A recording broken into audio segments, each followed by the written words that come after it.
Welcome to Top 100 Best-Selling Audiobooks, bringing the greatest books of all time to life, in full.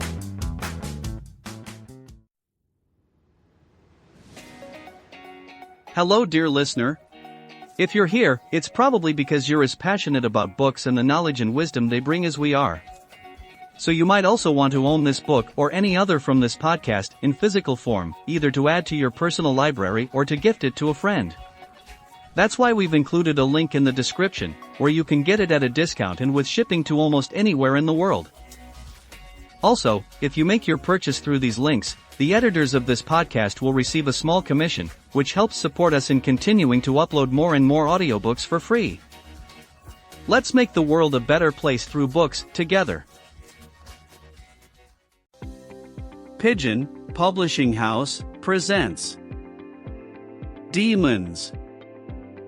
Author, Fyodor Dostoevsky. Preface. First published in 1872, Demons is one of Fyodor Dostoevsky's most daring and prophetic works, a sweeping political and psychological drama that captures the chaos of a nation on the brink of spiritual and moral collapse.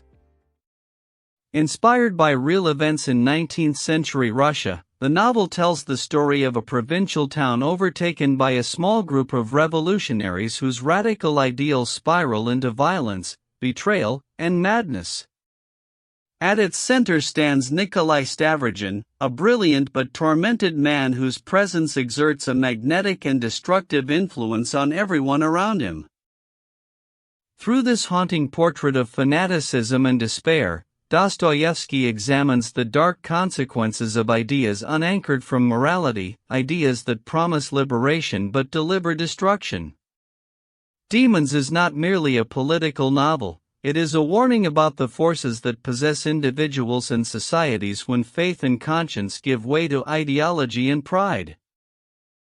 Complex, passionate, and terrifyingly relevant, Demons remains one of Dostoevsky's most powerful explorations of the human spirit and one of the greatest novels ever written about the seduction and peril of absolute belief. Part 1. 1. Instead of an introduction. A few details from the biography of the much-esteemed Stepan Trofimovich Verkhovensky.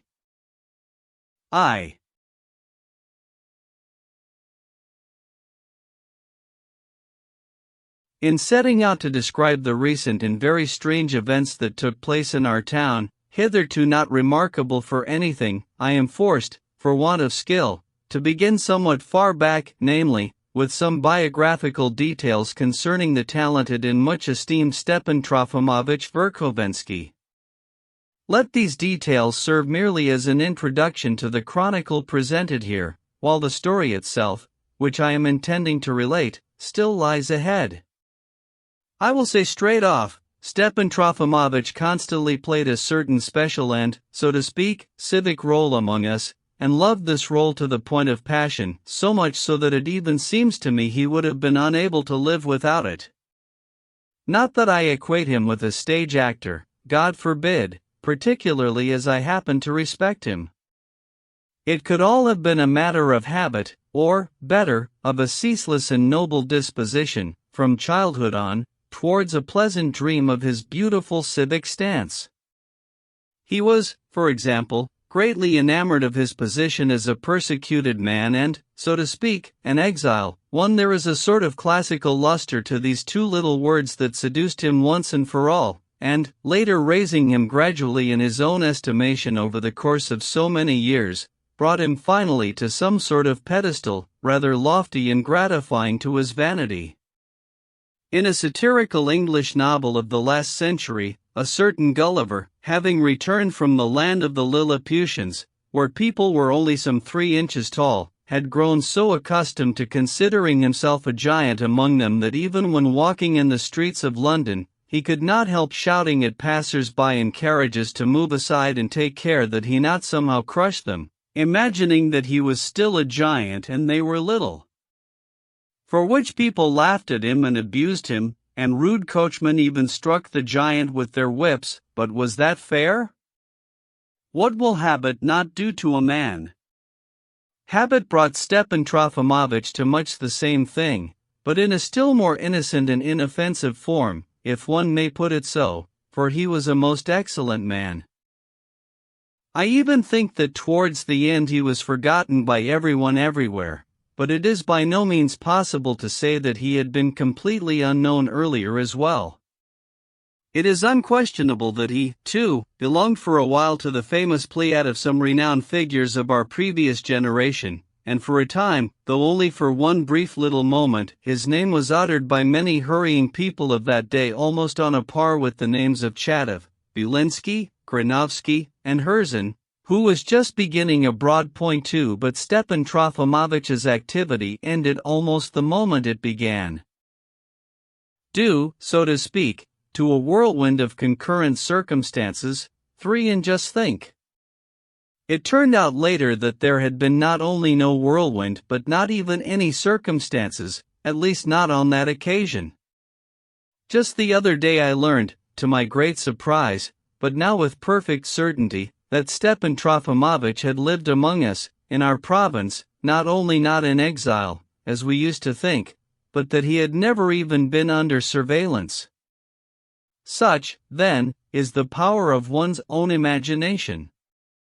He himself sincerely believed all his life that he was a cause of constant apprehension in certain spheres, that his steps were ceaselessly known and numbered, and that each of the 3 governors who succeeded one another over the past 20 years, in coming to rule our province, brought along a certain special and worrisome idea of him, inspired from above and before all, upon taking over the province. Had someone then convinced the most honest Stepan Trofimovich, on irrefutable evidence, that he had nothing at all to fear, he would no doubt have been offended. And yet he was such an intelligent man, such a gifted man, even, so to speak, a scholar, though as a scholar, however, well, in a word, he did very little as a scholar, nothing at all, apparently. But with scholars here in Russia that is ever and always the case. He returned from abroad and shone briefly as a lecturer at the university back at the end of the 40s.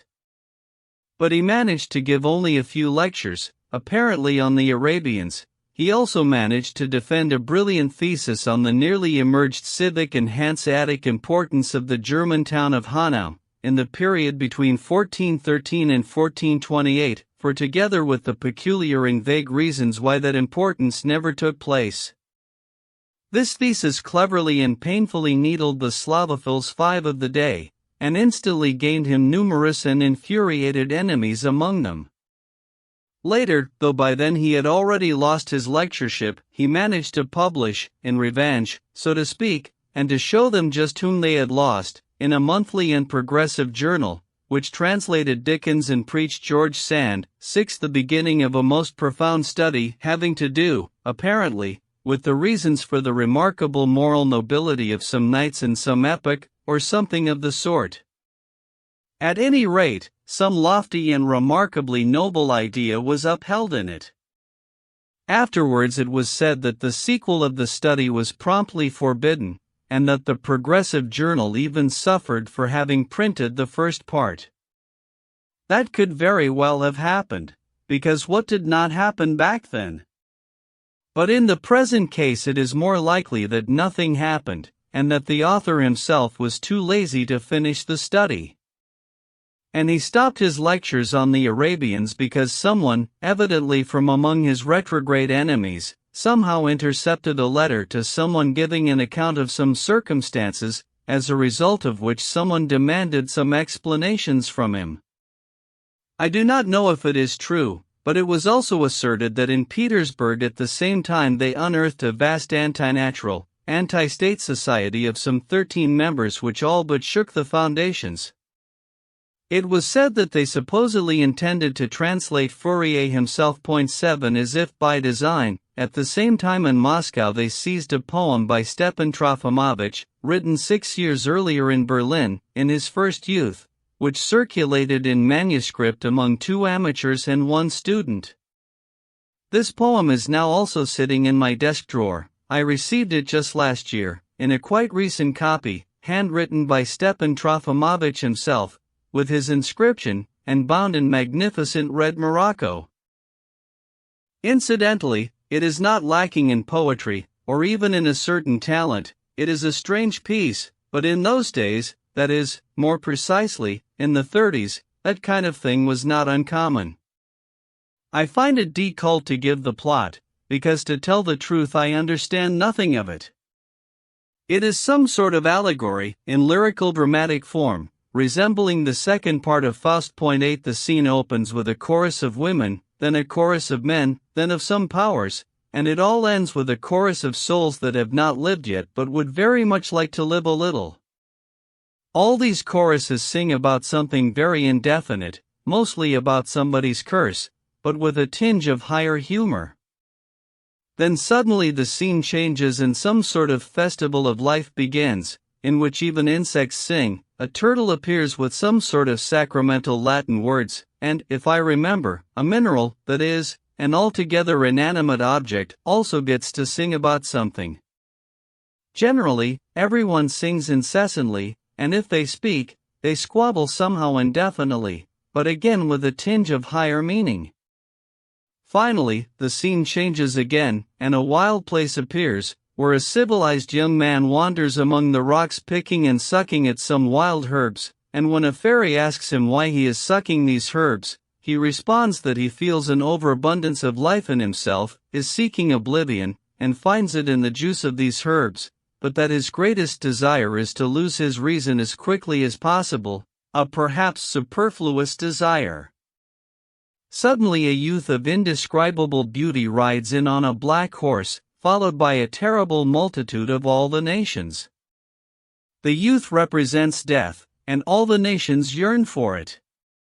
Finally, in the very last scene, the Tower of Babel suddenly appears and some athletes finally finish building it with a song of new hope, and when they have built to the very top, the proprietor of, shall we say, Olympus flees in comical fashion, and quick-witted mankind takes over his place and at once begins a new life with a new perception of things. Well, this is the poem that was found so dangerous then. Last year I proposed to Stepan Trofimovich to publish it, in view of its perfect innocence nowadays, but he declined the proposal with obvious displeasure. My opinion as to its perfect innocence he did not like, and I even ascribed to it a certain coolness towards me on his part, which lasted for a whole 2 months. And just think! Suddenly, almost at the same time as I proposed publishing it here, our poem was published there, that is, abroad, in one of the revolutionary miscellanies, and absolutely without Stepan Trofimovich's knowledge. He was frightened at first, rushed to the governor, and wrote a most noble letter of vindication to Petersburg, read it to me twice, but did not send it, not knowing to whom to address it. In short, he was worried for a whole month, but I am convinced that in the hidden turnings of his heart he was remarkably flattered. He all but slept with the copy of the miscellany that had been sent to him, hid it under the mattress during the day, and even would not allow the woman to make his bed, and though he expected any day some telegram from somewhere, his look was haughty. No telegram came. And then he reconciled with me, which testifies to the extreme kindness of his gentle and unresentful heart. 2. I am by no means claiming that he never suffered at all, only I am now fully convinced that he could have gone on with his Arabians as much as he liked, if he had simply given the necessary explanations. But at the time he made a grand gesture, and with particular hastiness took care to convince himself once and for all that his career had been ruined for the whole of his life by a whirlwind of circumstances. Though, if one were to tell the whole truth, the real reason for this change of career was a most delicate offer, made once before and now renewed by Varvara Petrovna Stavrogin, the wife of a lieutenant general and a woman of considerable wealth, to take upon himself the upbringing and the whole intellectual development of her only son, in the capacity of a superior pedagogue and friend, to say nothing of a splendid remuneration. This offer had first been made to him in Berlin, and precisely at the time when he had first been left a widower. His first wife was a flighty girl from our province whom he had married in his very first and still reckless youth, and it seems he suffered much grief from this incidentally attractive person, for lack of means to support her, and for other, somewhat delicate reasons as well. She died in Paris, having been separated from him for the previous 3 years, leaving him a 5-year-old son, the fruit of a first, joyful, and still unclouded love, as once escaped the sorrowing Stepan Trofimovich in my presence. The nestling was from the very start sent back to Russia, where he was brought up all the while in the hands of some distant aunts, somewhere in a remote corner. Stepan Trofimovich had declined Varvara Petrovna's offer at that time and quickly got married again, even before the year was out, to a taciturn little German woman from Berlin, and that, moreover, without any special need. But there turned out to be other reasons, besides. For declining the position of tutor, he was tempted by the then resounding glory of one unforgettable professor, and in his turn flew to the chair for which he had been preparing himself, to try out his own eagle's wings. And so now, with his wings singed, he naturally recalled the offer that had already once made him hesitate. The sudden death of his second wife, who did not live even a year with him, finally settled it all. I will say straight out, it was all resolved through Varvara Petrovna's fervent sympathy and precious, so to speak, classical friendship for him, if one may thus express oneself about friendship. He threw himself into the embrace of this friendship, and the thing got set for more than 20 years. I have used the expression threw himself into the embrace, but God forbid that anyone should think anything idle and unwarranted. This embrace should be understood only in the highest moral sense. The most subtle and delicate bond united these two so remarkable beings forever. The position of tutor was accepted also because the bit of an estate left by Stepan Trofimovich's first wife, a very small one, happened to be just next to Skvoreshniki, the splendid suburban estate of the Stavrogins in our province. Moreover, it was always possible, in the quiet of one's study and no longer distracted by the vastness of university employment, to dedicate oneself to the cause of learning and enrich the literature of one's fatherland with the most profound research. No research resulted, but what did result instead was the possibility of standing for the rest of his life, for more than 20 years, as, so to speak, a reproach incarnate to his fatherland, to use the expression of a people's poet. 9. Reproach incarnate, you did stand before the fatherland. O liberal idealist! Perhaps the person of whom the people's poet so expressed himself did have the right to pose all his life in this vein, if he wanted, boring though it is. But our Stepan Trofimovich in truth was only an imitator compared with such persons. Then, too, he used to get tired of standing and would often recline.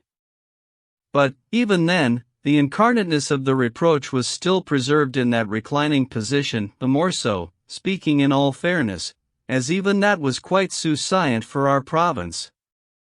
You should have seen him when he sat down to play cards in our club. His whole look seemed to say, "Cards? Me sit down to play whist with you. Is it compatible? Who must answer for it? Who broke up my activity and turned it into whist? Ah, perish Russia," and he would trump majestically with a heart.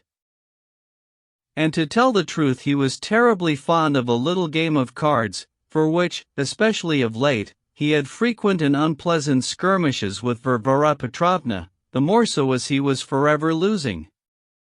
But of that later. I will merely note that he was even a man of tender conscience, sometimes, that is, and therefore often sorrowful. In the course of his 20-year-long friendship with Varvara Petrovna, he used to fall regularly, 3 or 4 times a year, into a state known among us as civic grief 10, that is, simply a fit of spleen, but our much respected Varvara Petrovna liked the expression. Later on, besides civic grief, he also began falling into champagne, but the alert Varvara Petrovna guarded him all his life against all trivial inclinations. And he did need a nurse, because he would sometimes become quite strange. In the midst of the loftiest grief he would suddenly start laughing in a most plebeian manner. Moments came over him when he would start talking about himself in a humorous vein. And there was nothing Varvara Petrovna feared more than a humorous vein. This was a woman classic, a woman Maecenas, whose acts presupposed only the loftiest considerations. Supreme was the 20-year-long influence of this lofty lady upon her poor friend. One ought to speak of her separately, and so I shall. 3. There are strange friendships. Two friends are almost ready to eat each other, they live like that all their lives, and yet they cannot part. Parting is even impossible. The friend who waxes capricious and breaks it off will be the first to fall sick and die, perhaps, if it should happen. I know positively that several times, occasionally even after his most intimate outpourings tete-a-tete with Varvara Petrovna, Stepan Trofimovich suddenly jumped up from the sofa when she had gone and started pounding the wall with his fists. This occurred without a trace of allegory, so that once he even broke some plaster from the wall. Perhaps I shall be asked how I could have learned of such a fine detail. And what if I myself witnessed it?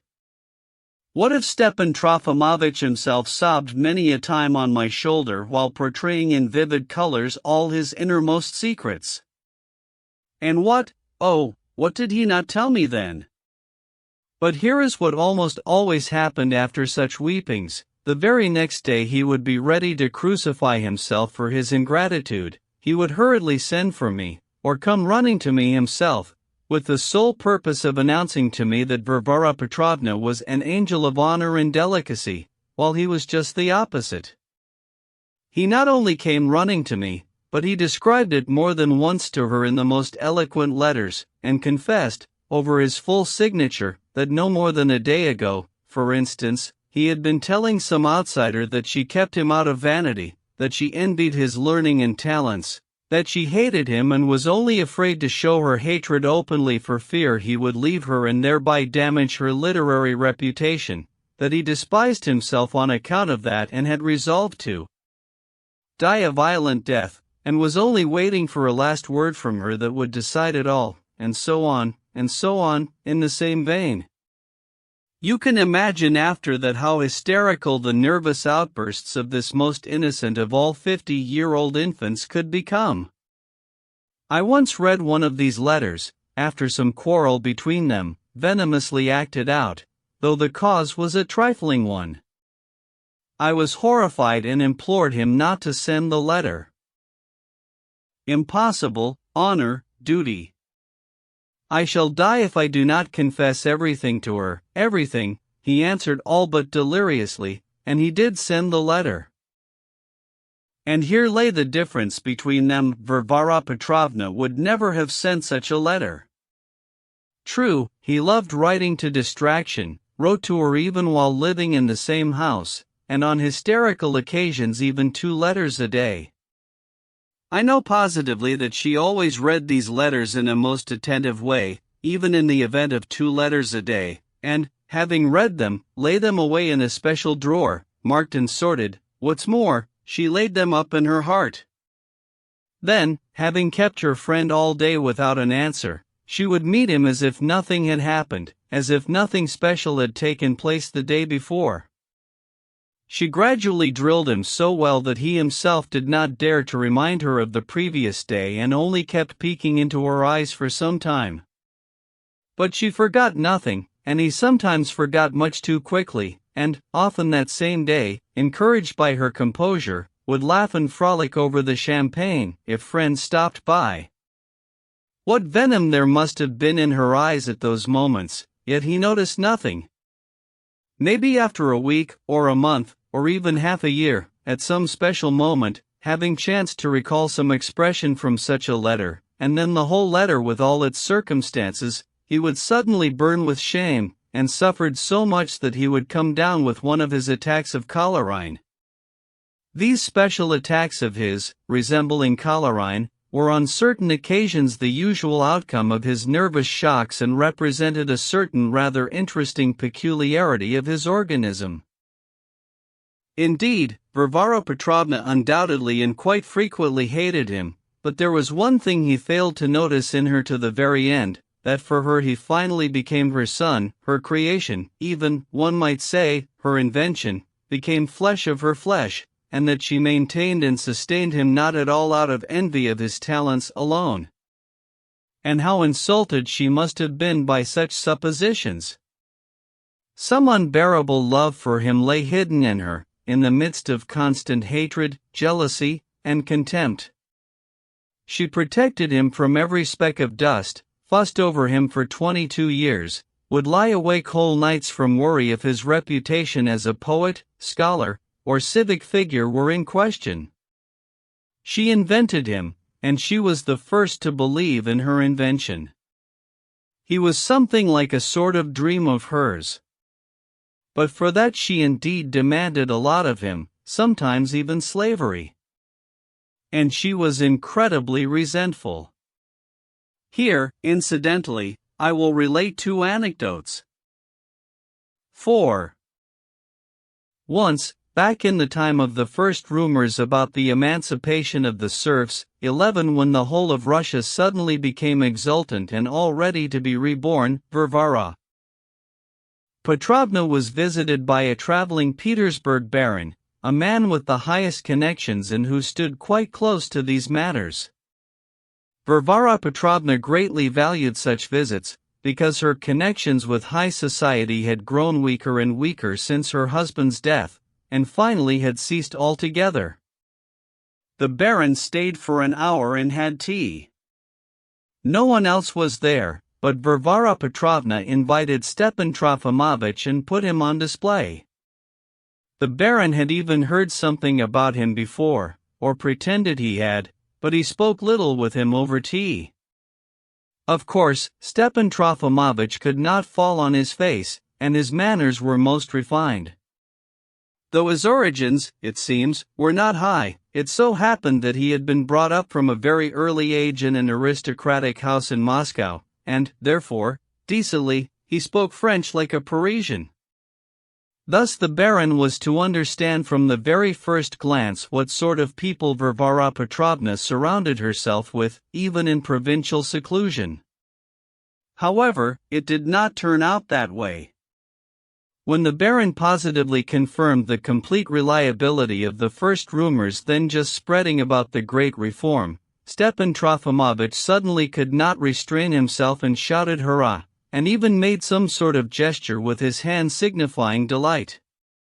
His shout was not loud and was even elegant. It may even be that the delight was premeditated and the gesture was rehearsed on purpose in front of the mirror half an hour before tea.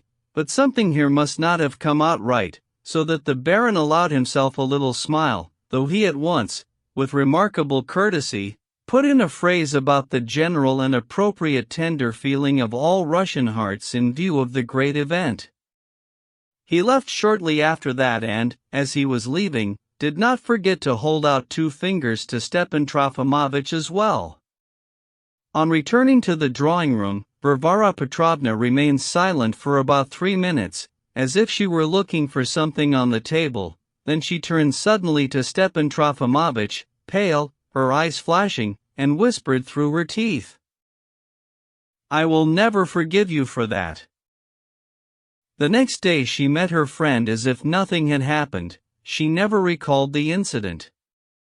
But 13 years later, at a tragic moment, she did recollect it, and she reproached him and became pale in just the same way as 13 years before, when she had reproached him the first time. Only twice in her whole life did she say to him, "I will never forgive you for that." The occasion with the baron was already the second occasion. The first occasion, for its part, was so characteristic and, it seems, had such significance in Stepan Trofimovich's destiny, that I am resolved to mention it as well. It was the year 55, in springtime, the month of May, just after news reached Skvoreshniki of the demise of Lieutenant General Stavrogen, a frivolous old man who had died of a stomach disorder on his way to the Crimea, where he was hastening on assignment to active duty. Varvara Petrovna was left a widow and clad herself in deep mourning. True, she could not have grieved very much, because for the last 4 years she had lived completely separately from her husband, owing to the dissimilarity of their characters, and had provided him with an allowance. The lieutenant general himself had only 150 souls in his salary, along with nobility and connections. All the wealth in Skvoreshniki belonged to Varvara Petrovna, the only daughter of a very rich tax farmer. Nevertheless, she was shaken by the suddenness of the news and withdrew into complete seclusion. Of course, Stepan Trofimovich never left her side. May was in full bloom, the evenings were remarkable. The bird cherry was blossoming. The two friends came together in the garden every evening and stayed until nightfall in the gazebo, pouring out their feelings and thoughts to each other. There were poetic moments. Under the effect of the change in her destiny, Varvara Petrovna talked more than usual. She seemed to be clinging to her friend's heart, and so it continued for several evenings. A strange thought suddenly dawned on Stepan Trofimovich. Is the inconsolable widow not counting on him and expecting a proposal from him at the end of the year of mourning? A cynical thought, but loftiness of constitution sometimes even fosters an inclination towards cynical thoughts, if only because of the versatility of one's development. He began to go more deeply into it and concluded that it did look that way. True, it's an immense fortune, he pondered, but, indeed, Varvara Petrovna in no way resembled a beauty. She was a tall, yellow, bony woman with an exceedingly long face recalling something horse-like. Stepan Trofimovich hesitated more and more. He was tortured by doubts, and even shed a few tears now and then from indecision. He wept rather often. But in the evenings, that is, in the gazebo, his face somehow involuntarily began to express something capricious and mocking, something coquettish and at the same time haughty. This happens somehow inadvertently, involuntarily, and is all the more noticeable the nobler the person is. God knows how to judge here, but most likely nothing was awakening in Varvara Petrovna's heart that could fully have justified Stepan Trofimovich's suspicions. And she would not have exchanged her name of Stavrogen for his name, however glorious it might be. Perhaps it was only a feminine game on her part, the manifestation of an unconscious feminine need, so natural on certain extraordinary feminine occasions. However, I would not vouch for it. Inscrutable even to this day are the depths of the feminine heart. But, to continue. One may suppose that within herself she soon understood the strange expression on her friend's face. She was alert and observant, whereas he was sometimes too innocent. But the evenings went on as before, and the conversations were as poetic and interesting. And then once, as night was falling, after a most animated and poetic conversation, they parted in a friendly manner, warmly shaking hands at the porch of the cottage Stepan Trofimovich occupied. Every summer he moved from the huge manor house of Skvoreshniki to this little cottage which stood almost in the garden. He had just walked into his room and, having taken a cigar, before he managed to light it, troubled by thoughts, had stopped, weary and motionless, by the open window, observing some white clouds, light as down, gliding past the bright crescent moon, when suddenly a faint rustle made him start and turn around. Varvara Petrovna, whom he had left only 4 minutes earlier, was again standing before him. Her yellow face was almost blue, her lips were pressed together and twitched at the corners. For a full 10 seconds she looked silently into his eyes with a firm, implacable gaze, and then suddenly whispered rapidly, "I will never forgive you for that." When, 10 years later, Stepan Trofimovich told me this sad story in a whisper, having locked the door first, he swore he had been so dumbfounded then and there that he had not heard or seen how Varvara Petrovna disappeared. Since she never once alluded afterwards to what had taken place, and everything went on as if nothing had happened, he was inclined all his life to think it was just a hallucination before illness, all the more so as he actually did fall ill that same night for 2 whole weeks, which, incidentally, also put an end to the meetings in the gazebo. But despite his fancy about the hallucination, he seemed every day of his life to be waiting for the sequel and, so to speak, the denouement of this event. He did not believe it could have ended just like that. And if so, what strange looks he must sometimes have given his friend. She herself even invented a costume for him, in which he went about all his life. It was an elegant and characteristic costume, a long-skirted black frock coat, buttoned almost to the top, but with a dapper look, a soft hat, a straw one for summer, with a wide brim, a white batiste cravat with a big knot and hanging ends, a cane with a silver knob, and shoulder-length hair to go with it all. His hair was dark brown and only recently had begun to go a bit gray. He shaved his beard and mustache. He was said to have been extremely handsome as a young man. But, in my opinion, as an old man he was also remarkably imposing. And how old is 53? Still, out of a certain civic coquetry, he not only did not try to look younger, but seemed to flaunt the solidity of his years, and in his costume, tall, lean, with hair falling to his shoulders, he resembled a patriarch, as it were, or, more precisely, the portrait of the poet. Kukulnik 12 in a lithograph from some edition of the 30s, especially when he sat in the garden in summer, on a bench, under a flowering lilac bush, leaning with both hands on his cane, an open book beside him, poetically pondering the sunset. Speaking of books, I will note that towards the end he began somehow to withdraw from reading. That, however, was towards the very end. The newspapers and magazines Varvara Petrovna subscribed to in great numbers, he read constantly. He was also constantly interested in the successes of Russian literature, though without in the least losing his dignity. At some point he became involved in a study of the higher modern politics of our internal and external affairs, but soon abandoned the enterprise with a wave of the hand. And there was this, too, he would take Tocqueville with him to the garden, but with Paul de Kock tucked in his side pocket. Point 13 that, however, is a trifle.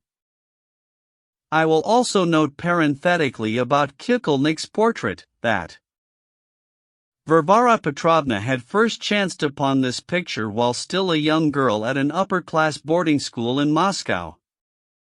She at once fell in love with the portrait, as is customary for all young girls in boarding schools, who fall in love with anything at all including their teachers, mainly of drawing and calligraphy.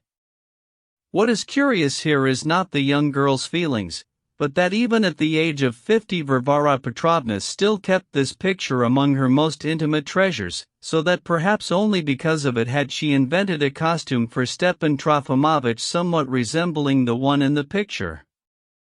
But, of course, that is also a small thing. For the first years, or, more precisely, for the first half of his residence at Varvara Petrovna's, Stepan Trofimovich still had thoughts of some sort of a work, and was seriously preparing every day to write it. But for the second half he must even have forgotten what it had all been about. More and more often he would say to us, "It seems I'm ready to work, the materials have all been collected, yet the work doesn't come. Nothing gets done." And he would hang his head dejectedly. No doubt this was supposed to give him even more grandeur in our eyes as a martyr of learning, but he himself wanted something else. "I'm forgotten, no one needs me," escaped him more than once. This intense spleen took particular hold of him at the end of the 50s. Varvara Petrovna finally understood that it was a serious matter. And she also could not bear the thought that her friend was forgotten and not needed. To distract him, and to patch up his fame at the same time, she then took him to Moscow, where she had a few refined literary and learned connections, but, as it turned out, Moscow was not satisfactory either. It was a peculiar time, something new was beginning, quite unlike the former tranquility, something quite strange, but felt everywhere, even in Skvoreshniki. Various rumors arrived. The facts were generally more or less known, but it was obvious that, besides the facts, certain accompanying ideas also appeared, and, what's more, in exceeding numbers. That was what was bewildering. There was no way to adapt and find out just exactly what these ideas meant. Varvara Petrovna, owing to the feminine makeup of her character, certainly wanted to suppose some secret in them.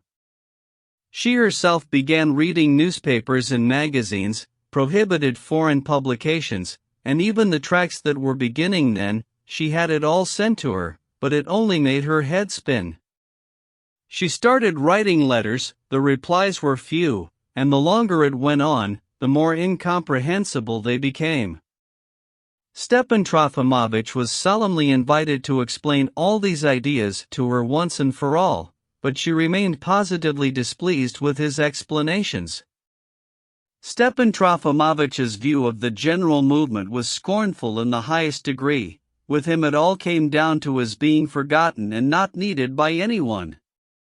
Finally he, too, was remembered, first in foreign publications, as an exiled martyr, and immediately after that in Petersburg, as a former star in a noted constellation. He was even compared for some reason with Radishchev. 14. Then someone printed that he had died, and promised an obituary. Stepan Trofimovich instantly resurrected and reassumed his majesty. All the scornfulness of his views of his contemporaries dropped away at once, and a dream began burning in him, to join the movement and show his powers. Varvara Petrovna instantly believed again and in everything, and started bustling about terribly. It was decided that they should go to Petersburg without the least delay, to find out everything in reality, to go into it all personally, and, if possible, to involve themselves wholly and undividedly in the new activity.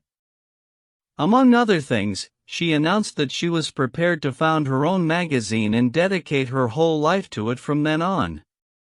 Seeing it had even come to that, Stepan Trofimovich became more scornful than ever, and during the trip began treating Varvara Petrovna almost patronizingly, which she immediately laid up in her heart. However, she also had another quite important reason for going, namely, the renewal of her high connections. She needed as far as possible to remind the world of herself, or at least to make the attempt. And the avowed pretext for the trip was a meeting with her only son, who was then finishing his studies at a Petersburg lycée. 6. They went and stayed in Petersburg for almost the whole winter season. By Lent, however, everything burst like an iridescent soap bubble. The dreams scattered, and the jumble not only was not clarified, but became even more repellent. First, the high connections all but failed, except perhaps in microscopic form, and with humiliating strain. The insulted Varvara Petrovna threw herself wholly into the new ideas and began holding evenings.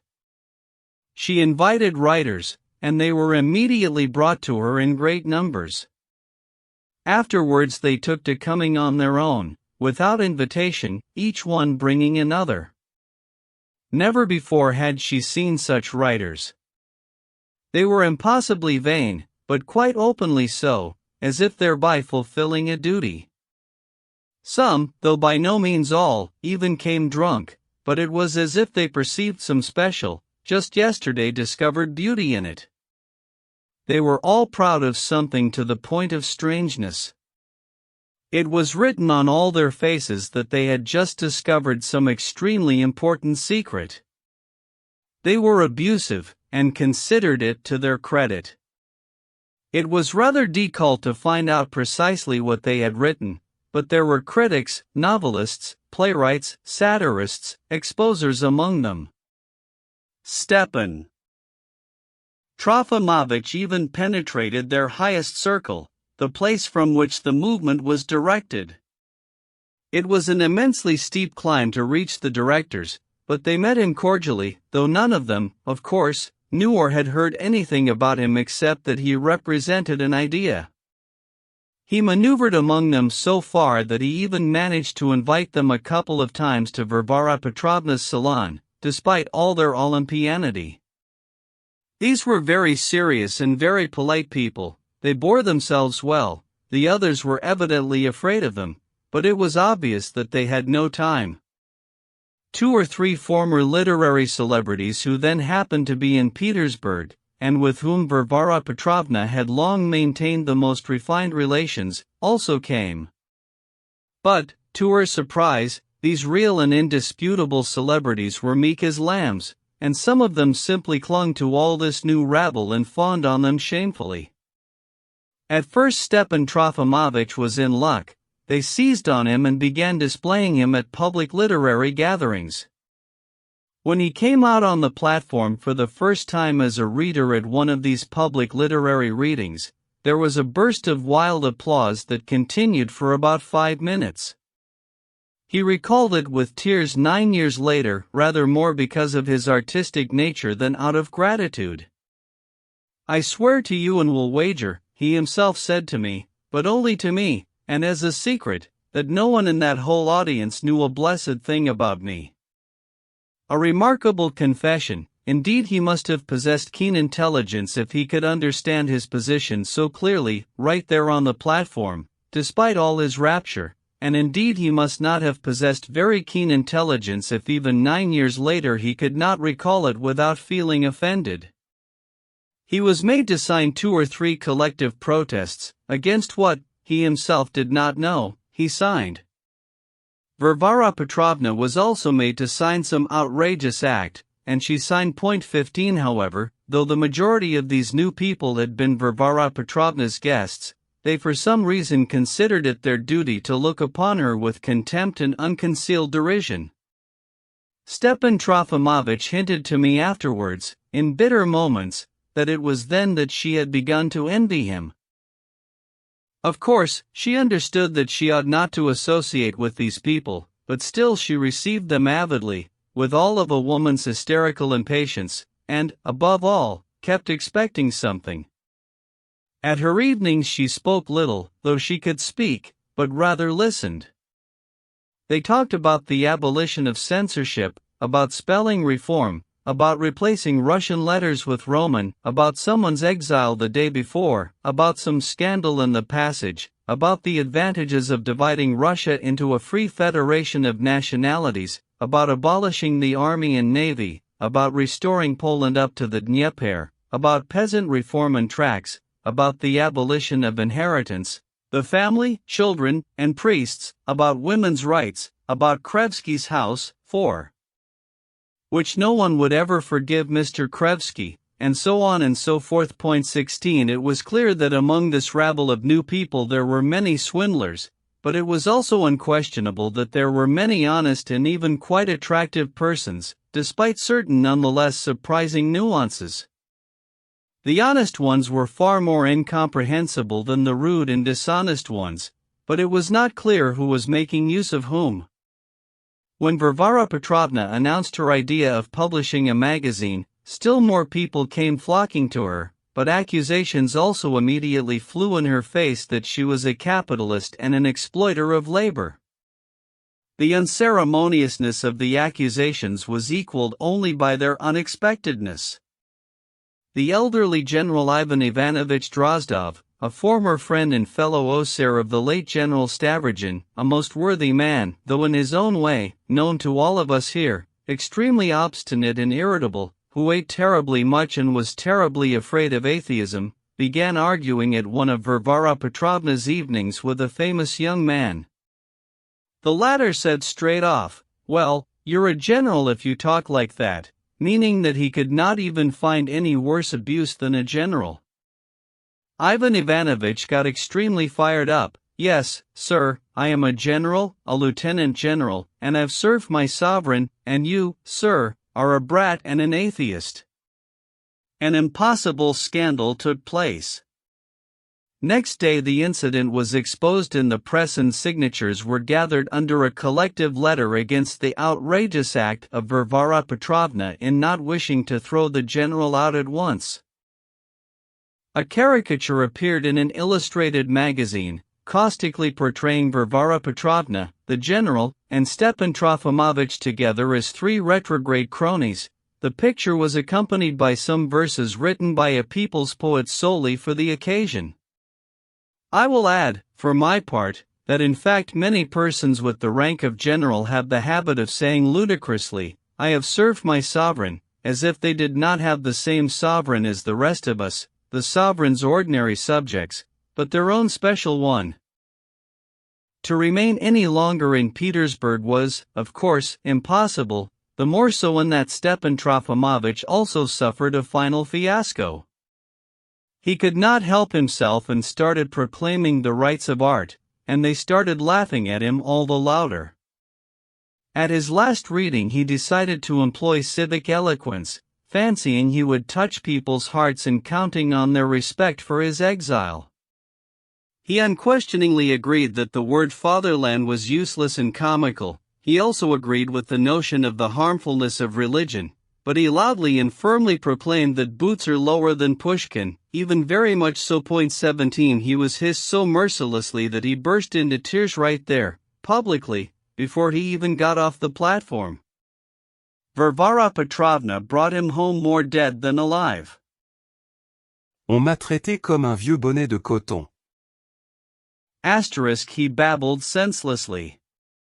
She spent the whole night looking after him, gave him laurel water, and kept telling him until dawn, "You are still useful, you will still make your appearance, you will be appreciated elsewhere." The very next day, early in the morning, 5 writers called on Varvara Petrovna, 3 of them complete strangers whom she had never set eyes on before. They announced to her with stern faces that they had looked into the case of her magazine and had brought her their decision about it. Varvara Petrovna had decidedly never asked anyone to look into or decide anything about her magazine. The decision was that, after founding the magazine, she should at once turn it over to them, along with the capital, under the rights of a free cooperative, and she herself should leave for Skvoreshniki, and not forget to take along Stepan Trofimovich, who was obsolete. From delicacy they agreed to acknowledge her right of ownership and to send her 1/6 of the net income annually. Most touching of all was that, of these 5 people, for certainly had no mercenary motive, but were busying themselves only for the sake of the common cause. "We left as if in a daze," Stepan Trofimovich used to say. "I was unable to sort anything out and, I remember, kept muttering to the click-clack of the wheels. Vak and Lev Kambek.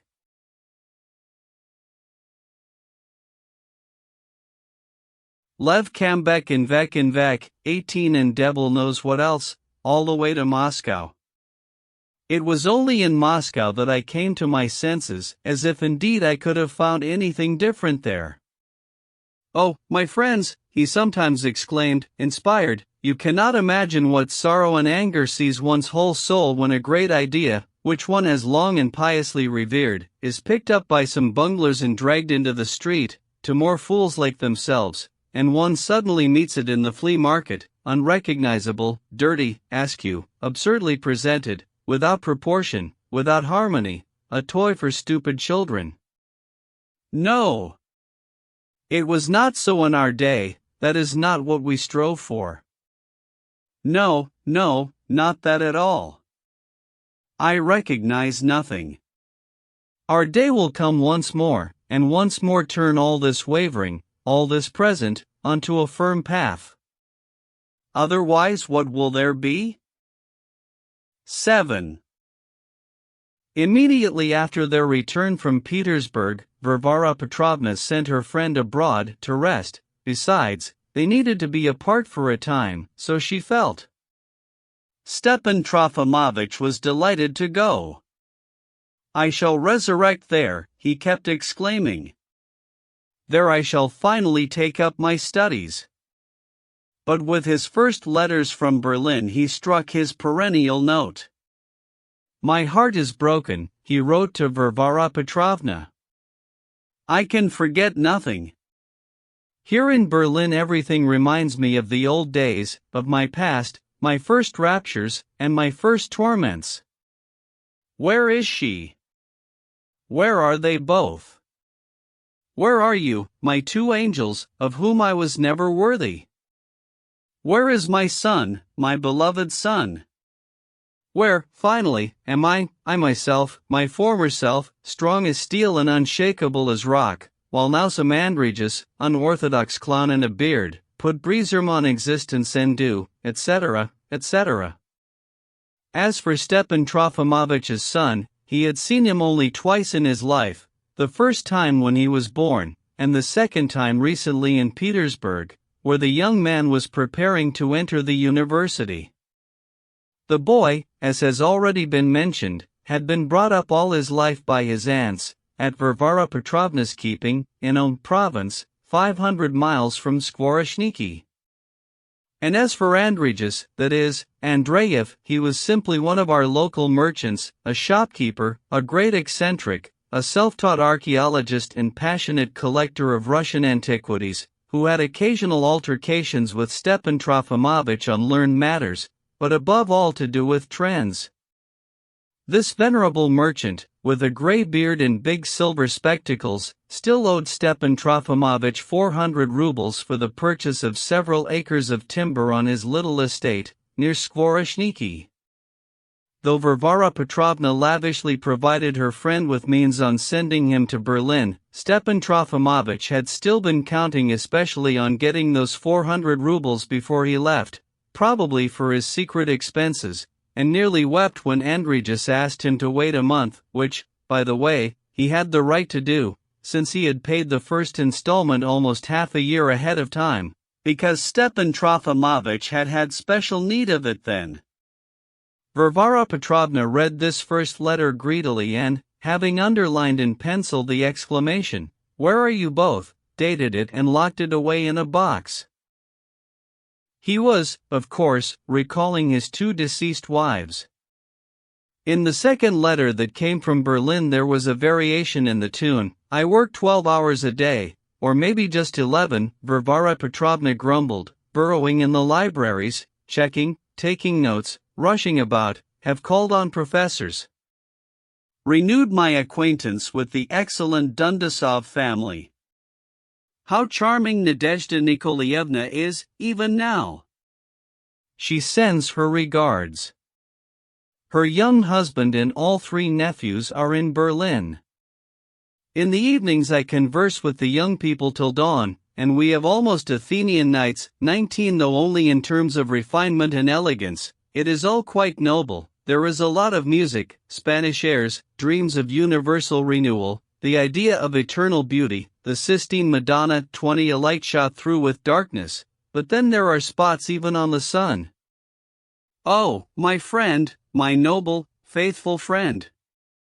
In my heart I am with you and am yours, always with you alone, and Tao pays, even Don Lopez de Macaridi de Siespo, of which you remember we so often spoke, trembling, in Petersburg, before our departure. I recall it with a smile. Having crossed the border, I felt myself safe, a strange, new feeling, the first time after so many years, etc., etc. Well, it's all nonsense. Varvara Petrovna decided, folding up this letter, too. If it's Athenian nights until dawn, then he's not sitting 12 hours over books. Was he drunk when he wrote it, or what? This Dundasov woman, how dare she send me her regards?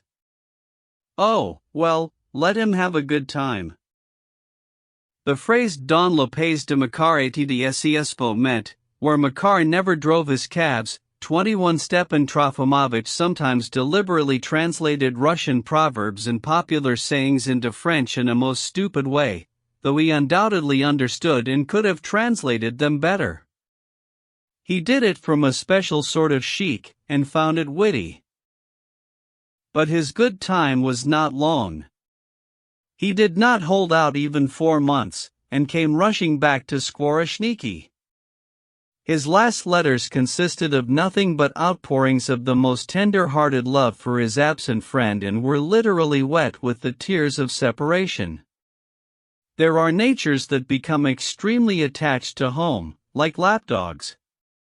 The reunion of the two friends was rapturous. In 2 days everything was back the old way, and even more boring than the old way. My friend, Stepan Trofimovich, told me 2 weeks later, as the greatest secret, my friend, I've discovered something new and terrible for me. Je suis un mere spongeriti rien de plus. Mais rien de plus. 8. Then came a lull which continued almost unbroken for all these 9 years. Hysterical outbursts and weepings on my shoulder, which regularly recurred, did not hinder our prosperity in the least. I am surprised how it could have been that Stepan Trofimovich did not put on weight during that time. His nose only became a little redder, and he grew more benign. Gradually a circle of friends established itself around him, though a perpetually small one. Varvara Petrovna, who had little contact with this circle, was nevertheless acknowledged by us all as our patroness. After the Petersburg lesson, she settled herself permanently in our town, the winters she spent in her townhouse, and the summers on her suburban estate. Never before had she enjoyed so much importance and influence in our provincial society as during the last 7 years, that is, right up to the appointment of our present governor. Our former governor, the mild and unforgettable Ivan Osipovich, was a close relation of hers and had once been the object of her benefactions. His wife trembled at the very thought of displeasing Varvara Petrovna, and the reverence of provincial society even went so far as to resemble something sinful. It was, consequently, good for Stepan Trofimovich as well. He was a member of the club, lost majestically at cards, and earned himself esteem, though many looked upon him as merely a scholar. Later on, when Varvara Petrovna permitted him to live in a separate house, we felt even more free. We gathered at his place about twice a week. It used to get quite merry, especially when he was generous with the champagne. The wine came from the shop of that same Andreyev. Varvara Petrovna paid the bill every 6 months, and the day of payment was almost always a day of Colorine.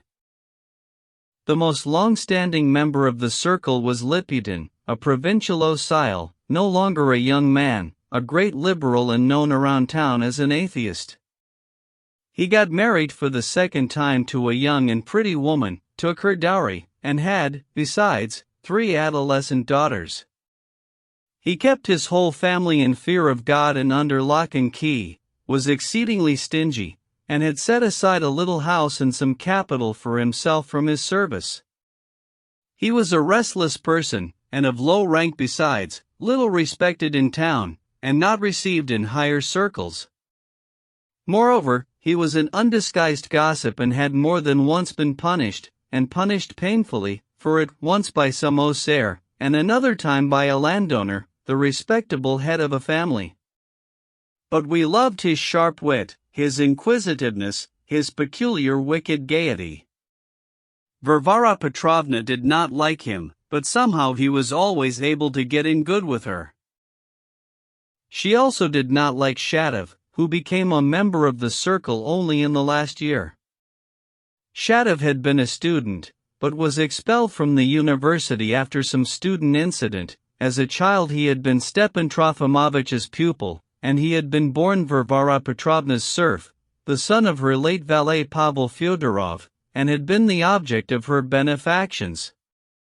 She disliked him for his pride and ingratitude, and simply could not forgive him for not coming to her at once after he was expelled from the university. On the contrary, he did not even reply to the letter she specially sent him then, and preferred putting himself in bondage to some civilized merchant as teacher of his children.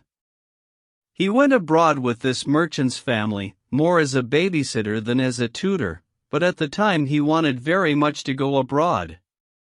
The children had a governess as well, a pert Russian girl who also joined the household just before their departure and was taken mainly for her cheapness.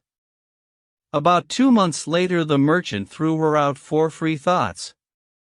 Shatov went trudging after her and soon married her in Geneva. They lived together for about 3 weeks, and then parted as free people not bound by anything, also, of course, because of poverty. For a long time afterwards he wandered around Europe alone, living God knows how. They say he shined shoes in the streets and worked as a stevedore in some port. Finally, about a year ago, he came back to his own nest here and stayed with an old aunt, whom he buried within a month.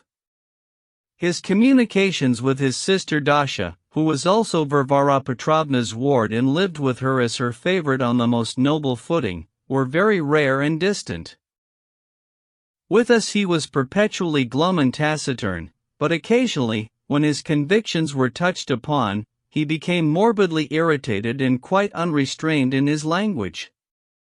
Shatov should be tied up before you try reasoning with him, Stepan Trofimovich sometimes joked, yet he loved him.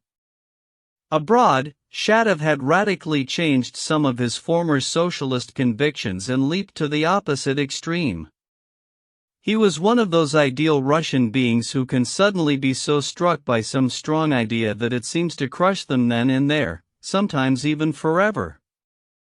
They are never strong enough to master it, but they are passionate believers, and so their whole life afterwards is spent in some last writhings, as it were, under the stone that has fallen on them and already half crushed them. In appearance Shatov corresponded completely to his convictions. He was clumsy, blond, shaggy, short, with broad shoulders, thick lips, bushy, beetling white eyebrows, a scowling forehead, and unfriendly eyes stubbornly downcast and as if ashamed of something. There was this one lock of his hair that simply refused to lie flat and was eternally sticking up. He was 27 or 28 years old. It no longer surprises me that his wife ran away from him, Varvara Petrovna once allowed, after studying him intently. He tried to dress neatly, despite his extreme poverty. He again refused to turn to Varvara Petrovna for help, but got by on whatever God sent him. He also had some doings with shopkeepers. One time he sat in a shop, then he almost left altogether on a trading ship as a salesman's assistant, but fell ill just before the departure. It is hard to imagine what poverty he was able to endure without even giving it a thought. After his illness, Varvara Petrovna secretly and anonymously sent him 100 rubles. He found out the secret, however, pondered, accepted the money, and went to Varvara Petrovna to thank her. She received him warmly, but here, too, he shamefully deceived her expectations. He sat for only 5 minutes, silent, staring dully at the floor and smiling stupidly, and suddenly, without letting her finish speaking and at the most interesting point of the conversation, got up, bowed somehow sideways, hulkily, dissolved in shame, incidentally brushed against her expensive inlaid worktable, which went crashing to the floor and broke, and walked out nearly dead from disgrace. Liputin later upbraided him strongly, not only for accepting the 100 rubles instead of rejecting them with contempt as coming from his former despot landowner, but for dragging himself there to thank her on top of it. He lived solitarily on the outskirts of town, and did not like it when anyone, even one of us, stopped to see him. He regularly came to Stepan Trofimovich's evenings, and borrowed newspapers and books to read from him. There was yet another young man who used to come to the evenings, a certain Virginsky, a local Osile, who bore some resemblance to Shatov, though he was also apparently his complete opposite in all respects, but he was a family man as well. A pathetic and extremely quiet young man, already about 30, however, with considerable education, but mainly self-taught. He was poor, married, in the civil service, and supported his wife's sister and an aunt. His spouse and all the ladies were of the latest convictions, but with them it all came out somewhat crudely. Here, precisely, was an idea that ended up in the street, as Stepan Trofimovich put it once on a different occasion. They got everything out of books, and even at the first rumor from our progressive corners in the capital were prepared to throw anything whatsoever out the window, provided they were advised to throw it out. Madame Virginskaya practiced the profession of midwife in our town. As a young girl, she had lived for a long time in Petersburg.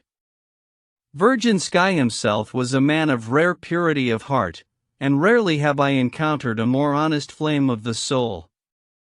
"Never, never shall I abandon these bright hopes," he used to say to me, his eyes shining. Of these bright hopes he always spoke softly, with sweetness, in a half-whisper, as if secretly. He was quite tall but extremely skinny and narrow-shouldered, and had remarkably thin hair of a reddish hue. He bore meekly all of Stepan Trofimovich's scornful jibes at some of his opinions, and his objections to him were sometimes very serious and in many ways nonplussed him. Stepan Trofimovich treated him benignly, and generally took a fatherly attitude towards us all. "You are all half-baked," he observed jokingly to Virginskaya, "all your sort, though in you, Virginskaya, I have not noticed that narrow-mindedness that I met with in Petersburg chez ces seminarists, 22, but still you're half-baked." Shatov would very much prefer to have been fully baked, but he, too, is half-baked. "And me?" asked Liputin. "And you are simply the golden mean that will get along anywhere, in your own fashion." Liputin was offended.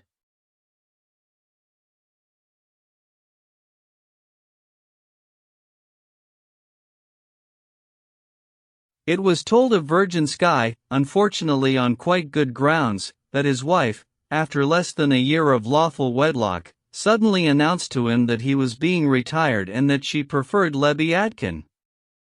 This Lebyadkin, who was some sort of transient, later turned out to be a rather suspicious character, and was even not a retired captain at all, as he styled himself.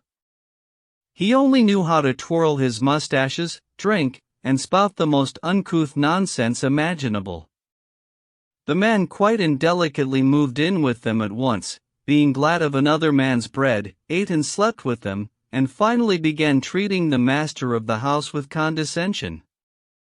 It was asserted that when his wife announced his retirement, Virginskaya said to her, "My friend, up to now I have only loved you, but now I respect you." But it is hardly possible that such an ancient Roman utterance was actually spoken. On the contrary, they say he wept and sobbed. 23 Once, about 2 weeks after his retirement, all of them, the whole family, went to a grove in the countryside to have tea with friends. Virginskaya was somehow feverishly merry and took part in the dancing, but suddenly and without any preliminary quarrel he seized the giant Lebyadkin, who was dancing a can-can solo, by the hair with both hands, bent him down, and began dragging him around with shrieks, shouts, and tears. The giant was so frightened that he did not even defend himself and hardly broke silence all the while he was being dragged around, but after the dragging he became offended with all the fervor of a noble man. Virginskaya spent the whole night on his knees begging his wife's forgiveness, but forgiveness was not granted, since he still would not consent to go and apologize to Lebyadkin. He was denounced, besides, for paucity of convictions and stupidity, the latter because he knelt while talking with a woman. The captain soon vanished and reappeared in our town only quite recently, with his sister and with new purposes, but more will be said of him later. No wonder the poor family man needed our company to ease his heart, though he never spoke of his domestic affairs with us. Only one time, as we were returning together from Stepan Trofimovitch's, did he begin speaking remotely about his situation, but at once, seizing me by the hand, he exclaimed ardently, "It's nothing. It's just a particular case. In no way will it hinder the common cause." Chance guests used to visit our circle. A little Jew named Lyamshin used to come. Captain Kartuzov used to come. For a while we had a certain inquisitive old man, but he died. Liputin started bringing an exiled Polish priest named Slonzewski, and for a time we received him on principle, but later we even stopped receiving him. 9. For a while there was talk of us around town, that our circle was a hotbed of freethinking, depravity, and godlessness, and this rumor has always persisted. Yet what we had was only the most innocent, nice, perfectly Russian, jolly liberal chatter. Higher liberalism and the higher liberal, that is, a liberal without any aim, are possible only in Russia. Stepan Trofimovitch, like any witty man, needed a listener, and, besides, he needed an awareness that he was fulfilling the high duty of the propaganda of ideas.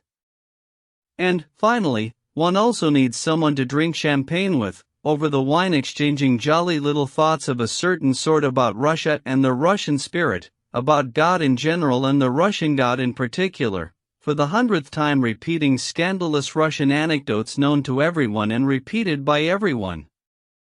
We were not above local gossip either, and here sometimes reached the point of stern and highly moral verdicts. We also fell into general human things, sternly discussed the future destiny of Europe and of mankind, prophesied doctrinarily that after Caesarism France would fall at once to the level of a secondary state, which we were quite sure could come about terribly quickly and easily. For the Pope we had long ago prophesied the role of mere metropolitan in a united Italy, and were quite convinced that this whole 1,000-year-old question was, in our age of humaneness, industry, and railroads, but a trifling matter. Indeed, higher Russian liberalism has no other way of treating things. Stepan Trofimovitch sometimes used to speak about art, and rather well, too, though somewhat abstractly. He sometimes recalled the friends of his youth, all noted persons in the history of our development, recalled them with tenderness and reverence, but somewhat enviously, as it were. If things got too boring, the little Jew Lyamshin, a petty postal clerk, a good hand at the piano, would sit down to play, and in the intermissions would do mimicries of a pig, a thunderstorm, a mother giving birth with the first cry of the baby, and so on and so forth. That was the sole reason for inviting him. If there was too much tippling, and it did happen, though not often, we would grow rapturous, and once even sang the Marseillaise 24 in chorus to Lyamshin's accompaniment, though I do not know that it came out very well. The great day of February 1925 we celebrated with raptures and even began emptying toasts in its honor way ahead of time. That was long, long ago when there was as yet no Shadow and no virgin sky, and Stepan Trofimovitch still lived in the same house with Varvara Petrovna. Some time prior to the great day, Stepan Trofimovitch took to muttering to himself the well-known though somewhat unnatural verses, written most likely by some former liberal landowner. Peasants come, they're bringing axes, something terrible will happen. 26. I believe it went something like that. I do not remember it literally. Varvara Petrovna overheard it once, shouted nonsense. Nonsense, at him, and angrily walked out. Liputin, who happened to be present, remarked caustically to Stepan Trofimovitch, "What a pity if the former serfs get so joyful as to really cause some unpleasantness for their gentlemen landowners." And he drew his index finger across his throat. "Cher ami," Stepan Trofimovitch remarked to him good-humoredly, "believe me, this," he repeated the gesture across his throat, "will be of no use whatsoever either to our landowners or to the rest of us in general. Even without heads, we will not be able to arrange anything, though it's our heads that hinder our understanding most of all. I should note that many among us thought something extraordinary, such as Pigeon predicted, would take place on the day of the proclamation, and they were all so-called knowers of the people and the state. It seems Stepan Trofimovich also shared these thoughts, so much so that almost on the eve of the great day he suddenly began asking Varvara Petrovna to let him go abroad. In short, he began to worry. But the great day went by, and more time went by, and the scornful smile again appeared on Stepan Trofimovich's lips. In our presence he gave utterance to several remarkable thoughts on the character of the Russian man in general and of the Russian peasant in particular. We, being hasty people, were in too great a hurry with our dear little peasants, he concluded his series of remarkable thoughts. We brought them into fashion, and for several years in a row the whole literary sector fussed over them as over some newly discovered treasure. We placed laurels upon lousy heads. In all its 1,000 years, the Russian village has given us only the Kamarinsky 27, a remarkable Russian poet, and one not wanting in wit, when he saw the great Rachel 28 on stage for the first time, exclaimed in rapture, "I'd never trade Rachel for a peasant. I am prepared to go further, I will trade all Russian peasants for one Rachel."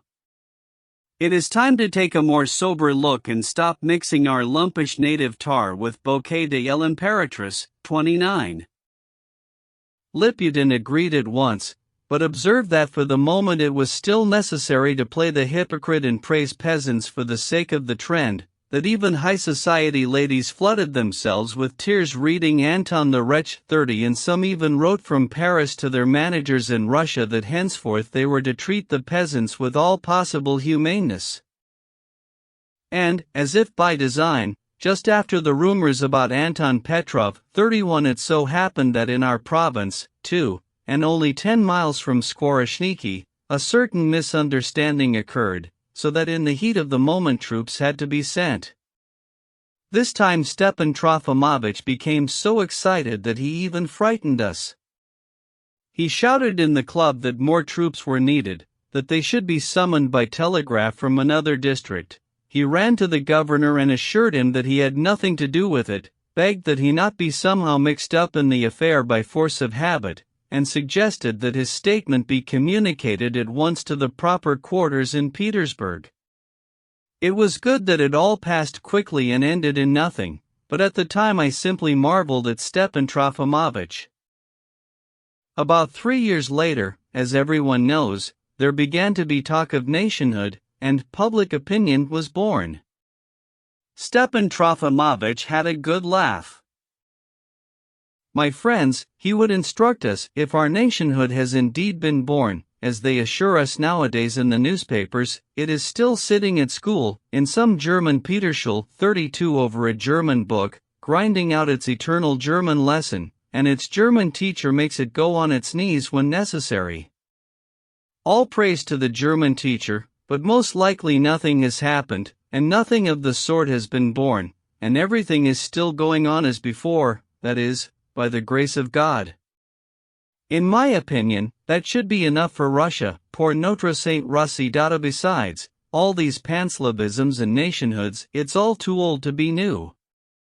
Nationhood, if you like, has never appeared among us otherwise than as a gentleman's clubroom fancy, a Moscow one at that. To be sure, I'm not talking about Igor's time. 33, and, finally, it all comes of idleness. With us everything comes of idleness, even what is fine and good. It all comes of our dear, cultivated, whimsical, gentlemanly idleness. I've been repeating it for 30,000 years. We are unable to live by our own labor. And what is all this fuss nowadays about some public opinion being born? Did it just drop from the sky, suddenly, for no rhyme or reason? Don't they understand that in order to acquire an opinion what is needed first of all is labor, one's own initiative and experience? Nothing can ever be acquired gratis. If we labor, we shall have our own opinion. And since we shall never labor, those who have been working for us all along will have the opinion instead, that is, Europe again, the Germans again, our teachers from 200 years back. Besides, Russia is too great a misunderstanding for us to resolve ourselves, without the Germans and without labor. For 20 years now I've been ringing the alarm and calling to labor. I've given my life to this call, and madman, I believed. Now I no longer believe, but I still ring and shall go on ringing to the end, to my grave. I shall pull on the rope until the bells ring for my funeral. Alas, we simply yesed him. We applauded our teacher, and with what ardor! But after all, gentlemen, even now do we not at times hear all around us the same dear, intelligent, liberal old Russian nonsense? Our teacher believed in God. I do not understand why everyone here makes me out to be a godless man, he used to say occasionally. I believe in God, mais distinguens, I believe as in a being who is conscious of himself in me. Why, I cannot go believing like my Nastasia, the serving woman, or like some grandsir who believes just in case, or like our dear Shatov, but, no, Shatov doesn't count. Shatov believes perforce, like a Moscow Slavophil. So far as Christianity is concerned, for all my sincere respect for it, I am not a Christian. I am rather an ancient pagan, like the great Goethe, 34, or like an ancient Greek. Take this one thing alone, that Christianity has never understood woman, as has been so splendidly developed by George Sand in one of her brilliant novels. Point 35. As for the bowings, the fasts, and the rest of it, I do not see why anyone should care about me. However our informers may bustle about here, I have no wish to become a Jesuit. In the year 47 Belinsky, while abroad, sent his famous letter to Gogol, in which he hotly reproached him with believing in some sort of God. 36 Entre nous soit dit, he can imagine nothing more comical than the moment when Gogol, the Gogol of that time, read this expression in the whole letter. But, ridiculousness aside, since I still agree with the essence of the matter, I will point to them and proclaim, these were men. They knew how to love their people, they knew how to suffer for them, they knew how to sacrifice everything for them, and they knew at the same time how to disagree with them when necessary, not to indulge them in certain notions. Indeed, Belinsky could hardly seek salvation in Lenten oil or turnips and peas. But here Shatov would interrupt. These men of yours never loved the people, never suffered for them or sacrificed anything for them, no matter what they themselves imagined for their own good pleasure, he growled gloomily, looking down and turning impatiently on his chair. Never loved the people, did they? Stepan Trofimovich yelled. Oh, how they loved Russia! Neither Russia nor the people.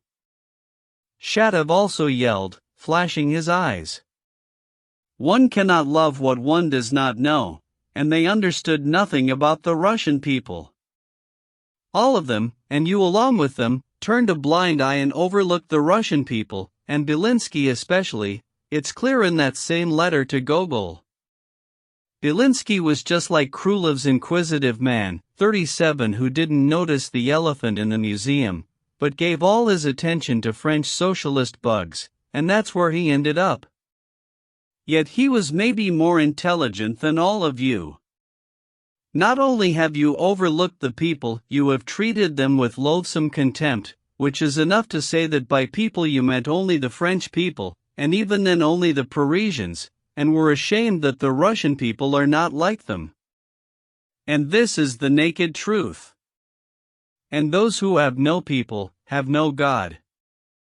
You may be sure that all those who cease to understand their people and lose their connection with them, at once, in the same measure, also lose the faith of their fathers, and become either atheists or indifferent.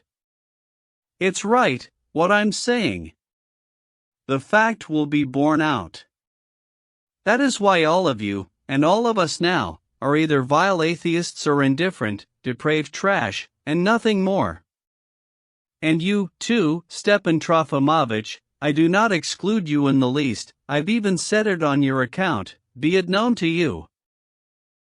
Usually, after delivering such a monologue, and this often happened with him, Shatov would seize his cap and rush to the door, completely certain that it was all over now and that he had broken his friendly relations with Stepan Trofimovich utterly and forever. But the latter always managed to stop him in time. Why not make peace, Shatov, after all these nice little words, he would say, offering his hand good-naturedly from his chair. Clumsy but bashful Shatov did not like tendernesses.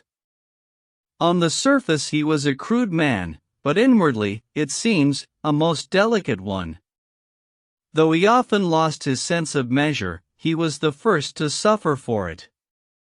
Having growled something under his nose to Stepan Trofimovich's appeal, and shumming in place like a bear, he would suddenly grin, lay his cap aside, and sit down in his former chair, stubbornly staring at the ground. Of course, wine would be brought out, and Stepan Trofimovich would pronounce some appropriate toast, say, for example, to the memory of one of the old activists. 2. Prince Harry. Matchmaking. There was one other person on earth to whom Varvara Petrovna was attached no less than to Stepan Trofimovich, her only son, Nikolai Vsevolodovich Stavrogin. It was for him that Stepan Trofimovich had been invited as a tutor. The boy was then about 8 years old, and the frivolous General Stavrogin, his father, was at the time already living separately from his mamma, so that the child grew up in her care alone. One must do Stepan Trofimovich justice, he knew how to win his pupil over. The whole secret lay in his being a child himself. I was not around then, and he was constantly in need of a true friend. He did not hesitate to make a friend of such a small being, once he had grown up a bit. It somehow came about naturally that there was not the least distance between them. More than once he awakened his 10 or 11-year-old friend at night only to pour out his injured feelings in tears before him, or to reveal some domestic secret to him, not noticing that this was altogether inadmissible. They used to throw themselves into each other's embrace and weep. The boy knew that his mother loved him very much, but he hardly had much love for her. She spoke little to him, rarely hindered him in anything, but he always somehow morbidly felt her eyes fixed upon him, watching him. However, in the whole business of education and moral development, his mother fully trusted Stepan Trofimovich. She still fully believed in him then. One may suppose that the pedagogue somewhat unsettled his pupil's nerves. When he was taken to the lycée in his 16th year, he was puny and pale, strangely quiet and pensive. Later on he was distinguished by his extraordinary physical strength.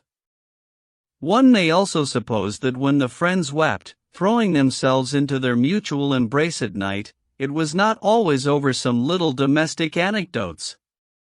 Stepan Trofimovich managed to touch the deepest strings in his friend's heart and to call forth in him the first, still uncertain sensation of that age-old, sacred anguish which the chosen soul, having once tasted and known it, will never exchange for any cheap satisfaction. There are lovers of this anguish who cherish it more than the most radical satisfaction, if that were even possible. But in any event it was good that the youngling and the mentor, though none too soon, were parted in different directions. For the first 2 years the young man came home from the lycée for vacations. While Varvara Petrovna and Stepan Trofimovich were in Petersburg, he was sometimes present at his mother's literary evenings, listening and observing. He spoke little, and was quiet and shy as before. He treated Stepan Trofimovich with the former tender attentiveness, but now somehow more reservedly. he obviously refrained from talking with him about lofty subjects or memories of the past. In accordance with his mama's wish, after completing his studies he entered military service and was soon enrolled in one of the most distinguished regiments of the Horse Guard. He did not come to show himself to his mama in his uniform and now rarely wrote from Petersburg. Varvara Petrovna sent him money without stint, in spite of the fact that the income from her estates fell so much after the reform that at first she did not get even half of her former income. However, through long economy she had saved up a certain not exactly small sum. She was very interested in her son's successes in Petersburg high society. The young Osair, rich and with expectations, succeeded where she had not. He renewed acquaintances of which she could no longer even dream, and was received everywhere with great pleasure. But very soon rather strange rumors began to reach Varvara Petrovna. The young man, somehow madly and suddenly, started leading a wild life. Not that he gambled or drank too much, there was only talk of some savage unbridledness, of some people being run over by horses, of some beastly behavior towards a lady of good society with whom he had had a liaison and whom he afterwards publicly insulted. There was something even too frankly dirty about this affair. It was added, furthermore, that he was some sort of swashbuckler, that he picked on people and insulted them for the pleasure of it. Varvara Petrovna was worried and anguished.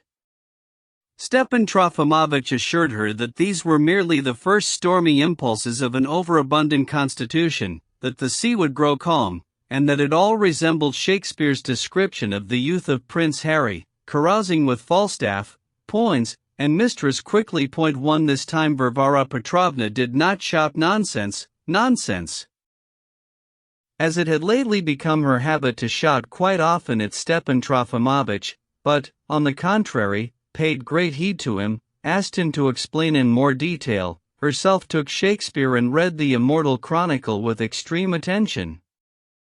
But the Chronicle did not calm her down, nor did she find all that much resemblance. She waited feverishly for answers to certain of her letters.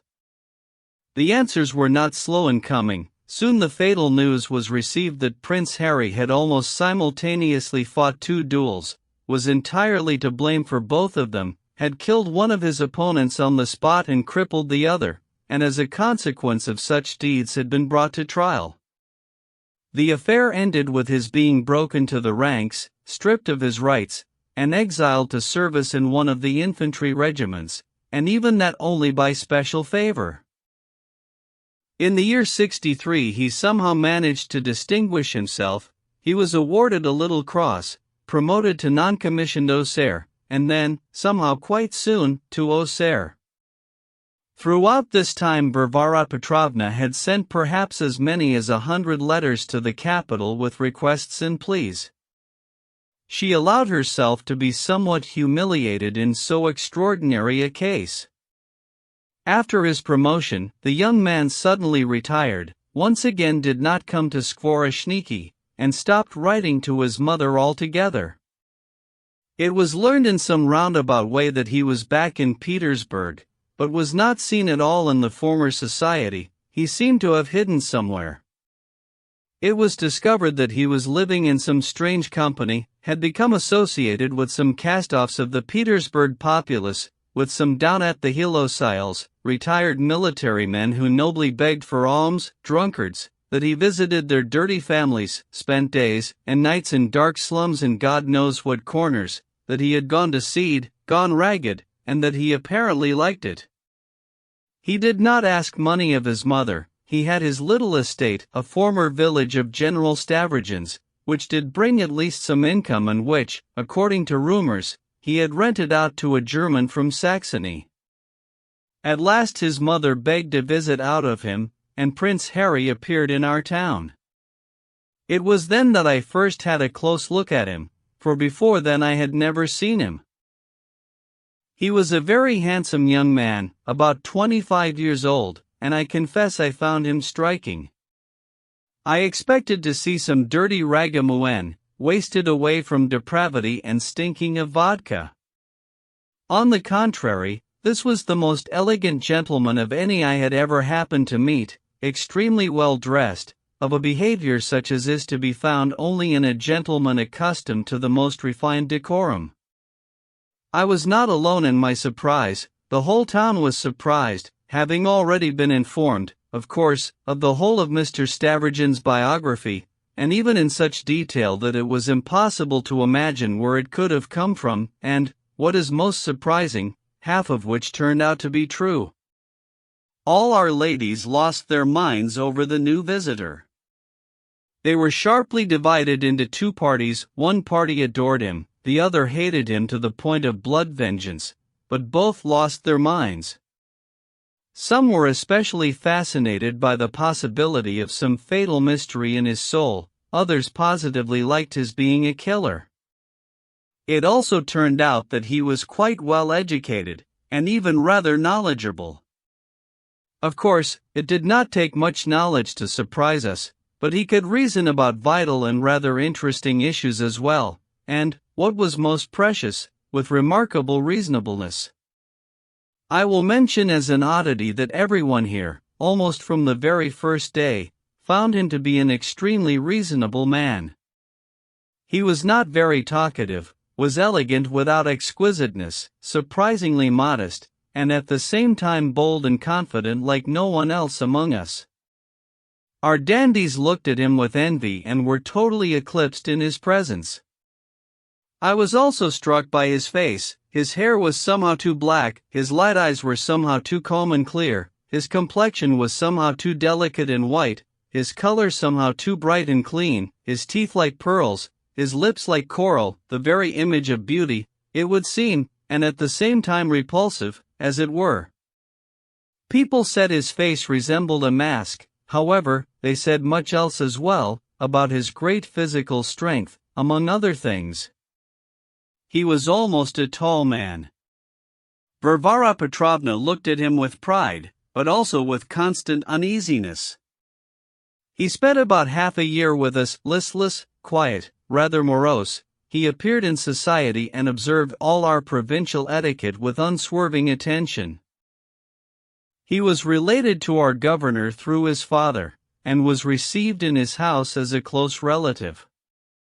But several months passed, and the beast suddenly showed its claws. By the way, I will note parenthetically that dear, mild Ivan Osipovich, our former governor, had something of the woman about him, but was from a good and well-connected family, which explains how he could sit with us for so many years constantly brushing all business aside.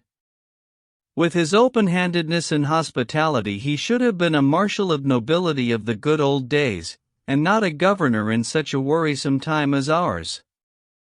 There was eternal talk in town that it was not he but Varvara Petrovna who ruled the province. It was caustically put, of course, but nonetheless decidedly a lie. And much wit was wasted among us on account of it. On the contrary, in recent years Varvara Petrovna had specifically and consciously withdrawn from any higher destiny, despite the extreme respect accorded her by the whole of society, and voluntarily confined herself within the strict limits she set for herself. Instead of a higher destiny, she suddenly turned to the management of her estate, and in 2 or 3 years brought its income up almost to the former level. Instead of the former poetic impulses, visits to Petersburg, plans for publishing a magazine, and so on, she started scrimping and saving. She even removed Stepan Trofimovich from herself, allowing him to rent an apartment in another house, which he himself, under various pretexts, had been pestering her to do for a long time. Stepan Trofimovich gradually began referring to her as a prosaic woman, or, even more jocularly, as his prosaic friend. To be sure, he allowed himself such jokes not otherwise than in the most highly respectful form and after a long selection of the appropriate moment. All of us who were close to them understood, and Stepan Trofimovich more sensitively than any of us, that her son appeared to her then as if in the guise of a new hope and even in the guise of some new dream. Her passion for her son dated from the time of his successes in Petersburg society, and had increased especially from the moment she received the news that he had been broken to the ranks. And yet she was obviously afraid of him and seemed like a slave before him. One could see that she was afraid of something indefinite, mysterious, which she herself would have been unable to explain, and oftentimes she studied Nicholas unobtrusively and attentively, pondering and puzzling over something, and then the beast suddenly put out its claws. 2. Our prince suddenly, for no reason at all, committed 2 or 3 impossibly brazen acts upon various persons. That is, the main thing lay in their being so unheard of, so utterly unlike anything else, so different from what is usually done, so paltry and adolescent, and devil knows why, with no pretext whatsoever. One of the most respectable senior members of our club, Pavel Pavlovich Gaganov, an elderly man and even a decorated one, had acquired the innocent habit of accompanying his every word with a passionately uttered, "No, sir, they won't lead me by the nose." And so what? But one day in the club, when he uttered this aphorism at some heated moment to a small group of club guests gathered around him, none of them inconsequential, Nikolai Vsevolodovich, who was standing apart by himself and whom no one was addressing, suddenly came up to Pavel Pavlovich, seized his nose unexpectedly but firmly with 2 fingers, and managed to pull him 2 or 3 steps across the room. He could not have felt any anger towards Mr. Gaganov. One might think it was merely a childish prank, a most unpardonable one, of course, yet it was recounted later that at the very moment of the operation he was almost in a reverie, just as if he had lost his mind. But this was recalled and grasped long afterwards. At first, in the heat of the moment, everyone recalled only what happened next, by which time he certainly understood how things really were and not only did not become embarrassed but, on the contrary, smiled gaily and maliciously, without the least repentance. There was a terrible uproar, he was surrounded. Nikolai Vsevolodovich kept turning and looking around, not answering anyone, gazing with curiosity at the exclaiming faces. At last he seemed suddenly to lapse into reverie again, so they said, at least frowned, stepped firmly up to the insulted Pavel Pavlovich, and with obvious vexation muttered rapidly, "Forgive me, of course. I really don't know why I suddenly wanted, silly of me." The casualness of the apology amounted to a fresh insult. There was even more shouting. Nikolai Vsevolodovich shrugged and walked out. All this was very silly, to say nothing of its ugliness, a calculated and deliberate ugliness, as it seemed at first sight, and therefore constituting a deliberate and in the highest degree impudent affront to our entire society. And that is how everyone understood it. First of all, Mr. Stavrogin was immediately and unanimously expelled from membership in the club.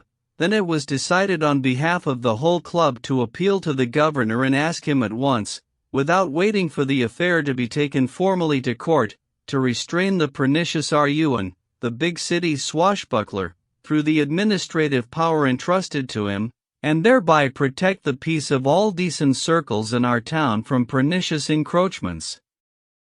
It was added with malicious innocence that some law may perhaps be found even for Mr. Stavrogin.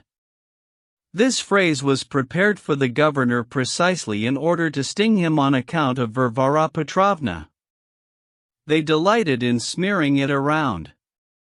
As if by design, the governor happened to be out of town then. He had gone somewhere nearby to baptize the baby of a certain interesting and recent widow who had been left in a certain condition by her husband, but it was known that he would soon return.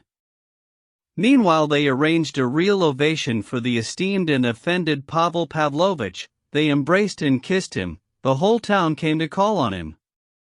They even planned a subscription dinner in his honor, and abandoned the idea only at his urgent request, perhaps realizing finally that the man had after all been dragged by the nose, and therefore there was no reason to be quite so triumphant. And yet how had it happened? How could it have happened? The remarkable thing was precisely that no one in the whole town ascribed this wild act to madness. Which meant that they were inclined to expect such acts from Nikolai Vsevolodovich even when sane. For my own part, to this day I do not know how to explain it, even despite the event that soon followed, which seemed to explain everything and, apparently, to pacify everyone. I will also add that, 4 years later, to my cautious question concerning this past event in the club, Nikolai Vsevolodovich responded, frowning, "Yes, I was not quite well then. But there is no point in rushing ahead." I also found curious the explosion of general hatred with which everyone here fell upon the RUN and big city swashbuckler. They insisted on seeing an insolent deliberateness and calculated intention to insult our whole society at once. In truth, the man pleased no one and, on the contrary, got everyone up in arms, but how, one wonders? Until the last occasion, he had not once quarreled with anyone, or insulted anyone, and was as courteous as a gentleman in a fashion plate, if the latter were able to speak. I suppose he was hated for his pride. Even our ladies, who had begun with adoration, now cried against him still more loudly than the men. Varvara Petrovna was terribly struck.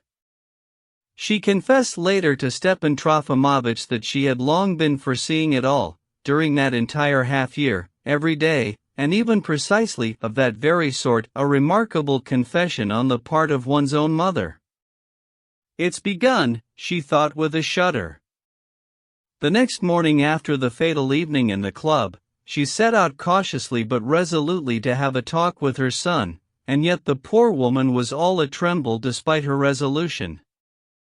She had not slept all night and had even gone early in the morning to confer with Stepan Trofimovich and wept while she was there, which had never happened to her in public before. She wished that Nicholas would at least say something to her, at least deign to talk with her. Nicholas, always so courteous and respectful with his mother, listened to her for some time, scowling but very serious. Suddenly he got up without a word of response, kissed her hand, and walked out. And that same day, in the evening, as if by design, there came another scandal which, though a bit more mild and ordinary than the first, nevertheless, owing to the general mood, considerably increased the town outcry. Namely, our friend Liputin turned up. He called on Nikolai Vsevolodovich immediately after his talk with his mamma, and earnestly requested the honor of his presence that same evening at a party on the occasion of his wife's birthday. Varvara Petrovna had long looked with a shudder at the low orientation of Nikolai Vsevolodovitch's acquaintances, but never dared to remark on it. He had already struck up several other acquaintances in this third-rate stratum of our society, and even lower, but such was his inclination. However, he had not yet visited Liputin's house, though he had met Liputin himself. He realized that Liputin was inviting him as a result of the scandal in the club the day before, that as a local liberal he was delighted by the scandal, sincerely thought it was the proper way to treat senior club members, and that it was all very good. Nikolai Vsevolodovich laughed and promised to come. Many guests assembled. They were unsightly but rollicksome people. The vain and jealous Liputin invited guests only twice a year, but on those occasions he did not stint. The most honored guest, Stepan Trofimovich, did not come for reason of illness. Tea was served, there was an abundance of appetizers and vodka, cards were being played at 3 tables, and while waiting for supper the young people started dancing to the piano. Nikolai Vsevolodovich chose Madame Liputin, a very pretty little lady, who was terribly shy of him, took 2 turns with her, sat down beside her, made her talk, made her laugh. Finally, after remarking on how pretty she was when she laughed, he suddenly put his arm around her waist, in front of all the guests, and kissed her on the lips, 3 times in a row, to the full of his heart's content. The poor frightened woman fainted. Nikolai Vsevolodovich took his hat, went up to her husband, who stood dumbstruck amid the general commotion, looked at him, became confused himself, muttered hastily, "Don't be angry," and walked out. Liputin ran after him to the front hall, helped him into his fur coat with his own hands, and, bowing, saw him down the stairs. And the very next day there came a rather amusing addition to this, comparatively speaking, essentially innocent story, an addition which thereafter even brought Liputin a sort of honor, which he was able to exploit to his full advantage. Around 10 o'clock in the morning, Liputin's servant Agafya, a bold, pert, and red-cheeked wench of about 30, appeared at Mrs. Stavrogin's house, sent by him with a message for Nikolai Vsevolodovich, saying she absolutely had to see the master himself, ma'am. He had a very bad headache, but he came out. Varvara Petrovna managed to be present when the message was delivered. Sergei Vasilievich, that is, Liputin, Agafya rattled out pertly, asked me first of all to bring you his greetings and inquire about your health, sir, how you slept yesterday, and how you feel now after yesterday, sir. Nikolai Vsevolodovich grinned. Bring him my greetings and thanks, and tell your master from me, Agafya, that he is the most intelligent man in the whole town. And he told me to answer you on that, Agafya picked up even more pertly, that he knows it even without you, and he wishes you the same, sir. Well, now. And how could he have found out what I was going to tell you? I really don't know what way he found out, sir, but when I left and was already at the other end of the lane, I heard him running after me without his cap, sir. Agafyishka, he said, if it perhaps he says to you, tell your master he's the smartest man in town, then be sure to say at once, we know that very well ourselves, and the same to you, sir. 3.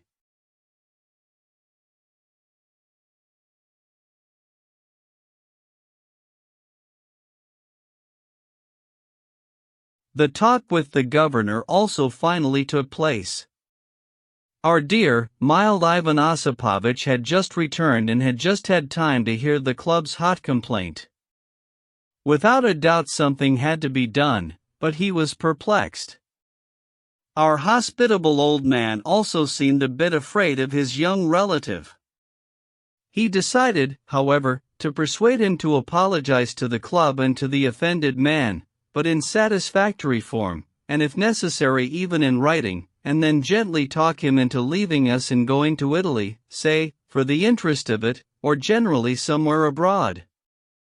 In the reception room, where he came out this time to meet Nikolai Vsevolodovich, who on other occasions, as a relative, wandered freely all over the house, the well-bred Alyosha Telyatnikov, an docile and also a familiar of the governor's house, was opening envelopes in the corner at a table, and in the next room, by the window nearest the door, a visitor had placed himself, a fat and healthy colonel, a friend and former colleague of Ivan Osipovich's, who was reading The Voice, paying no attention, of course, to what was going on in the reception room. He even sat with his back turned. Ivan Osipovich began in a roundabout way, almost in a whisper, but kept getting slightly confused. Nicholas had an ungracious look, not at all like a relative, was pale, sat staring at the floor, and listened with knitted brows, as if overcoming great pain.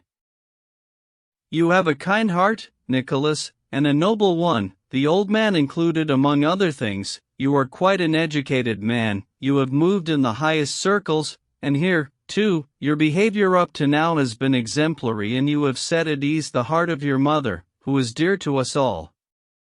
And now everything has again taken on a coloring so mysterious and dangerous for everyone. I speak as a friend of your family, as an elderly man who is your relative and loves you sincerely, in whom you can take no offense. Tell me, what prompts you to such unbridled acts, so beyond all convention and measure? What might be the meaning of such escapades, as if in delirium? Nicholas listened with vexation and impatience. Suddenly something as if sly and mocking flashed in his eyes. "Perhaps I'll tell you what prompts me," he said sullenly, and, looking around, he leaned towards Ivan Osipovitch's ear. The well-bred Alyosha Telyatnikov withdrew another 3 steps towards the window, and the colonel coughed over the voice. Poor Ivan Osipovitch hastily and trustfully offered his ear. He was an extremely curious man.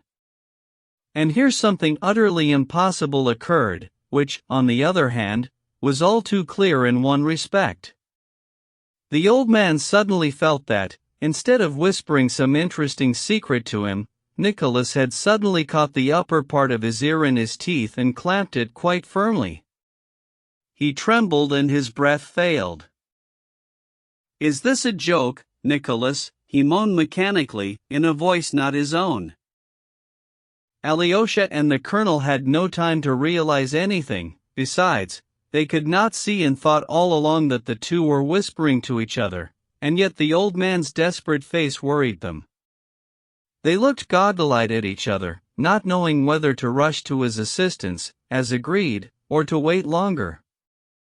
Nicholas noticed it, perhaps, and bit harder on the ear. "Nicholas! Nicholas!" the victim moaned again. "So, you've had your joke, that's enough." Another moment and the poor man would, of course, have died of fright, but the monster had mercy on him and released his ear. This whole mortal terror lasted a full minute, and after it the old man had a sort of fit. But half an hour later Nicholas was arrested and taken for the time being to the guardhouse, where he was locked in a separate cell with a separate guard at the door. The decision was a harsh one, but our mild superior was so angry that he decided to take the responsibility upon himself even in the face of Varvara Petrovna.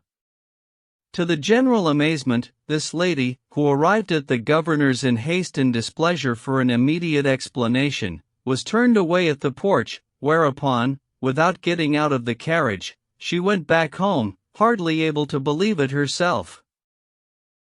And finally everything was explained. At 2 o'clock in the morning, the arrested man, who until then had been surprisingly quiet and had even fallen asleep, suddenly raised a clamor, began beating violently on the door with his fists, with unnatural force tore the iron grating from the little window in the door, broke the glass, and cut his hands all over. When the officer of the guard came running with a detachment of men and the keys and ordered the cell to be opened so as to fall upon the raging man and bind him, it turned out that he was in an acute state of brain fever. He was brought home to his mama. At once everything was explained.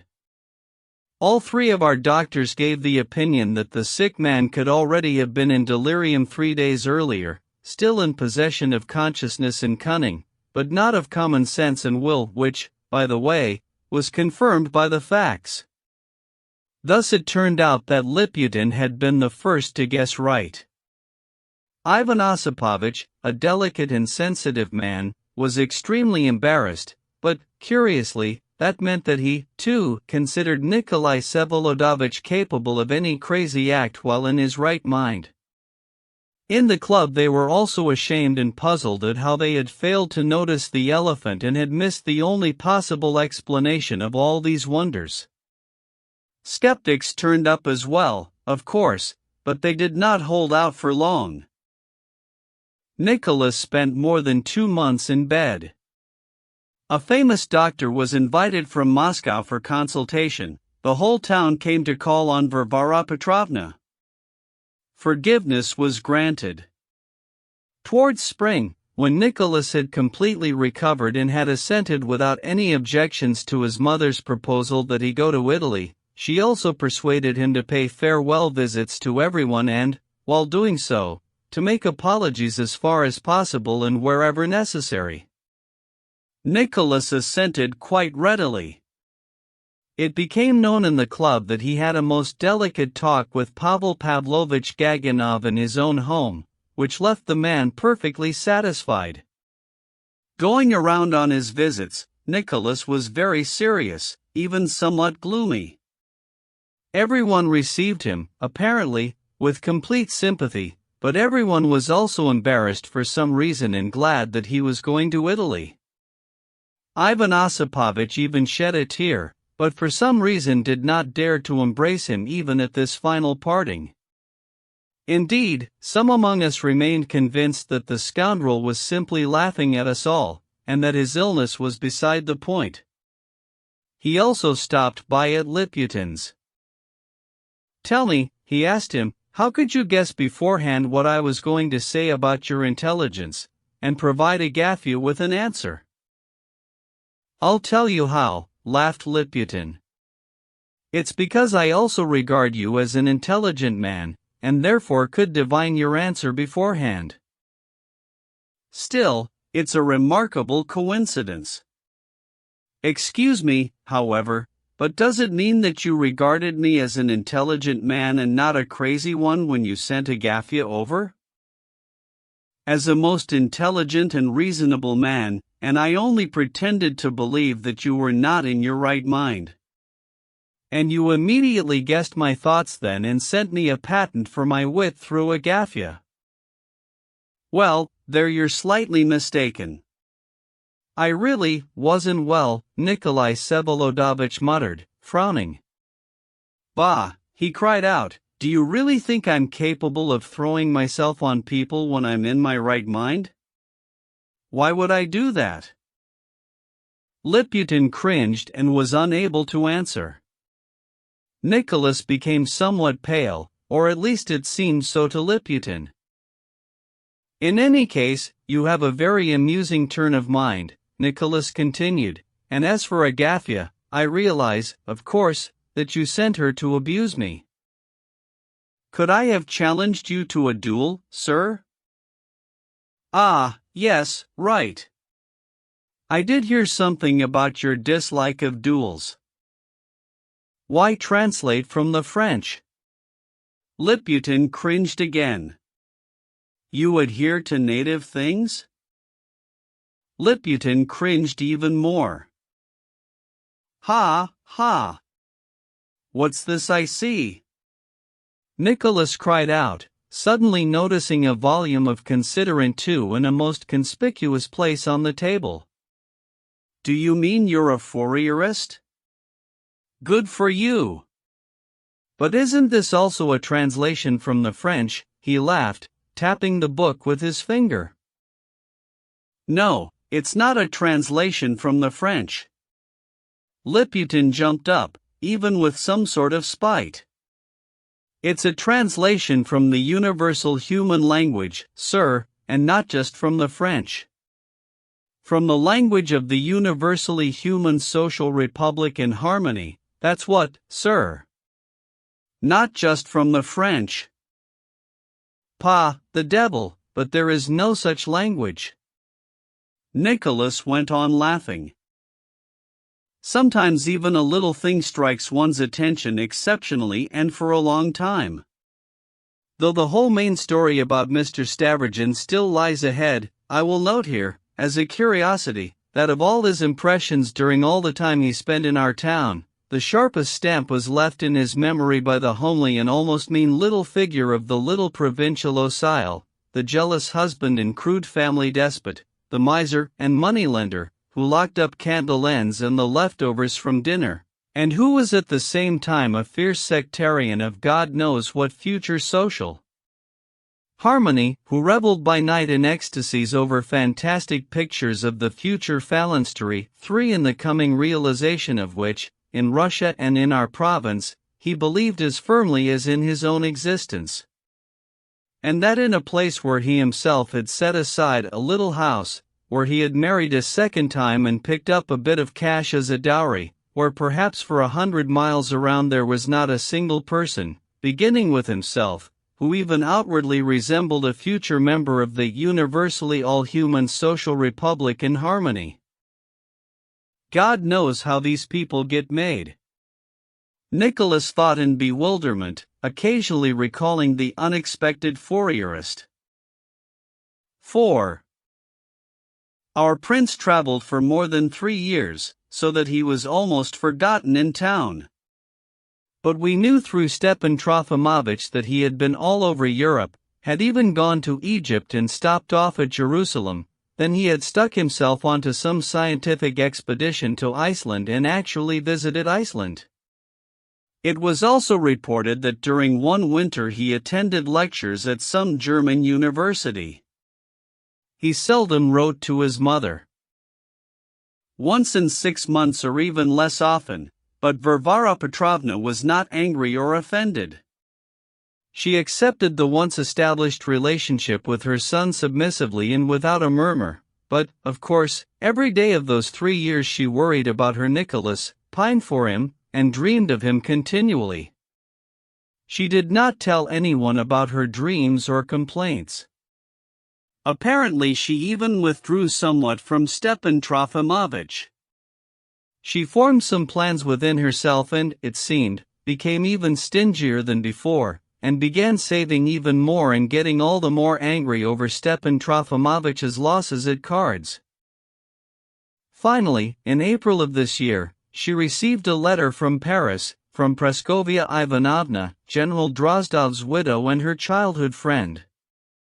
In the letter Praskovia Ivanovna, whom Varvara Petrovna had not seen or corresponded with for about 8 years, informed her that Nikolai Vsevolodovich had become a familiar of her house and was friends with Liza, her only daughter, and intended to accompany them to Switzerland in the summer, to Vernex's Montreux, despite the fact that he was received like a son and was almost living in the family of Count K. Quite an influential person in Petersburg, who was now staying in Paris. It was a brief letter and its object was perfectly clear, though apart from the above-mentioned facts it contained no conclusions. Varvara Petrovna did not think long, made her mind up instantly, got ready, took her ward Dasha, Shatov's sister, with her, and in the middle of April went off to Paris and then to Switzerland. She returned alone in July, having left Dasha with the Drozdovs. The Drozdovs themselves, according to the news she brought, promised to come to us at the end of August. The Drozdovs were also landowners of our province, but the duties of General Ivan Ivanovich, a former friend of Varvara Petrovna's and a colleague of her husband's, constantly prevented them from ever visiting their magnificent estate. After the general's death, which occurred last year, the inconsolable Praskovia Ivanovna went abroad with her daughter, with the intention among other things of trying the great cure, which she planned to undergo at Vernex's Montreux in the latter half of the summer. On her return to the fatherland she intended to settle in our province for good. She had a big house in town, which for many years had stood empty with its windows boarded up. They were rich people. Praskovia Ivanovna, Mrs. Tushin by her first marriage, was also, like her school friend Varvara Petrovna, the daughter of an old-time tax farmer and had also married with a very large dowry. The retired cavalry captain Tushin was himself a man of means and of some ability. At his death he bequeathed a goodly capital to his 7-year-old and only daughter Liza. Now that Lizaveta Nikolaevna was about 22, her own money could safely be reckoned at no less than 200,000 rubles, to say nothing of the fortune that would come to her in time from her mother, who had no children from her second marriage. Varvara Petrovna was apparently quite pleased with her trip. In her opinion, she had managed to come to a satisfactory understanding with Praskovia Ivanovna, and immediately upon her arrival she told everything to Stepan Trofimovich. She was even quite expansive with him, something which had not happened to her in a long time. Hurrah! Stepan Trofimovich cried and snapped his fingers. He was perfectly delighted, the more so as he had spent the whole time of separation from his friend being extremely dejected. She had not even said a proper goodbye to him as she was leaving, and did not mention any of her plans to that old woman, fearing, perhaps, that he might blurt something out. She was angry with him then for the loss of a considerable sum at cards, which had suddenly been discovered. But while still in Switzerland she had felt in her heart that her abandoned friend should be rewarded on her return, the more so as she had long been treating him severely. The abrupt and mysterious separation struck and tormented the timid heart of Stepan Trofimovich, and, as if by design, other perplexities also came along at the same time. He suffered over a certain rather considerable and long-standing financial obligation, which could by no means be met without Varvara Petrovna's help. Moreover, in May of this year came the end of our kindly, mild Ivan Osipovich's term as governor. He was replaced, and not without some unpleasantness. Then, in Varvara Petrovna's absence, the entrance of our new superior, Andrei Antonovich von Lemke, also took place. With that there at once began to be a noticeable change in the attitude of almost all our provincial society towards Varvara Petrovna, and, consequently, towards Stepan Trofimovich as well. At least he had already managed to gather a few unpleasant though valuable observations and, it seems, had grown very timid on his own without Varvara Petrovna. He had an alarming suspicion that the new governor had already received reports on him as a dangerous man. He learned positively that some of our ladies intended to stop calling on Varvara Petrovna. It was said repeatedly of the future governor's wife, who was expected here only in the autumn, that though she was, one heard, a haughty woman, at least she was a real aristocrat, not like our wretched Varvara Petrovna. Everyone knew from somewhere, certainly and with details, that the new governor's wife and Varvara Petrovna had already met once in society and had parted in enmity, so that the mere reminder of Mrs. von Lemke supposedly produced a morbid impression on Varvara Petrovna. Varvara Petrovna's bright and victorious look, the contemptuous indifference with which she heard about the opinions of our ladies and the agitation in society, resurrected the fallen spirits of timid Stepan Trofimovich and cheered him up at once. With a special joyfully fawning humor he began to elaborate upon the new governor's arrival. "You undoubtedly know, excellent Amy," he spoke, drawing the words out fashionably and coquettishly, "what is meant by a Russian administrator, generally speaking, and what is meant by a new Russian administrator, that is, newly baked, newly installed. Ces interminable smos Russes, **. But it is unlikely that you can have learned in practice what administrative rapture means and what sort of thing it is." Administrative rapture? I have no idea. That is. Vous savez, chez nous. Un anémoti sets some utter nonentity to selling some paltry railroad tickets, and this nonentity will at once decide he has the right to look at you like Jupiter when you come to buy a ticket. Pour vous montrer son pouvoir.com, he thinks, I'll show my power over you, and it reaches the point of administrative rapture with them. Un anémoti, I've just read that some beadle in one of our churches abroad may say très curieux section. Chased out, I mean literally chased out of the church, a wonderful English family, Les Dames Charmantes, just before the start of the Lenten service, vous savez ces chance et le livre de job, on the sole pretext that it is not in order for foreigners to hang about in Russian churches and they should come at the proper time, and he sent them all into a faint. This beadle was in a fit of administrative rapture til a monter son pouvoir. Abbreviate if you can, Stepan Trofimovich. Mr. von Lemke is now touring the province. Un anémoti, this Andrei Antonovich, though he is a Russian German of Orthodox faith and even, I will grant him that, a remarkably handsome man, of the 40-year-old sort. Where did you get that he's a handsome man? He has sheep's eyes. In the highest degree. But, very well, I yield to the opinion of our ladies. Let's move on, Stepan Trofimovich, I beg you. By the way, since when have you been wearing a red necktie?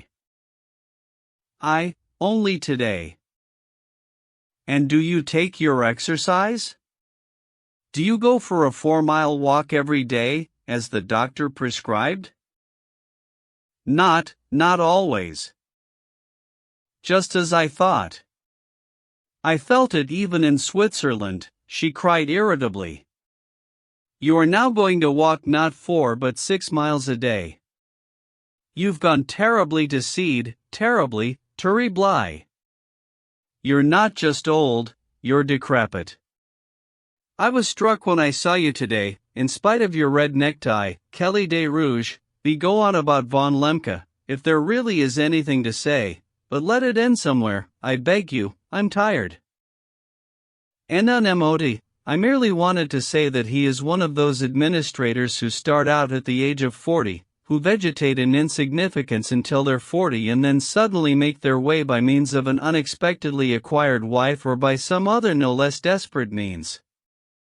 That he is away now, that is, I mean to say that he at once had it whispered in both ears that I am a corrupter of youth and a fomenter of provincial atheism. He began making inquiries at once. Can it be true? I've even taken measures. When it was reported that you ruled the province, vous savez, he allowed himself to say that such things will not continue. Is that what he said? That such things will not continue, and avec cette mort. His spouse, Yulia Mikhailovna, we shall behold here at the end of August, direct from Petersburg. From abroad. I met her there. Vraiment? In Paris and in Switzerland. She's related to the Drozdovs. Related? What a remarkable coincidence. They say she's ambitious and, supposedly has good connections? Nonsense. Nothing to speak of. She sat a spinster without a kopeck until she was 45, then she went and married her von Lemke, and now, of course, her whole goal is to pull him up. A pair of intriguers. And they say she's 2 years older than he is. 5. Her mother wore out the train of her dress on my doorstep in Moscow. She used to get herself invited to my balls out of charity when Vsevolod Nikolaevich was alive. And the girl used to sit alone in the corner all evening with a turquoise fly on her forehead. No one would dance with her, so when it got to be past 2 I'd take pity on her and send her her first partner. She was already 25 then, and they still took her out in short skirts like a schoolgirl. It became indecent to invite them. That fly, I can just see it. I tell you, I arrived and stumbled right onto an intrigue. You've just read Drozdov's letter, what could be clearer? And what did I find? That fool Drozdov herself, she's never been anything but a fool, suddenly looked at me as if she were asking why I had come. You can imagine how surprised I was. I looked and there was this finagling Lemke woman, and this cousin with her, old Drozdov's nephew, it was all clear. Of course, I undid it all at once, and Praskovia is on my side again, but the intrigue. Which you overcame, however. Oh, you Bismarck, 4. Bismarck or not, I'm still able to see through falseness and stupidity when I meet them. Lemke is falseness, and Praskovia stupidity. I've rarely met a more flaccid woman, and moreover her legs are swollen, and moreover she's kind. What could be stupider than someone who is stupid and kind? The wicked kind, ma bonne amie, the wicked kind are even stupider, Stepan Trofimovich parried nobly. Perhaps you're right, but do you remember Liza? Charmante infant, F. And no longer an infant now, but a woman, and a woman of character. Noble and passionate, and what I love in her is that she stands up to her gullible fool of a mother. The whole story took place because of that cousin. Ha, but in fact he's not related to Lizaveta Nikolaevna at all. Does he have intentions or something?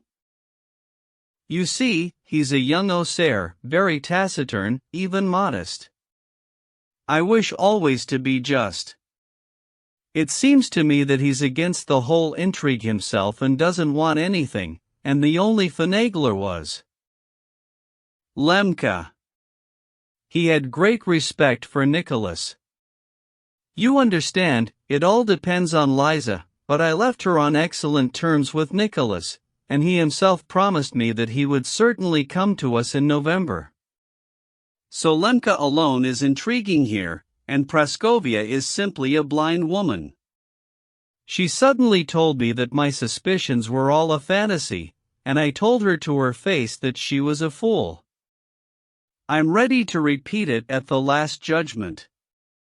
And if it weren't for Nicholas, who asked me to let it be for a while, I would never have gone away without exposing that false woman. She paid court to Count K. Through Nicholas, she tried to come between a mother and her son. But Liza is on our side, and I came to an understanding with Praskovia. You know she's related to Karmazinov. Who? Madame von Lemka? Why, yes. Distantly. Karmazinov, the novelist? The writer, yes. Why are you surprised? Of course, he considers himself great. A puffed-up creature. She'll bring him with her, and now she's fussing over him there. She intends to introduce something here, some sort of literary gatherings. He'll come for a month. He wants to sell his last estate here. I very nearly met him in Switzerland, not that I really wanted to. However, I hope he will deign to recognize me. In the old days he used to write me letters, he used to visit our house. I wish you were better dressed, Stepan Trofimovich, you're getting more slovenly by the day. Oh, how you torment me. What are you reading now?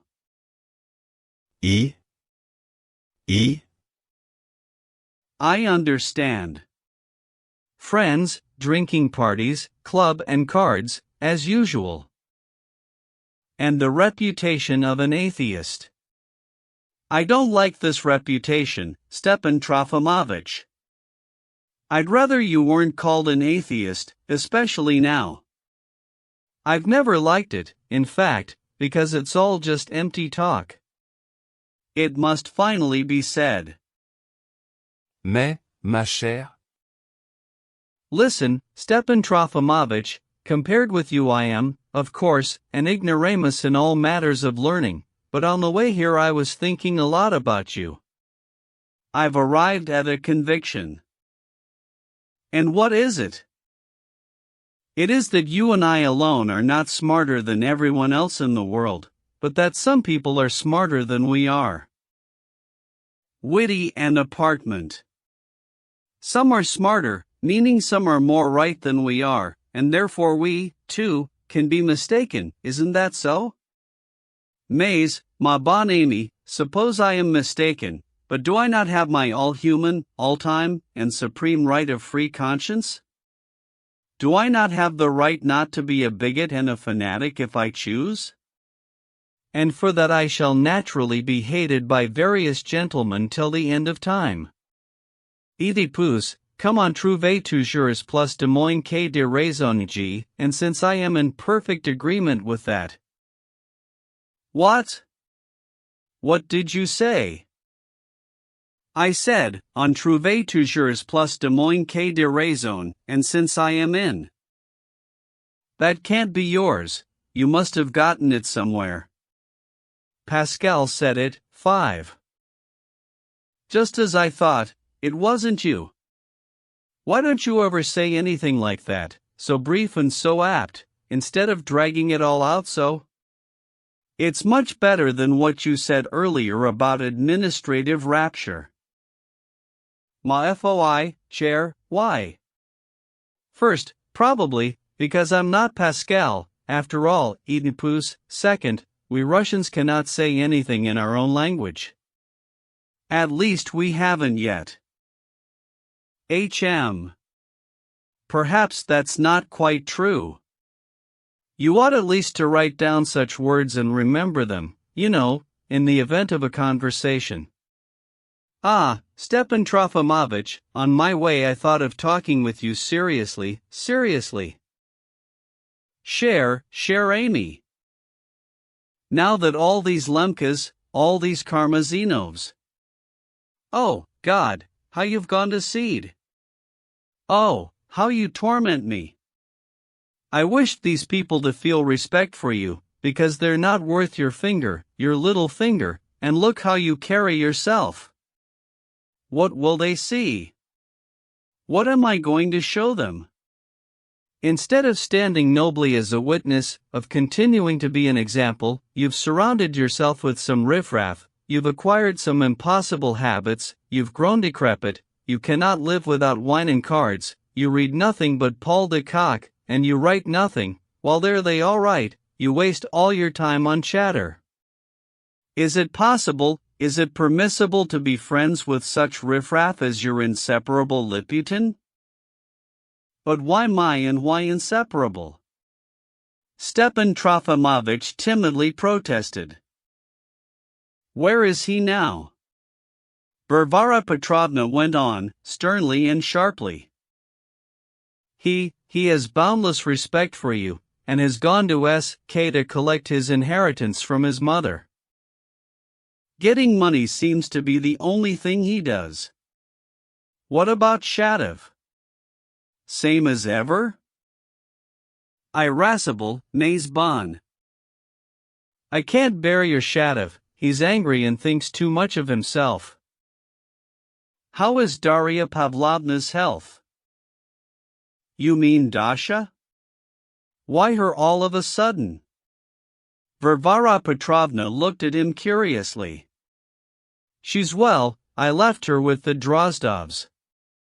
I heard something about your son in Switzerland, something bad, not good. Oh, c'est une histoire bien bête. Je vous attendais, ma bonne amie, pour vous raconter, Enough, Stepan Trofimovich, let me rest, I'm exhausted. We'll have time to talk our fill, especially about bad things. You're beginning to splutter when you laugh, there's decrepitude for you. And how strangely you laugh now. God, you're so full of bad habits. Karmazinov will never come to call on you. And they're gleeful over everything here even without that. You've revealed yourself completely now. Well, enough, I'm tired. You might finally spare a person. Stepan Trofimovich spared a person, but he withdrew in perplexity.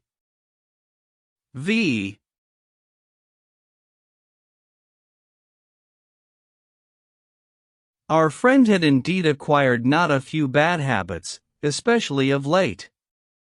He had visibly and rapidly gone to seed, and it was true that he had become slovenly.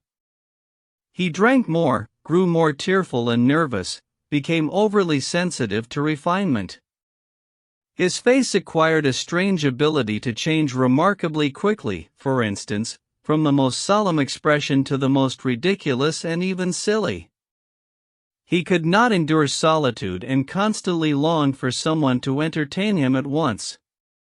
He had an absolute need for gossip, for some local anecdote, and it had to be new each day. If no one came for a long time, he wandered dejectedly about his rooms, went up to the windows, pensively chewed his lips, sighed deeply, and finally all but whimpered. He kept having presentiments of something, being afraid of something unexpected, inevitable, he became timorous, began paying great attention to his dreams. He spent that whole day and evening in extreme dejection, sent for me, was very agitated, talked for a long time, narrated for a long time, but it was all quite incoherent. Varvara Petrovna had long known that he concealed nothing from me. It seemed to me, finally, that he was concerned about something particular, something that he perhaps could not imagine to himself.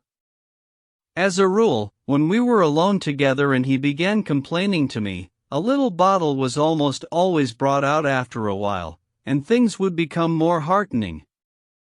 This time there was no wine, and he obviously suppressed in himself the recurring desire to send for it. "Why is she so angry all the time?" he complained every moment, like a child. "Tous les hommes de génie et de progrès en Russie étant, sont différents toujours de card players et de drunkards que boivent en zapoige, and I'm not such a card player and drunkard yet. She reproaches me, asks me why I don't write anything. Strange notion. And why am I lying down? You must stand as an example and a reproach," she says. "Mais, entre nous soit dit, que what else can a man destined to be a standing reproach do but lie down, doesn't she see that?" And finally the particular anguish that was then tormenting him so persistently became clear to me. Many times that evening he went up to the mirror and stood before it for a long while. Finally, he turned from the mirror to me and said with some strange despair, "Mon cher, je suis un man gone to seed." Yes, indeed, until then, until that very day, he had always remained certain of just one thing, namely, that despite all Varvara Petrovna's new views and changes of ideas, he still had charms over her woman's heart, that is, not only as an exile or as a famous scholar, but also as a handsome man. For 20 years this flattering and comforting conviction had been rooted in him, and of all his convictions it was perhaps the hardest to part with. Did he anticipate that evening what a colossal ordeal was being prepared for him in the nearest future? 6. I will now set out to describe the somewhat amusing incident with which my chronicle really begins. At the very end of August the Drozdovs finally returned. Their appearance slightly preceded the arrival of their relative, our new governor's wife, long expected by the whole town, and generally made a remarkable impression on society. But I will speak of these curious events later. Now I will confine myself to the fact that Praskovia Ivanovna brought Varvara Petrovna, who was expecting her so impatiently, a most worrisome riddle. Nicholas had parted with them in July and, meeting Count K. on the Rhine, had gone to Petersburg with him and his family. N.B. All three of the Count's daughters were of marriageable age.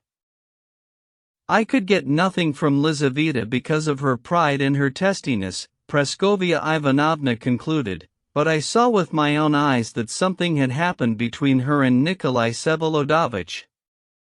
I do not know the reasons, my dear Varvara Petrovna, but it seems you will have to ask your Darya Pavlovna what the reasons were. I think Liza was offended. I'm only too glad to bring you your favorite at last and hand her over to you, to get her off my back. These venomous words were spoken with extraordinary vexation. It was obvious that the flaccid woman had prepared them in advance and had relished their effect beforehand. But Varvara Petrovna was not one to be taken aback by sentimental effects and riddles. She sternly demanded the most precise and satisfactory explanations. Praskovia Ivanovna lowered her tone at once and even ended by bursting into tears and launching into the most friendly effusions. Like Stepan Trofimovich, this irritable but sentimental lady was in constant need of true friendship, and her chief complaint against her daughter Lizaveta Nikolaevna was precisely that her daughter was not her friend. But of all her explanations and effusions, the only certainty turned out to be that some sort of a falling out had indeed taken place between Liza and Nicholas, but what sort of falling out of this Praskovia Ivanovna was apparently unable to form any definite idea. As for the accusations she had brought against Darya Pavlovna, in the end she not only renounced them altogether, but even asked especially that her previous words not be given any importance because she had spoken them in irritation. In short, everything was left rather vague, even suspicious. According to her account, the falling out arose because of Liza's testy and derisive character, and the proud Nikolai Vsevolodovich, though very much in love, could not endure her derision and became derisive himself. Shortly afterwards we made the acquaintance of a young man, the nephew of your professor, I believe, and with the same last name. His son, not his nephew, Varvara Petrovna corrected. Praskovia Ivanovna had never been able to remember Stepan Trofimovitch's last name and always called him Professor. Well, his son, then, and so much the better, it's all the same to me. An ordinary young man, very lively and easy-going, but there's nothing to him. Well, here Liza herself behaved wrongly. She allowed the young man some closeness, intending to make Nikolai Vsevolodovich jealous. I don't condemn that too much, it's a girl's business, quite usual, even charming. Only instead of being jealous, Nikolai Vsevolodovich, on the contrary, became friendly with the young man himself, as if he didn't notice a thing, or as if it made no difference to him. Liza blew up at that. The young man soon left, he was in a great hurry to get somewhere, and Liza started picking on Nikolai Vsevolodovich at every opportunity. She noticed that he sometimes talked with Dasha and she began to get frantic, at which point, dearest, my life became impossible. The doctors forbade me to be irritated, and I was so sick from that much vaunted lake of theirs, it gave me toothaches, and such rheumatism. They've even published somewhere that Lake Geneva causes toothaches, it has that property. And then Nikolai Vsevolodovich suddenly received a letter from the Countess and left us at once, packed up in a day. They parted in a friendly way, and as she was seeing him off, Liza became very gay and carefree and laughed loudly all the time. Only it was all put on. He left, and she became very pensive, stopped mentioning him completely, and wouldn't let me. And I'd advise you, my dear Varvara Petrovna, not to bring up the subject with Liza, you will only make things worse. If you keep silent, she'll start talking with you first, then you'll learn more. I believe they'll get back together, if only Nikolai Vsevolodovich does not put off coming as he promised. I shall write to him at once. If that's how it was, it's just an empty falling out, all nonsense. And I know Darya only too well. Nonsense. About Dashenka I confess, my sin. They were just ordinary conversations, and allowed, too. But, dearest, it all upset me so at the time. And Liza herself became close to her again as affectionately as before, I saw it. That same day Varvara Petrovna wrote to Nicholas, begging him to come at least a month earlier than the time he had fixed. But for her there still remains something unclear and unknown in it. She spent the whole evening and the whole night thinking. Praskovia's opinion seemed too innocent and sentimental to her. Praskovia has been too emotional all her life, ever since boarding school, she thought. It's not like Nicholas to run away because of a girl's taunts. There's some other reason, if indeed there was a falling out. That Sarah's here, however, they brought him with them, and he's living in their house like a relative. And Praskovia confessed much too quickly about Darya. She must have left something out, something she didn't want to tell. By morning a project had ripened in Varvara Petrovna for putting an immediate end to at least one perplexity, a project remarkable for its unexpectedness. What was in her heart when she created it? It is difficult to say, and I will not undertake to explain beforehand all the contradictions that went into it. As a chronicler, I limit myself simply to presenting events in an exact way, exactly as they occurred, and it is not my fault if they appear incredible. Nevertheless, I must testify once again that by morning she had no remaining suspicions about Dasha, and, in truth, there had been none to begin with. She was too sure of her. And she could not admit the idea that her Nicholas could take a fancy to her. Daria. In the morning, while Daria Pavlovna was pouring tea at the tea table, Varvara Petrovna studied her long and fixedly and, perhaps for the 20th time since the day before, said confidently to herself, "It's all nonsense." She only noticed that Dasha looked somehow tired and that she was even quieter than before, even more apathetic. After tea, following a custom established once and for all, they both sat down to needlework. Varvara Petrovna told her to make a full report of her impressions abroad, mainly of nature, the inhabitants, the towns, their art and industry, everything she had managed to notice. Not one question about the Drozdovs or her life with the Drozdovs. Dasha, who was sitting next to her at the worktable helping her with some embroidery, had already been talking for about half an hour in her even, monotonous, but somewhat weak voice. "Daria," Varvara Petrovna suddenly interrupted her, "is there anything special you wish to tell me?" "No, nothing." Daria thought for a moment and looked at Varvara Petrovna with her light eyes. "Nothing on your soul, on your heart, on your conscience?" "Nothing," Dasha repeated softly, but with a sort of sullen firmness. "So I thought. Believe me, Daria, I shall never have doubts of you. Now sit and listen. Come and sit on this chair, facing me. I want to see all of you. So, listen, do you want to be married?" Dasha responded with a long, questioning, though not too surprised look. "Wait, don't speak. First of all, there is a difference in age, a very great difference, but you know better than anyone what nonsense that is.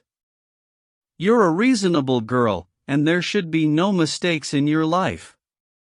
He is still a handsome man, by the way. In short, Stepan Trofimovich, whom you have always respected." "Well..." Dasha looked even more questioningly, and this time was not only surprised, but even blushed visibly. "Wait, don't speak, don't be hasty. You have money left to you in my will, but if I should die, what will become of you even with money? They will deceive you and take your money, well, and that's the end of you. But with him you will be the wife of a noted man.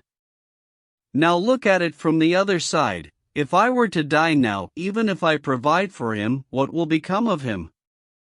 But on you I can truly rely." "Wait, I haven't finished. He is light-minded, a maunderer, cruel, an egoist, with base habits, but you will appreciate him, first of all, because there are much worse. I'm not trying to get you off my hands by marrying you to some scoundrel, you're not thinking that. And above all because I ask it of you, that's why you will appreciate him." She broke off irritably all of a sudden. "Do you hear? Why are you staring?" Dasha listened and kept silent. "Wait, one more thing. He's an old granny, but so much the better for you. A pitiful old granny, by the way. It's not worthwhile a woman's loving him. But it is worthwhile loving him for his defenselessness, and you will love him for his defenselessness. Do you understand me? Do you?" Dasha nodded affirmatively. I just knew you would. I expected nothing less of you. He will love you, because he must adore you. Varvara Petrovna shrieked with some peculiar irritation. And in any case he will fall in love with you even without any duty, I know him. Besides, I will be here myself. Don't worry, I will always be here. He will start complaining about you, he will begin to slander you, he will whisper about you with the first person he meets, he will whine eternally, he will write letters to you from one room to another, 2 letters a day, but still he won't be able to live without you, and that is the main thing. Make him obey. If you can't, you're a fool. He will want to hang himself, he will threaten to. Don't believe him, it's just nonsense. Don't believe him, but still keep your ears pricked up, who knows, maybe he will. It does happen with his kind, they hang themselves not out of strength but out of weakness, so you must never push it to the last limit. That is the first rule of married life. Remember also that he is a poet. Listen, Daria, there is no higher happiness than to sacrifice yourself. Besides, you will give me great pleasure, and that is the main thing. Don't think I'm just blathering out of foolishness, I understand what I'm saying. I am an egoist, and you be an egoist, too. I'm not forcing you, it's all your will, as you say, so it shall be. Well, why are you sitting there? Say something. It makes no difference to me, Varvara Petrovna, if it's necessary for me to be married, Dasha said firmly. Necessary? What are you hinting at? Varvara Petrovna looked sternly and fixedly at her. Dasha was silent, poking the needle into her embroidery. Though you're an intelligent girl, that's just blather. Though it's true that I've firmly decided to get you married now, it's not from necessity, but only because the thought occurred to me, and only because it's Stepan Trofimovich. If it weren't for Stepan Trofimovich, I wouldn't have thought of getting you married now, though you're already 20 years old. Well, I'll do as you please, Varvara Petrovna. So you consent? Wait, don't speak, there's no rush, I haven't finished. In my will I've left you 15,000 rubles. I will hand them over to you at once, after the wedding. You will give him 8,000, that is, not him, but me. He has a debt of 8,000, I will pay it, but he should know that the money is yours. 7,000 will remain in your hands, by no means give him a single ruble, ever. Never pay his debts. Once you pay, you'll never see the end of it. Anyway, I'll always be here. The 2 of you will receive an annual allowance of 1,200 rubles, 1,500 with extras, besides room and board, which I will also provide, just as I do for him now. Only you will have to hire your own servants. I will give you your annual money all at once, right into your own hands. But be kind, give something to him, too, occasionally, and allow his friends to visit once a week, but if they come more often, chase them out. But I will be here myself. And if I die, your pension will not stop until his death, do you hear? Only until his death, because it's his pension, not yours. And besides the 7,000 which you will have left intact, unless you're going to be stupid yourself, I will leave you another 8,000 in my will. And you will get nothing more from me, you should know that. Well, do you consent, eh? Will you finally say something? I already did, Varvara Petrovna. Remember that it is entirely your will, as you wish, so it shall be. Only, forgive me, Varvara Petrovna, has Stepan Trofimovich said anything to you? No, he has not said anything, he doesn't know yet, but he'll start saying something now.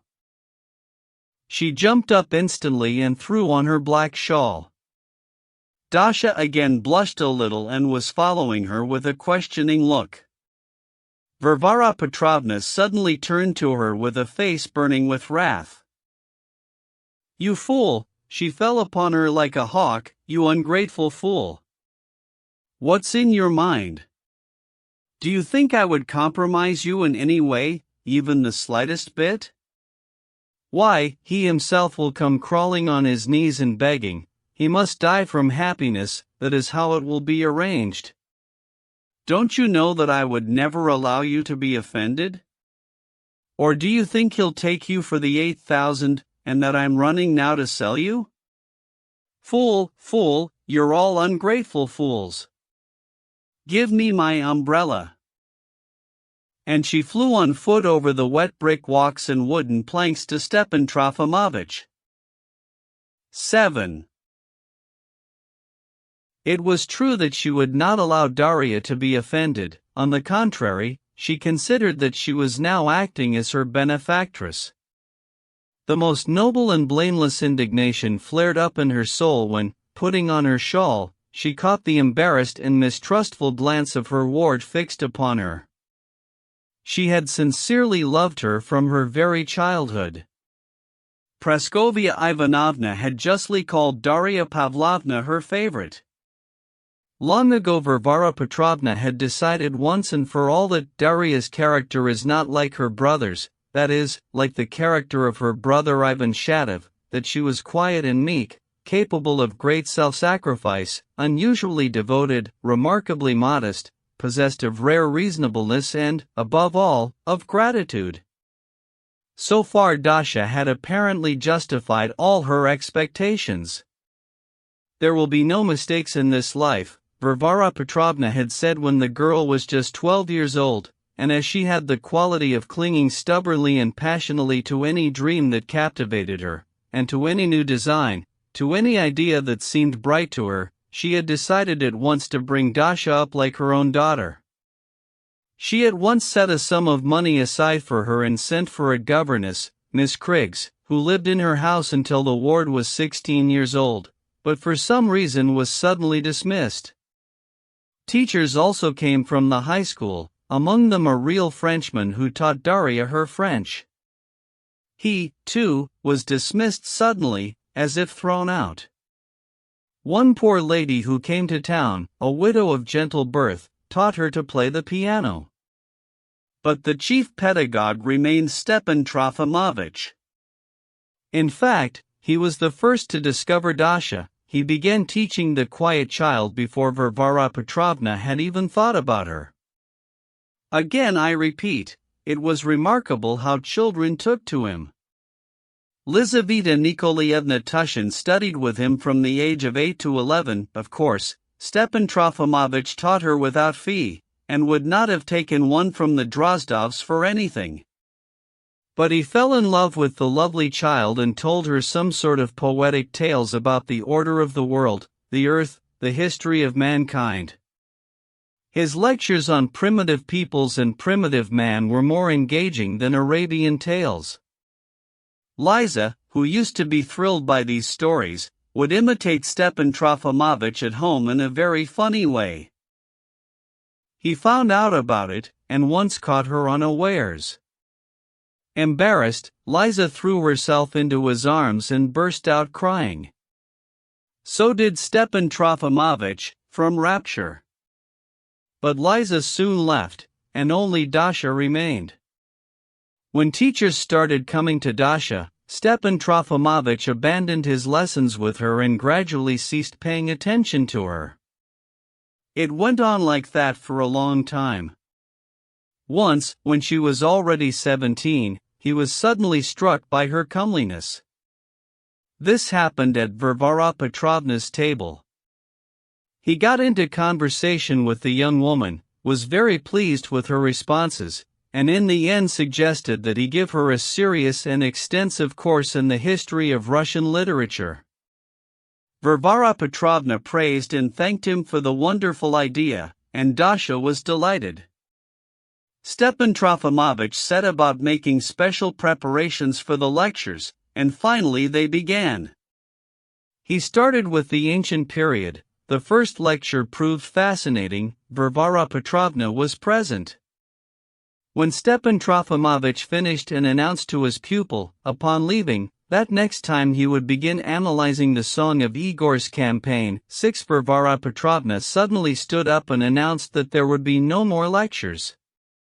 Stepan Trofimovich winced, but said nothing. Dasha blushed. However, that was the end of the enterprise. This happened exactly 3 years before Varvara Petrovna's present unexpected fantasy. Poor Stepan Trofimovich was sitting alone and had no presentiment of anything. In sad pensiveness he had long been glancing out the window to see if some acquaintance was coming. But no one would come. It was drizzling outside, it was getting cold, the stove needed lighting, he sighed. Suddenly a dreadful apparition appeared before his eyes. Varvara Petrovna was coming to see him in such weather and at such an odd hour. And on foot. He was so struck that he forgot to change his costume and received her just as he was in his usual pink quilted dressing jacket. "Ma bonne amie," he cried weakly in greeting. "You're alone, I'm glad, I cannot bear your friends. It's always so smoky here. Lord, what air! You haven't finished your tea yet, and it's past 11. Disorder is bliss to you. Messiness is a delight. What are these torn papers doing on the floor? Nastasia, Nastasia. What is your Nastasia up to? Open the windows, my dear, open the vents, the doors, everything should be wide open. And we will go to the drawing room, I've come to you on business. And sweep the floor, my dear, at least once in your life. It does get messy, ma'am, Nastasia squeaked in an irritably plaintive little voice. Sweep up, then, sweep 15 times a day. A wretched drawing room you've got. When they had come to the drawing room. Shut the door properly, she'll eavesdrop. You must change this wallpaper. Didn't I send you a paper hanger with samples? Why didn't you choose something? Sit down and listen. Sit down, finally, I beg you. Where are you going? Where are you going? I just a moment, Stepan Trofimovich cried from the other room, here I am again. Ah, you've changed your costume, she looked him up and down mockingly.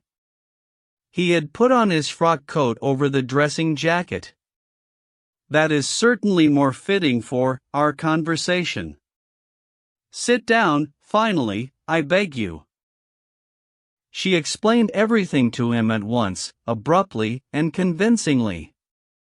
Hinted at the 8,000 he so desperately needed. Spoke in detail of the dowry. Stepan Trofimovich sat wide-eyed and trembled.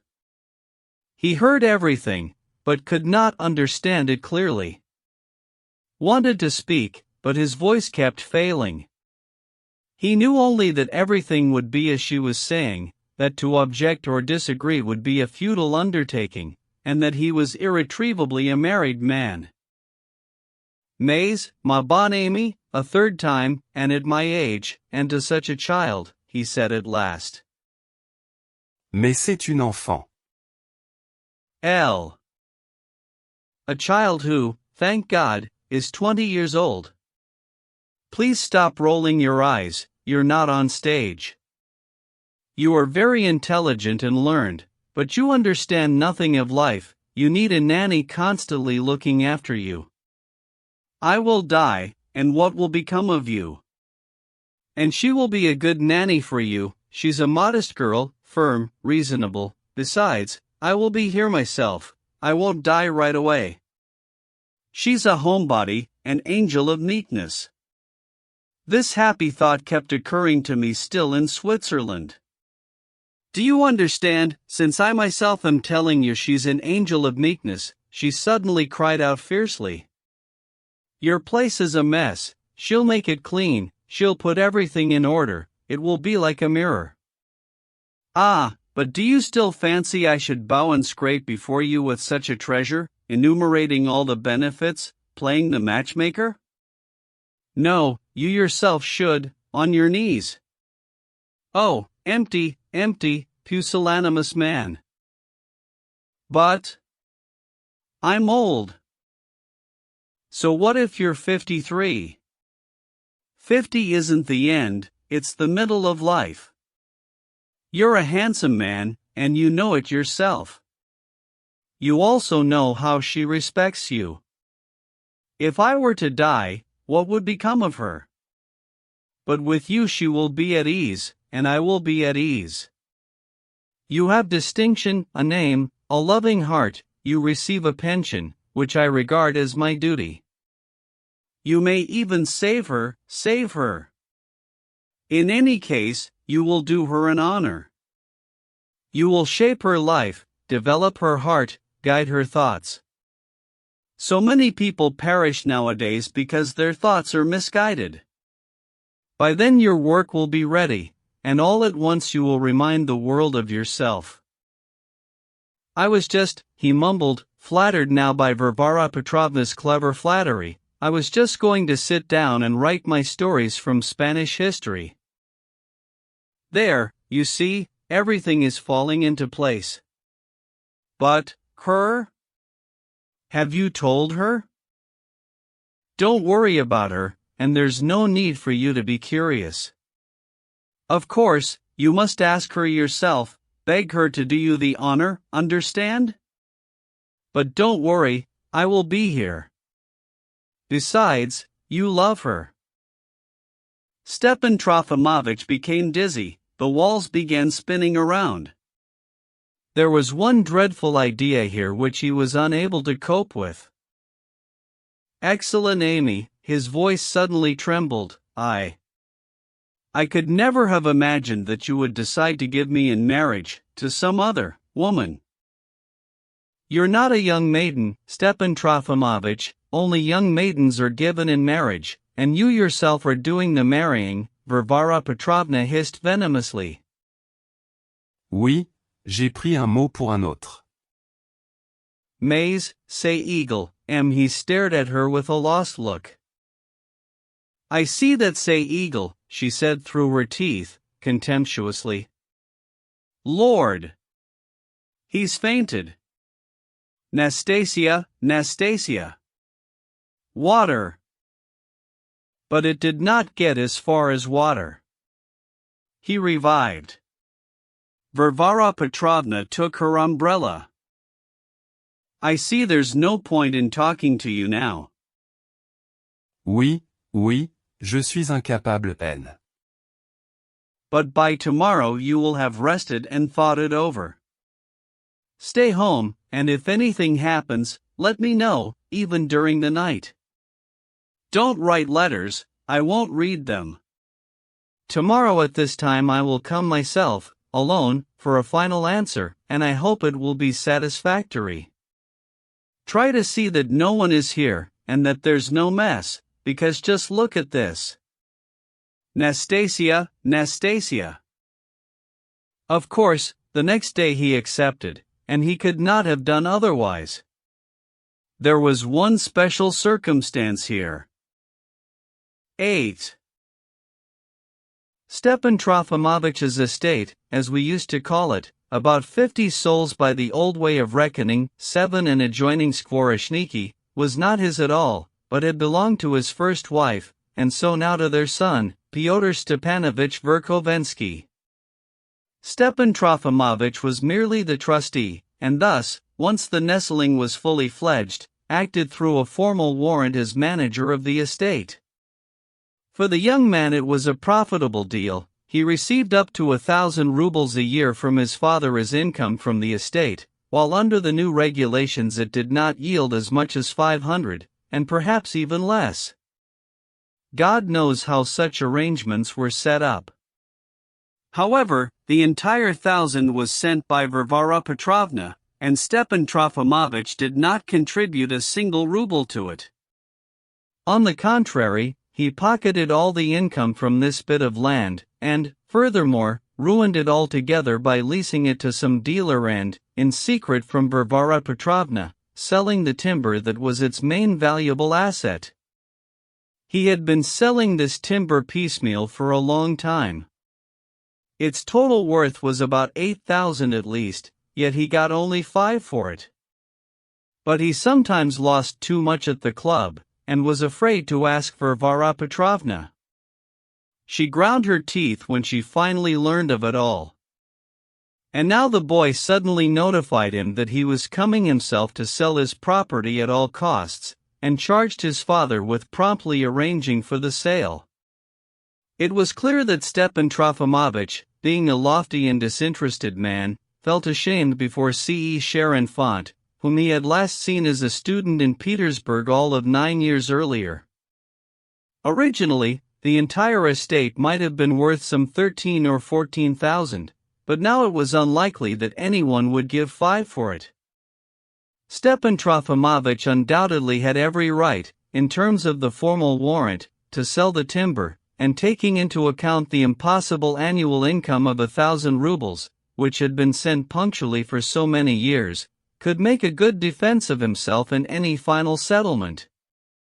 But Stepan Trofimovich was noble and had lofty aspirations.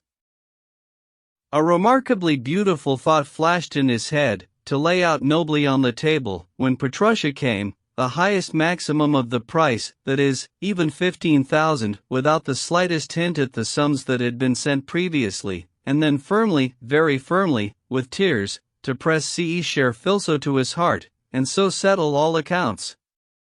He began remotely and cautiously unfolding this picture before Varvara Petrovna. He hinted that it would even add some special, noble tinge to their friendly connection, to their idea. It would show former fathers and former people generally in such a disinterested and magnanimous light, as compared with the new frivolous and social youth. He said many other things, but Varvara Petrovna kept silent.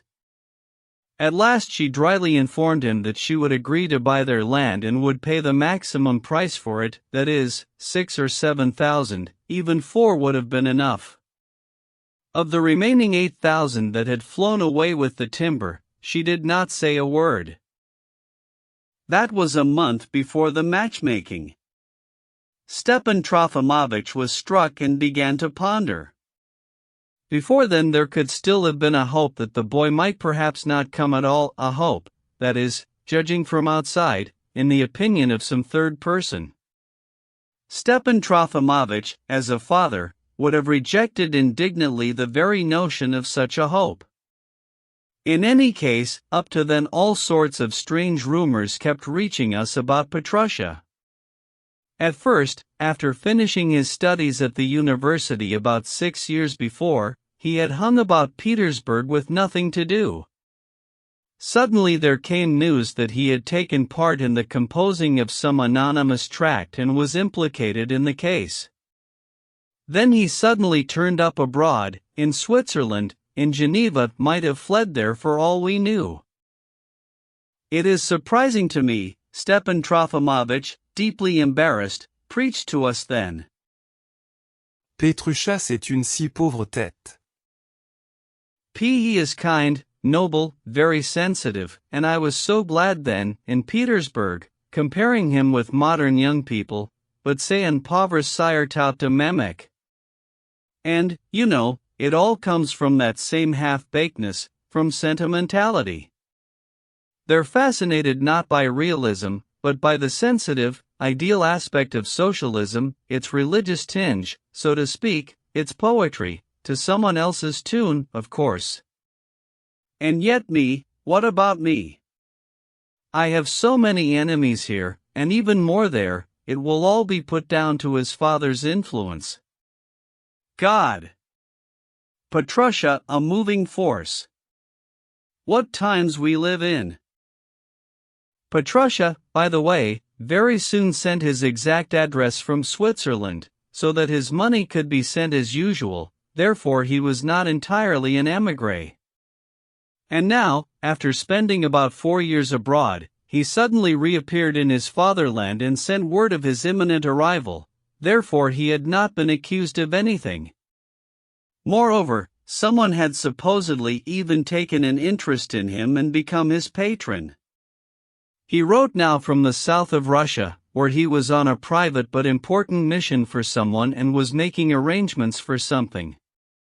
This was all wonderful, but still, how get hold of the remaining 7,000 or 8,000 to make up a decent maximum of the price for the estate? And what if there were an outcry, and instead of that majestic picture it should all wind up in court? Something told Stepan Trofimovich that the sensitive Petrusha would not relinquish his interests. Why is it, as I've noticed, Stepan Trofimovich once whispered to me at the time, why is it that all these desperate socialists and communists are at the same time such incredible misers, acquirers, property lovers, so much so that the more socialist a man is, the further he goes, the more he loves property? Why is it? Can that, too, come from sentimentality? I do not know what truth there is in Stepan Trofimovich's observation. I only know that Petrusha had obtained some information about the sale of the timber and the rest of it, and that Stepan Trofimovich knew he had obtained this information. I also happened to read Petrusha's letters to his father. He wrote extremely rarely, once a year or even less often. But just recently he had sent 2 letters, almost one after the other, giving notice of his imminent arrival. All his letters were short, dry, consisting only of directives, and as the father and son, ever since Petersburg, had been addressing each other on familiar terms, according to the fashion, Petrusha's letters looked decidedly like those letters of instruction that old-time landowners used to send from the capital to the house serfs appointed to manage their estates. And now suddenly the 8,000 that would resolve the situation came flying out of Varvara Petrovna's proposal, and with it she let him understand clearly that it could not come flying from anywhere else. Naturally, Stepan Trofimovich accepted. As soon as she left he sent for me, and locked the door to everyone else for the whole day. Of course, he wept a little, he spoke much and well, got much and badly mixed up, accidentally made a pun and remained pleased with it, then came a slight collarine. In short, everything took place in due order. After which he brought out a portrait of his little German wife, now 20 years deceased, and began calling to her plaintively, "Will you forgive me?" Generally, he was somehow befuddled. And we had a bit to drink in our grief. Soon, however, he fell fast asleep. Next morning he expertly knotted his tie, dressed with care, and went frequently to look at himself in the mirror. He sprayed perfume on his handkerchief, just a tiny bit, by the way, and then, as soon as he caught sight of Varvara Petrovna through the window, he quickly took another handkerchief and hid the perfumed one under the pillow. "That's splendid," Varvara Petrovna praised, after hearing his consent. "A noble determination, first of all, and, second, you've heeded the voice of reason, which you so rarely heed in your private affairs. However, there's no need to rush things," she added, examining the knot of his white tie. "Say nothing for the time being, and I will say nothing.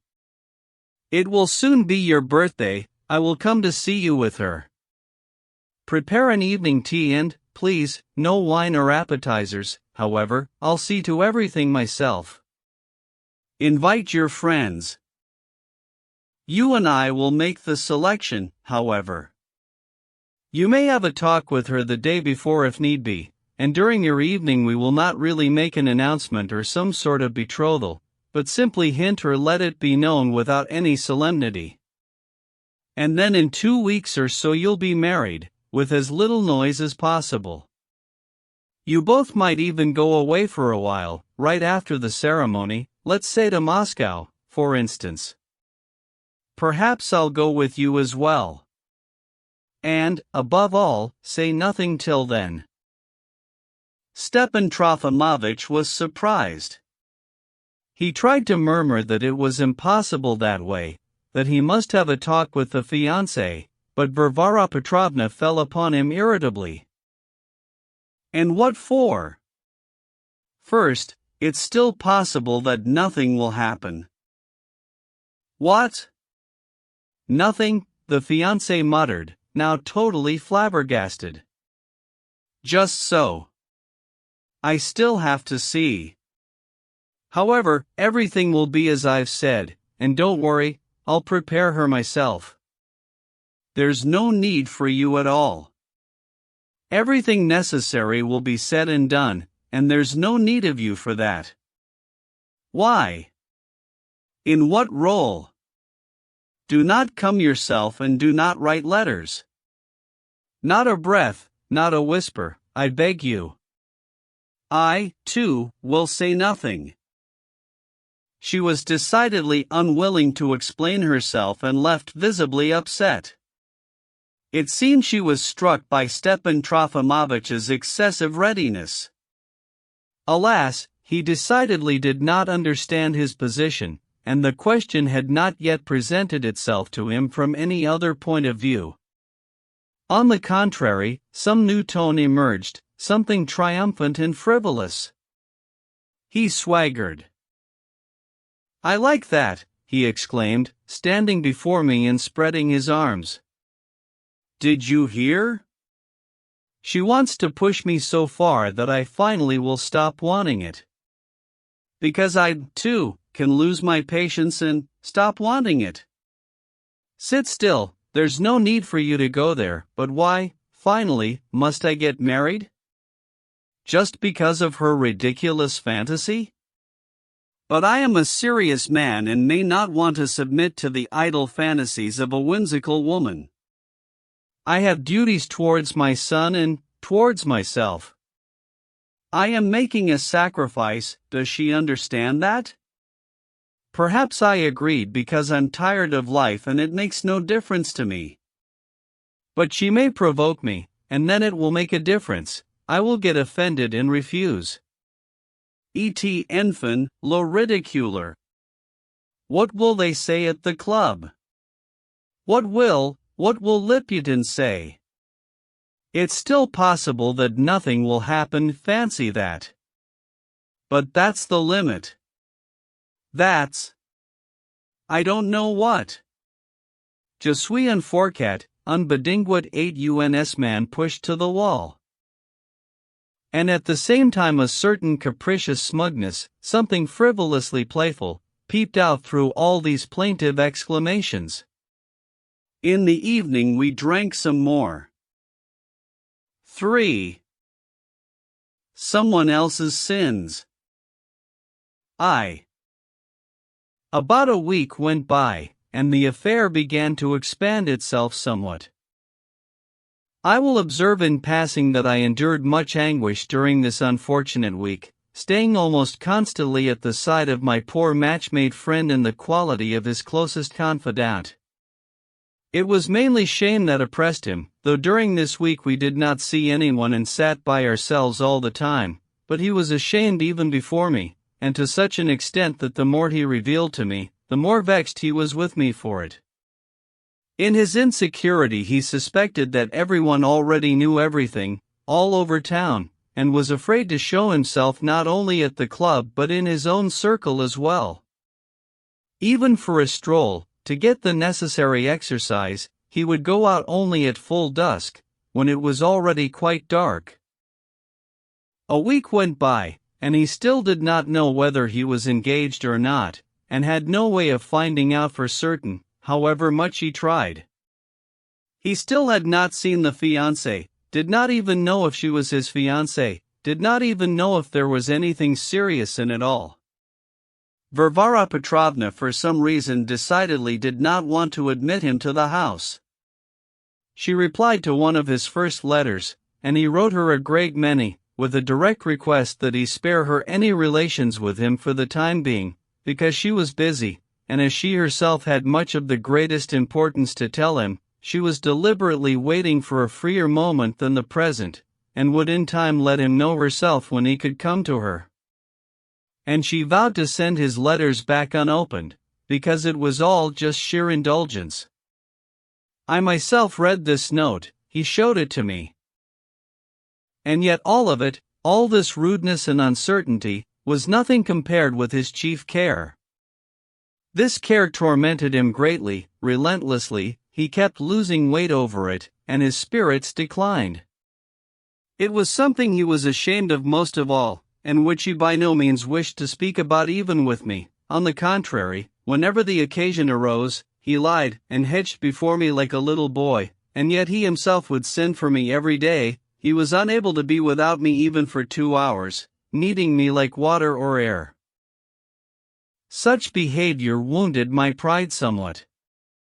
Needless to say, I had long since guessed this chief secret for myself and seen through it all.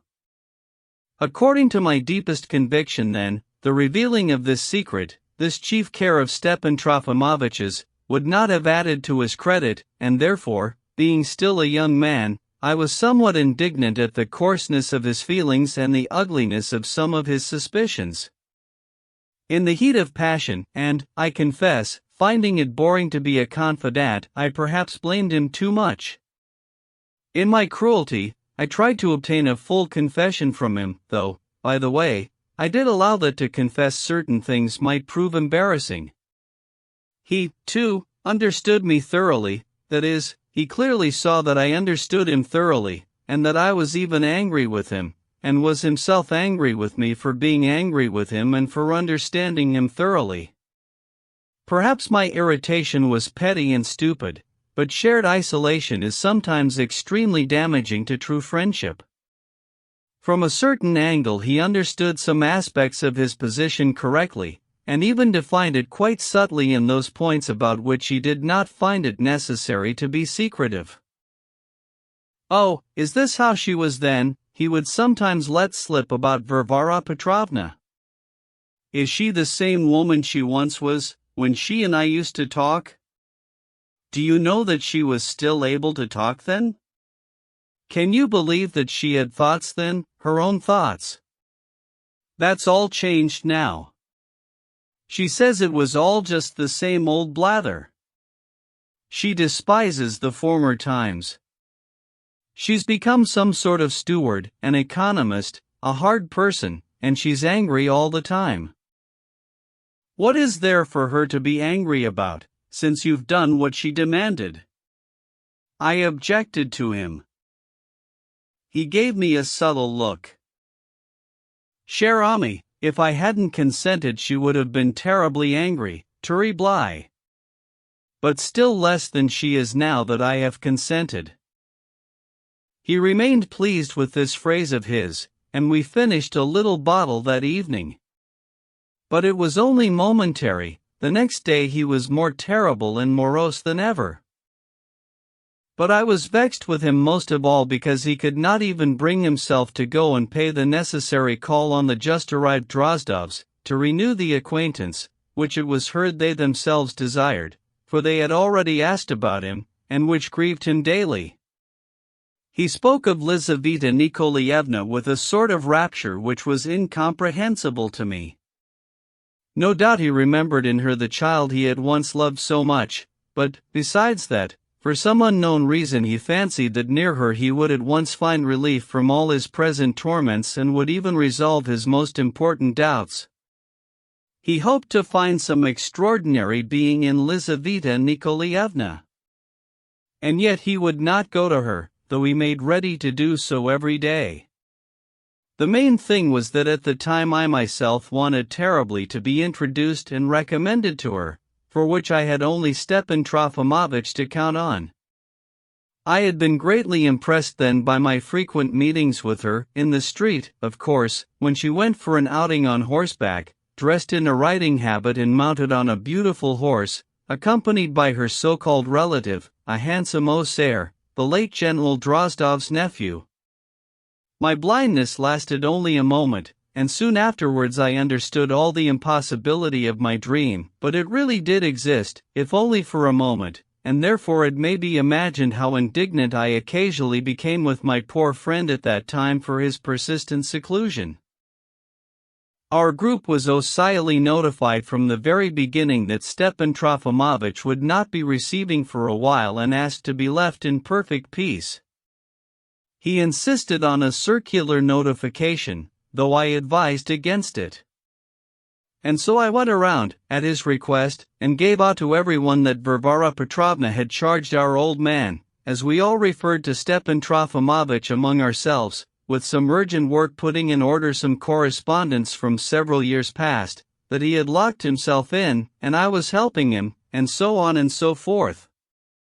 Only I had no time to go to Liputin and kept postponing it, or, rather, I was afraid to go. I knew beforehand that he would not believe a single word I said, would certainly imagine that there was some secret which we wanted to keep strictly hidden from him alone, and as soon as I left him would at once scuttle off inquiring and gossiping all over town. It so happened that while I was picturing all this to myself, I accidentally ran into him in the street. It turned out that he had already learned everything from the friends I had just notified. But, strangely, he was not only not curious, and asked nothing about Stepan Trofimovich, but, on the contrary, he himself interrupted me when I tried to apologize for not coming to him sooner, and skipped at once to another subject. True, he had stored up a lot to say, he was in an extremely excited state of mind, and was glad to have caught me as a listener. He began talking about town news, about the arrival of the governor's wife with her new conversations, the opposition that had already formed in the club, how everyone was shouting about the new ideas, and how well it suited them all, and so on and so forth. He talked for nearly a quarter of an hour, and was so amusing that I was unable to tear myself away. Though I could not stand him, I confessed that he had a gift for making one listen to him, especially when he was very angry about something.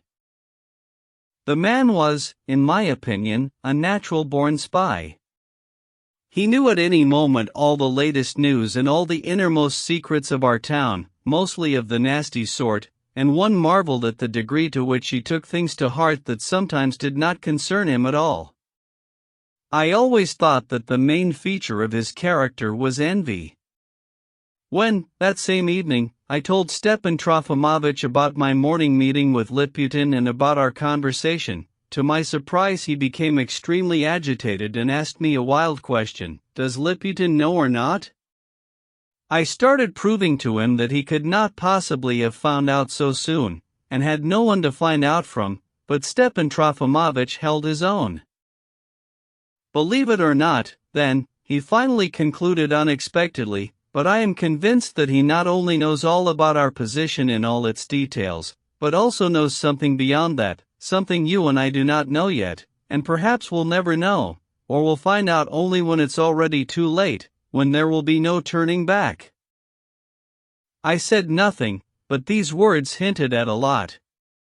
After that we did not so much as mention Liputin for 5 days. It was clear to me that Stepan Trofimovich very much regretted having displayed such suspicions before me and having talked too much. 2. One morning, that is, on the 7th or 8th day after Stepan Trofimovich had consented to become engaged, at about 11 o'clock, when I was rushing as usual to my sorrowful friend, I had an adventure on the way. I met Karmazinov, the great writer, as Liputin styled him. 1. I had been reading Karmazinov since childhood. His novellas and stories were known to the whole of the previous generation and even to ours. As for me, I reveled in them, they were the delight of my adolescence and youth. Later I grew somewhat cold to his pen. The tendentious novellas he had been writing lately I liked less than his first, original creations, in which there was so much ingenuous poetry, and his most recent works I even did not like at all. Generally speaking, if I dare express my own opinion in such a ticklish matter, all these gentlemen talents of the average sort, who are usually taken almost for geniuses in their lifetime, not only vanish from people's memory almost without a trace and somehow suddenly when they die, but it happens that even in their lifetime, as soon as a new generation grows up to replace the one in whose time they were active, they are forgotten and scorned by everyone inconceivably quickly. This happens somehow suddenly with us, like a change of sets in the theater. Oh, it is quite another matter than with the Pushkins, Gogols, Molières, Voltaires too, with all these figures who came to speak their new word. It is also true that these gentlemen talents of the average sort, in the decline of their venerable age, usually write themselves out in a most pathetic way, without even noticing it at all. Not infrequently it turns out that a writer to whom an extreme profundity of ideas had long been attributed, and from whom an extreme and serious influence upon the movement of society was expected, in the end displays such thinness and pooniness in his basic little idea that no one is even sorry that he has managed to write himself out so quickly. But the old graybeards do not notice this and get angry. Their vanity, precisely towards the end of their career, sometimes takes on proportions worthy of wonder. God knows who they begin to think they are gods, at the least. It was said of Karmazinov that he valued his connections with influential people and with higher society almost more than his soul. It was said that he would meet you, show you kindness, seduce you, charm you with his ingenuousness, especially if he needed you for some reason, and most certainly if you had been recommended to him beforehand. But at the first prince, at the first countess, at the first person he was in fear of, he would regard it as his sacred duty to forget you with the most insulting disdain, like a speck, like a fly, then and there, even before you had time to leave him. He seriously considered it the most lofty and beautiful tone. In spite of his complete self-possession and perfect knowledge of good manners, he was said to be so vain, to the point of such hysterics, that he was simply unable to conceal his authorial petulance, even in those social circles where there was little interest in literature. And if someone chanced to confound him with their indifference, he would be morbidly offended and seek to revenge himself. About a year before, I had read an article of his in a magazine, written with a terrible pretension to the most naive poetry and, at the same time, to psychology. He described the wreck of a steamer somewhere on the English coast, of which he himself had been a witness and had seen how the perishing were being saved and the drowned dragged out. The whole article, quite a long and verbose one, was written with the sole purpose of self-display. One could simply read it between the lines, pay attention to me, look at how I was in those moments. What do you need the sea, the storm, the rocks, the splintered planks of the ship for? I've described it all well enough for you with my mighty pen.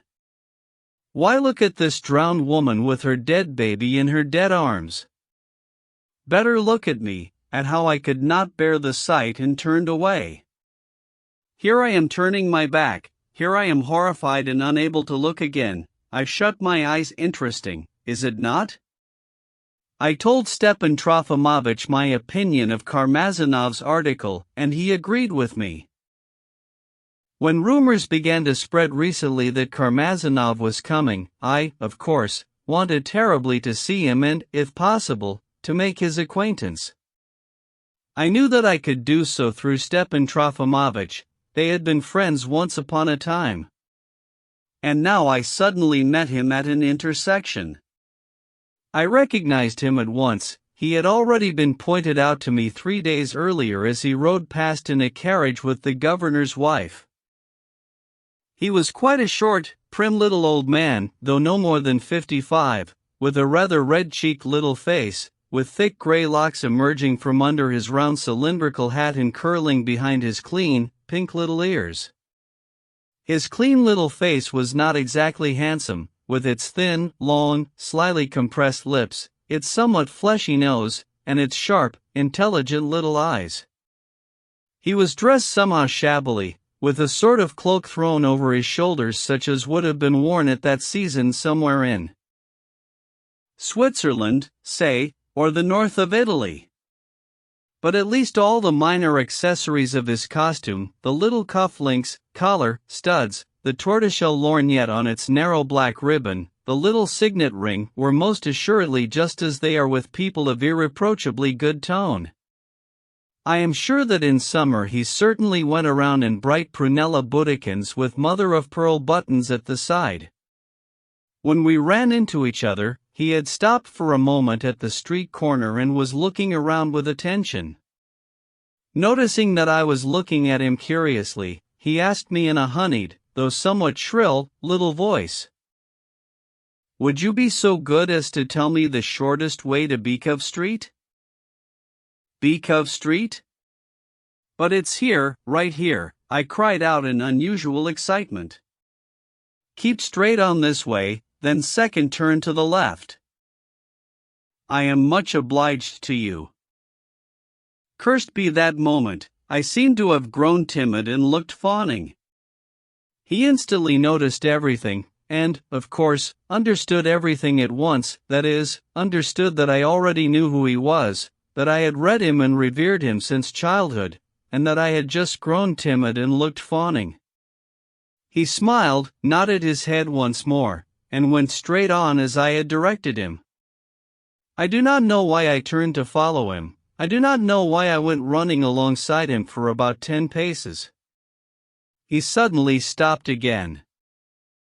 "And might you be able to tell me where the nearest cab stand is located?" he shouted to me again. A nasty shout, a nasty voice. Cab stand? The nearest cab stand is by the cathedral, that's where they always stand, and I almost turned and ran to fetch a cab. I suspect that was precisely what he expected of me. Of course, I came to my senses at once and stopped, but he had made good note of my movement and went on watching me with the same nasty smile. What happened then I shall never forget. He suddenly dropped a tiny satchel that he was holding in his left hand. It was not a satchel, by the way, but a sort of little box, or rather a sort of briefcase, or, better still, a little reticule such as ladies once used to carry, but I do not know what it was. I only know that it seems I rushed to pick it up. I am perfectly convinced that I did not pick it up, but my initial movement was unquestionable. It was too late to conceal it, and I blushed like a fool. The cunning fellow at once derived all that could be derived from this circumstance. "Don't trouble, I'll do it myself," he said charmingly, that is, once he had fully noted that I was not going to pick up his reticule, picked it up as if forestalling me, nodded his head once more, and went on his way, having made a fool of me. It was the same as if I had picked it up myself. For about 5 minutes I considered myself disgraced utterly and forever, but coming up to Stepan Trofimovitch's house, I suddenly burst out laughing. The encounter seemed so funny to me that I immediately decided to amuse Stepan Trofimovitch by telling him about it and even acting out the whole scene. 3. But this time, to my surprise, I found him in an extreme change. True, he fell upon me with a sort of greediness as soon as I entered, and began listening to me, but with such a lost look that at first he appeared not to understand what I was saying. But as soon as I uttered the name of Karmazinov, he suddenly flew into a complete frenzy. "Don't tell me, don't utter," he exclaimed, all but in a rage. Here, look, read. Read." He pulled open the drawer and threw onto the table 3 small scraps of paper, hastily written on in pencil, all of them from Varvara Petrovna. The first note was from 2 days ago, the second from yesterday, and the last had come today, just an hour earlier. They were all of the most vapid content, to do with Karmazinov, betraying Varvara Petrovna's vain and ambitious concern for fear that Karmazinov might forget to call on her. Here is the first one, from 2 days ago. There had probably also been one from 3 days ago, and perhaps one from 4 days ago. If he finally honors you today, not a word about me, I beg you. Not the slightest hint. No mention, no reminder. V.S. And yesterday's. If he finally decides to call on you this morning, I think the most noble thing would be not to receive him at all. That is my opinion. I don't know what yours is. V.S. And today's, the latest. I'm sure you have a whole heap of litter there in clouds of tobacco smoke. I'll send you Maria and Famushka, they'll tidy up in half an hour. And don't get in their way, just sit in the kitchen while they're tidying up. I'm sending you a Bokhara rug and 2 Chinese jars, I've long been meaning to give them to you, and also my 10 years 3, for a time. You can put the vases on the windowsill and hang the 10 years to the right above Gerda's portrait, it's a more conspicuous place and always light in the morning. If he finally appears, receive him with refined courtesy, but try to talk about trifles, about something learned, and make it seem as if you parted only yesterday. Not a word about me. Perhaps I'll stop by for a look this evening. V.S. P.S. If he doesn't come today, he won't come at all. I read and was surprised that he was so agitated over such trifles. Glancing at him questioningly, I suddenly noticed that he had had time, while I was reading, to change his usual white tie for a red one. His hat and stick lay on the table. He was pale, and his hands were even trembling. I won't hear of her worries, he cried out frenziedly, in response to my questioning glance. Je m'en fiche. Asterisk, she has the heart to worry about Karmazinov, and yet she doesn't answer my letters. Here is a letter she returned to me unopened yesterday, here on the table, under the book, under Lhomka writ .4. What do I care if she's grieving over Nik Olenka? Je m'en fiche et je proclame ma liberté. Au diable le Karmazinos. Au diable la langue. I put the vases away in the front hall, and 10 years into the chest, and demanded that she receive me at once. Do you hear? Demanded. I sent her an identical scrap of paper, in pencil, unsealed, through Nastasia, and I am waiting. I want Daria Pavlovna herself to tell me with her own lips, and before the face of heaven, or at least before you. Vous me seconderez, n'est-ce pas, comme ami et témoin. I do not want to blush, I do not want to lie, I do not want secrets, I will not allow secrets in this matter. Let them confess everything to me sincerely, guilelessly, nobly, and then perhaps I'll surprise the whole generation with my magnanimity. Am I a scoundrel or not, my dear sir? He concluded suddenly, giving me a menacing look, as though it were I who considered him a scoundrel. I suggested that he drink some water. I had never before seen him like this. All the while he was speaking, he kept running from one corner of the room to the other, but suddenly he stopped before me in some extraordinary attitude. Can you really think, he began again, with morbid haughtiness, looking me up and down, can you really suppose that I, Stepan Verkovensky, will not find moral strength enough to take my box? My beggar's box, and, heaving it onto my weak shoulders, go out the gate and disappear from here forever, if honor and the great principle of independence demand? This is not the first time that Stepan Verkovensky will have to repel despotism with magnanimity, be it only the despotism of a crazy woman, that is, the most offensive and cruel despotism that can possibly exist in the world, despite the fact that you now permit yourself, it seems, to smile at my words, my dear sir. Oh, you do not believe that I can find enough magnanimity in myself to be able to end my life as a tutor in some merchant's house, or die of hunger in a ditch. Answer me at once, do you believe it, or do you not? But I purposely held my tongue.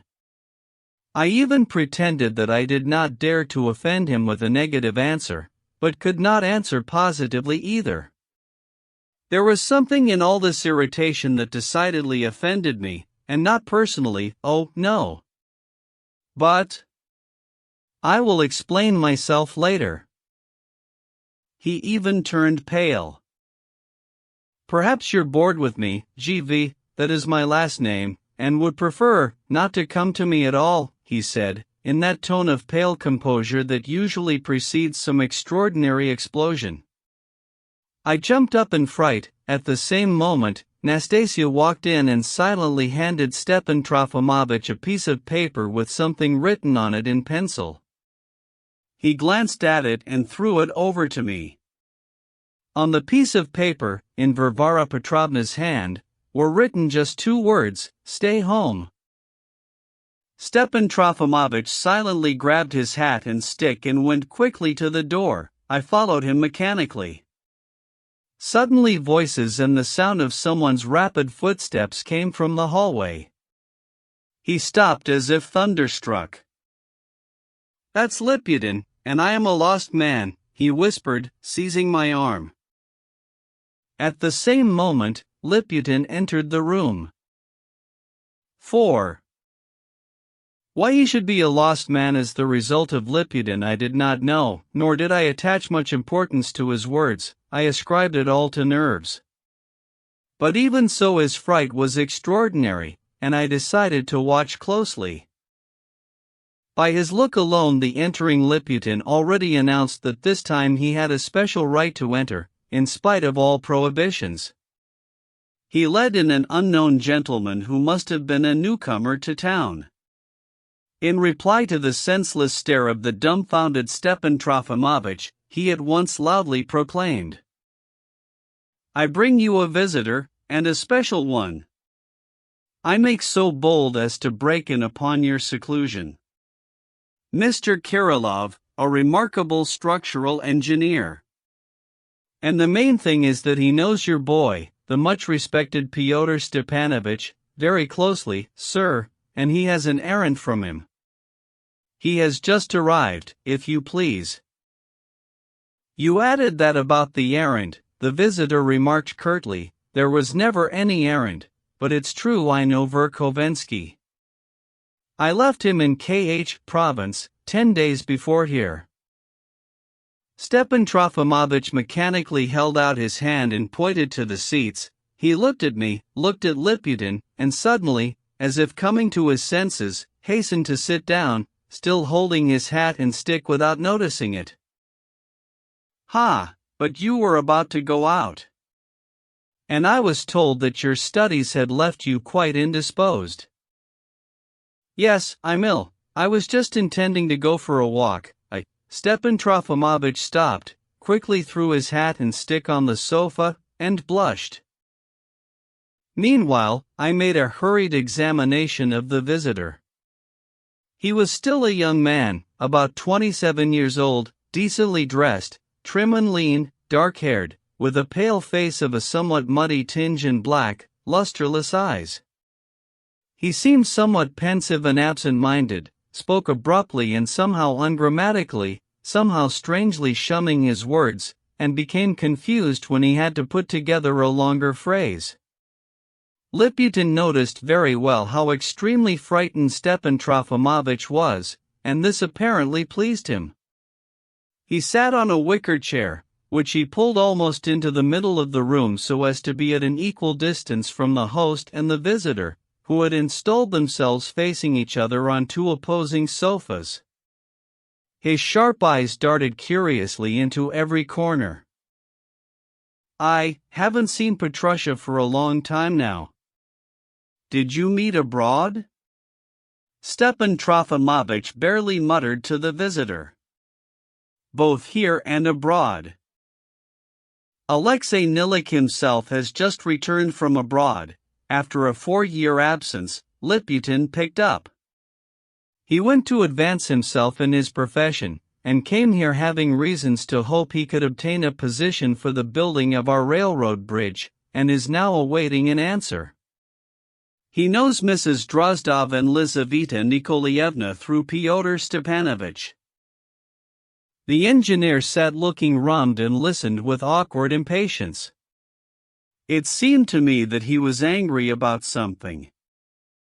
He knows Nikolai Vsevolodovich, too, sir.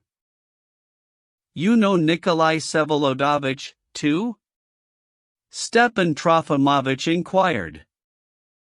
Him, too. I haven't seen Petrusha for an extremely long time, and I find I have so little right to be called a father. Salo Emori, Section I, how did you leave him? I just left him, he'll be coming himself. Mr. Kirilov again hastened to get off. He was decidedly angry. He'll be coming. At last you see, I haven't seen Petrusha for so very long. Stepan Trofimovich had gotten mired in this phrase. I'm now awaiting my poor boy, before whom I am so guilty. That is, as a matter of fact, I mean to say, when I left him then in Petersburg, in short, I regarded him as nothing, quelque chose dans ce genre. A nervous boy, you know, very sensitive and fearful. Before going to sleep, he'd bow to the ground and make a cross over his pillow, so as not to die in the night. Je m'en souviens. Enfin, no sense of refinement whatsoever, that is, of anything lofty, essential, of any germ of a future idea. C'était comme un petit idiot. However, I seem to be confused myself. Excuse me, you have caught me. You're serious about him crossing his pillow? The engineer suddenly inquired with some special curiosity. Yes, he crossed. No, never mind. Go on. Stepan Trofimovich looked questioningly at Liputin. I thank you very much for your visit, but, I confess, right now I'm unable. However, allow me to ask, where are you staying? In Bogoyavlensky Street, at Filipov's house. Ah, the same place where Shatov lives, I remarked involuntarily. Precisely the same house, Liputin exclaimed, only Shatov is staying upstairs in the garret, and he is downstairs, at Captain Lebyadkin's. He also knows Shatov, and he knows Shatov's wife. He met her very closely abroad. Comment, see, do you really know something about this unfortunate marriage to C.E. Pavra Ami D. and this woman? Stepan Trofimovich exclaimed suddenly, carried away by emotion. You are the first one I've met who knows her personally, and if only. What nonsense, the engineer snapped, blushing all over. How you add on, Liputin? No, how did I see Shatov's wife? Just once far off, not close at all. Shatov I know. Why do you add on various things? He turned sharply on the sofa, seized his hat, then put it down again, and, having settled himself as before, fixed his black and now flashing eyes on Stepan Trofimovich with some sort of defiance. I was quite unable to understand such strange irritability. Excuse me, Stepan Trofimovich remarked imposingly, I understand that this may be a most delicate matter. There's no most delicate matter here, and it's even shameful, and I shouted nonsense not at you but at Liputin, because he adds on. Excuse me if you took it to your name. I know Shatov, but I don't know his wife at all, not at all. I understand, and if I insisted, it was only because I love our poor friend, Notre irascible ami very much, and have always taken an interest. In my opinion, the man changed his former, perhaps too youthful, but still correct ideas too abruptly. And now he shouts various things about Notre Saint Russie F so much so that I've long attributed this break in his organism, for I do not want to call it anything else, to some strong family shock, namely, to his unsuccessful marriage. I, who have come to know my poor Russia like my own two fingers, and have given my whole life to the Russian people, can assure you that he does not know the Russian people, and what's more, I don't know the Russian people either, and there's no time to study. The engineer snapped again, and again turned sharply on the sofa. Stepan Trofimovich broke off in the middle of his speech. He's studying, Liputin picked up. He's already begun studying, and is composing a most curious article on the reasons for the increasing number of suicides in Russia and generally on the reasons for the increase or restriction of the spread of suicides in society. He's reached some surprising results. The engineer became terribly agitated. You have no right about that, he began to mutter angrily. Not an article. No such foolishness. I asked you confidentially, quite by chance. Not an article at all, I don't publish, and you have no right. Liputin was obviously enjoying himself. I beg your pardon, perhaps I was mistaken in calling your literary work an article.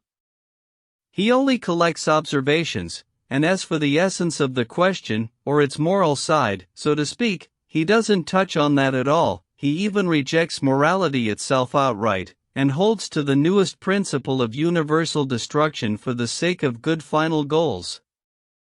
He's already demanding more than 100 million heads in order to establish common sense in Europe, much more than was demanded at the last Peace Congress. In this sense, Alexei Nilik goes further than anyone. The engineer listened with a contemptuous and pale smile. For half a minute or so everyone was silent. This is all stupid, Liputin, Mr. Kirillov said finally, with a certain dignity. If I accidentally told you a few points, and you picked them up, it's as you like. But you have no right, because I never tell anyone. I despise about telling. If one has convictions, it's clear to me, and you've acted stupidly. I don't reason about these points that are done with. I can't stand reasoning. I never want to reason. And perhaps it's quite wonderful that you don't, Stepan Trofimovich could not help saying. I excuse myself to you, but I am not angry with anyone here, the visitor continued in an ardent patter. For 4 years I've seen little of people. For 4 years I've spoken little and tried to meet no one, for my own purposes, which don't matter, for 4 years. Liputin found out and laughs. I understand and do not regard. I'm not easy to offend, it's just vexing because of his liberty. And if I don't explain thoughts with you, he concluded unexpectedly, looking around at us with a firm look, it is not at all as I'm afraid of being denounced to the government, no, not that, please do not think any trifles in that sense. None of us made any reply to these words, we merely exchanged glances. Even Liputin himself forgot to titter. Gentlemen, I'm very sorry, Stepan Trofimovich rose from the sofa, but I'm feeling unwell and upset. Excuse me. About us leaving, Mr. Kirillov suddenly recollected, seizing his cap. It's good you said, I'm forgetful. He stood up and with a simple-hearted look went over to Stepan Trofimovich, holding out his hand. Sorry you're not well and I came. I wish you all success here, Stepan Trofimovich replied, shaking his hand well-wishingly and unhurriedly. I understand that if you have lived so long abroad, as you say, avoiding people for your own purposes, and have forgotten Russia, then, of course, whether you will or no, you must look at us dyed-in-the-wool Russians with surprise, and, in the same measure, we at you. Mais c'est la passera.g. Only one thing puzzles me, you want to build our bridge, and at the same time you declare yourself for the principle of universal destruction. They'll never let you build our bridge. What? What did you say? Ah, the devil! Kirillov exclaimed, amazed, and suddenly burst into the most gay and bright laughter. For a moment his face took on a most childlike expression, which I found very becoming to him. Liputin was rubbing his hands, delighted with Stepan Trofimovitch's little witticism. Meanwhile, I kept wondering to myself why Stepan Trofimovitch was so afraid of Liputin, and why he had cried out, "I am a lost man," when he heard him coming.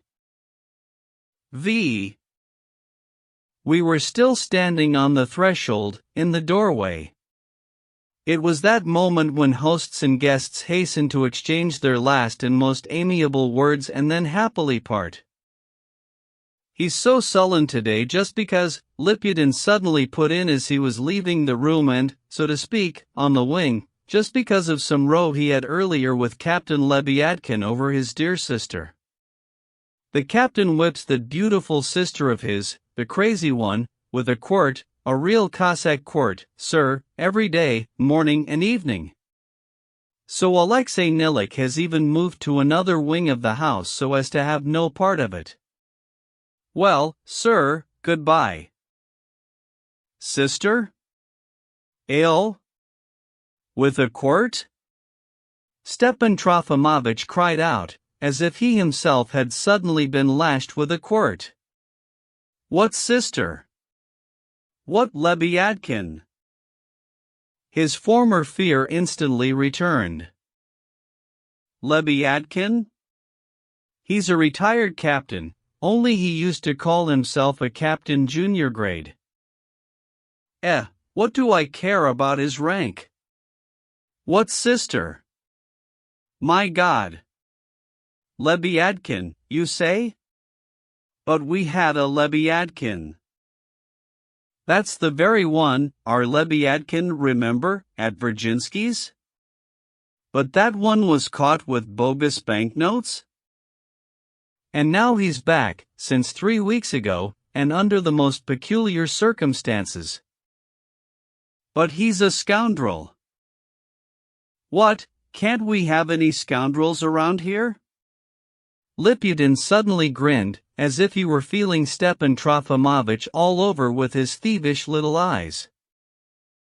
Ah, my God, I don't mean that, though, by the way, I quite agree with you about the scoundrel, with you precisely.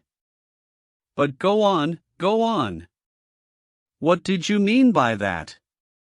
You must have meant something by that. It's all really such trifles, sir. That is, this captain, in all likelihood, left us then not from the bogus banknotes, but just so as to find this sister of his, and she was allegedly hiding in some unknown place. Well, and now he's brought her, that's the whole story. Why is it you seem so frightened, Stepan Trofimovitch? I'm only repeating his drunken babble. Anyway, when he's sober he keeps mum about it. He's an irritable man and, shall we say, of military aesthetics, only in bad taste. And this sister is not only mad, but even lame. She supposedly had her honor seduced by somebody, and for that Mr. Lebyadkin has supposedly been taking an annual tribute from the seducer for many years, in reward for a noble offense, so at least it comes out from his babble, but I think it's just drunken talk, sir. He's simply boasting. Such things are handled more cheaply. But that he has money, that is completely correct. A week and a half ago he was walking around without socks, and now I've seen for myself he has hundreds in his hands. His sister has some kind of fits every day, she shrieks, and he puts her in order with a quirt. One has to instill respect into a woman, he says. Only I don't understand how Shatov can go on living near them. Alexei Nilik stayed just 3 days, he's known them since Petersburg, and now he's living in the wing on account of the disturbance.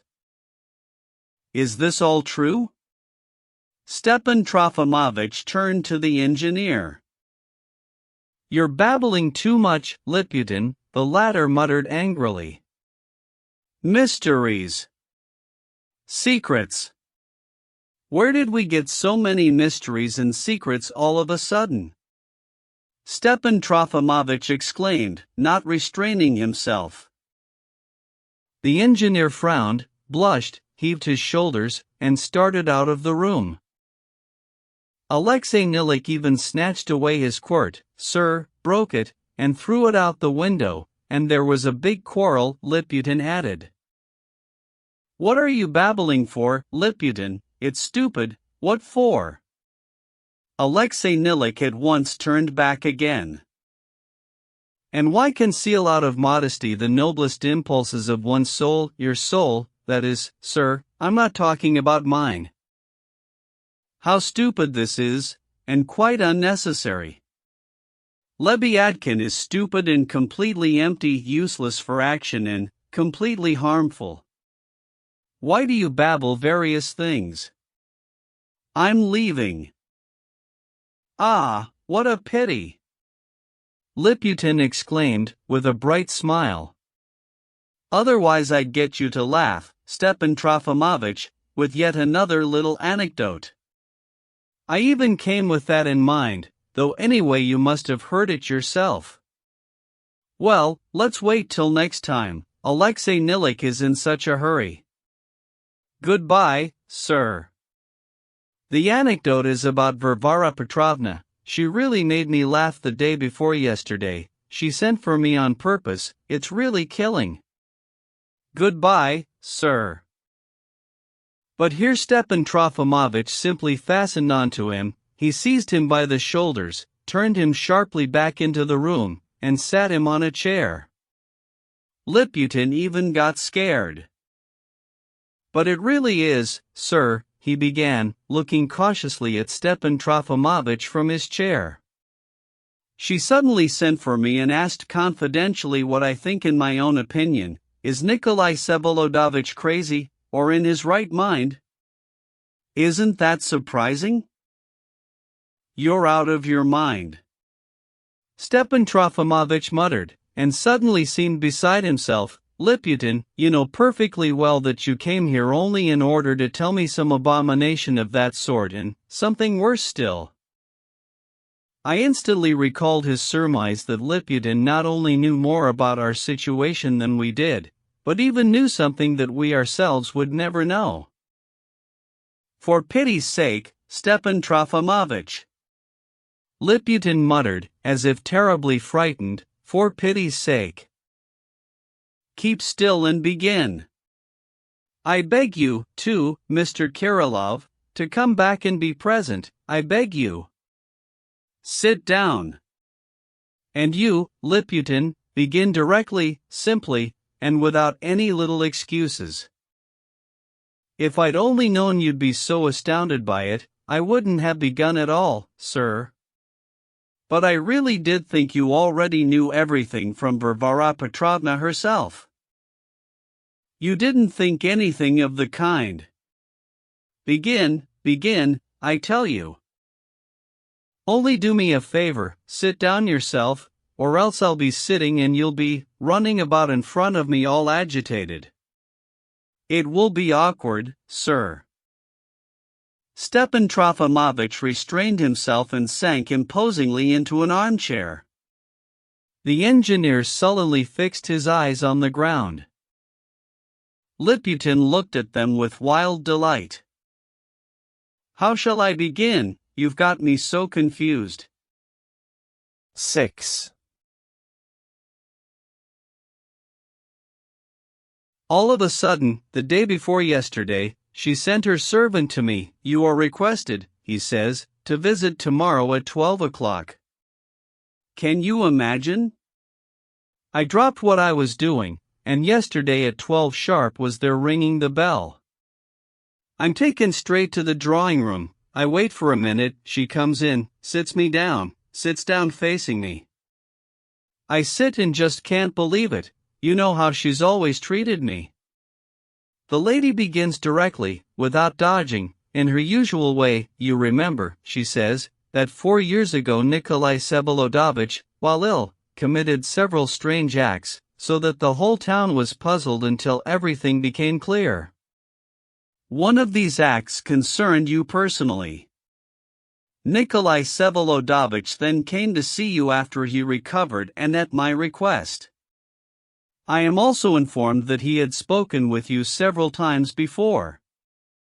Tell me, frankly and straightforwardly, how did you, here she hesitated a little, how did you find Nikolai Vsevolodovich then, how did you regard him generally, what opinion were you able to form of him, and do you have of him now? Here she really hesitated, so that she even stopped for a whole minute and suddenly blushed. I got scared. She begins again, not so much in a moving tone that wouldn't be like her, but so imposingly. I wish you, she says, to understand me fully and correctly, she says. I sent for you now because I consider you a perspicacious and sharp-witted man, capable of forming an accurate observation, such compliments. You, she says, will also understand, of course, that this is a mother speaking to you. Nikolai Vsevolodovich has experienced certain misfortunes and many upheavals in his life. All this, she says, could influence his frame of mind.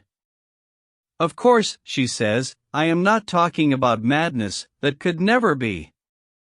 Spoken firmly and with pride.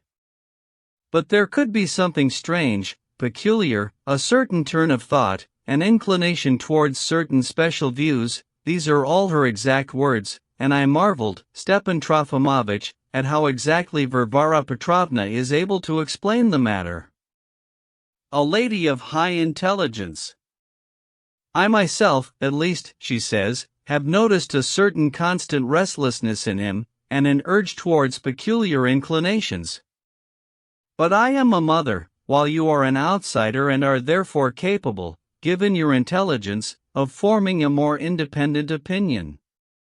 I implore you, finally, uttered just like that, I implore, to tell me the whole truth, without any contortions, and if at the same time you give me your promise never to forget in future that I have spoken with you confidentially, you may expect of me a complete and henceforth permanent readiness to show my gratitude at every opportunity. Well, what do you think of that, sir? You astound me so, Stepan Trofimovich stammered. That I don't believe you. No, but observe, Liputin picked up, as if he had not even heard Stepan Trofimovich, how great the trouble and worry must be, if such a question is addressed from such a height to such a man as me, and if she stoops so far as to beg for secrecy. What can it be, sir? Has she received some unexpected news about Nikolai Vsevolodovich? I don't know, any news, it's some days since I've seen, but I must observe to you, Stepan Trofimovich went on stammering, apparently barely able to master his thoughts, but I must observe to you, Liputin, that if this was told you confidentially, and now, in front of everyone, you... Absolutely confidentially. God strike me dead if I... And so what if now, what of it, sir? Are we strangers here, even taking Alexei Nilik? I do not share such a view, no doubt the three of us here will keep the secret, it is you, the fourth, that I am afraid of, and I do not believe you in anything. Oh, come now, sir. I'm the one who has most to gain. It's to me the eternal gratitude was promised. And, in this same connection, I precisely wanted to mention an extremely strange occurrence, or more psychological, so to speak, than simply strange.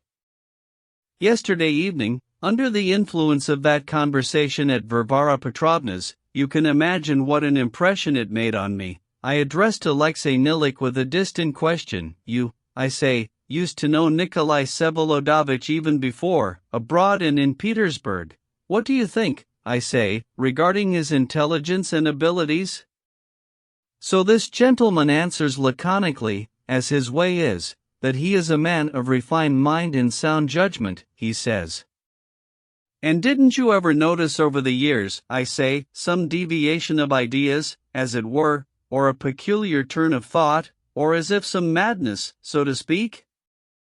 In short, I repeated Varvara Petrovna's own question. And just imagine, Alexei Nilik suddenly turned thoughtful and scowled, just as he's doing now. Yes, he says, at times it seemed to me there was something strange. Note, besides, that if there could seem something strange even to Alexei Nilik, then what might turn out in reality, eh? Is this true? Stepan Trofimovich turned to Alexei Nilik. I wish not to speak of it, Alexei Nilik replied, suddenly raising his head and flashing his eyes. I want to contest your right, Liputin. You have no right to this occurrence about me. I by no means told my whole opinion. Though I was acquainted in Petersburg, that was long ago, and though I met him now, I still know Nikolai Stavrogin very little. I ask that you remove me and this all resembles gossip. Liputin spread his arms in the guise of oppressed innocence. A gossip, am I? And maybe also a spy? It's easy for you to criticize, Alexei Nilik, since you remove yourself from everything. But you wouldn't believe it, Stepan Trofimovich, take even Captain Lebyadkin, sir, one might think he's stupid as it, that is, it's even shameful to say as what, there's a Russian comparison signifying the degree, but he, too, considers himself offended from Nikolai Sebolodovich, though he bows to his sharp wits. The man amazes me, he says, a wise serpent, his very words. So I asked him, still under yesterday's same influence and after talking with Alexei Nilik, and what do you think for your own part, Captain, is your wise serpent crazy, or not? And, can you believe, it was as if I'd given him a lash from behind without asking permission, he simply jumped in his seat? Yes, he says. Yes, he says, only that, he says, cannot affect, but affect what, he didn't finish saying, and then he turned so ruefully thoughtful, so thoughtful that even his drunkenness dropped off him. We were sitting in Filipov's tavern, sir. And only maybe half an hour later he suddenly banged his fist on the table. Yes, he says, maybe he is crazy, only that cannot affect, and again he didn't finish saying what it couldn't affect. Of course, I'm telling you only an extract of the conversation, but the thought is clear, whoever you ask, they all come up with the same thought, even if it never entered anybody's head before. Yes, they say, crazy, very intelligent, but maybe also crazy. Stepan Trofimovich sat deep in thought, his mind working intensely. And why does Lebyadkin know? Be so good as to make that inquiry of Alexei Nilik, who has just called me a spy. I am a spy, yet I don't know, while Alexei Nilik knows all the innermost secrets and keeps silent, sir. I know nothing, or little, the engineer replied, with the same irritation. You poured drink into Lebyadkin in order to find out. You also brought me here in order to find out, and to get me to say. So you are a spy. I've never yet poured any drink into him, sir, and he's not worth the money, with all his secrets, that's how much he means to me. I don't know about you. On the contrary, he's throwing money around, though 12 days ago he came to beg me for 15 kopecks, and he's pouring champagne into me, not I into him. But you've given me an idea, and if need be I will get him drunk, precisely in order to find things out, and perhaps I will learn, sir, all your little secrets, sir, Liputin snarled back spitefully. Bewildered, Stepan Trofimovich observed the two quarreling men. They were giving themselves away and, moreover, were being quite unceremonious about it. It occurred to me that Liputin had brought this Alexei Nilik to us precisely so as to draw him into the conversation he wanted through a third person, his favorite maneuver. Alexei Nilik knows Nikolai Sebolodovich only too well, he went on irritably, but he conceals it. And as for your question about Captain Lebyadkin, he met him before any of us, in Petersburg, 5 or 6 years ago, in that little-known epoch, if I may put it so, of Nikolai Vsevolodovitch's life when he had not yet even thought of doing us the happiness of coming here. Our prince, one can only conclude, surrounded himself at that time in Petersburg with a very odd choice of acquaintances. It was then, I believe, that he became acquainted with Alexei Nilik. Beware, Liputin, I warn you that Nikolai Vsevolodovitch is intending to be here in person soon, and he knows how to stand up for himself. And how do I deserve this, sir? I am the first one to shout that he's a man of the most refined and elegant mind, and I set Varvara Petrovna completely at ease yesterday in that regard. Only, I said to her, I cannot vouch for his character. Yesterday Lebyadkin said it in so many words, I've suffered from his character, he said. Ah, Stepan Trofimovitch, it's fine for you to shout about gossiping and spying, and that, notice, when you yourself have already extorted everything from me, and with such exceeding curiosity besides. And Varvara Petrovna, she really put her finger on it yesterday, you had a personal interest in the matter, she says, that's why I'm turning to you. And what else, sir? Why talk about purposes, when I swallowed a personal offense from His Excellency in front of a whole gathering? It would seem I have reasons to be interested, not just for the sake of gossip.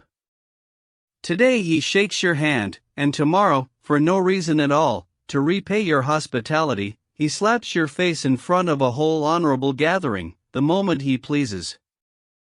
From fat living, sir. And the main thing with them is the female sex, butterflies and strutting roosters. Landowners with little wings like antique cupids, lady-killer pecorins. 6. It's easy for you, Stepan Trofimovitch, an inveterate bachelor, to talk this way and call me a gossip on account of His Excellency. But if you, being the fine fellow you still are, were to marry a pretty and young one, you might just keep your door bolted against our prince, and build barricades in your own house. But why go far, if this Mademoiselle Lebyadkin, who gets whipped with knouts, weren't mad and bow-legged? By God, I'd think it was she who was the victim of our general's passions, and that this is what Captain Lebyadkin has suffered in his familial dignity, as he himself puts it. Only maybe it contradicts his refined taste, but that's no great trouble to him. Any berry will do, so long as it comes his way while he's in a certain mood. You talk about gossip, but I'm not shouting about it, the whole town is clattering, while I just listen and yes them. Yesing's not forbidden, sir. The town is shouting? What is it shouting about? That is, it's Captain Lebyadkin, in a drunken state, who's shouting for the whole town to hear. Well, and isn't that the same as if the whole marketplace was shouting? How am I to blame? I'm interested only as among friends, sir, because I still consider myself among friends here. He looked around at us with an innocent air. There was an incident here, sirs, just think. It seems His Excellency, while still in Switzerland, supposedly sent 300 rubles by a most noble girl and, so to speak, humble orphan, whom I have the honor of knowing, to be given to Captain Lebyadkin. But a little later Lebyadkin received most precise information, I won't say from whom, but also from a most noble and therefore most reliable person, that the sum sent was not 300 rubles, but 1,000. That means, Lebyadkin is shouting, that the girl filched 700 rubles from me, and he wants to demand it back even if it's through the police, at least he's threatening to, and he's clattering all over town. That is mean of you, the engineer suddenly jumped up from his chair. But you yourself are that most noble person who confirmed to Lebyadkin on Nikolai Vsevolodovitch's behalf that it was not 300 but 1,000 rubles that were sent. The captain himself told me in a drunken state. That is an unfortunate misunderstanding. Someone made a mistake and it came out, that is nonsense, and you are mean, but I also want to believe that it's nonsense, and I listen to it with regret, because, whether you like it or not, a most noble girl is mixed up, first of all, with the 700 rubles and, second, in some obvious intimacy with Nikolai Vsevolodovich. It's nothing for His Excellency to disgrace the noblest girl or to defame another man's wife, just as in that mishap with me, sir.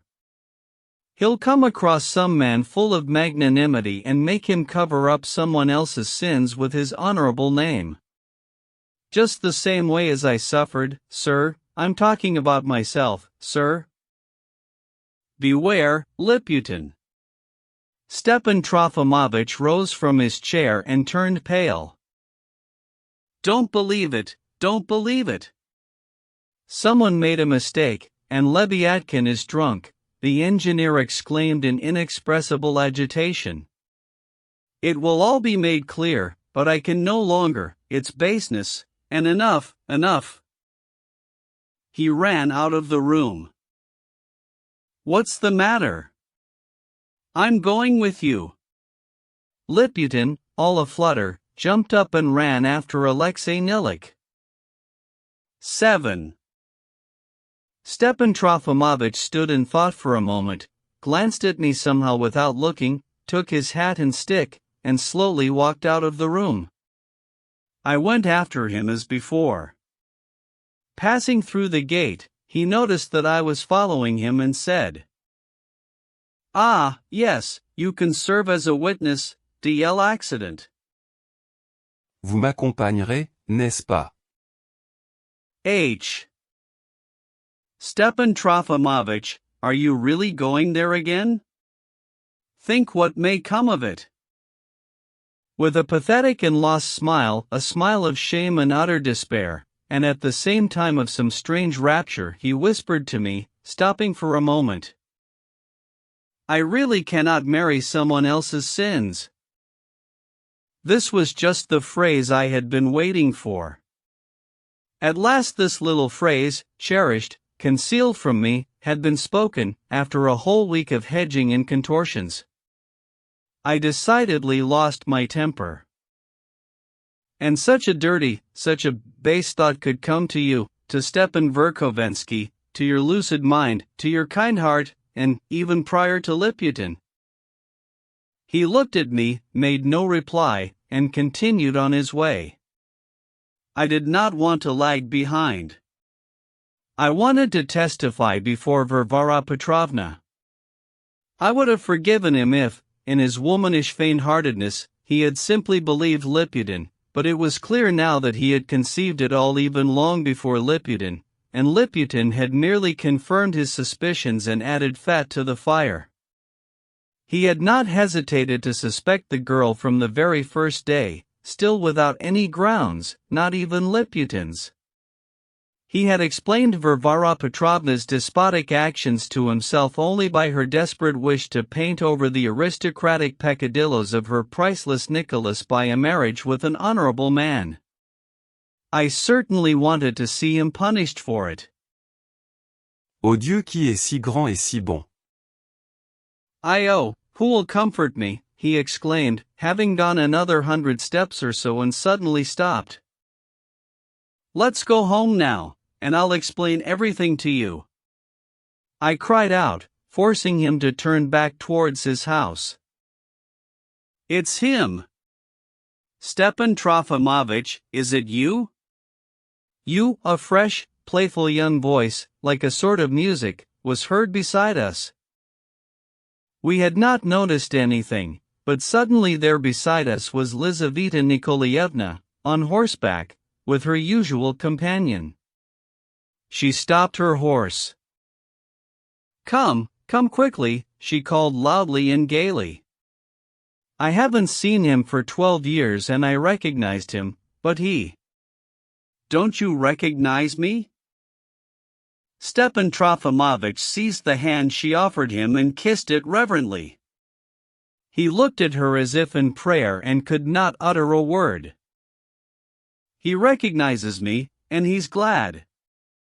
Mavriky Nikolaevich, he's delighted to see me. Then why haven't you come for 2 whole weeks? Auntie kept persuading us you were sick and couldn't be disturbed, but I know Auntie lies. I stamped my feet and abused you, but I absolutely wanted you to be the first to come, that's why I didn't send for you. God, he hasn't changed in the least, she examined him, leaning down from her saddle, it's funny how he hasn't changed. Ah, no, there are wrinkles, lots of little wrinkles around the eyes, and on the cheeks, and some gray hair, but the eyes are the same. And have I changed? Have I? But why don't you say something? I remembered at that moment having been told of how she was almost ill when she was taken to Petersburg at the age of 11. During her illness she had allegedly cried and asked for Stepan Trofimovich. You? He babbled now, in a voice breaking with joy, I just cried out, who will comfort me, and then heard your voice. I regard it as a miracle etc commence à croire J. En Dieu? En Dieu qui est là-haut et qui est si grand et si bon? KUC, I remember all your lectures by heart. Mavriky Nikolaevich, how he taught me then to believe en Dieu, que est grand in Saban. And do you remember your story of how Columbus discovered America and everybody shouted, land, land? My nurse Alyona Frolovna says that I raved during the night after that and shouted land, land, in my sleep. And do you remember telling me the story of Prince Hamlet? And do you remember describing to me how poor emigrants were transported from Europe to America? It was all untrue, I learned it all later, how they were transported, but how well he lied to me then, Mavriky Nikolaevich, it was almost better than the truth. Why are you looking at Mavriky Nikolaevich that way? He is the best and most faithful man on the whole earth, and you must come to love him as you do me. Il fait tout ce que je veux but, dear Stepan Trofimovich, it must mean you're unhappy again, if you're crying out in the middle of the street about who will comfort you? Unhappy, is it so? Is it? I am happy now.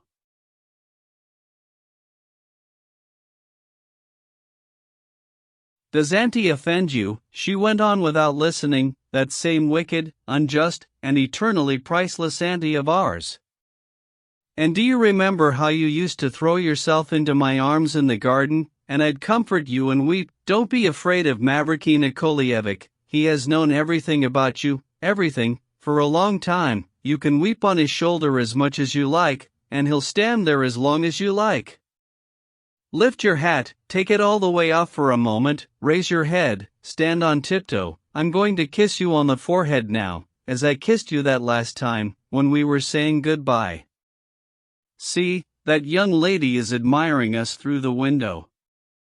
Well, closer, closer. God, how gray he's become. And, leaning down from her saddle, she kissed him on the forehead. Well, now to your house. I know where you live. I'll join you presently, in a moment. I'll pay you the first visit, you stubborn man, and then I'll drag you to our place for the whole day. Go, now, get ready to receive me. And she rode off with her cavalier. We came back. Stepan Trofimovich sat down on the sofa and wept. Dieu!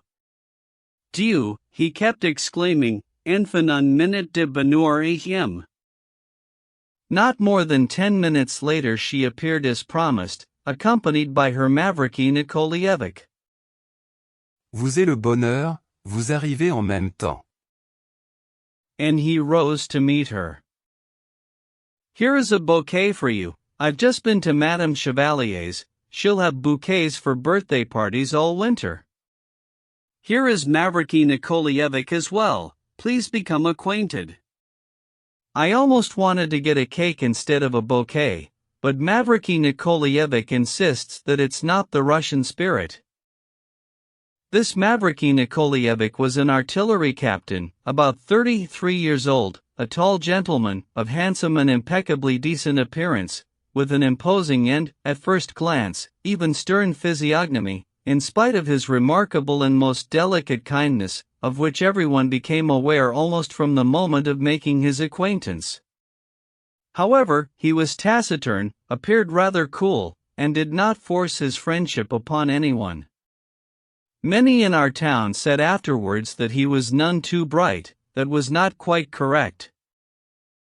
I will not describe the beauty of Lizaveta Nikolaevna. The whole town was already shouting about her beauty, though some of our ladies and young girls indignantly disagreed with the shouters. There were some among them who already hated Lizaveta Nikolaevna, in the first place for her pride. The Drozdovs had hardly even begun to pay any visits, which was insulting, though in fact the cause of the delay was Praskovia Ivanovna's ailing condition. In the second place, she was hated because she was a relative of the governor's wife, and in the third place, because she went for daily outings on horseback. There had never been any horsewomen in our town before. It was natural that the appearance of Lizaveta Nikolaevna, going for her outings on horseback without having paid any visits, was bound to insult society. Incidentally, everyone knew already that she went riding on doctor's orders, and spoke caustically of her poor health. She was indeed ill. One thing that was obvious about her from the first glance was her morbid, nervous, unceasing restlessness. Alas! The poor girl was suffering very much, and everything became clear afterwards. Recalling the past now, I will not say that she was the beauty she seemed to me then. Perhaps she was even not good-looking at all. Tall, slender, but light and strong, the irregularity of the lines of her face was even striking. Her eyes were set somehow in Kalmuck fashion, slantingly. Her face was pale, with high cheekbones, swarthy and thin, yet there was in this face something so conquering and attracting. Some sort of power told itself in the burning look of her dark eyes. She appeared as a conqueror, and to conquer. She seemed proud, and sometimes even bold. I do not know if she succeeded in being kind, but I know that she wanted terribly and suffered over forcing herself to be a little bit kind. In her nature there were, of course, many beautiful yearnings and very just undertakings, but it was as if everything in her were eternally seeking its level without finding it. Everything was chaos, restlessness, agitation. Perhaps she made too severe demands on herself, never finding herself strong enough to satisfy them. She sat down on the sofa and looked around the room. Why is it that I always feel sad at such moments? Can you solve that, my learned man? All my life I thought I'd be God knows how glad to see you and remember everything, and now I don't seem to be glad at all, though I do love you. Ah, God, he's got my portrait hanging here. Give it to me, I remember it, I remember. An excellent miniature watercolor portrait of the 12-year-old Liza had been sent to Stepan Trofimovich by the Drozdovs from Petersburg 9 years before. Since then it had always hung on his wall. Was I really such a pretty child? Is that really my face? She got up and, holding the portrait in her hand, looked at herself in the mirror.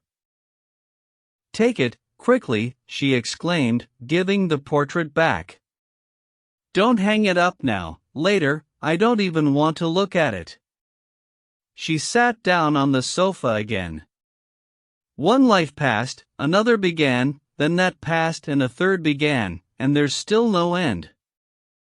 All the ends are cut off as if with a pair of scissors. See what old things I'm saying, and yet so true. She grinned and looked at me. She had already glanced at me several times, but Stepan Trofimovich, in his excitement, even forgot that he had promised to introduce me. And why is my portrait hanging under those daggers? And why do you have so many daggers and swords? Indeed, he had hanging on the wall, I do not know why, 2 crossed yataghans and, above them, a real Circassian saber. She looked at me so directly as she asked that I was just about to make some reply, but cut myself short. Stepan Trofimovich finally realized and introduced me. I know, she said, I'm very glad. Maman has also heard a lot about you. And let me also introduce you to Mavriky Nikolaevich, he is a wonderful man. I've already formed a funny idea of you, you're Stepan Trofimovich's confidant, aren't you? I blushed. Ah, forgive me, please, I used the completely wrong word, not funny at all, but just, she blushed and became embarrassed. However, why be ashamed of being a wonderful man? Well, it's time to go, Mavriky Nikolaevich. Stepan Trofimovich, in half an hour you must be at our place. God, how we're going to talk. Now I am your confidant, in everything, understand? Stepan Trofimovich immediately became frightened. Oh, Mavriky Nikolaevich knows everything, don't be embarrassed because of him. What does he know? But can it be, really? She cried out in amazement. Ha, so it's true they're hiding it. I didn't want to believe it. They're hiding Dasha, too. Auntie wouldn't let me see Dasha just now, said she had a headache. But how did you find out? Ah, my God, the same way everyone else did. What could be simpler? But does everyone? Well, and what else? Mama, it's true, was the first to find out, through my old nurse Alyona Frolovna. Your Nastasia came running to tell her. And you did tell Nastasia, didn't you? She says you told her yourself. I once said, Stepan Trofimovich stammered, blushing all over, but I only hinted, J8 si nervuita malade Oedipus, oh. She burst out laughing. And the confidant wasn't around, and Nastasia turned up, and that was it.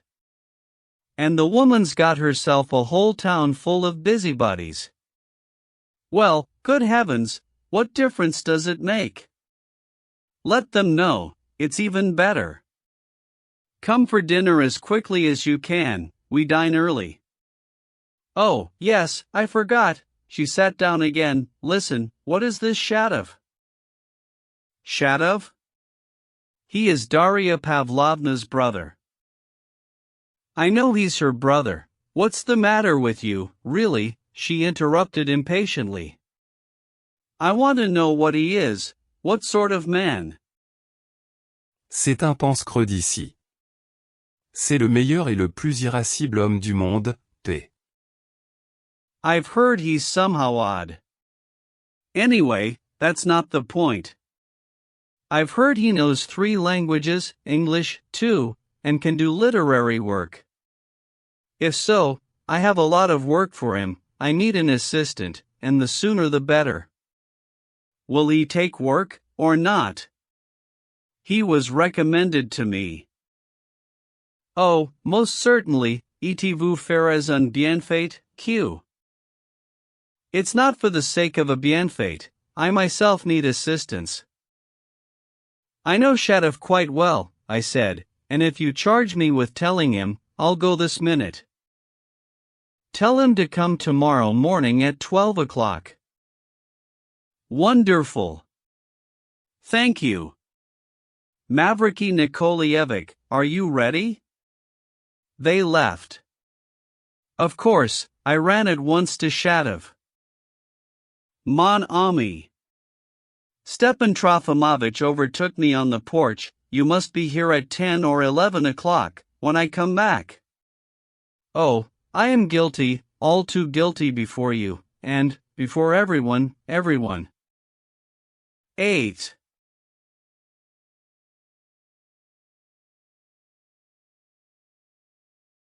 I did not find Shadov at home. I ran by 2 hours later, again no one home. Finally, after 7 o'clock, I went hoping either to find him or to leave a note. Again I did not find him. His apartment was locked, and he lived alone without any servant. It occurred to me to try knocking downstairs at Captain Lebyadkin's, to ask about Shadov. It was locked there, too, and there was not a sound, not a glimmer, as if the place were empty. I passed Lebyadkin's door with curiosity, being under the influence of the stories I had just heard. Finally, I decided to come back early the next day. Indeed, I did not count very much on the note. Shadov might ignore it, he was so stubborn, so shy.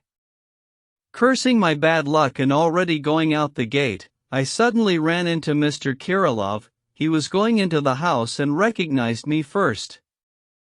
Since he began questioning me himself, I told him all the essentials, and that I had a note. "Let's go," he said, "I'll do everything." I remembered that according to Liputin's words he had been occupying the wooden wing in back since morning. This wing, which was too spacious for him, he shared with some old deaf woman who also served him. The owner of the house lived in another, new house, on another street, where he ran a tavern, and this old woman, apparently his relative, stayed to look after the whole of the old house. The rooms in the wing were quite clean, but the wallpaper was dirty. In the room we entered, the furnishings were random, ill-sorted, utter rejects: 2 card tables, an alder-wood chest, a big plank table brought from some peasant cottage or kitchen, chairs, and a sofa with lattice backs and hard leather cushions. In the corner there was an old icon in front of which the woman had lighted an oil lamp before we came, and on the walls there hung 2 big, dark oil portraits, one of the late Emperor Nikolai Pavlovich, painted back in the 20s by the look of it, the other of some bishop. Mr. Kirilov, having entered, lit a candle, and from his suitcase, which stood in the corner and was still unpacked, took an envelope, a piece of wax, and a crystal seal. "Seal your note and address the envelope." I tried to protest that there was no need for that, but he insisted. Having addressed the envelope, I took my cap. "And I thought perhaps some tea," he said. I bought tea. "Want some?"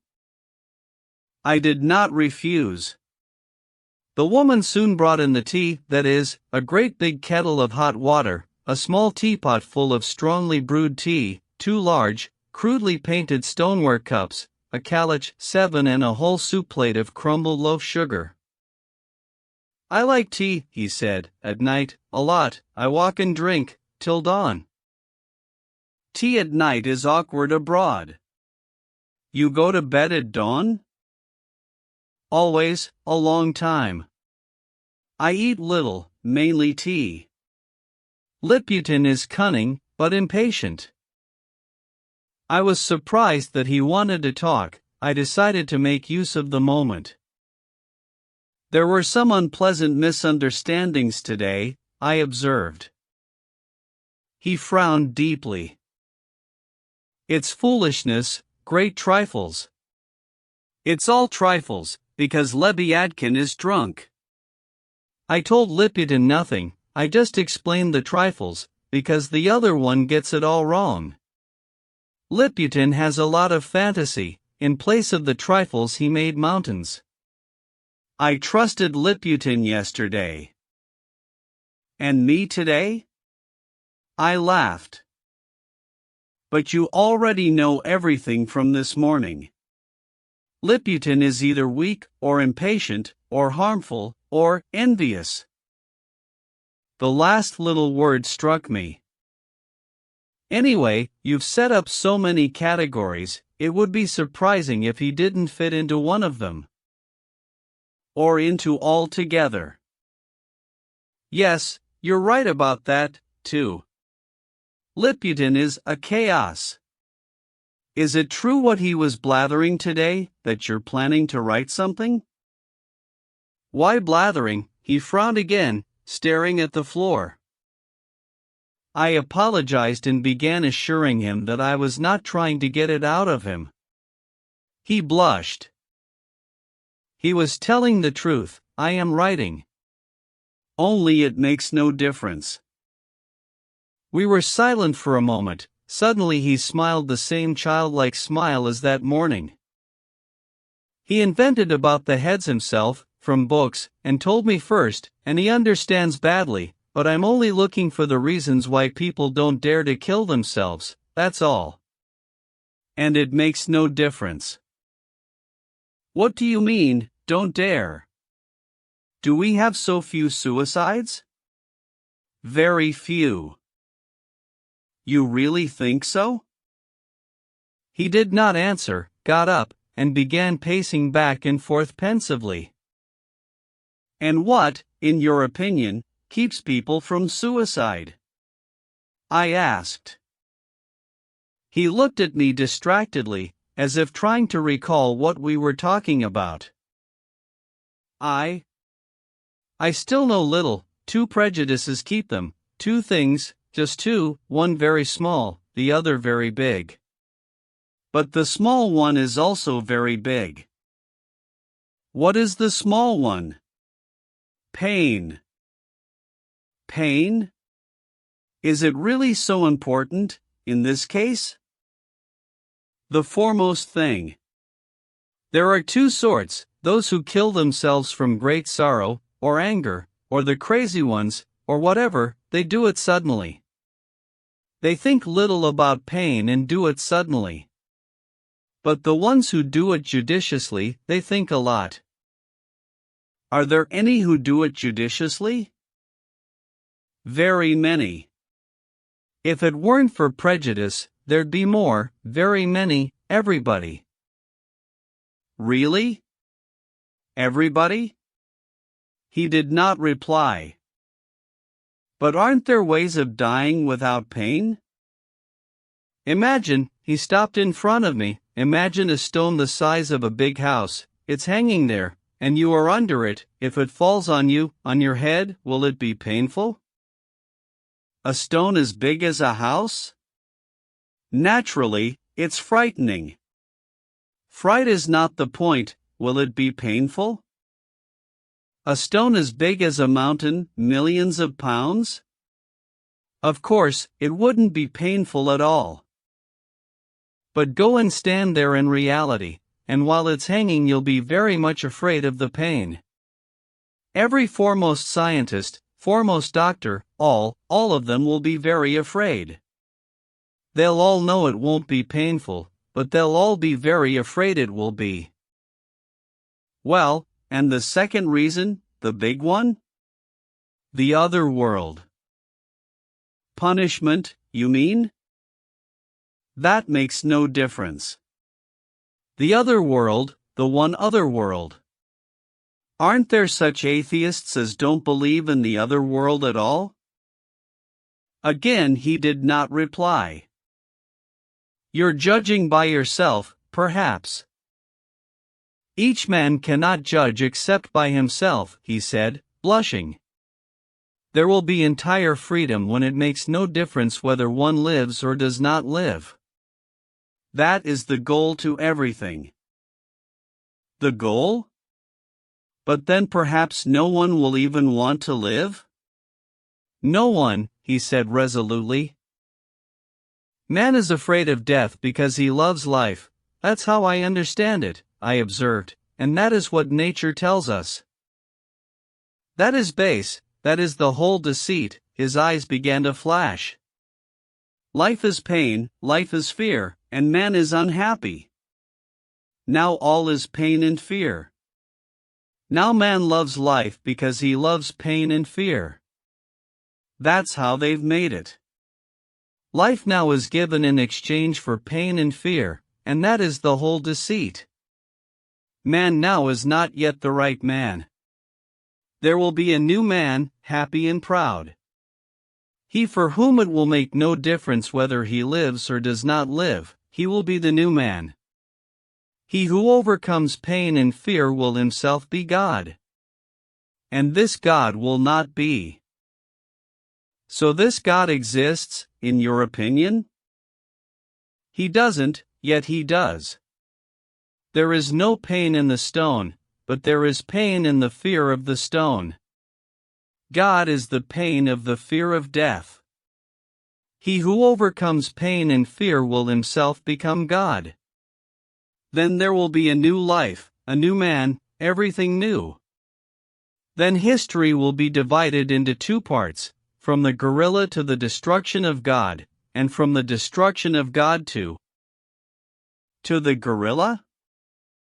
To the physical changing of the earth and man. Man will be God and will change physically. And the world will change, and deeds will change, and thoughts, and all feelings. What do you think, will man then change physically? If it makes no difference whether one lives or does not live, then everyone will kill himself, and perhaps that will be the change. It makes no difference. They will kill the deceit. Whoever wants the main freedom must dare to kill himself. He who dares to kill himself knows the secret of the deceit. There is no further freedom, here is everything, and there is nothing further. He who dares to kill himself is God. Now anyone can make it so that there will be no God, and there will be no anything. But no one has done it yet, not once. There have been millions of suicides. But all not for that, all in fear and not for that. Not to kill fear. He who kills himself only to kill fear, will at once become God. He may not have time, I observed. It makes no difference, he replied softly, with quiet pride, almost with scorn. I'm sorry you seem to be laughing, he added half a minute later.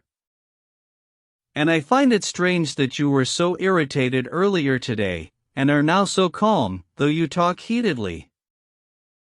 Earlier? Earlier today it was funny, he replied with a smile. I don't like to abuse, and I never laugh, he added sadly. Well, you do spend your nights rather cheerlessly over your tea. I rose and took my cap. You think so? He smiled, somewhat surprised. But why? No, I don't know, he suddenly became confused. I don't know how it is with others, and my feeling is that I cannot be like any other.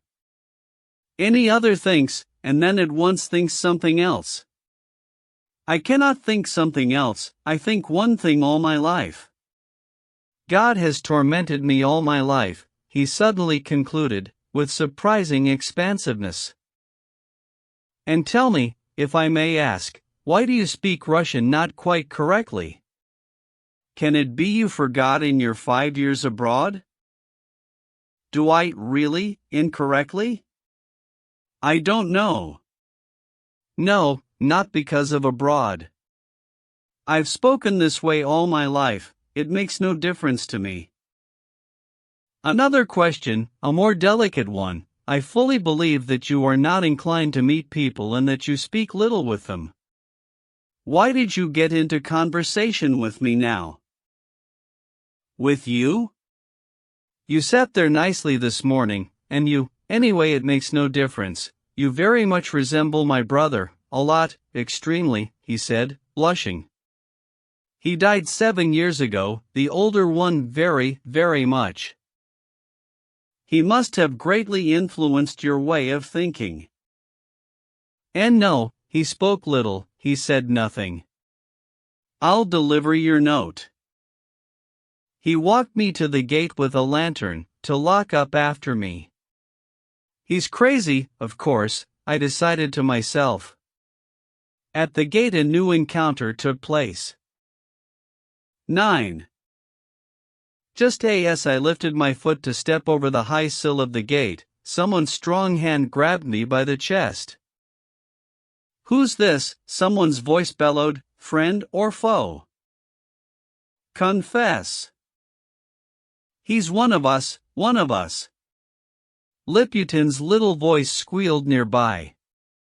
"It's Mr. G.V., a young man of classical upbringing and connected with the highest society." "I love it, if it's society, classes I, that means high-educated, retired Captain Ignat Lebyadkin, at the world's and his friends' service, if they're faithful, the scoundrels." Captain Lebyadkin, over 6 feet tall, fat, beefy, curly-haired, red, and extremely drunk, could barely stand up in front of me and had difficulty articulating. I had, incidentally, seen him even before, from a distance. "Ah, and this one, too," he bellowed again, noticing Kirillov, who was still standing there with his lantern. He raised his fist, but lowered it at once. "I forgive him on account of his learning. Ignat Lebyadkin, the high-educated." A cannonball with hot love loaded in Ignat's noble breast exploded. Again with bitter torment groaned Sebastopol's armless one. "Though I was never at Sebastopol, nor am I armless, but what rhymes?" He thrust himself at me with his drunken mug. "He has no time, he's going home," Liputin tried to reason with him. "He'll tell Lizaveta Nikolaevna all about it tomorrow." Lizaveta. He shouted again. "Wait, don't move." A variation. A star on horseback, she flies free in Amazonian round dance wild. And then from horseback smiles on me. The aristocrat I see, child. To a star Amazon. This is a hymn, see. It's a hymn, or else you're an ass. The Slavs, they don't understand. Wait, he grabbed at my coat, though I was trying with all my might to pass through the gate.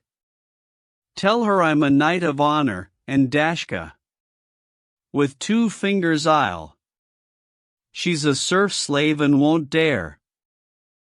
At this point he fell over, because I forcibly tore myself from his grip and ran off down the street. Liputin tagged along. "Alexei Nilik will pick him up. Do you know what I just found out from him?" he babbled, hooing and pewing.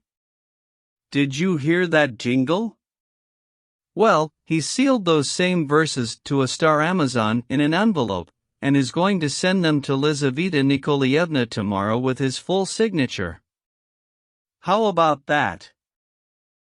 I bet you put him up to it yourself." "You lose." Liputin guffawed. "He's in love like a tomcat, and, it actually started with hatred. He hated Lizaveta Nikolaevna at first for riding around on horseback, so much so that he almost abused her out loud in the street. In fact, he did abuse her. Only the day before yesterday he abused her when she rode by. Fortunately she didn't hear, and suddenly today, verses. Do you know he means to venture a proposal? Seriously. I'm surprised at you, Liputin. Wherever there's some such trash to be found, you're always there as a leader," I said in a rage. "Now, that's going too far, Mr. G.V. Hasn't your little heart skipped a beat for fear of a rival, eh?" "What?" I cried, stopping. "So, just to punish you, I'm not going to say anything more. And you'd love to hear more, wouldn't you? Just this one thing, that nitwit is no longer merely a captain, but a landowner of our province, and quite a significant one at that, because Nikolai Vsevolodovich sold him his entire estate, his former 200 souls, the other day, and by God I'm not lying. I only just found it out, but from a most reliable source. So now go groping around for the rest yourself. I won't tell you anything more. Goodbye, sir. X. Stepan Trofimovich was waiting for me with hysterical impatience. He had been back for an hour. He was as if drunk when I found him. At least for the first 5 minutes I thought he was drunk. Alas, his visit to the Drozdovs had knocked the last bit of sense out of him. Mon ami, I've quite lost the thread. Lise. I love and respect the angel as before, exactly as before, but it seems they were both waiting for me only in order to find something out, that is, quite simply, to wheedle it out of me, and then off you go, and God be with you. It's really so. Shame on you. I cried out, unable to help myself. My friend, I am completely alone now. Enfin, c'est ridicule or imagine that there, too, it's all crammed with mysteries. They simply fell on me with these noses and ears and other Petersburg mysteries. It was only here that the two of them found out about those local stories to do with Nicholas 4 years ago. You were here, you saw. Is it true that he's mad? And where this idea came from, I don't understand. Why is it that Praskovia must absolutely have Nicholas turn out to be mad? The woman wants it, she does. So Maurice, or what's his name, Mavriky Nikolaevich, brave tout to meme this, but can it be for his benefit, after she herself was the first to write from Paris to set pauvre Amy? Enfin, this Praskovia, as cette chère Amy calls her, is a type. She's Gogol's Korobaka, 9 misses. Little box, of immortal memory, only a wicked little box, a provoking little box, and in an infinitely enlarged form. That would make her a trunk. Enlarged, really? Well, diminished then, it makes no difference, only don't interrupt me, because it all keeps whirling around. They had a final spat there, except for Lise. She still says auntie, but Lise is sly, and there's something more to it. Mysteries. But she did quarrel with the old woman. Cette pauvre auntie, it's true, is despotic with everyone, and there's also the governor's wife, and the disrespect of society, and the disrespect of Karmazinov, and then suddenly this notion of craziness, ce Liputin, que je ne comprends pas, and they say she put vinegar to her head, and then you and I come along with our complaints and letters. Oh, how I've tormented her, and at such a time. Je suis un ingrate. You imagine, I come back and find a letter from her. Read it. Oh, how ignoble it was on my part. He handed me the just received letter from Varvara Petrovna. She seemed to have repented of her morning's stay home. It was a polite little letter, but nonetheless resolute and laconic. She invited Stepan Trofimovich to call on her the day after tomorrow, Sunday, at 12 o'clock sharp, and advised him to bring along someone of his friends. My name appeared in parentheses. She, for her part, promised to invite Shatov, as Daria Pavlovna's brother. You can receive a final answer from her. Will this succeed you? Is this the formality you've been striving for? Note that irritated phrase at the end about formality. Poor woman, the friend of my whole life. I confess, the sudden deciding of my fate crushed me, as it were. I confess, I was still hoping, but now tout est dit, I know it's finished, c'est terrible.vo, if only there were no Sunday at all, and everything could go on as before, you would visit me, and I would. You're bewildered by all that nasty gossip of Liputin's today. My friend, you have just put your friendly finger on another sore spot. These friendly fingers are generally merciless, and sometimes muddled, pardon, but would you believe that I almost forgot about it all? I mean that nasty gossip, that is, I by no means forgot, but, in my foolishness, all the while I was at Lisa's I tried to be happy and kept assuring myself that I was happy. But now, now it's this woman, magnanimous, humane, patient with my mean shortcomings, that is, perhaps not quite patient, but what am I myself, with my bad, empty character? I am a whimsical child, with all the egoism of a child, but with none of the innocence. For 20 years she's been looking after me like a nurse, cette pauvre auntie, as Lise graciously calls her. And suddenly, after 20 years, the child decides to get me married, in letter after letter, and she sits putting vinegar to her head and here I've done it, on Sunday I'll be a married man, no joking. And why did I insist, why did I write letters? Ah, yes, I forgot, Lise idolizes Daria Pavlovna, at least she says she does. C'est un ange, she says of her, only a rather secretive one. They both advised it, even Praskovia, though Praskovia didn't advise it. Oh, how much venom is locked up in that little box! And, as a matter of fact, Lise did not advise it either. What do you need to get married for? The pleasures of learning are enough for you.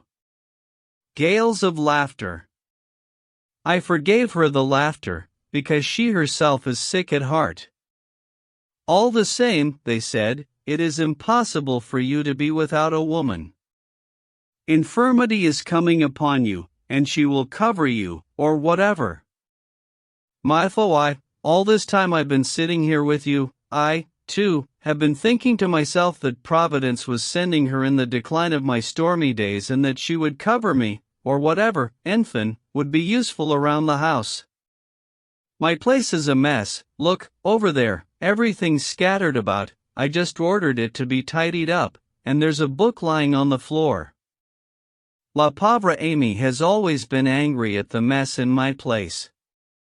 Oh, no longer will her voice be heard here.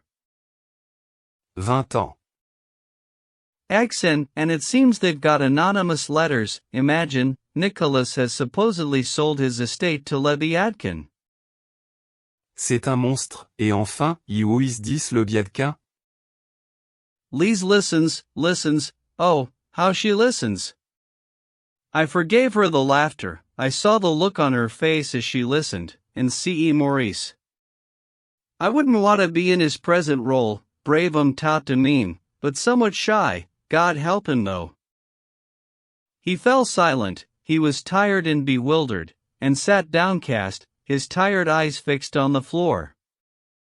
I took advantage of the pause to tell him about my visit to Filipov's house, expressing curtly and dryly my opinion that Leviathan's sister, whom I had not seen, might indeed have been some sort of victim of Nicholas's during the mysterious period of his life, as Liputin put it, and that it was quite possible that Leviathan was for some reason receiving money from Nicholas, but that was all. As for the gossip about Daria Pavlovna, it was all nonsense, it had all been stretched by the blackguard Liputin, or so at least Alexei Nilik, whom there was no reason to doubt, hotly insisted. Stepan Trofimovich listened to my assurances with a distracted look, as if it did not concern him. I also mentioned, incidentally, my conversation with Kirillov, and added that Kirillov was possibly mad. He's not mad, but these people have short little thoughts, he mumbled listlessly and as if unwillingly. Ces gens-là supposent la nature et la société humaine autre que Dieu ne les a faites et qu'elles ne sont réellement point they are flirted with, Buno Tatanirat by Stepan Verkovensky. I saw them when I was in Petersburg, avec cette chère Amy. Oh, how I used to insult her then, and I was frightened neither of their abuse nor even of their praise. I will not be frightened now either, mais parlons d'autre chose. I seem to have done some terrible things. Imagine, I sent Daria Pavlovna a letter yesterday, and how I curse myself for it.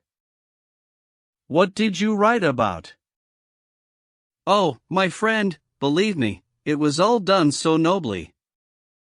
I informed her that I had written to Nicholas 5 days before, also nobly.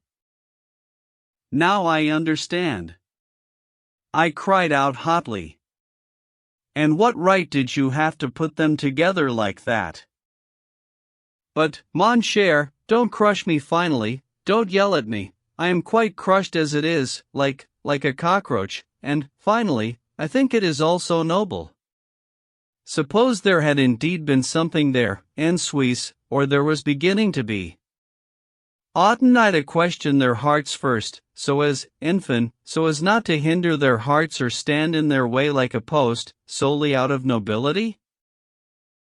Oh, God, what a stupid thing to do, burst from me involuntarily. Stupid, he picked up, even greedily. You've never said anything more intelligent, c'est bête, mais que faire, tout est dit I am getting married anyway, even if it's to someone else's sins, and so what was the point of writing? Isn't that so? You're at it again.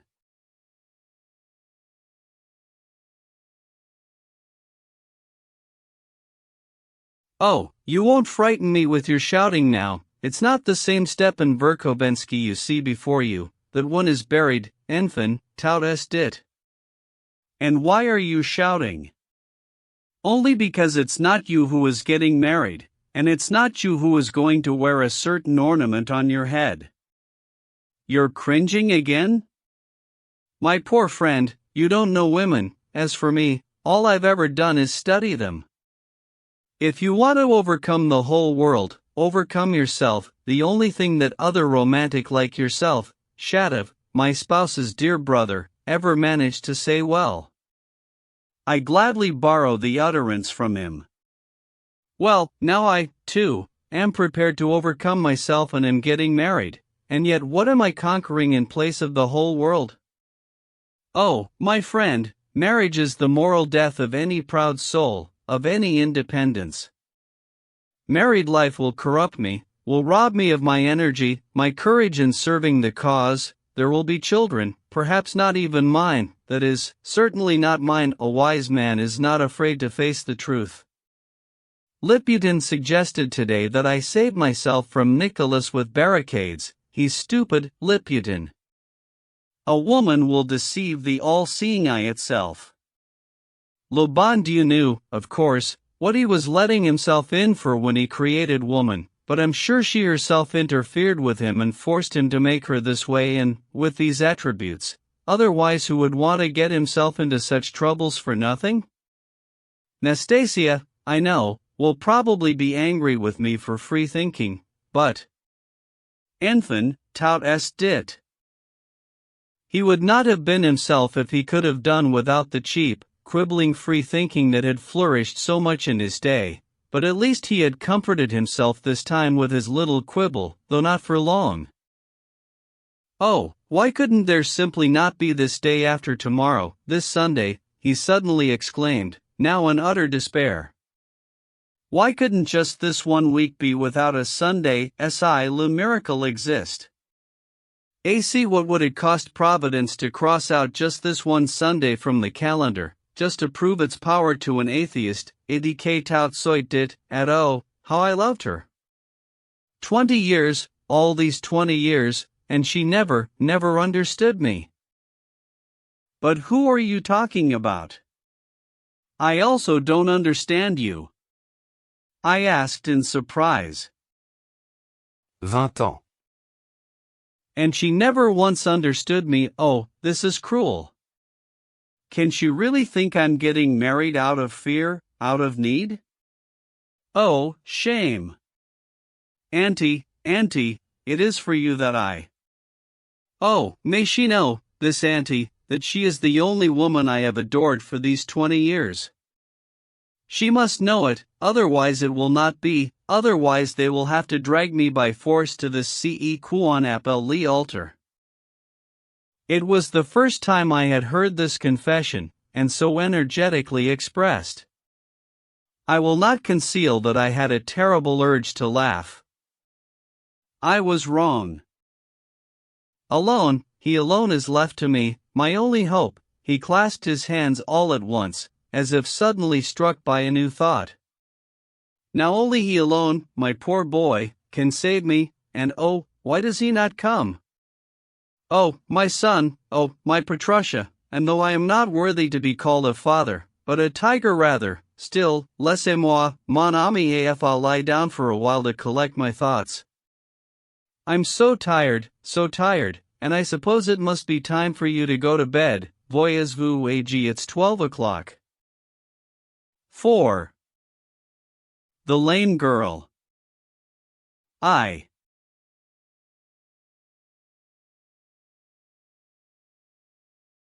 Shatov proved not to be stubborn and, following my note, came at noontime to call on Lizaveta Nikolaevna.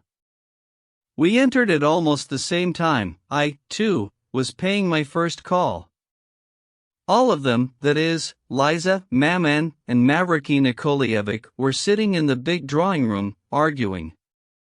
Maman had requested that Liza play some waltz for her on the piano, and when she began the requested waltz, started insisting that it was the wrong one. Mavriky Nikolaevich, in his simplicity, interceded for Liza and insisted that it was the right one. The old woman got so angry that she burst into tears. She was ill, and even had difficulty walking. Her legs were swollen, and already for several days she had done nothing but wax capricious and find fault with others, despite the fact that she had always been slightly afraid of Liza. They were glad that we came. Liza blushed with pleasure and, after saying merci to me, for Shatov of course, went up to him, looking at him curiously. Shatov stopped clumsily in the doorway. Having thanked him for coming, she led him over to Maman. This is Mr. Shatov, of whom I spoke to you, and this is Mr. G.V., a great friend of mine and of Stepan Trofimovitch's. Mavriky Nikolaevich also made his acquaintance yesterday. And which one is the professor? There isn't any professor, Maman. Yes, there is. You were saying yourself there would be a professor. It must be this one. She pointed squeamishly at Shatov. I never told you there would be a professor. Mr. G.V. is in the civil service, and Mr. Shatov is a former student. Student, professor, anyway it's from the university. You just want to argue. And the Swiss one had a mustache and a little beard. It's Stepan Trofimovitch's son that Maman keeps calling a professor, Liza said, and she led Shatov to a sofa at the other end of the drawing room. She's always like that when her legs are swollen ill, you know, she whispered to Shatov, still studying him with the same extreme curiosity, especially his lock of hair. Are you military? The old woman, to whom I had been so mercilessly abandoned by Liza, addressed me. No, madam, I am in the civil service. Mr. G.V. is a great friend of Stepan Trofimovitch's, Liza echoed at once. You serve at Stepan Trofimovitch's? But isn't he a professor, too? Ah, Maman, you must even dream about professors in your sleep, Liza cried in vexation. There are quite enough of them in reality. And you are eternally contradicting your mother.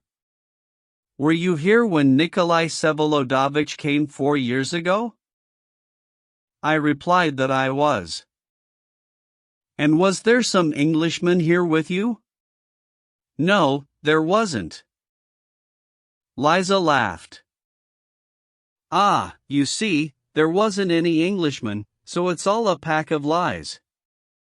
Varvara Petrovna and Stepan Trofimovitch are both lying. And everyone else is lying, too. That's because yesterday Auntie and Stepan Trofimovitch found some resemblance between Nikolai Vsevolodovich and Prince Harry from Shakespeare's Henry IV, and in answer to that Maman says there was no Englishman, Liza explained to us. If there was no Harry, then there was no Englishman either. Nikolai Vsevolodovich was playing pranks all by himself. I assure you that Maman does it on purpose. Liza found it necessary to explain to Shatov. She knows perfectly well about Shakespeare. I myself read her the first act of Othello, but she's suffering very much now. Maman, do you hear? It's striking 12, time for you to take your medicine. The doctor is here. A chambermaid appeared in the doorway. The old woman raised herself and began calling her dog, Zamurka, Zamurka, you come with me at least. The nasty little old dog Zamurka did not obey and hid under the sofa where Liza was sitting. You don't want to? Then I don't want you either. Goodbye, dearie, I don't know your name. She turned to me. Anton Lavrentievich. Well, it makes no difference, it goes in one ear and out the other. Don't see me out, Mavriky Nikolaevich, I was only calling Zamurka.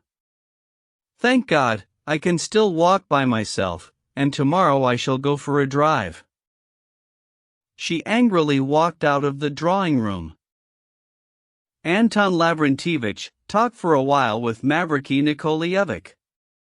I assure you, you'll both gain from a closer acquaintance, Liza said, and she gave a friendly smile to Mavriky Nikolaevich, who simply beamed all over from her look. There was no help for it, I was left to talk with Mavriky Nikolaevich. 2.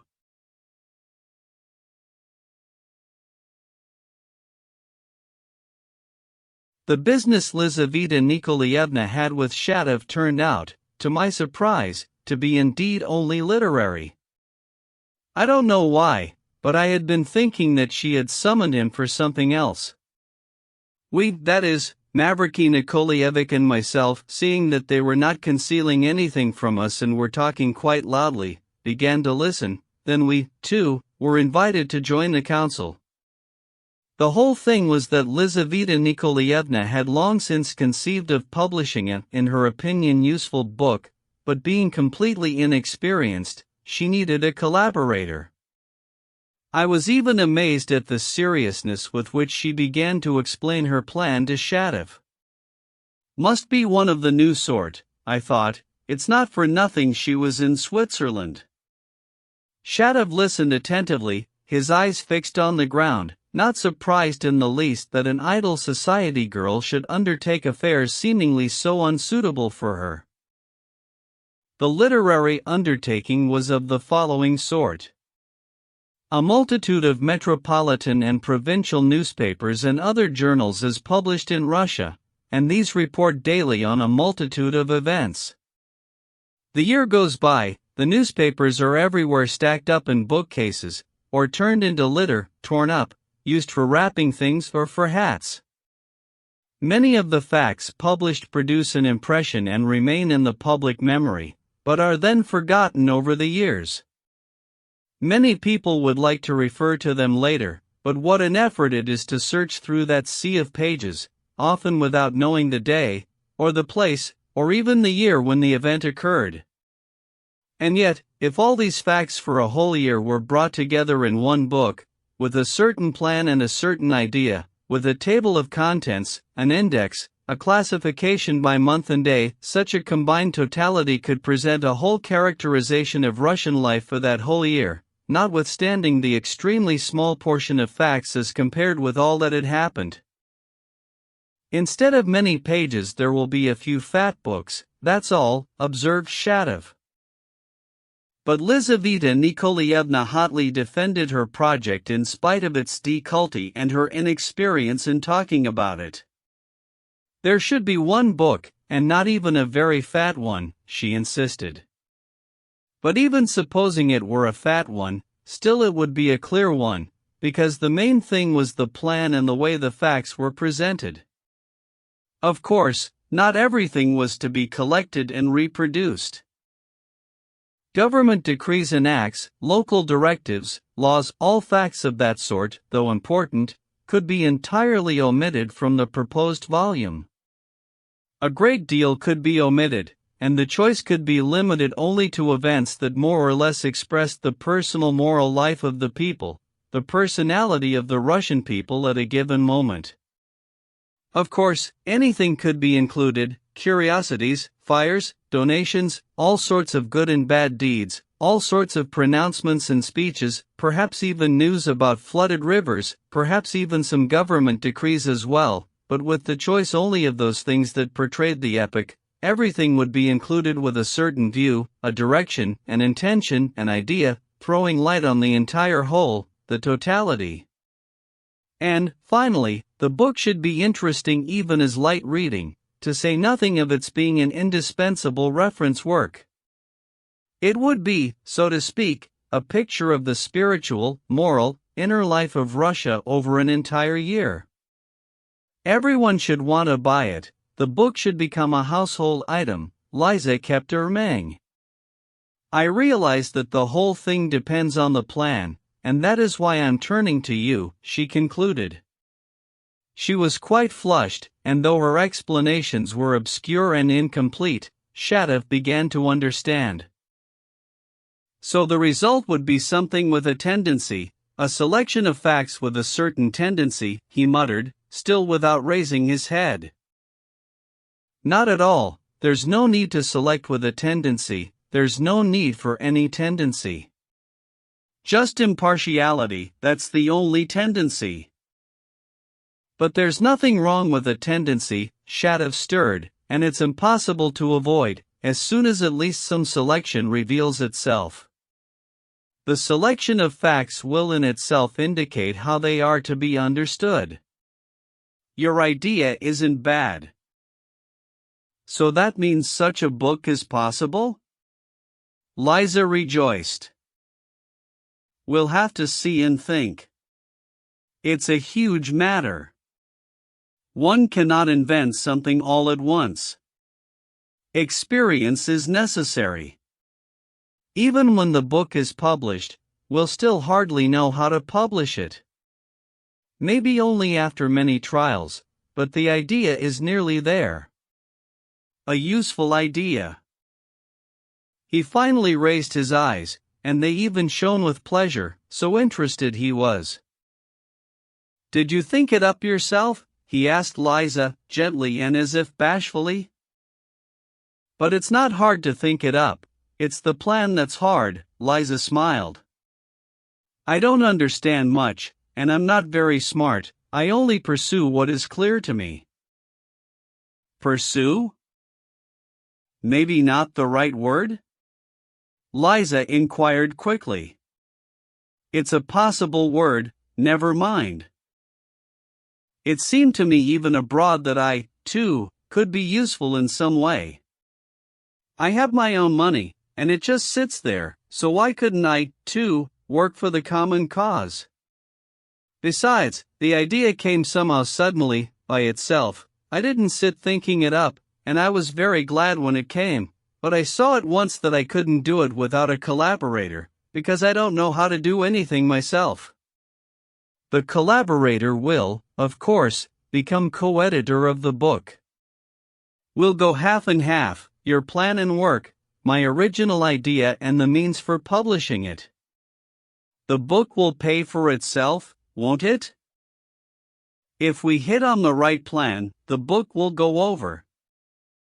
I warn you that it's not for the sake of profit, but I wish very much for the book to sell, and I'll be proud of the profit. Well, and what does it have to do with me? But it's you I'm asking to be my collaborator, half and half. You will work out the plan. What makes you think I'm capable of working out the plan? I was told about you, and I heard here. I know you're very intelligent and occupied with important things, and you think a lot. I was told about you by Fyodor Stepanovich Verkhovensky in Switzerland, she added hastily. He's a very intelligent man, isn't he? Shatov gave her a momentary oblique glance, but at once lowered his eyes. And Nikolai Vsevolodovich also told me a lot about you, Shatov suddenly blushed. Anyway, here are the newspapers. Liza hastily snatched up from a chair a stack of prepared and tied up newspapers. Here, I've tried to mark some choice facts, to make a selection, and add numbers, you'll see. Shadov took the bundle. Take it home and have a look. Where is it you live? On Bogoyavlensky Street, in Filipov's house. I know. I've heard there's also some captain who, it seems, lives next to you, a Mr. Lebyadkin? Liza went on hastily as before. Shadov, holding the stack of papers in his still outstretched hand, sat there for a whole minute without replying, staring down. Why don't you choose someone else for this business? I won't be of any use to you, he said finally, lowering his voice somehow terribly strangely, almost to a whisper. Liza blushed. What business are you talking about? Mavriky Nikolaevich, she cried, that letter, please. I went up to the table together with Mavriky Nikolaevich. Look at this, she suddenly turned to me, unfolding the letter in great agitation. Have you ever seen anything like it? Please read it aloud. I want Mr. Shadov to hear it, too. With no little astonishment I read aloud the following epistle. To the perfection of the young Miss Tushin. Dear Lady, Elizaveta Nikolaevna. Oh, what a lovely vision is Elizaveta Tushin. When she flies side saddle with her relation and her locks share the wind's elation. Or when with her mother in church she bows and the blush of reverent faces shows. Then matrimonial and lawful delights I do desire, and after her, and her mother, send my tear. Composed by an unlearned man in an argument. Dear Lady, I pity myself most of all for having not lost an arm at Sebastopol in the cause of glory, not having been there at all, but served the whole campaign managing bile provisions, considering it baseness. You are a goddess in antiquity, and I am nothing but have guessed about the boundlessness. Consider it as verse and no more, for verse is nonsense after all and justifies what is considered boldness in prose. Can the sun be angry at an infusorian if it composes from its drop of water, where there is a multitude of them, as seen in a microscope? Even the very club of human kindness towards big cattle in Petersburg of high society, rightly commiserating with the dog and the horse, scorns the brief infusorian, not mentioning it at all, because it has not grown big enough. I have not grown big enough either. The thought of marriage might seem killing, but soon I will possess a former 200 souls through a hater of mankind whom you should scorn. I can tell much, and volunteer it according to documents, enough for Siberia. Do not scorn the offer. The letter from the infusorian is to be understood in verse. Captain Lebyadkin, a humble friend, with much free time to spend. This was written by a man in a drunken state and a scoundrel. I cried out indignantly. I know him. I received this letter yesterday, Liza began to explain to us, blushing and hurrying, and I myself understood at once that it was from some fool, and if I have not yet shown it to Maman, it's because I didn't want to upset her still more. But if he continues again, I don't know what to do. Mavriky Nikolaevich wants to go and forbid him. Since I regarded you as my collaborator, she turned to Shadov, and since you live there, I wanted to ask you, so as to be able to judge what more can be expected from him. He's a drunk man and a scoundrel, Shadov muttered, as if reluctantly. And is he always such a fool? Oh, no, he's not a fool at all, when he's not drunk. I knew a general who wrote exactly the same kind of verses, I observed, laughing. Even from this letter you can see that he keeps his own counsel, the taciturn Mavriky Nikolaevich unexpectedly put in. "They say there's some sister there?" Liza asked. "Yes, a sister. They say he tyrannizes over her, is it true?" Shatov again glanced at Liza, scowled, and grumbling "What do I care?" moved towards the door. "Ah, wait," Liza cried out worriedly, "where are you going? We still have so much to talk about." "What is there to talk about?" "I'll let you know tomorrow." "But the main thing, the printing." "Believe me, I'm not joking, I seriously want to do it," Liza went on assuring him, with ever-increasing alarm. "If we decide to publish it, where will we have it printed? That is the most important question, because we won't go to Moscow for it, and the local printer is impossible for such a publication. I made up my mind long ago to start my own press, in your name, let's suppose, and I know Maman would allow it if it was in your name." "And how do you know I can be a printer?" Shatov asked sullenly. "But Pyotr Stepanovich, still in Switzerland, pointed me precisely to you, as one who could run a press and was familiar with the business. He even wanted to give me a note for you, but I forgot." Shatov, as I recall now, changed countenance. He stood there for a few more seconds and then suddenly walked out of the room. Liza got angry. "Does he always walk out like that?" she turned to me. I shrugged, but Shatov suddenly returned, went straight up to the table, and placed on it the bundle of newspapers he had taken. "I won't be your collaborator, I have no time." "But why? You seem to have become angry?" Liza asked in an upset and pleading voice. The tone of her voice seemed to strike him. For a few moments he studied her attentively, as if wishing to penetrate to her very soul. "It makes no difference," he muttered softly, "I don't want to." And he left for good. Liza was completely struck, somehow even excessively, or so it seemed to me. A remarkably strange man, Mavriky Nikolaevich loudly observed. 3.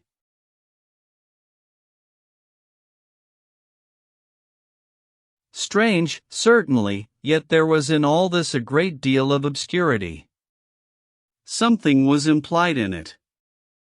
I decidedly did not believe in this publication. Then there was this stupid letter, which all too clearly offered some sort of denunciation with documents, which they all said nothing about, and instead talked of something entirely different. Finally, there was this press, and Shatov's sudden departure precisely because they began to speak of a press. All this led me to think that something had already happened here before me of which I knew nothing, that, consequently, I was not wanted, and that it was all none of my business. Besides, it was time to go, it was enough for a first visit. I went up to Lizaveta Nikolaevna to say goodbye. She seemed to have forgotten I was in the room and continued standing in the same place by the table, deep in thought, her head bowed, staring fixedly at one chosen spot in the carpet. "Ah, you, too?" "Goodbye," she prattled, in a habitually sweet voice. "Give my greetings to Stepan Trofimovich and persuade him to come to me soon. Mavriky Nikolaevich, Anton Lavrentievich is leaving. I'm sorry Maman cannot come and say goodbye to you." I walked out and had even gone down the stairs when a servant suddenly overtook me on the porch. "My lady begs you very much to come back." "The lady, or Lizaveta Nikolaevna?" "That's the one, sir." I found Liza no longer in that big drawing room where we had been sitting, but in the adjoining reception room. The door to the drawing room, where Mavriky Nikolaevich now remained alone, was tightly shut. Liza smiled at me, but she was pale. She stood in the middle of the room, obviously undecided, obviously struggling with herself, but all at once she took me by the hand and silently, quickly led me to the window. "I want to see her at once," she whispered, turning to me her ardent, strong, impatient gaze, not allowing for a shadow of contradiction. "I must see her with my own eyes, and I ask your help." She was in a complete frenzy and in despair. "Who is it you wish to see, Lizaveta Nikolaevna?" I asked in fright. "This Lebyadkin woman, the lame one." "Is it true that she's lame?" I was astounded.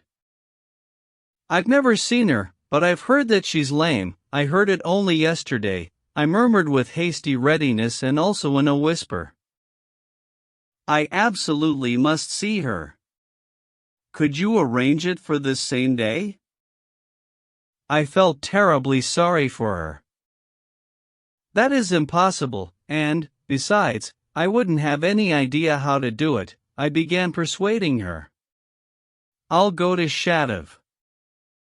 If you don't arrange it by tomorrow, I shall go to her myself, alone, because Mavriky Nikolaevich has refused.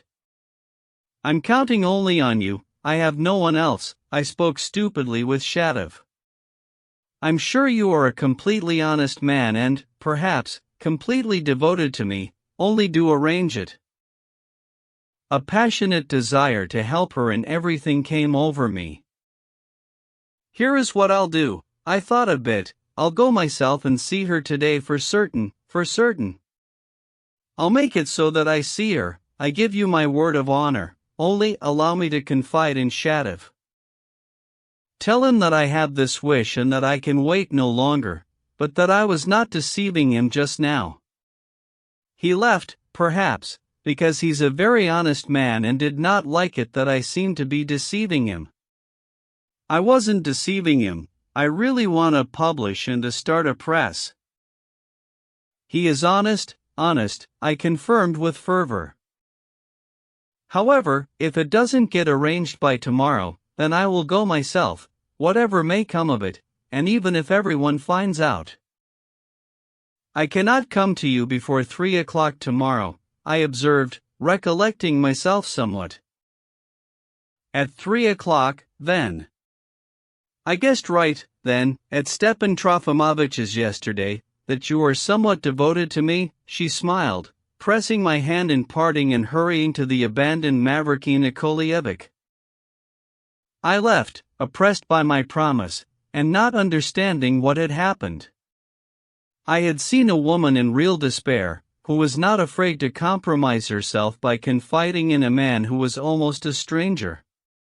Her feminine smile in a moment so deculled for her, and the hint that she had already noticed my feelings yesterday, simply stabbed my heart, yet I felt pity, that was all. Her secrets suddenly became something sacred for me, and even if they had been revealed to me right then, I think I would have stopped my ears and refused to hear any more. I only had a foreboding of something. And yet I had absolutely no idea how I was going to arrange anything here. What's more, even then I still did not know precisely what had to be arranged, a meeting, but what sort of meeting? And how bring them together?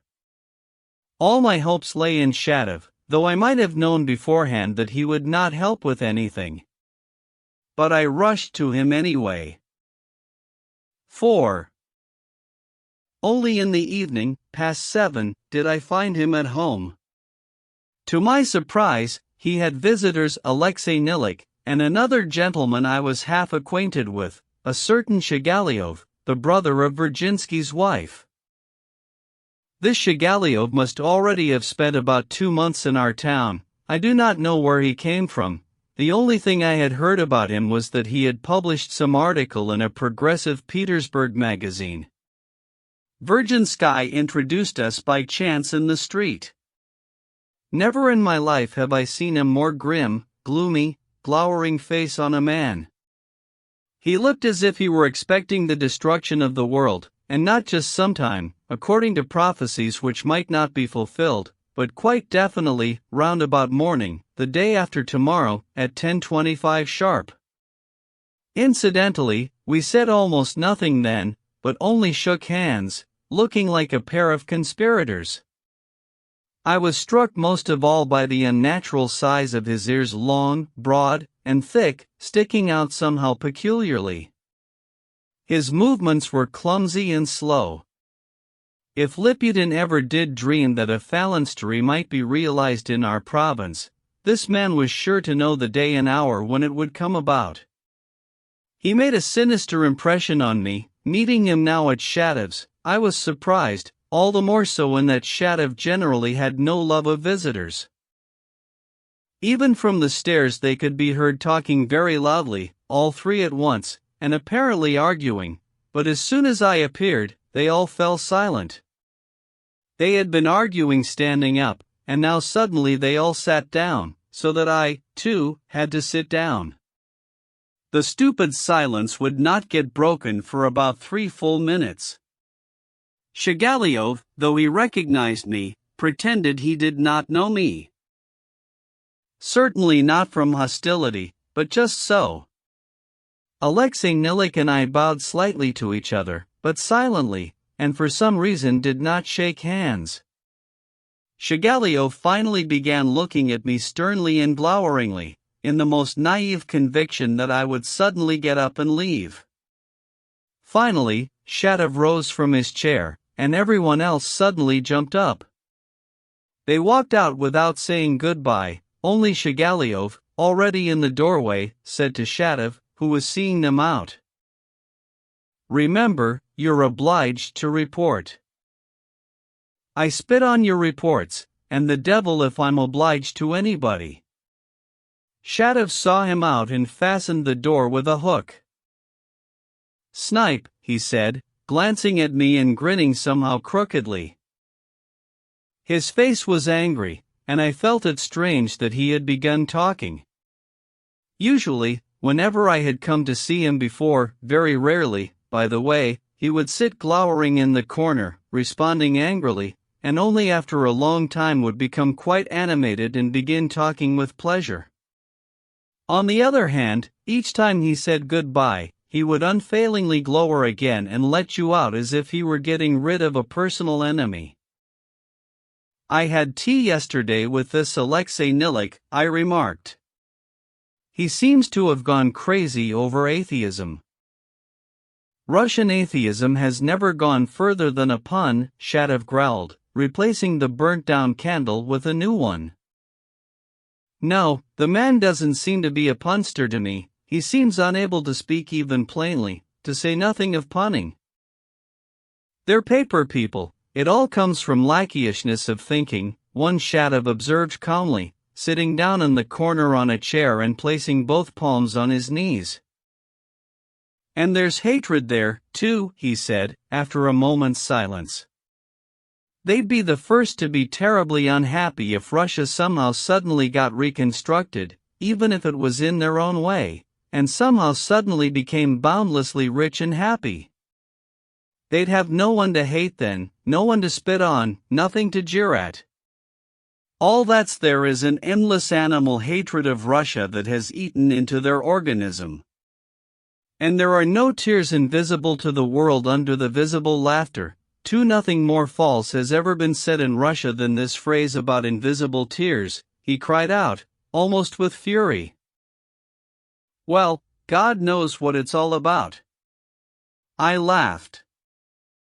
"And you're a moderate liberal," Shadov also grinned.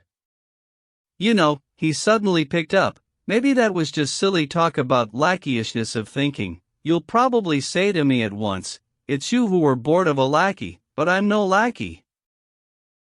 "Not at all. How could you think such a thing?" "Don't apologize, I'm not afraid of you. Once I was simply born of a lackey, but now I've become a lackey myself, just like you.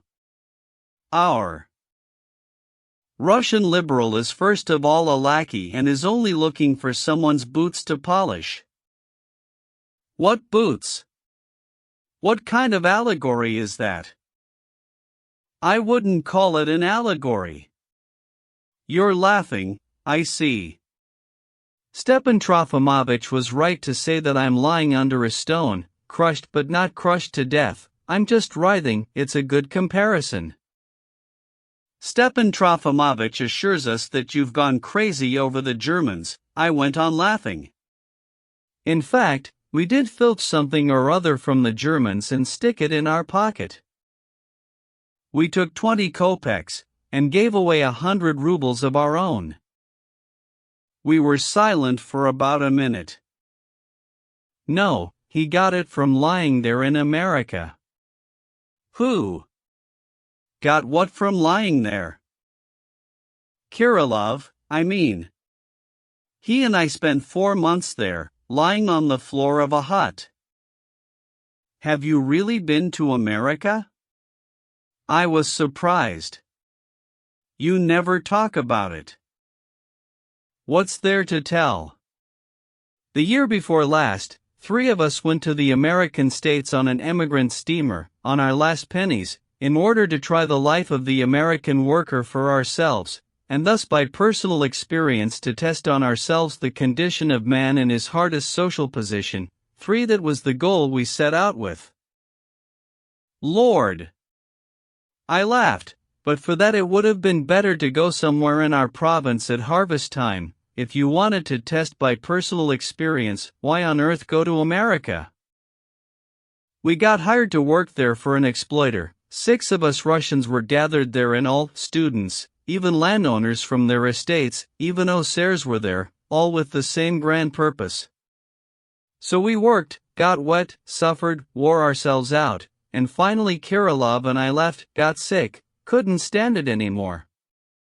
Our employer-exploiter cheated us when he paid us off. Instead of $30 as agreed, he paid me 8 and in 15. They also beat us there, more than once.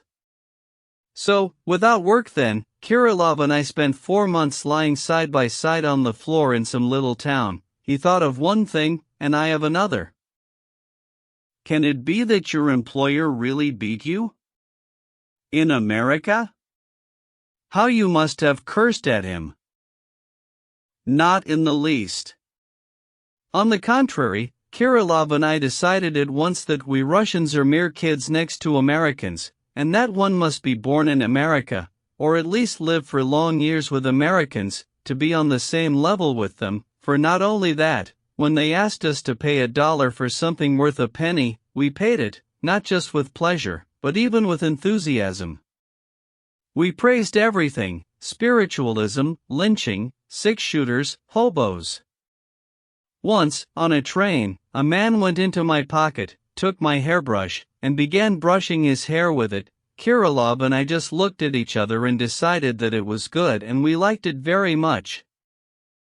Strange that with us such things not only enter our heads, but even get carried out, I observed. Paper people, Shatov repeated. But, all the same, to cross the ocean on an emigrant steamer to an unknown land, even if it's with the purpose of learning by personal experience and so forth, by God, that seems to have some big-hearted staunchness about it. But how did you get out of there? I wrote to a man in Europe, and he sent me 100 rubles. All the while he talked, Shatov stared stubbornly at the ground, as was his custom even when excited. But here he suddenly raised his head. And do you want to know the man's name? Who was it? Nikolai Stavrogin. He suddenly rose, turned to his linewood desk, and began rummaging around on it. There was a vague but trustworthy rumor among us that his wife had for some time had a liaison with Nikolai Stavrogin in Paris, and precisely about 2 years ago, that is, when Shatov was in America, though, true, long after she had left him in Geneva. If so, what on earth possessed him now to volunteer the name and smear it about? The thought came to me. I still haven't paid him back. He suddenly turned to me again, looked at me intently, went and sat down in his former place in the corner, and asked abruptly, now in a completely different voice. "You came for something, of course. What do you want?" I at once told him everything, in exact historical order, and added that though by now I had had time to think better after today's fever, I had become all the more confused. I understood that there was something very important here for Lizaveta Nikolaevna. I greatly wished to help her, but the whole trouble was that I not only did not know how to keep the promise I had given her, but I no longer even understood what precisely I had promised her. Then I repeated to him imposingly that she did not want and had not intended to deceive him, that there had been some misunderstanding there, and that she had been very upset by his remarkable departure today. He listened very attentively. "Maybe I did something stupid today, as my custom is. Well, if she herself didn't understand why I left like that, it's so much the better for her." He rose, went to the door, opened it, and began listening on the stairs. "Do you want to see this person yourself?" "That's just what I need, but how?" I jumped up, delighted. "Let's simply go down while she's sitting alone. He'll beat her up when he comes back, if he finds out we were there. I often go to see her on the quiet. I attacked him today when he began beating her again." "What do you mean?" "Precisely that. I dragged him away by the hair. He was on the point of thrashing me for it, but I frightened him, and it ended there. I'm afraid if he comes back drunk and remembers, he'll give her a bad thrashing for it." We went downstairs at once. The door to the Lebyatkins' place was just closed but not locked, and we walked in freely. Their entire apartment consisted of two ugly little rooms with sooty walls on which the dirty wallpaper hung literally in tatters. There had been a tavern there for a few years, until the owner, Filipov, moved it to his new house. The other rooms once occupied by the tavern were now locked, and these two had fallen to Lebyatkin. The furniture consisted of simple benches and plank tables, except for just one old armchair with a missing arm. In the second room, in the corner, there was a bed with a cotton blanket, which belonged to Mlle Lebyatkin, while the captain, when he settled down for the night, would collapse each time on the floor, often just as he was. Everywhere there were crumbs, litter, puddles. A big, thick, soaking wet rag lay in the middle of the floor in the first room, and in the same pool sat an old, worn-out boot. One could see that no one did anything here. No one lit the stoves, cooked the meals. They did not even have a samovar, as Shatov detailed. When the captain arrived with his sister, he was completely destitute and, as Liputin said, went around to certain houses begging, but, having unexpectedly received money, he at once began drinking and went completely off his head from wine, so that he could not be bothered with housekeeping. Mlle Lebyatkin, whom I wished so much to see, was sitting placidly and inaudibly in the second room, in the corner, at a wooden kitchen table, on a bench. She did not call out to us when we opened the door. She did not even move from her place. Shatov told me that their door to the front hall even could not be locked, and had once stood wide open for a whole night. By the light of a dim, slender candle and an iron candlestick I made out a woman of perhaps 30, sickly thin, wearing a dark old cotton dress, her long neck not covered with anything, her scanty dark hair twisted at the nape into a small knot no bigger than a 2-year-old child's fist. She looked at us quite gaily. Besides the candlestick, she had on the table before her a small rustic mirror, an old deck of cards, a tattered songbook, and a little roll of white German bread from which 1 or 2 bites had been taken. It was obvious that Mlle Lebyatkin used white makeup and rouge on her face, and wore lipstick. She also blackened her eyebrows, which were long, thin, and dark even without that. Her narrow and high forehead, in spite of the makeup, was marked rather sharply by 3 long wrinkles. I knew already that she was lame, but this time she did not get up and walk in our presence. Some time ago, in early youth, this thin face might have been not unattractive, but her quiet, tender gray eyes were remarkable even now. Something dreamy and sincere shone in her quiet, almost joyful look. This quiet, serene joy, also expressed in her smile, surprised me after everything I had heard about the Cossack court and all the outrages of her dear brother. Strangely, instead of the heavy and even fearful repulsion one usually feels in the presence of such god-imitated creatures, I found it almost pleasant to look at her from the very first moment, and it was only pity, and by no means repulsion, that came over me afterwards. She just sits like that, alone as can be, literally for days on end, without moving. She reads the cards and looks at herself in the mirror. Shatov pointed to her from the threshold. He doesn't even feed her. The old woman brings her something from the wing every once in a while, for the love of Christ. How can they leave her alone like this with a candle? To my surprise, Shatov spoke aloud, as if she were not in the room. "Good evening, Shatushka," Mll Lebyadkin said affably. "I've brought you a guest, Maria Timofeevna," said Shatov. "Honor to the guest, then." "I don't know who it is you've brought. I don't seem to remember this one." She looked at me attentively from behind the candle and at once turned to Shatov again, and concerned herself no further with me during the whole conversation, as if I were not there beside her. "Got bored, did you, pacing your little garret alone?" she laughed, revealing 2 rows of excellent teeth. "Got bored, and I also wanted to come and see you." Shatov moved a bench up to the table, sat down, and sat me down beside him. "I'm always glad for some talk, only you make me laugh anyhow, Shatushka, you're so like a monk. When did you last comb your hair?" "Let me comb it again." She took a comb from her pocket. "You must not have touched it since I combed it that other time." "But I don't even have a comb," laughed Shatov. "Really? Then I'll give you mine, not this one, but another, only remind me to do it." She began combing his hair with a most serious expression, even parted it on one side, drew back a little to see if it was good, and then put the comb back in her pocket. "You know what, Shatushka," she shook her head, "you may be a sensible man, but you're bored. It's strange for me looking at you all. I don't understand how it is that people are bored.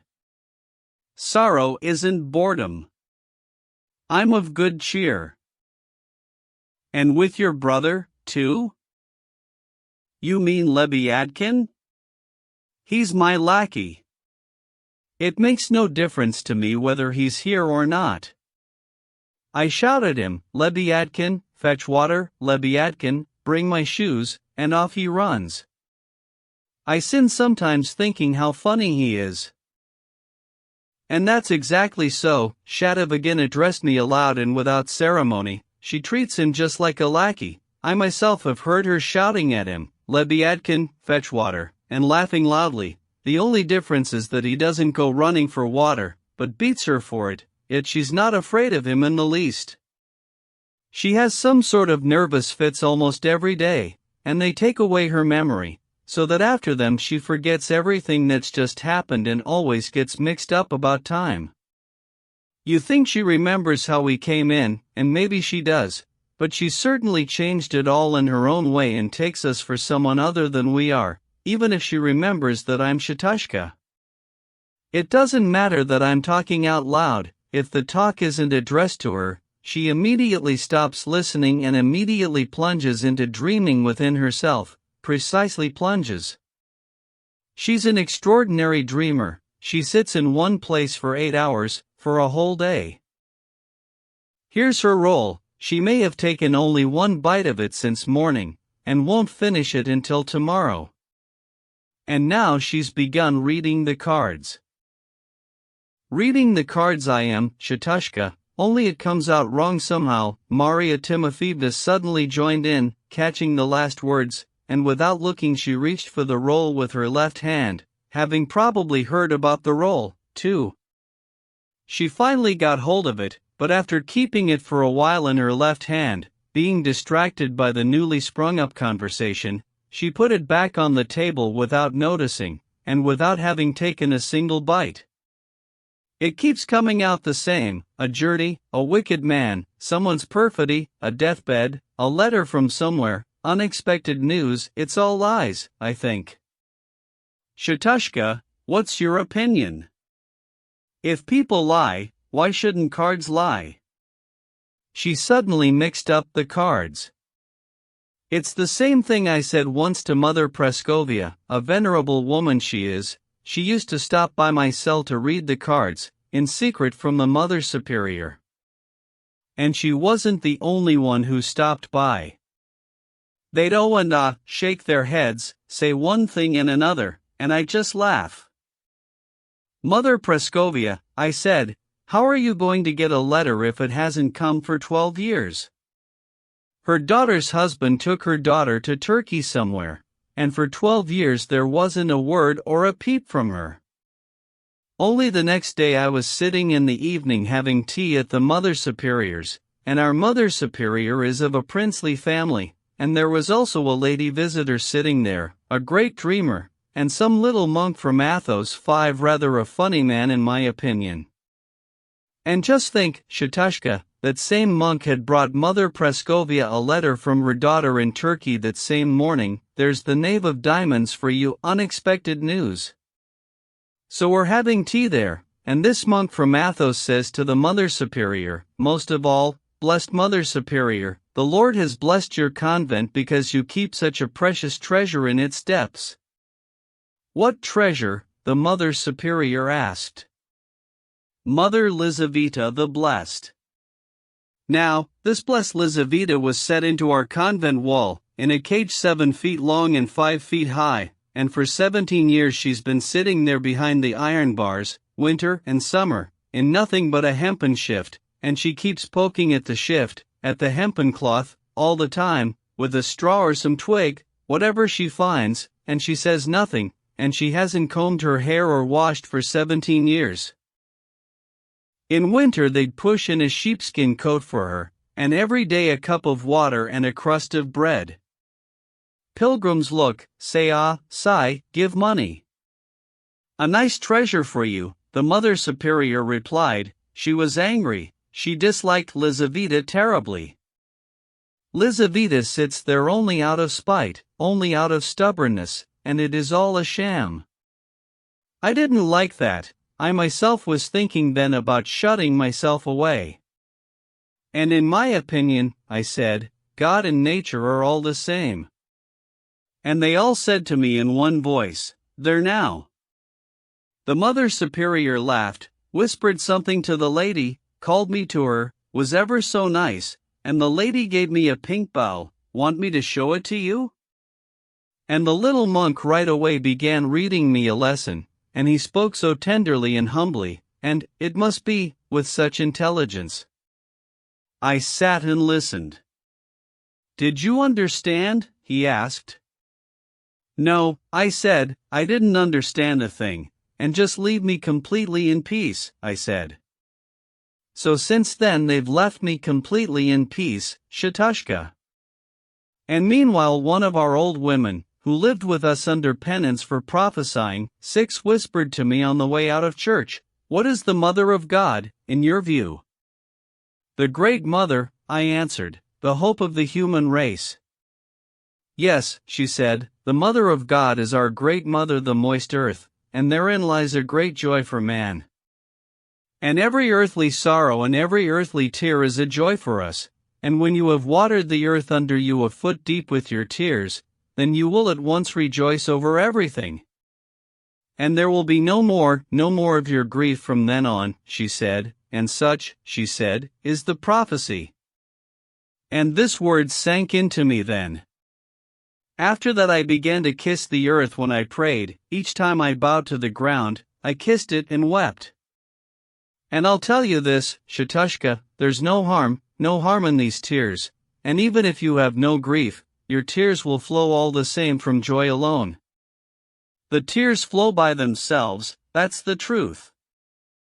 I used to go away to the shore of the lake. On the one side is our convent, on the other our Pointed Mountain, for so they've named it, Pointed Mountain.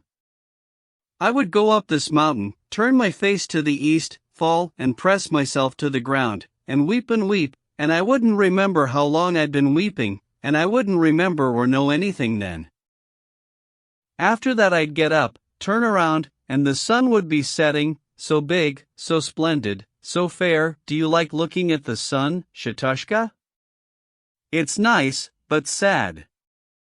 I'd turn back to the east, and the shadow from our mountain would run like an arrow far out on the lake, thin and long, so long, half a mile out, to the very island in the lake, and it would cut right across that stone island, and as soon as it cut across it, the sun would set altogether, and everything would suddenly die out. Now I, too, would be filled with sorrow. Now my memory would come back. I'm afraid of the dark, Shatushka. And most of all I weep for my baby. Was there one? Shatav, who had been listening all the while with extreme attention, nudged me with his elbow. But, of course, little, pink, with such tiny fingernails, only my whole sorrow is that I don't remember whether it was a boy or a girl. One time I remember a boy, and another time a girl. And as soon as I gave birth to it then, I wrapped it in cambric and lace, tied it round with pink ribbons, strewed flowers, made it ready, prayed over it, and took it unbaptized, and as I was carrying it through the forest, I'd get frightened of the forest, and I'd be afraid and weeping most of all because I gave birth to it and did not know a husband. And might there have been one? Shatav asked cautiously. You make me laugh, Shatushka, with your reasoning. There might have been one, but what of it, if it's the same as if there wasn't? There's an easy riddle for you, try and guess, she smiled. Where did you take your baby? To the pond, she sighed. Shatav nudged me with his elbow again. And what if you never had any baby and all this is just raving, eh? That's a hard question you're asking me, Shatushka, she replied pensively, and without being the least surprised at such a question. I'll tell you nothing on that account, maybe there wasn't any, I think it's just your curiosity, but anyway I won't stop weeping over him. I didn't just see it in a dream, did I? And big tears shone in her eyes. Shatushka, is it true that your wife ran away from you? She suddenly put both hands on his shoulders and looked at him with pity. Don't be angry, I feel wretched myself. You know, Shatushka, I had such a dream. He comes to me again, beckons to me, calls me. Kitty, he says, here, Kitty, come out to me. I was glad of that Kitty most of all. He loves me, I thought 7. Maybe he really will come, Shatav muttered under his breath. No, Shatushka, it's a dream, he won't really come. Do you know the song? I need no high new house, I'll keep to this little cell. Saving my soul I'll be, and praying to God for thee. 8. Ah, Shatushka, my dear, why do you never ask me about anything? But you won't tell, that's why I don't ask. I won't tell, put a knife into me, but I won't tell, she chimed in quickly, burn me, but I won't tell. And however much I suffer, I won't say anything, people will never find out. So you see, to each his own, Shatav said even more softly, bowing his head more and more. But if you asked, maybe I'd tell you, she repeated rapturously.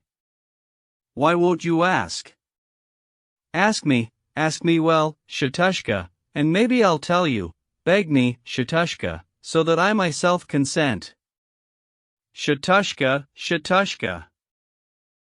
But Shatushka was silent. The general silence lasted for about a minute. Tears quietly flowed down her white made-up cheeks. She sat with both hands forgotten on Shadov's shoulders, but no longer looking at him. What do I care about you? It's even sinful." Shadov suddenly got up from the bench. "Get yourself up." He angrily jerked the bench out from under me, took it, and put it back where it had been. "So that he won't guess when he comes back, and it's time we left." "Ah, you're still talking about my lackey." Maria Timofeevna suddenly laughed. "You're afraid. Well, goodbye, dear guests, only listen for a moment to what I'm going to tell you. Today this Nilly came here with Filipov, the landlord, the big red beard, just as my man was flying at me. The landlord, he grabbed him, he dragged him across the room, and my man was shouting, 'It's not my fault, I'm suffering for someone else's fault.'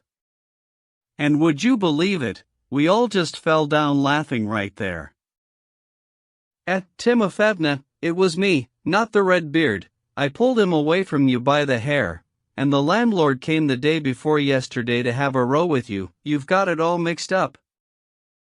"Wait, I really did mix it up. Maybe it was you."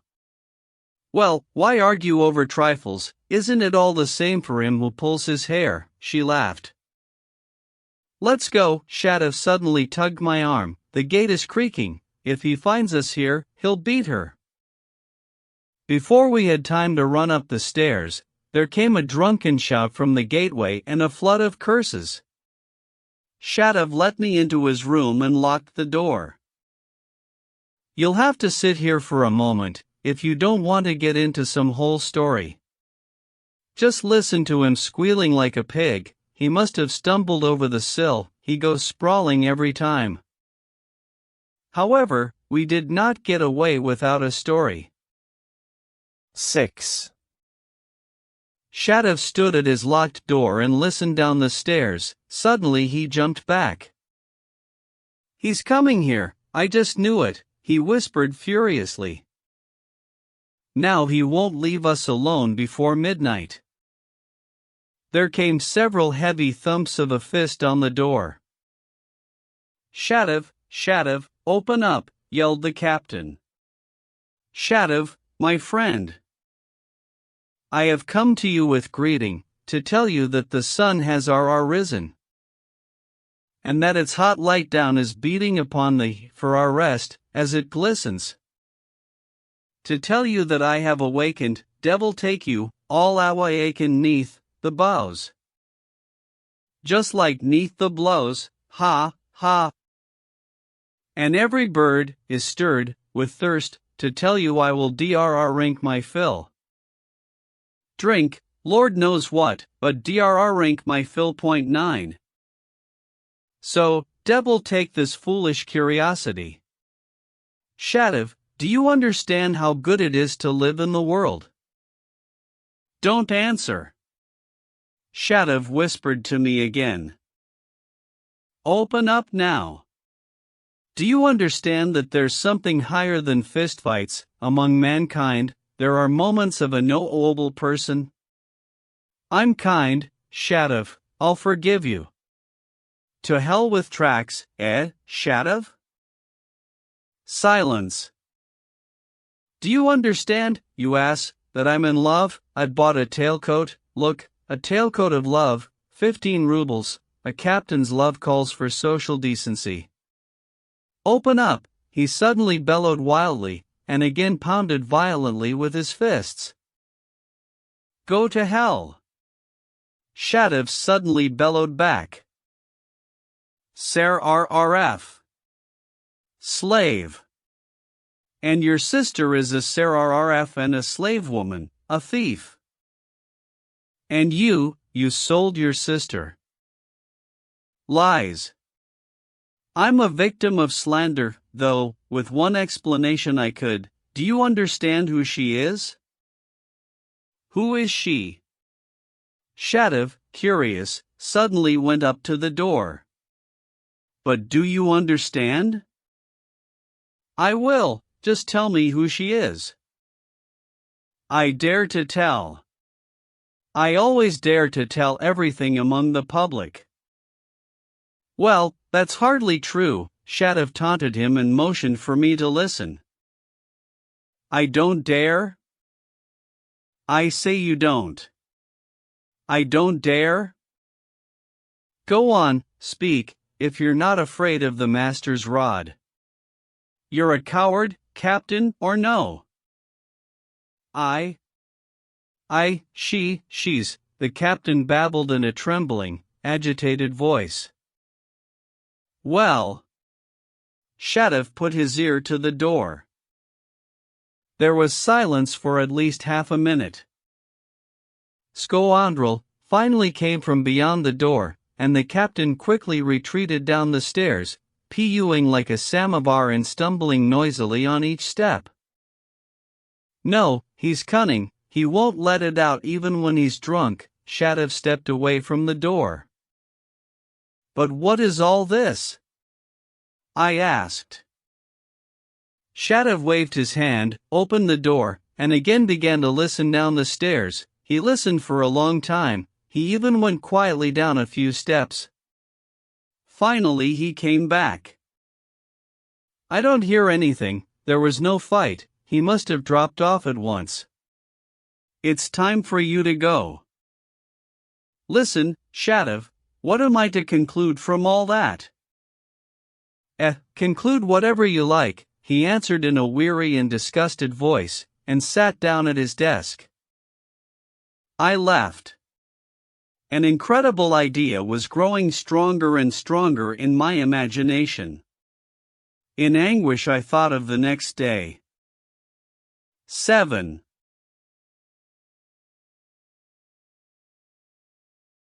That next day, that is, the same Sunday on which Stepan Trofimovitch's fate was to be irrevocably decided, was one of the most portentous days in my chronicle.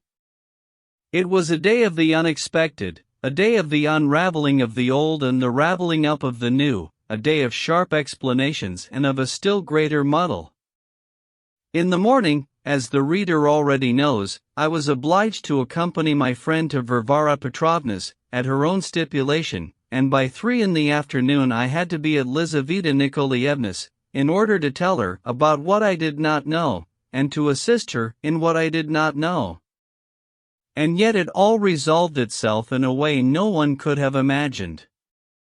In short, it was a day of surprisingly converging accidents.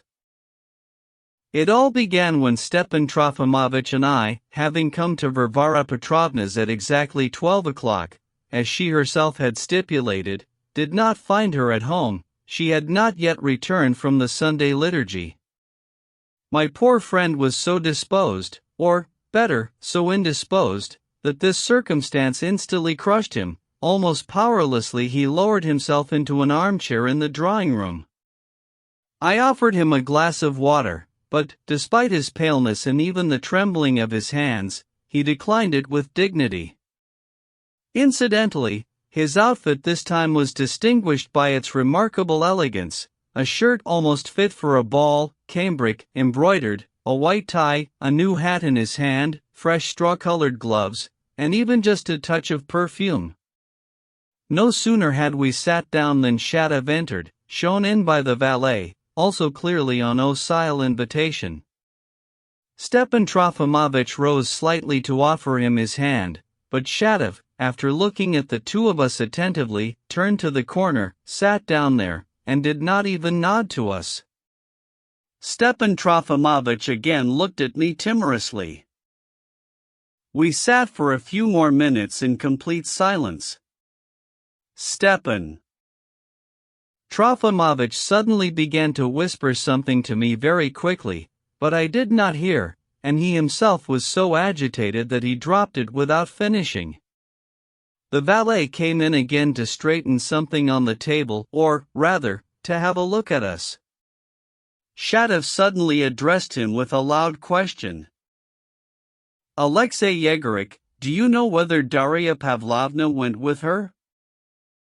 Varvara Petrovna went to the cathedral alone, if you please, sir, and Daria Pavlovna stayed in her room upstairs, as she is feeling somewhat unwell, Alexei Yegorych reported didactically and decorously.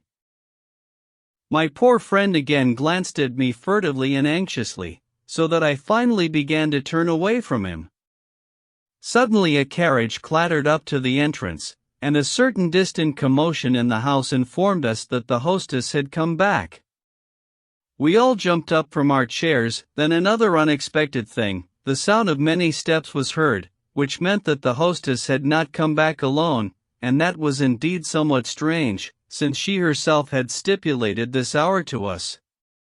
Finally, there came the sound as of someone entering with a strange quickness, almost running, a way in which Varvara Petrovna could not have entered. And suddenly she all but flew into the room, breathless and extremely excited. Following a little behind her, and much more slowly, Lizaveta Nikolaevna came in, and arm in arm with Lizaveta Nikolaevna, Maria Timofeevna Lebyadkin.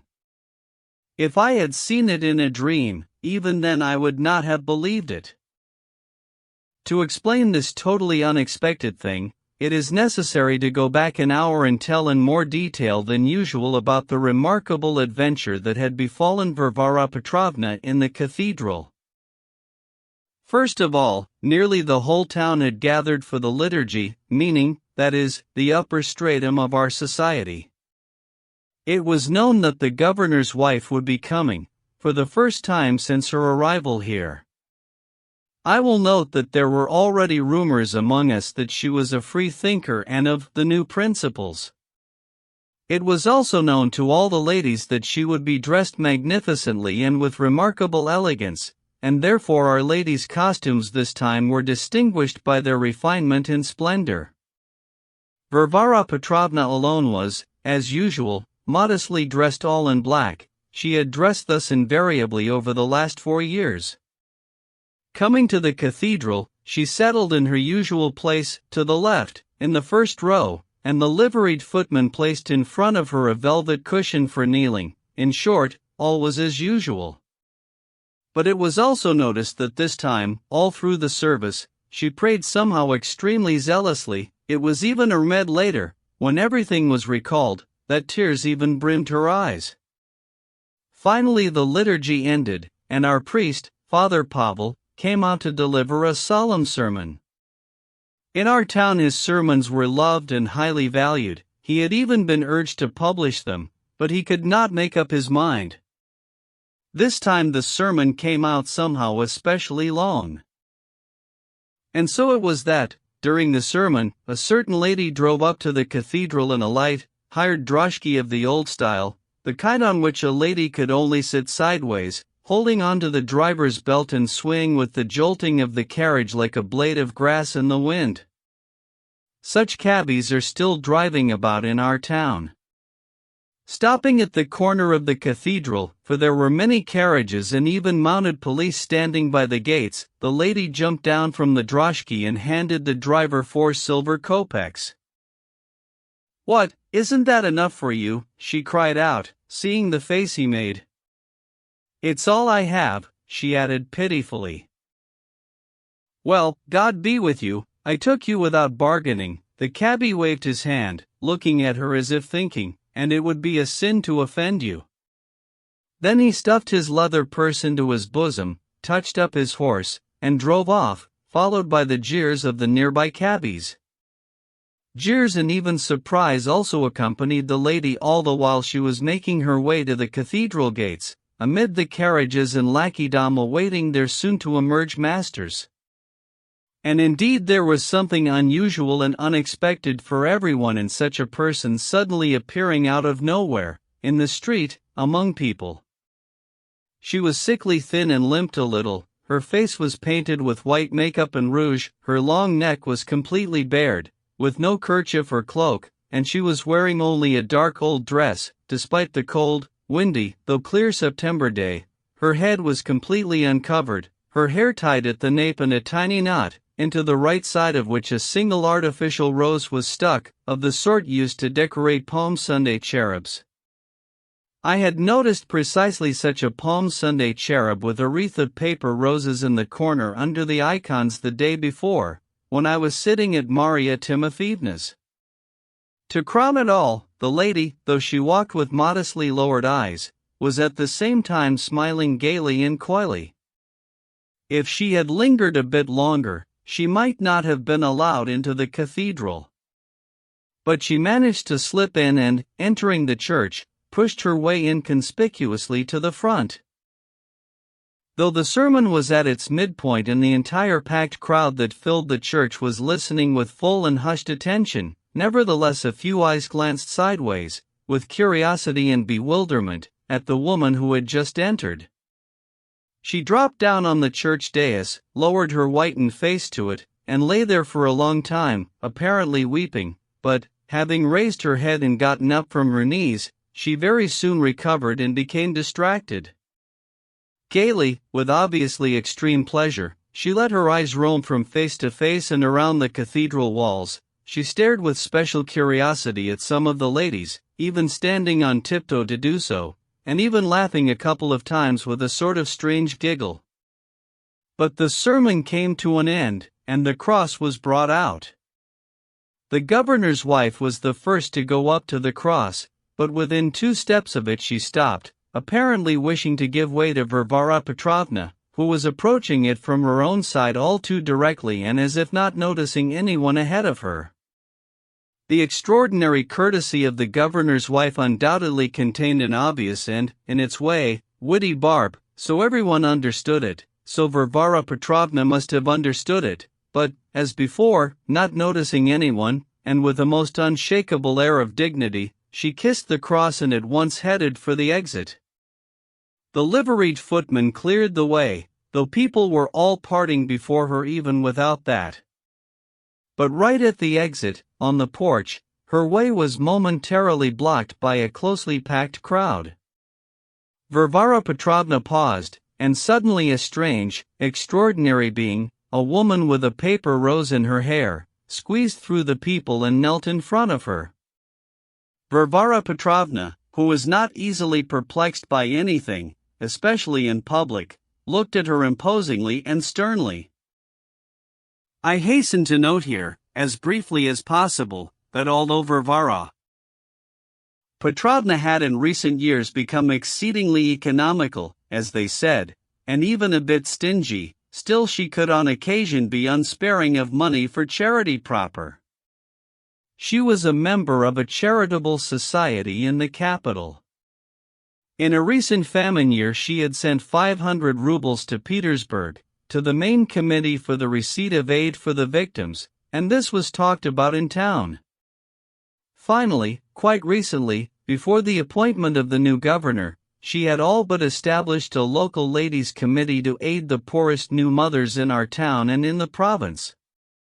She was severely reproached among us for being ambitious, but the notorious impetuousness of Varvara Petrovna's character, together with her persistence, nearly triumphed over the obstacles. The society was almost set up, and the initial idea broadened more and more in the delighted mind of the foundress. She was already dreaming of establishing a similar committee in Moscow, of gradually expanding its activities through all the provinces. And then, with the sudden change of governors, everything came to a halt, and the new governor's wife, it was said, had already managed to utter in society a few pointed and, above all, apt and sensible objections regarding the supposed impracticability of the basic idea of such a committee, which, with embellishments, of course, had already been passed on to Varvara Petrovna. God alone knows what's hidden in men's hearts, but I suppose it was even with a certain pleasure that Varvara Petrovna now paused at the very gates of the cathedral, knowing that the governor's wife would pass by presently, and then everyone else, and let her see for herself how it makes no difference to me what she thinks or what further witticisms she may produce concerning the vanity of my charitable works. Take that, all of you. What is it, my dear, what do you ask? Varvara Petrovna looked more attentively at the petitioner kneeling before her. The latter looked at her with terribly timid, abashed, but almost adoring eyes, and suddenly smiled with the same strange giggle. What is she? Who is she? Varvara Petrovna glanced around at everyone there with a peremptory and inquisitive look. They were all silent. You are unfortunate? You are in need of assistance? I've come, the unfortunate woman prattled, in a voice breaking with excitement. I've come just to kiss your hand, and she giggled again. With a most childlike look, as when children are being affectionate in order to beg for something, she reached out to seize Varvara Petrovna's hand, but suddenly, as though frightened, she jerked her hands back. You've come just for that? Varvara Petrovna smiled a compassionate smile, but at once quickly took her mother-of-pearl purse from her pocket, took a 10-ruble bill from it, and gave it to the unknown woman. The latter took it. Varvara Petrovna was very interested, and apparently did not consider the unknown woman as some common petitioner. 10 rubles she gave her, someone said in the crowd. Your hand, please, prattled the unfortunate woman, firmly grasping with the fingers of her left hand the corner of the received 10-ruble bill, which was twirling in the wind. Varvara Petrovna frowned slightly for some reason, and with a serious, almost stern, look held out her hand. The woman kissed it adoringly. Her grateful eyes even shone with some sort of rapture. Just at that moment the governor's wife drew near, and the whole crowd of our ladies and senior dignitaries came pouring after her. The governor's wife had unwillingly to stop for a moment in the crush. Many people stopped. You're shivering, are you cold? Varvara Petrovna suddenly noticed, and throwing off her cloak, which was caught in midair by the footman, she took from her shoulders her black, far from inexpensive, shawl and with her own hands wrapped it around the bare neck of the still kneeling petitioner. But do get up from your knees, I beg you. The woman got up. Where do you live? Doesn't anyone at least know where she lives? Varvara Petrovna again glanced around impatiently. But the former little crowd was no longer there. She saw familiar society faces gazing at the scene, some with stern surprise, others with sly curiosity and, at the same time, with an innocent desire for a bit of scandal, while still others even began to titter. Seems she's one of the Lebyatkins, ma'am. One good man finally stepped forward to answer Varvara Petrovna's question. Our venerable and widely respected merchant Andreyev, grey-bearded, bespectacled, in Russian dress, and with a round cylindrical hat which he was now holding in his hands. She lives at Filipov's house, on Bogoyavlensky Street. Lebyadkin? Filipov's house? I've heard something, thank you, Nikon Semyonik, but who is this Lebyadkin? They call him a captain, an imprudent man, I'd have to say. And this is his sister right enough. It seems she's escaped from under supervision, Nikon Semyonik said, lowering his voice and giving Varvara Petrovna a significant look. I understand, thank you, Nikon Semyonik. So, my dear, you are Miss Lebyadkin? No, I'm not Miss Lebyadkin. Then perhaps your brother is Lebyadkin? My brother is Lebyadkin. Here's what I'll do, I'll take you with me, my dear, and from my house you will be driven to your family. Would you like to come with me? Ah, yes, I would. Miss Lebyadkin clapped her hands. Auntie, Auntie. Take me with you, too, cried the voice of Lizaveta Nikolaevna.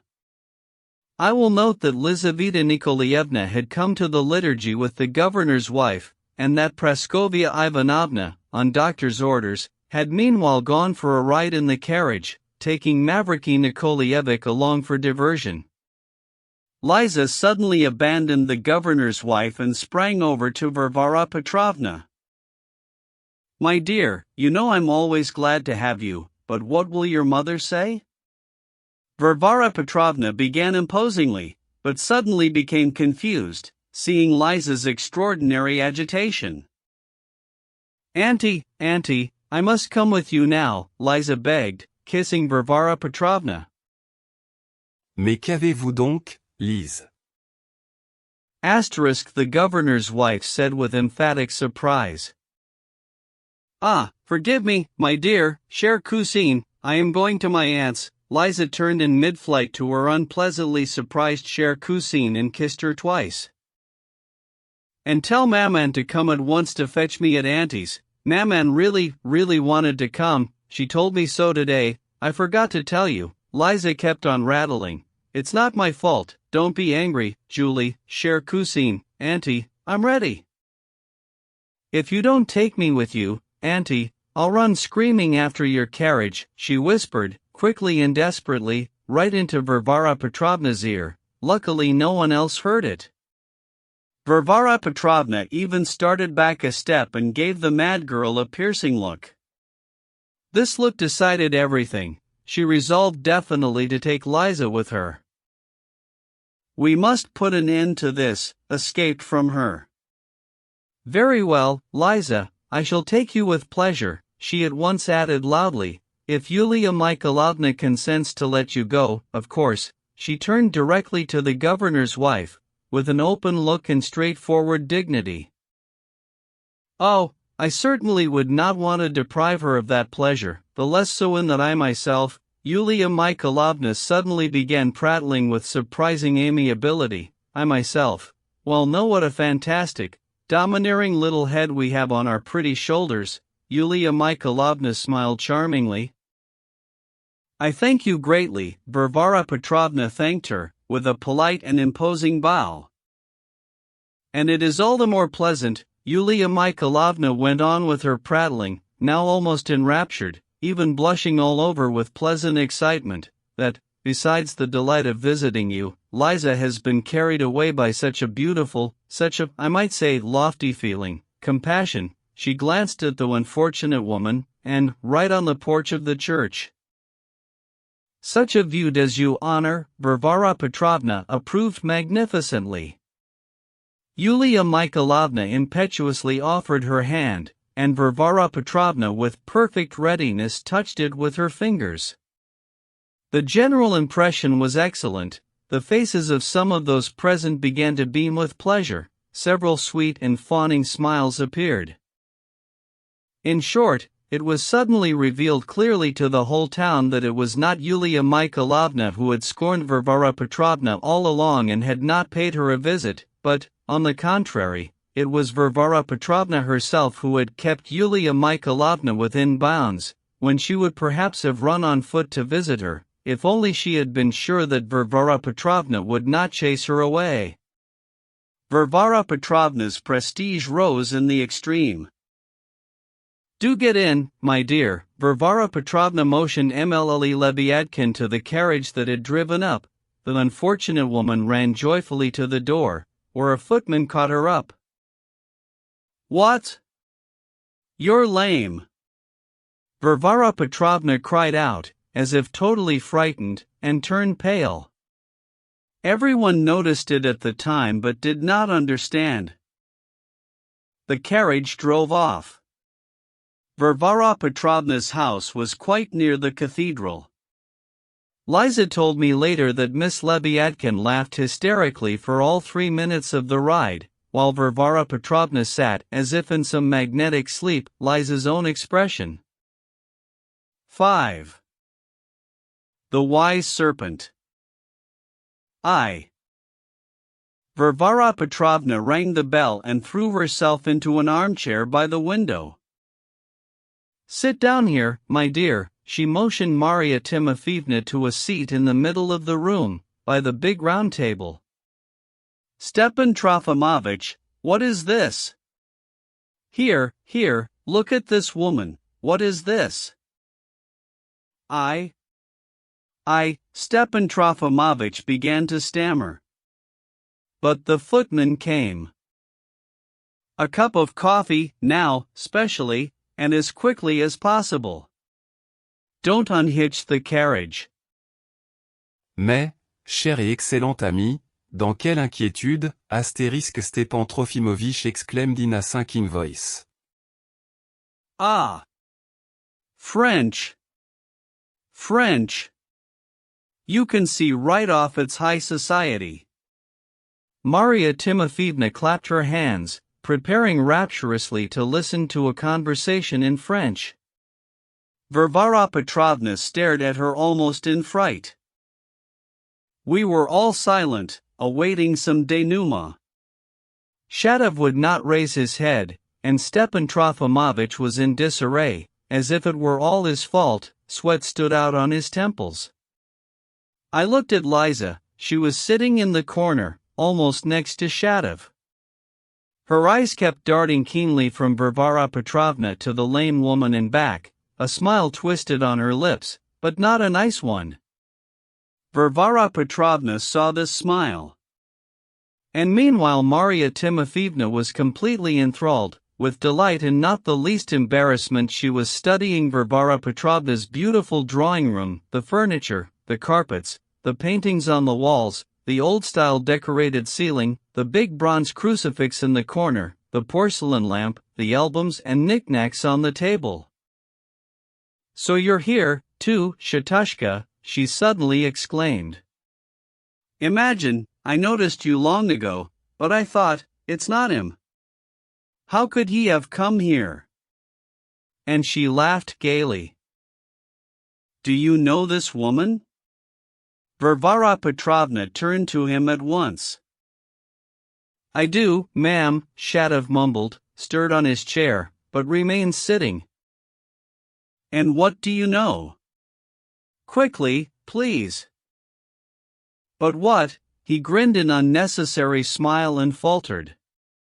You can see for yourself. What can I see? Go on, say something. She lives in that house where with her brother, and Oser. Well. Shatov faltered again. There's no point talking, he grunted, and resolutely fell silent. He even blushed at his own resoluteness. Of course, nothing more could be expected of you. Varvara Petrovna cut him off indignantly. It was clear to her now that everyone knew something, and at the same time that everyone was afraid of something and was evading her questions, wishing to conceal something from her. The footman entered and offered her the specially ordered cup of coffee on a small silver tray, but at once, on a sign from her, went over to Marya Timofeevna.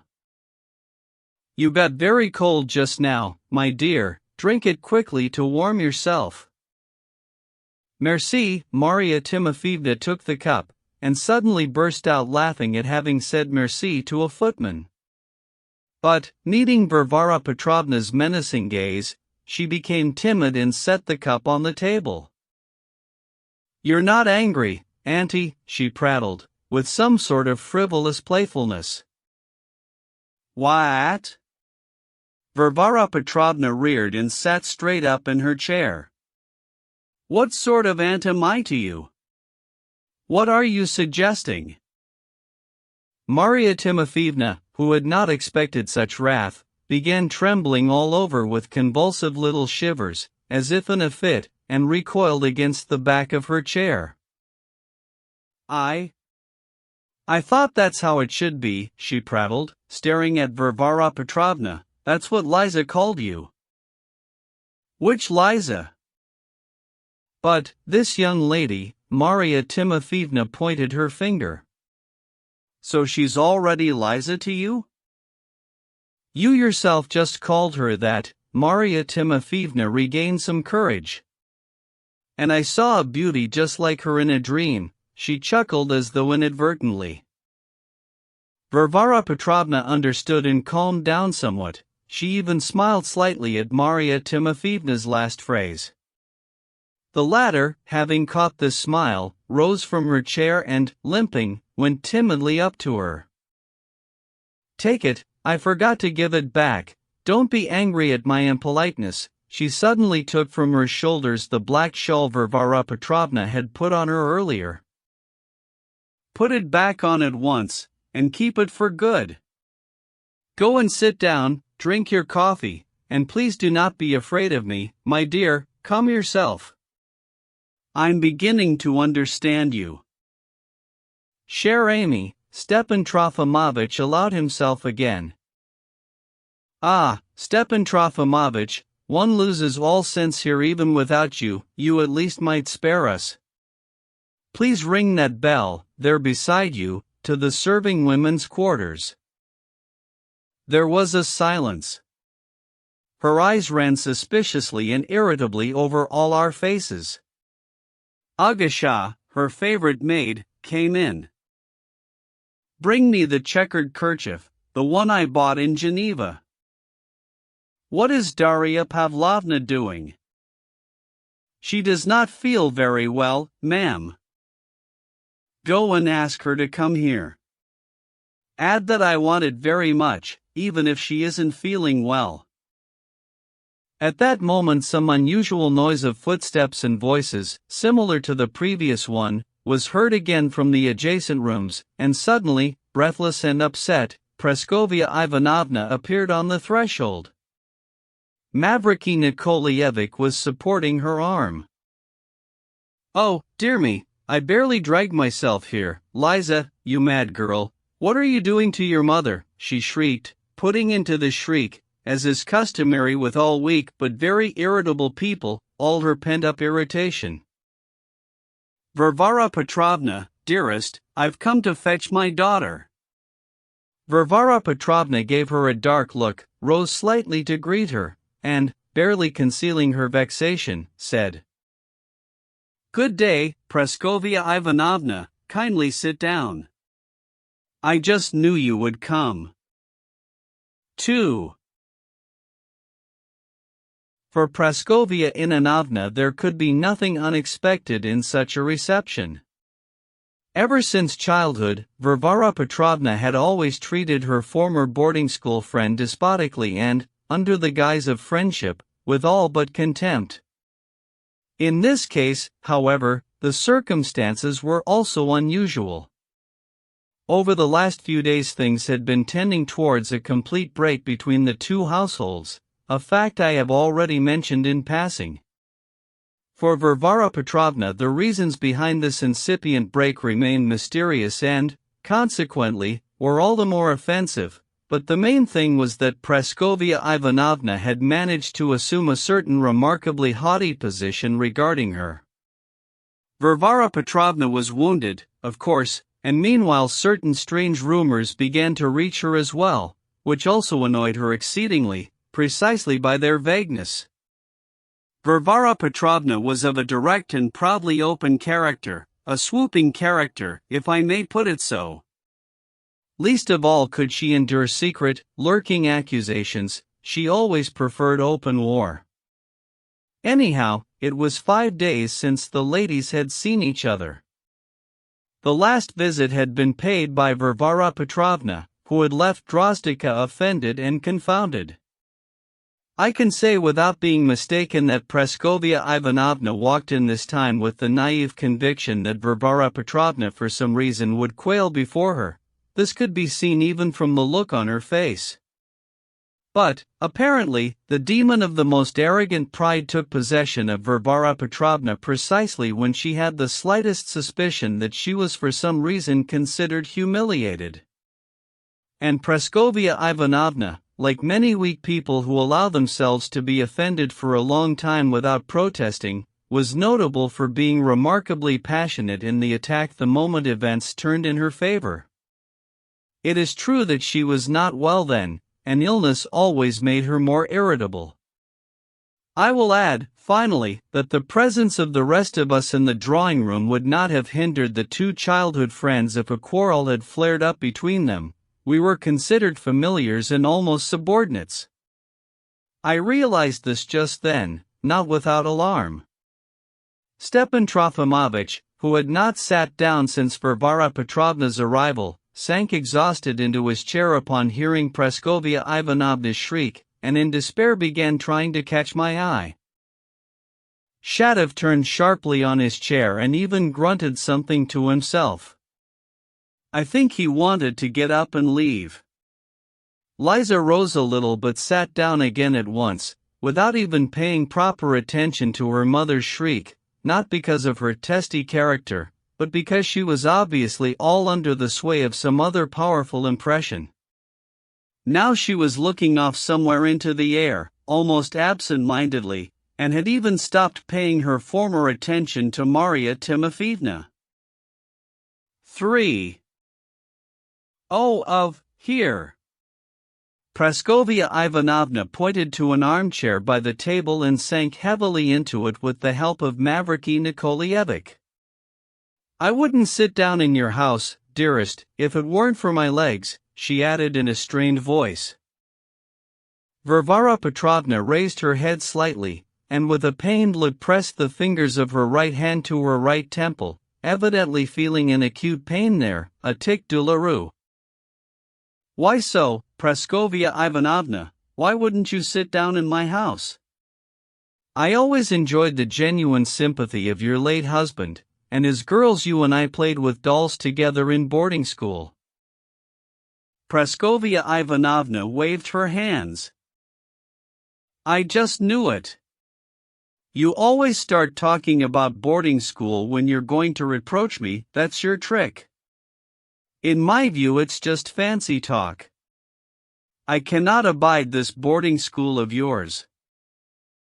You seem to have come in particularly low spirits. How are your legs? Here, they're bringing you coffee. Be my guest, drink it, and don't be angry. Dearest Varvara Petrovna, you treat me just as if I were a little girl.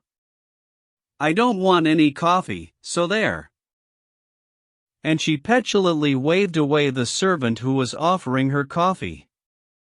Incidentally, the others also declined coffee, with the exception of myself and Mavriky Nikolaevich.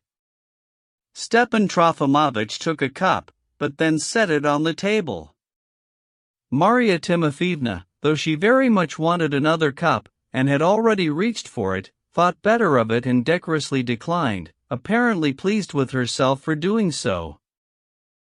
Varvara Petrovna smiled wryly. You know, Praskovya Ivanovna, my friend, you must have imagined something again and come here with it. You've lived by imagination all your life. You just got angry about boarding school, but do you remember how you came once and convinced the whole class that the Hussar Shablykin had proposed to you, and how? Madame Lefebvre immediately exposed you in your lie? And you weren't even lying, you simply imagined it all for your own amusement. Well, speak, what is it now? What else have you imagined? What else are you displeased with? And you fell in love with the priest who taught us religion in boarding school, take that, since you still have such a good memory, ha, ha, ha. She burst into bilious laughter and coughing. Ah, so you haven't forgotten about the priest, Varvara Petrovna gave her a hateful look. Her face turned green. Praskovya Ivanovna suddenly assumed a dignified air. I'm in no mood for laughing now, dearest. Why have you mixed my daughter up in your scandal before the eyes of the whole town? That is what I've come for. My scandal? Varvara Petrovna suddenly drew herself up menacingly. And I beg you to be more moderate, Maman, Lizaveta Nikolaevna suddenly said. What did you say? The Maman was ready to shriek again, but suddenly withered under her daughter's flashing eyes. How can you talk of scandal, Maman? Liza flared up. I came myself, with Yulia Mikhailovna's permission, because I wanted to know this unfortunate woman's story, so as to be useful to her. This unfortunate woman's story. Praskovya Ivanovna drawled with a spiteful laugh. Is it fitting for you to get mixed up in such stories? Ah, dearest. We've had enough of your despotism, she turned furiously to Varvara Petrovna. They say, whether it's true or not, that you've got the whole town marching to your orders, but now it seems your time has come. Varvara Petrovna sat straight as an arrow about to fly from the bow. For some 10 seconds she looked sternly and fixedly at Praskovia Ivanovna. Well, Praskovia, thank God we're among our own here, she spoke at last, with ominous calm. You've said a great deal that wasn't necessary. And I, my dear, am not so afraid of the world's opinion as some are. It's you who, under the guise of pride, are trembling before the world's opinion. And if there are only our own people here, it's so much the better for you than if strangers heard it. Have you grown smarter this week, or what? I haven't grown smarter this week, it must be that the truth came out this week. What truth came out this week? Listen, Praskovia Ivanovna, don't vex me, explain this very minute. I ask you honestly, what truth came out? What do you mean by that? But here it is, the whole truth, sitting right here. Praskovia Ivanovna suddenly pointed her finger at Maria Timofeevna, with that desperate resolution which no longer considers the consequences but seeks only to strike at once. Maria Timofeevna, who had been looking at her all the while with gay curiosity, laughed joyfully at the sight of the wrathful guest's finger directed at her, and gaily fidgeted in her chair. Lord Jesus Christ, have they all lost their minds, or what? Varvara Petrovna exclaimed and, turning pale, threw herself against the back of her chair. She grew so pale that it even caused a commotion. Stepan Trofimovich was the first to rush to her. I also approached. Even Liza rose from her place, though she remained standing by her chair, but it was Praskovia Ivanovna herself who was most frightened. She gave a cry, raised herself as much as she could, and almost wailed in a tearful voice. Varvara Petrovna, dearest, forgive me my spiteful foolishness. But, at least give her some water, someone. Don't blubber, Praskovia Ivanovna, I beg you, please, and do move back, gentlemen, be so kind, there's no need for water. Varvara Petrovna pronounced firmly, though softly, with her pale lips. Dearest. Praskovia Ivanovna went on, coming down a little. Varvara Petrovna, my friend, perhaps I am guilty of imprudent words, but, really, I'm so vexed, by these nameless letters most of all, which some paltry people are bombarding me with. I don't know why they don't write to you, since it's you they're writing about, and I, dearest, have a daughter. Varvara Petrovna silently gazed at her with wide-open eyes and listened in astonishment. At that moment a side door in the corner opened inaudibly and Darya Pavlovna appeared. She stopped and looked around. She was struck by our commotion. She must not immediately have noticed Maria Timofeevna, of whom no one had warned her. Stepan Trofimovich caught sight of her first, made a quick movement, blushed, and for some reason loudly announced, Darya Pavlovna, so that all eyes immediately turned to her. So, this is your Darya Pavlovna, exclaimed Maria Timofeevna. Why, Shatushka, your sister doesn't resemble you at all. How is it my man calls such loveliness the serf wench Dashka? Darya Pavlovna meanwhile had already gone up to Varvara Petrovna, but, struck by Maria Timofeevna's exclamation, she quickly turned around and remained thus in front of her chair, staring at the blessed fool with a long, riveted look. Sit down, Dasha, Varvara Petrovna said with horrifying calm, closer, like so. You can see the woman is well sitting down. Do you know her? I've never seen her, Dasha replied softly and, after a pause, added at once, she must be the ailing sister of one Mr. Lebyadkin. And I, my soul, am only now seeing you for the first time, though I've long wished curiously to make your acquaintance, for I can see good breeding in your every gesture, Marya Timofeevna cried enthusiastically. "And that lackey of mine goes around swearing, but can it be that you took his money, and you so well-bred and so nice? For you are nice, nice, nice, it's I who tell you so," she concluded rapturously, waving her hand in front of her. "Do you understand any of that?" Varvara Petrovna asked with proud dignity. "I understand all of it, ma'am. Did you hear about the money?" "It must be the money that I undertook, while I was in Switzerland, to bring to Mr. Lebyadkin, her brother, at the request of Nikolai Vsevolodovitch." Silence ensued. "Did Nikolai Vsevolodovitch himself ask you to bring it?" "He wanted very much to send this money, just 300 rubles, to Mr. Lebyadkin.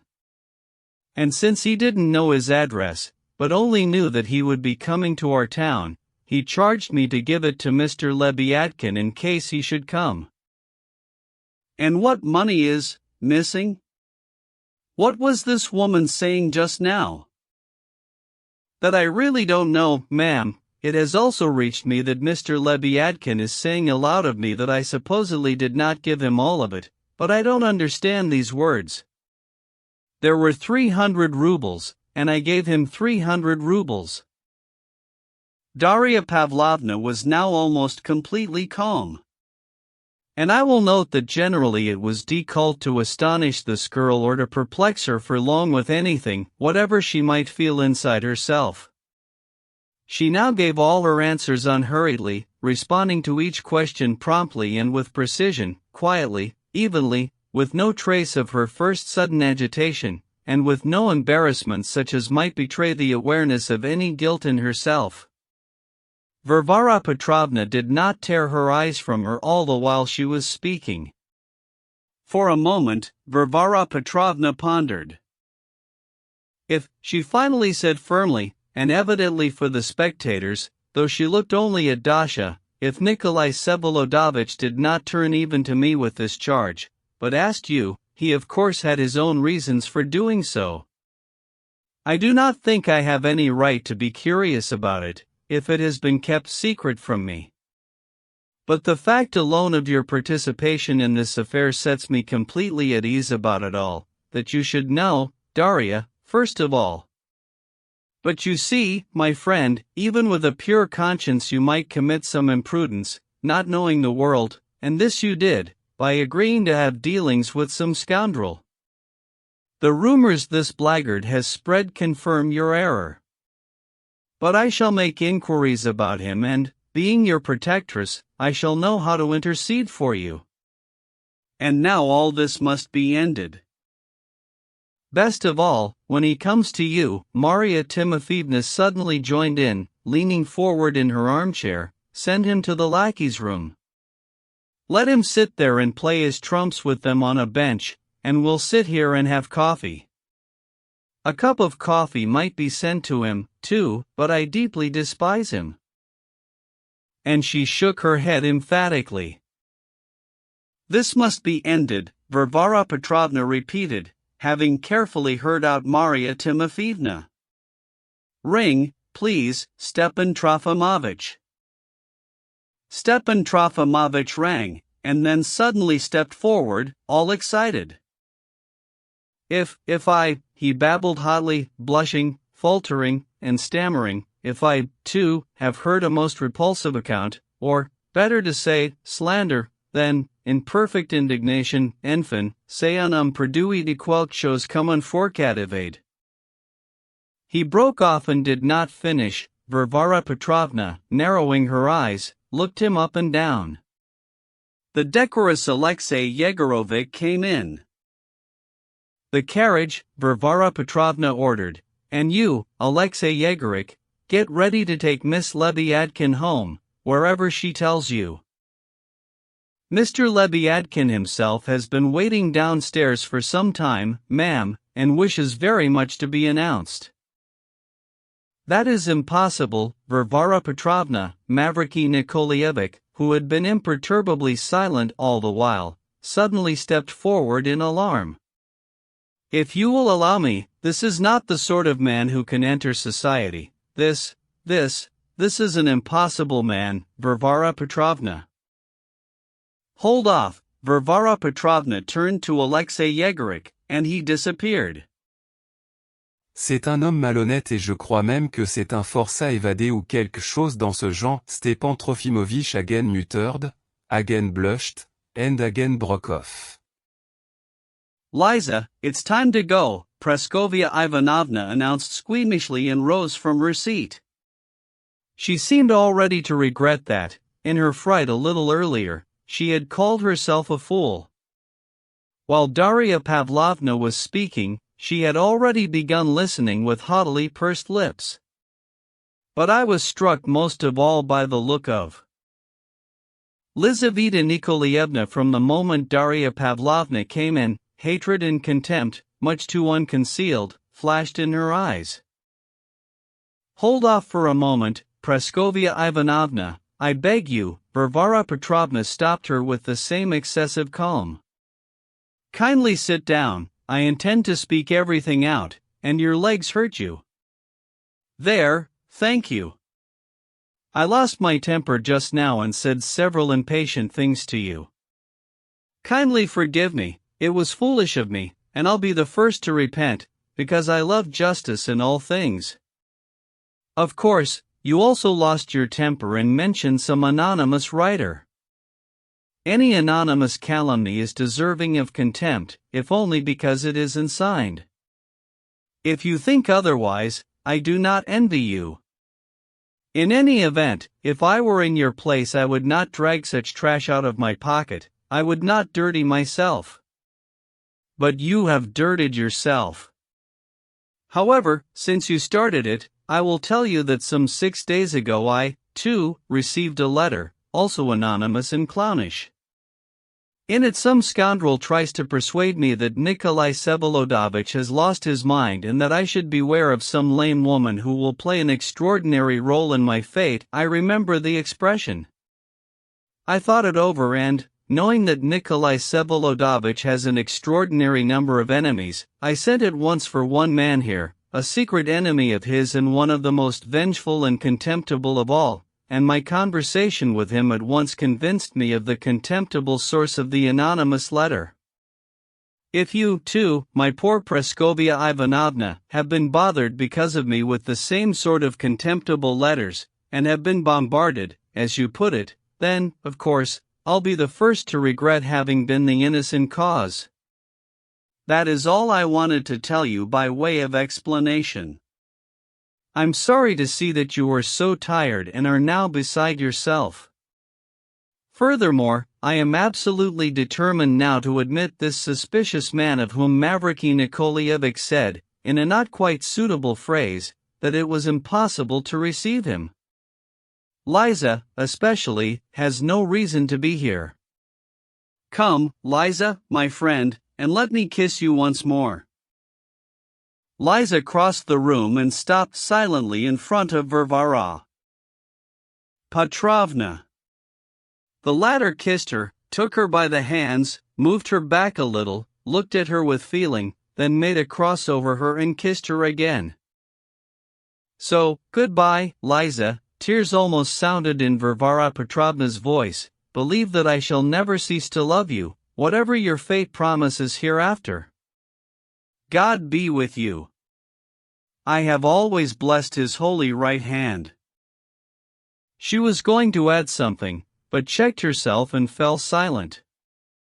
Liza started walking back to her place, still in the same silence and as if pondering, but suddenly stopped before her mother. I won't go yet, Maman, I'll stay with Auntie a while longer. She spoke in a soft voice, but in those soft words there sounded an iron resolution. Oh, my God, what is it? Praskovia Ivanovna cried out, feebly clasping her hands. But Liza did not answer, and did not even seem to hear. She sat down in her former corner and again began looking somewhere into the air. Something proud and triumphant shone in Varvara Petrovna's face.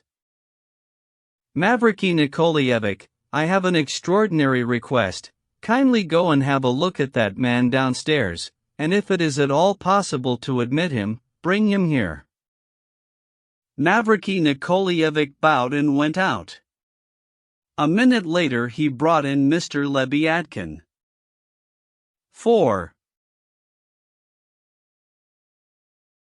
I have spoken before about the appearance of this man, a tall, curly, thick-set fellow of about 40, with a purple, somewhat bloated and flabby face, with cheeks that shook at every movement of his head, with small, bloodshot, at times quite cunning eyes, with a mustache and side whiskers, with a nascent, fleshy, rather unpleasant-looking Adam's apple. But the most striking thing about him was that he appeared now wearing a tailcoat and clean linen. There are people for whom clean linen is even indecent, sir, as Liputin once objected when Stepan Trofimovich jestingly reproached him for being slovenly. The captain also had black gloves, of which the right one, not yet put on, was held in his hand, while the left one, tightly stretched and refusing to be buttoned, half covered the fleshy left paw in which he held a brand new, shiny, and probably never before sported round hat. It followed, therefore, that yesterday's tailcoat of love, of which he had shouted to Shatov, actually existed. All this, that is, the tailcoat and linen, had been prepared, as I learned later, on Liputin's advice, for some mysterious purposes.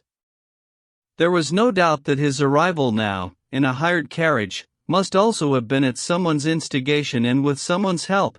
On his own he would never have managed to figure it out, along with getting dressed, ready, and resolved in some 3/4 of an hour, even supposing that the scene on the church porch had become known to him immediately. He was not drunk, but was in the heavy, leaden, foggy state of a man who suddenly wakes up after many days of drinking. It seemed you would only have to shake him a couple of times by the shoulder and he would immediately become drunk again. He all but flew into the drawing room, but suddenly stumbled over the carpet in the doorway. Maria Timofeevna simply died laughing. He gave her a ferocious look and suddenly took several quick steps towards Varvara Petrovna. "I have come, madam," he boomed, as if through a trumpet. "Be so kind, my dear sir." Varvara Petrovna drew herself up, as to take a seat over there on that chair. "I will hear you from there just as well, and from here I will see you better." The captain stopped, staring dully before him, but turned even so and sat in his appointed place, just by the door.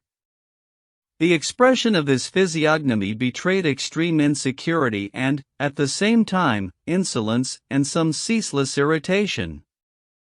He was terribly scared, one could see that, but his vanity also suffered, and one could guess that out of irritated vanity, despite his fear, he might venture any sort of insolence if the occasion arose. He apparently feared for every movement of his clumsy body.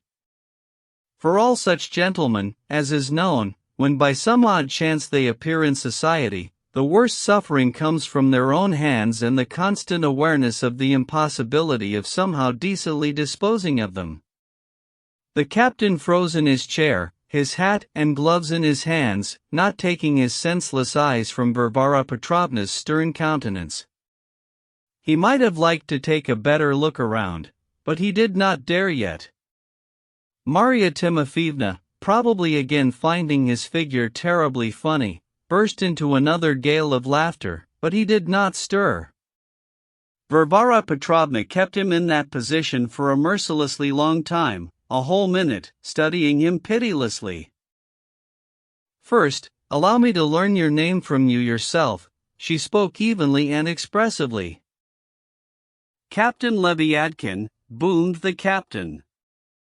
"I have come, madam," he stirred again. "I beg your pardon." Varvara Petrovna again stopped him.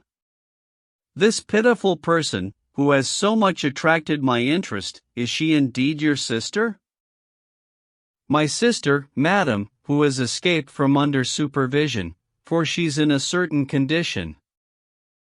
He suddenly faltered and turned purple. Don't take it perversely, madam, he became terribly disconcerted. A brother's not going to soil, in a certain condition. That's not to say that sort of condition, in the sense that would stain one's reputation, at this late stage. He suddenly broke off. My dear sir. Varvara Petrovna raised her head. This sort of condition, he continued suddenly, tapping the middle of his forehead with his finger. Silence ensued. And has she been suffering from it for a long time? Varvara Petrovna drawled somewhat. Madam, I have come to thank you for the generosity you displayed on the church porch, as a Russian, as a brother. As a brother? I mean, not as a brother, but solely in the sense that I'm my sister's brother, madam, and believe me, madam, he went on pattering, turning purple again, I'm not as uneducated as I may seem at first sight in your drawing room. My sister and I are nothing, madam, compared with the splendor we can observe here. Having our slanderers, besides. But as concerning his reputation, Lebyadkin is proud, madam, and I've come to thank. Here is the money, madam. At this point he snatched the wallet from his pocket, tore a wad of bills from it, and began going through them with trembling fingers in a frenzied fit of impatience. One could see that he wanted to explain something as soon as possible, and needed very much to do so, but, probably feeling himself that this fumbling with the money made him look even more foolish, he lost the last of his self-possession, the money refused to be counted, his fingers got entangled, and, to crown the disgrace, one green bill slipped out of the wallet and fluttered zigzag to the carpet. 20 rubles, madam. He suddenly jumped up with the wad in his hand, his face sweaty from suffering. Noticing the escaped bill on the floor, he bent down to pick it up, but for some reason felt ashamed and waved his hand. For your servants, madam, for the footman who picks it up, let him remember Miss Lebyadkin. I cannot possibly allow that, Varvara Petrovna said hastily and with some fright. In that case. He bent down, picked it up, turned purple, and, suddenly approaching Varvara Petrovna, held the counted money out to her. What is this? She finally became altogether frightened and even shrank back in her armchair. Mavriky Nikolaevich, myself, and Stepan Trofimovich all stepped forward. Don't worry, I'm not mad, by God, I'm not mad, the captain assured excitedly in all directions. No, my dear sir, you are out of your mind. Madam, it's not at all what you think. I, of course, am a negligible link. Oh, madam, rich are your halls, but poor are those of Maria the Unknown, my sister, born Lebyadkin, but for now we will call her Maria the Unknown, for now, madam, only for now, for God himself will not allow it to be forever. Madam, you gave her 10 rubles, and she accepted them only because they came from you, madam. Do you hear, madam? From no one else in the world would this unknown Maria take, otherwise her grandfather, an Osair killed in the Caucasus before the eyes of Ermolov himself too would shudder in his grave, but from you, madam, from you she will take anything. She will take with one hand, but with the other she will now offer you 20 rubles, as a donation to one of the charitable committees in the capital, where you, madam, are a member, since you yourself, madam, have been published in the Moscow Gazette, that you are the keeper of this town's local book for this charitable society, where anyone can subscribe. The captain suddenly broke off. He was breathing heavily, as though after some decolled feat all that about the charitable committee had probably been prepared beforehand, and perhaps edited by Liputin as well. He became even more sweaty, beads of sweat literally stood out on his temples. Varvara Petrovna scrutinized him sharply. "This book," she said sternly, "is always downstairs, with the doorkeeper of my house. You may enter your donation in it if you like. And therefore I ask you now to put your money away and not to wave it in the air." "That's right. I also ask you to take your former seat." "That's right. I am very sorry, my dear sir, that I was mistaken with regard to your sister, and gave to her as to the poor when she is so rich. One thing only I fail to understand, why it is that she can take money from me alone and not from anyone else. You insisted on it so much that I should like a perfectly precise explanation." "Madam, that is a secret that can only be buried in the grave," the captain replied. "Why so?" Varvara Petrovna asked, somehow less firmly now. "Madam, madam." He fell glumly silent, looking down, his right hand pressed to his heart. Varvara Petrovna waited, not taking her eyes off him. "Madam," he suddenly bellowed, "allow me to ask you one question, just one, but openly, directly, in the Russian way, from the soul." "Kindly do." "Have you, madam, ever suffered in your life?" "You merely want to say that you have suffered or are suffering because of someone." "Madam, madam," he suddenly jumped up again, probably without noticing it, and struck himself on the chest. "Here, in this heart, so much has built up, so much that God himself will be surprised when it's revealed at the last judgment." That's putting it strongly." "Madam, I am speaking, perhaps, in irritable language. Don't worry, I know myself when you will need to be stopped." "May I pose one more question, madam?" "Do pose one more question." "Can one die solely from the nobility of one's own soul?" "I don't know, I've never asked myself such a question." "You don't know?" "Never asked yourself such a question," he cried with pathetic irony. In that case. Be silent, hopeless heart." 3 And he struck himself fiercely on the chest. By now he was pacing the room again. A trait of such people, this total incapacity to keep their desires to themselves, this uncontrollable urge, on the contrary, to reveal them at once, even in all their untidiness, the moment they arise. When he steps into society not his own, such a gentleman usually begins timidly, but yield him just a hair and he will at once leap to impertinence. The captain was already excited. He paced, waved his arms, did not listen to questions, spoke of himself rapidly, so rapidly that his tongue sometimes tripped, and without finishing he would leap on to the next phrase.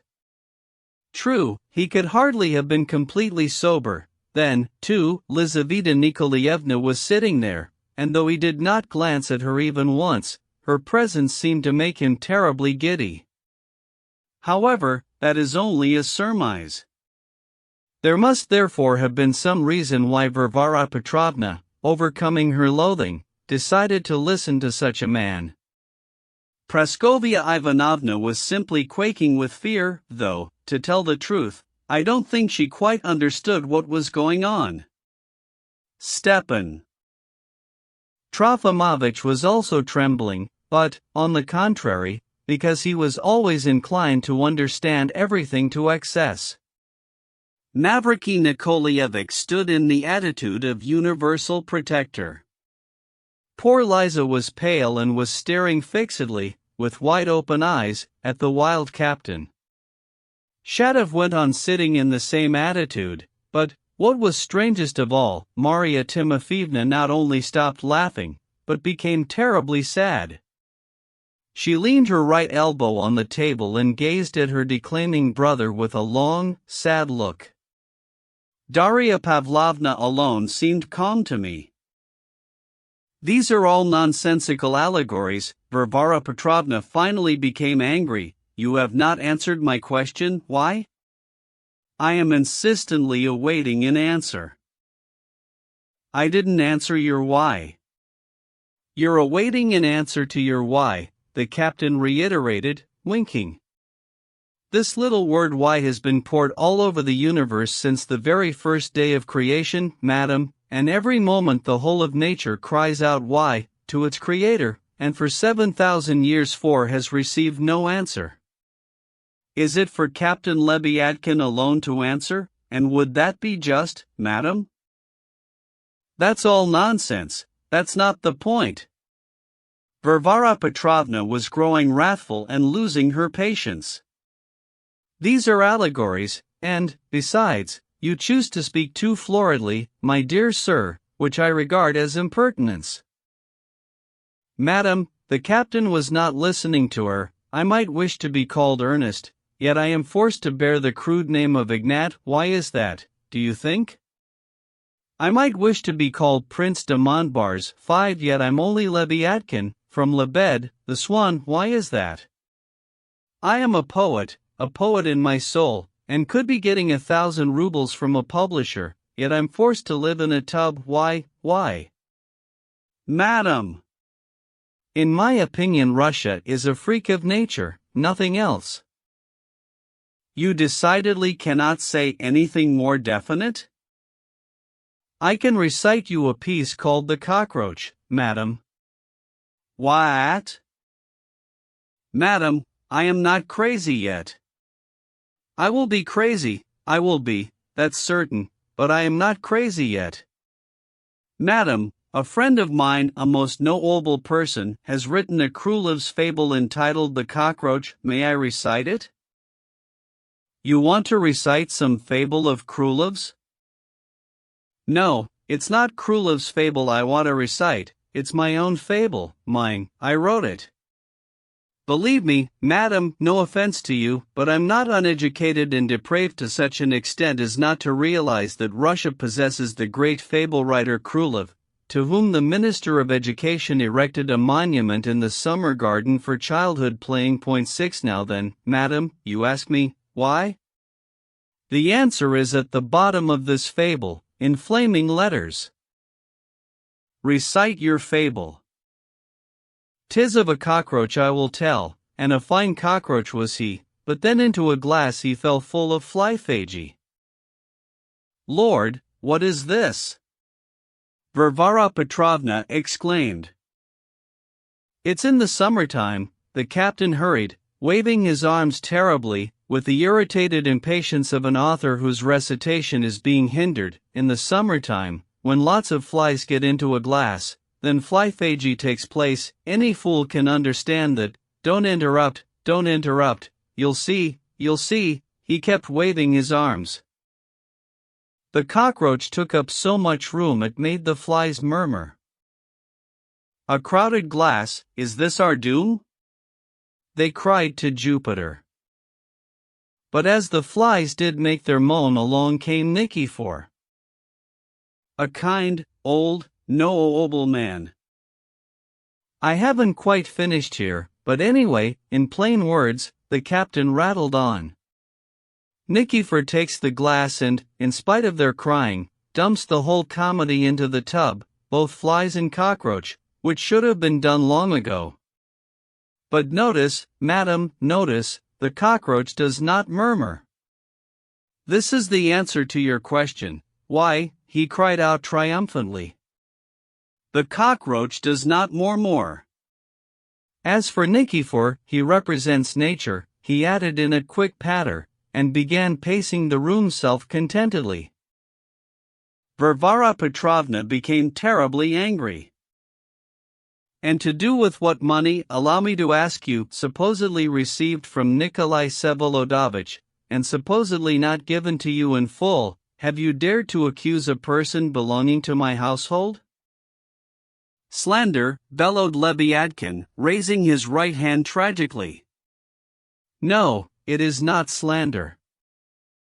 Madam, there are circumstances that make one rather endure family disgrace than proclaim the truth aloud. Leviathan will not let on, madam. He was as if blind, he was inspired, He felt his significance. He must have been imagining some such thing. He already wanted to offend, to do something dirty, to show his power. "Ring the bell, please, Stepan Trofimovich," Varvara Petrovna requested. "Lebyadkin is cunning, madam," he winked, with a nasty smile. "He's cunning, but he, too, has his stumbling block, he, too, has his forecourt of passions. And this forecourt is the old Hussar's war bottle, sung by Denis Davidoff. 7 And so, when in this forecourt, madam, it may happen that he sends a letter in verse, a Maganify sent one, but which afterwards he might wish to bring back with the tears of his whole life, for the sense of beauty is violated. But the bird has flown, you can't catch it by the tail. It is in this forecourt, madam, that Lebyadkin could also talk about a noble young lady, by way of the noble indignation of a soul resenting its offenses, which fact has been made use of by his slanderers. But Lebyadkin is cunning, madam. And in vain does the sinister wolf sit over him, pouring more every moment and waiting for the end. Lebyadkin will not let on, and after 2 bottles what turns up each time, instead of the expected thing, is Lebyadkin's cunning. But enough, oh, enough. Madam, your magnificent halls might belong to the noblest of persons, but the cockroach does not murmur. Notice, yes, notice finally that he does not murmur, and know the Great Spirit. At that moment the bell rang from the doorkeeper's room downstairs, and almost at once Alexei Yegorych, who had been rather slow in responding to Stepan Trofimovich's ring, appeared. The decorous old servant was somehow unusually excited. "Nikolai Vsevolodovich has been pleased to arrive just this minute and is on his way here, ma'am," he said in reply to Varvara Petrovna's inquiring look. I especially remember her at that moment. At first she became pale, but suddenly her eyes flashed. She drew herself up in her chair with a look of extraordinary resolution. Everyone else was also astounded. The totally unexpected arrival of Nikolai Vsevolodovich, who was due to be here perhaps no sooner than in another month, was strange not only in its unexpectedness, but precisely in some fatal coincidence with the present moment. Even the captain stopped like a post in the middle of the room, open-mouthed, staring at the door with a terribly stupid look. And then, from the adjacent hall, a long and large room, came the sound of quickly approaching footsteps, small steps, extremely rapid, as if someone were rolling along, and suddenly into the drawing-room flew not Nikolai Vsevolodovich at all, but a young man totally unknown to anyone. I will allow myself to pause and depict, if only in cursory strokes, this suddenly appearing person. This was a young man of 27 or thereabouts, a little taller than average, with thin, rather long blonde hair and a wispy, barely evident mustache and beard. Dressed in clean and even fashionable clothes, but not foppishly, a bit hunched and slack at first sight, and yet not hunched at all, even easygoing. Seemingly a sort of odd man, and yet everyone later found his manners quite decent and his conversation always to the point. No one would call him bad-looking, but no one likes his face. His head is elongated towards the back and as if flattened on the sides, giving his face a sharp look. His forehead is high and narrow, but his features are small, eyes sharp, nose small and sharp, lips long and thin. The expression of his face is as if sickly, but it only seems so. He has a sort of dry crease on his cheeks and around his cheekbones, which makes him look as if he were recovering from a grave illness. And yet he is perfectly healthy and strong, and has never even been ill. He walks and moves very hurriedly, and yet he is not hurrying anywhere. Nothing, it seems, can put him out of countenance. In any circumstances and in any society, he remains the same. There is great self-satisfaction in him, but he does not take the least note of it himself. He speaks rapidly, hurriedly, but at the same time self-confidently, and is never at a loss for words. His thoughts are calm, despite his hurried look, distinct and final, and that is especially noticeable.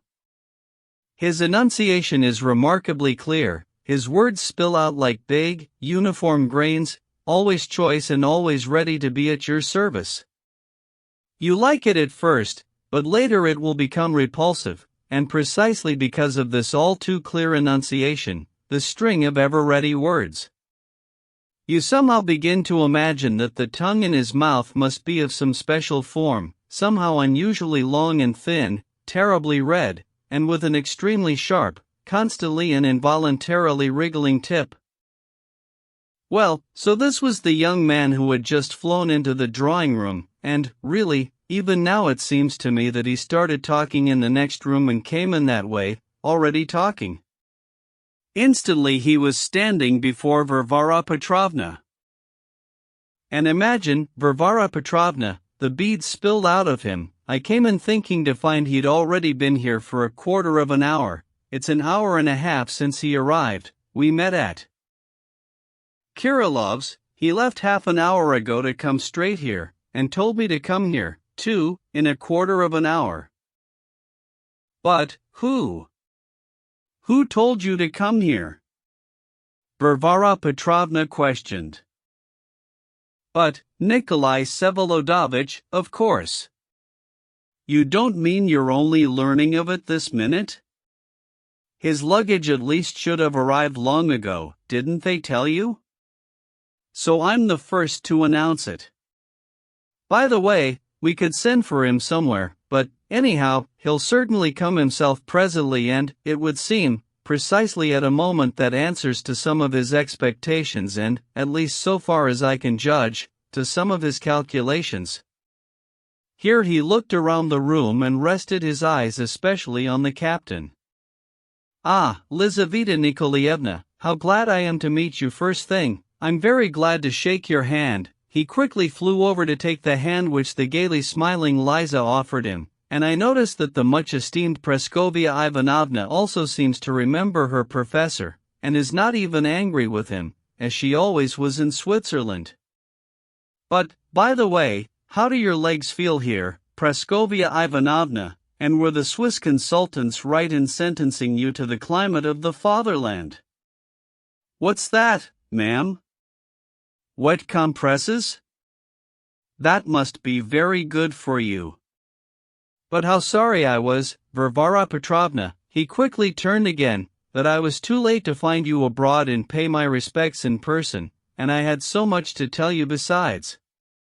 I notified my old man here, but he, as is his custom, seems to.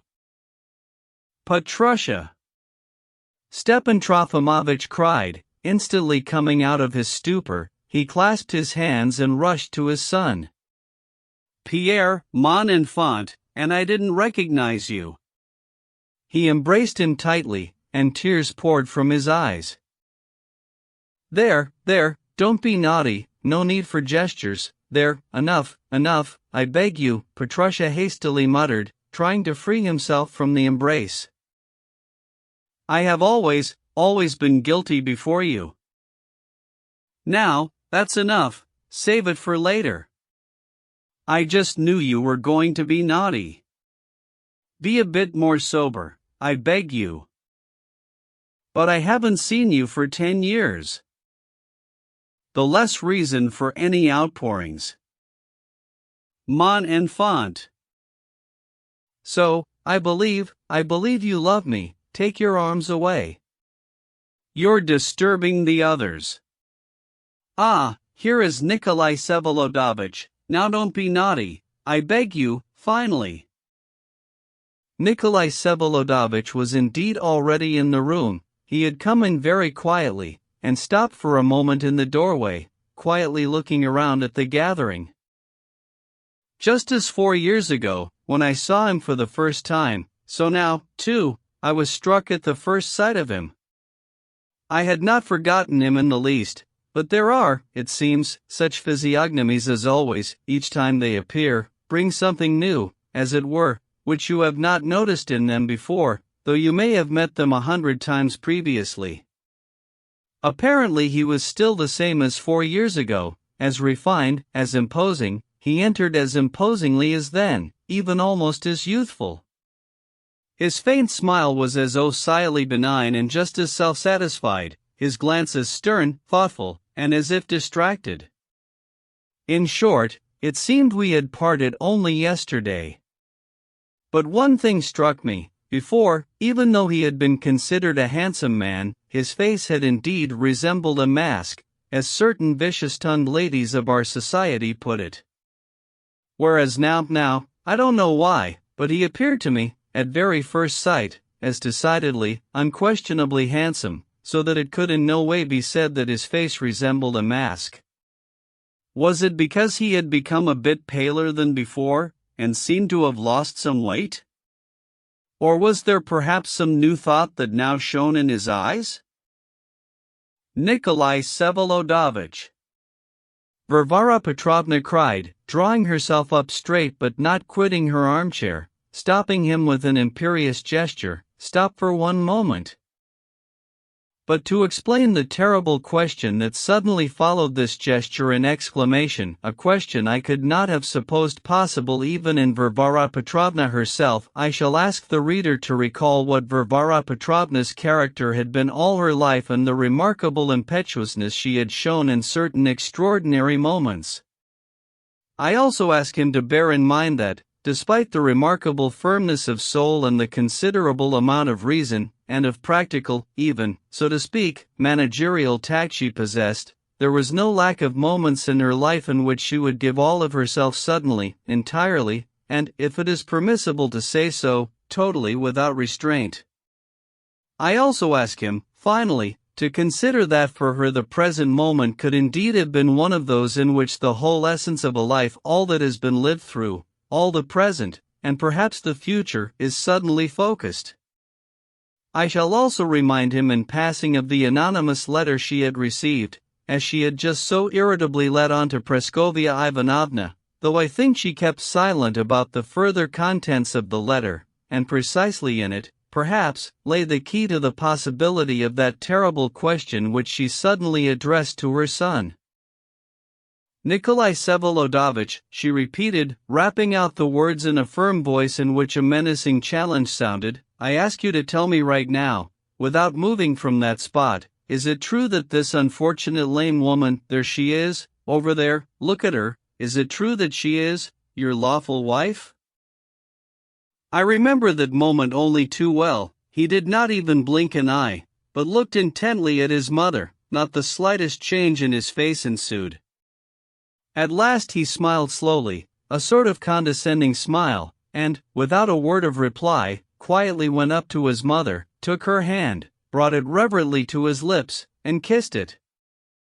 And so strong was his ever irresistible influence on his mother that even then she did not dare snatch her hand away. She simply stared at him, all question, and her whole look confessed that she could not endure the uncertainty a moment longer. But he continued to be silent. Having kissed her hand, he glanced all around the room once again and, still as unhurriedly as before, went straight to Marya Timofeevna. It is very difficult to describe people's physiognomies at certain moments. It has remained in my memory, for example, that Marya Timofeevna, all numb with fear, rose to meet him and clasped her hands before her as if entreating him, and at the same time I also remember there was rapture in her eyes, a sort of insane rapture that almost distorted her features, a rapture hard for people to bear. Perhaps both were there, both fear and rapture, but I remember myself quickly moving closer. I was standing just next to her, for I fancied she was about to faint. You cannot be here, Nikolai Vsevolodovich spoke to her in a caressing, melodious voice, and an extraordinary tenderness shone in his eyes. He stood before her in a most reverent attitude, and his every movement expressed the most sincere respect. In an impetuous half-whisper the poor woman breathlessly murmured to him, "And may I kneel to you, now?" "No, you certainly may not," he smiled magnificently at her, so that she, too, suddenly gave a joyful little smile.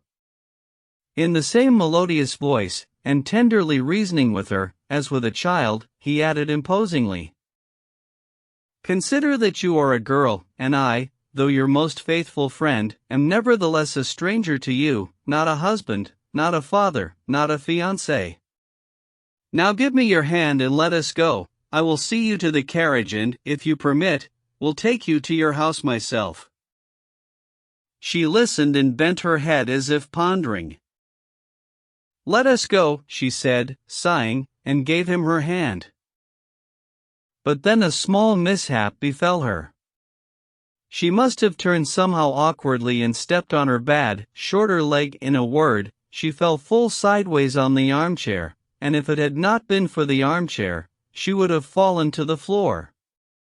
He instantly caught her up, supported her, holding her firmly under the arm, and led her carefully and sympathetically to the door. She was obviously distressed by her fall, became embarrassed, blushed, and was terribly ashamed. Silently looking down, limping badly, she hobbled after him, almost hanging on his arm. They walked out like that. Liza, I noticed, for some reason suddenly jumped up from her chair as they were walking out, and followed them with a fixed stare to the very door. Then she silently sat down again, but there was some convulsive movement in her face, as if she had touched some viper. While this whole scene was taking place between Nikolai Vsevolodovich and Marya Timofeevna, everyone was hushed with amazement. One could have heard a fly buzz, but as soon as they walked out, everyone suddenly began talking. 6. Or not talking so much as exclaiming. I have somewhat forgotten now the order in which it all happened, because there was a tumult. Stepan Trofimovich exclaimed something in French and clasped his hands, but Varvara Petrovna could not be bothered with him. Even Mavriky Nikolaevich muttered something abruptly and rapidly. But most excited of all was Fyodor Stepanovich. He was desperately convincing Varvara Petrovna of something, with big gestures, but for a long time I could not understand it. He addressed Praskovia Ivanovna and Lizaveta Nikolaevna as well. In the heat of the moment he even shouted something in passing to his father. In short, he whirled all around the room. Varvara Petrovna, all flushed, jumped up from her seat and cried to Praskovia Ivanovna, Did you hear what he just said to her?" But the latter could no longer even reply, and merely mumbled something, waving her hand. The poor woman had her own troubles. She kept turning her head towards Liza, looking at her in unaccountable fear, and no longer dared even to think of getting up and leaving before her daughter rose. Meanwhile, the captain certainly wanted to slip away, this I noticed. He had been in a great and unquestionable fright from the moment Nikolai Vsevolodovich appeared, but Pyotr Stepanovich seized him by the arm and did not let him leave. "This is necessary," he spilled out his beads at Varvara Petrovna, still trying to convince her. He was standing in front of her, and she by then had already sat back down in the armchair and, I remember, listened to him greedily. He had succeeded in holding her attention. "This is necessary. You can see for yourself, Varvara Petrovna, that there's a misunderstanding here, and much that looks odd, and yet the thing is clear as a candle and simple as a finger. I realize only too well that no one has authorized me to tell about it, and that I perhaps look ridiculous in inviting myself. But, first of all, Nikolai Vsevolodovich himself attaches no great importance to this thing, and, finally, there are still cases when it is decult for a man to bring himself to explain things personally, and it must be undertaken by a third person, for whom it is easier to express certain delicate matters. Believe me, Varvara Petrovna, Nikolai Vsevolodovich is not in the least to blame for not giving your question a radical explanation at once, even though the matter is a trifling one. I've known of it since Petersburg. Besides, the whole anecdote only does honor to Nikolai Vsevolodovich, if it's necessary to use this vague word honor. You mean to say that you were a witness to some occurrence that gave rise to this misunderstanding? Asked Varvara Petrovna. A witness and a participant, Pyotr Stepanovich hastened to confirm. If you give me your word that this will not offend Nikolai Vsevolodovitch's delicacy in certain of his feelings towards me, from whom he does not conceal anything, and if you are so sure, besides, that it will even give him pleasure. Pleasure, most certainly, that's why I regard it as a particular pleasure for me. I'm convinced he would ask me himself. It was rather strange, and outside the usual ways, this importunate desire on the part of this gentleman who had suddenly fallen from the sky to tell other people's anecdotes. But he caught Varvara Petrovna with his bait, having touched her sorest spot. I did not know the man's character fully then, and still less did I know his intentions. You may speak, Varvara Petrovna announced reservedly and cautiously, suffering somewhat from her indulgence. It's a short matter, in fact, if you like, it's not even an anecdote. The beads began spilling out. However, a novelist might cook up a novel from it in an idle moment. It's quite an interesting little matter, Praskovia Ivanovna, and I'm sure Lizaveta Nikolaevna will listen with curiosity, because there are many things here which, if not queer, are at least quaint. About 5 years ago, in Petersburg, Nikolai Vsevolodovich got to know this gentleman, the same Mr. Lebyadkin who was standing here with his mouth hanging open and, it seems, was just about to slip away. Forgive me, Varvara Petrovna. Incidentally, I'd advise you not to take to your heels, Mr. Retired Osile of the former supply department. You see, I remember you perfectly. Both I and Nikolai Vsevolodovich are all too well informed of your local tricks, of which, don't forget, you will have to give an accounting. Once again I ask your forgiveness, Varvara Petrovna. Nikolai Vsevolodovich used to call this gentleman his Falstaff 8, that must be some former character, he suddenly explained, some burlesque everyone laughs at and who allows everyone to laugh at him, so long as they pay money. The life Nikolai Vsevolodovich then led in Petersburg was, so to speak, a jeering one. I cannot define it by any other word, because he was not a man to fall into disillusionment, and he scorned then to do anything serious. I'm talking only about that time, Varvara Petrovna. This Lebyadkin had a sister, the very one who was just sitting here. This nice brother and sister had no corner of their own, and wandered about staying with various people. He loitered under the arcades of the Gostiny Dvor 9 unfailingly wearing his former uniform, and stopped the cleaner-looking passers-by, and whatever he collected he would spend on drink. His sister lived like the birds of the air. She helped out in those corners and served in exchange for necessities. It was a most terrible Sodom. I'll pass over the picture of this corner life, the life to which Nikolai Vsevolodovich then gave himself out of whimsicality. 10 This was only then, Varvara Petrovna, and as for whimsicality, the expression is his. There is much that he does not conceal from me. Mademoiselle Lebyadkin, who at a certain period happened to run into Nikolai Vsevolodovich all too often, was struck by his appearance. He was, so to speak, a diamond set against the dirty background of her life. I'm a poor describer of feelings, so I'll pass that over, but rotten little people immediately made fun of her, and she grew sad. They generally laughed at her there, but before she didn't notice it. She was already not right in the head then, but less so than now. There's reason to think that in childhood, through some benefactress, she almost received an education. Nikolai Vsevolodovich never paid the slightest attention to her, and rather spent his time playing old greasy cards, the game of preference for quarter-kopeck stakes, with some clerks.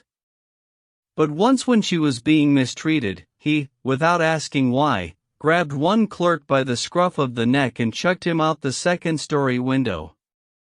There wasn't any chivalrous indignation in favor of offended innocence in it. The whole operation took place amid general laughter, and Nikolai Vsevolodovich himself laughed most of all. Everything eventually came to a good end. They made peace and began drinking punch.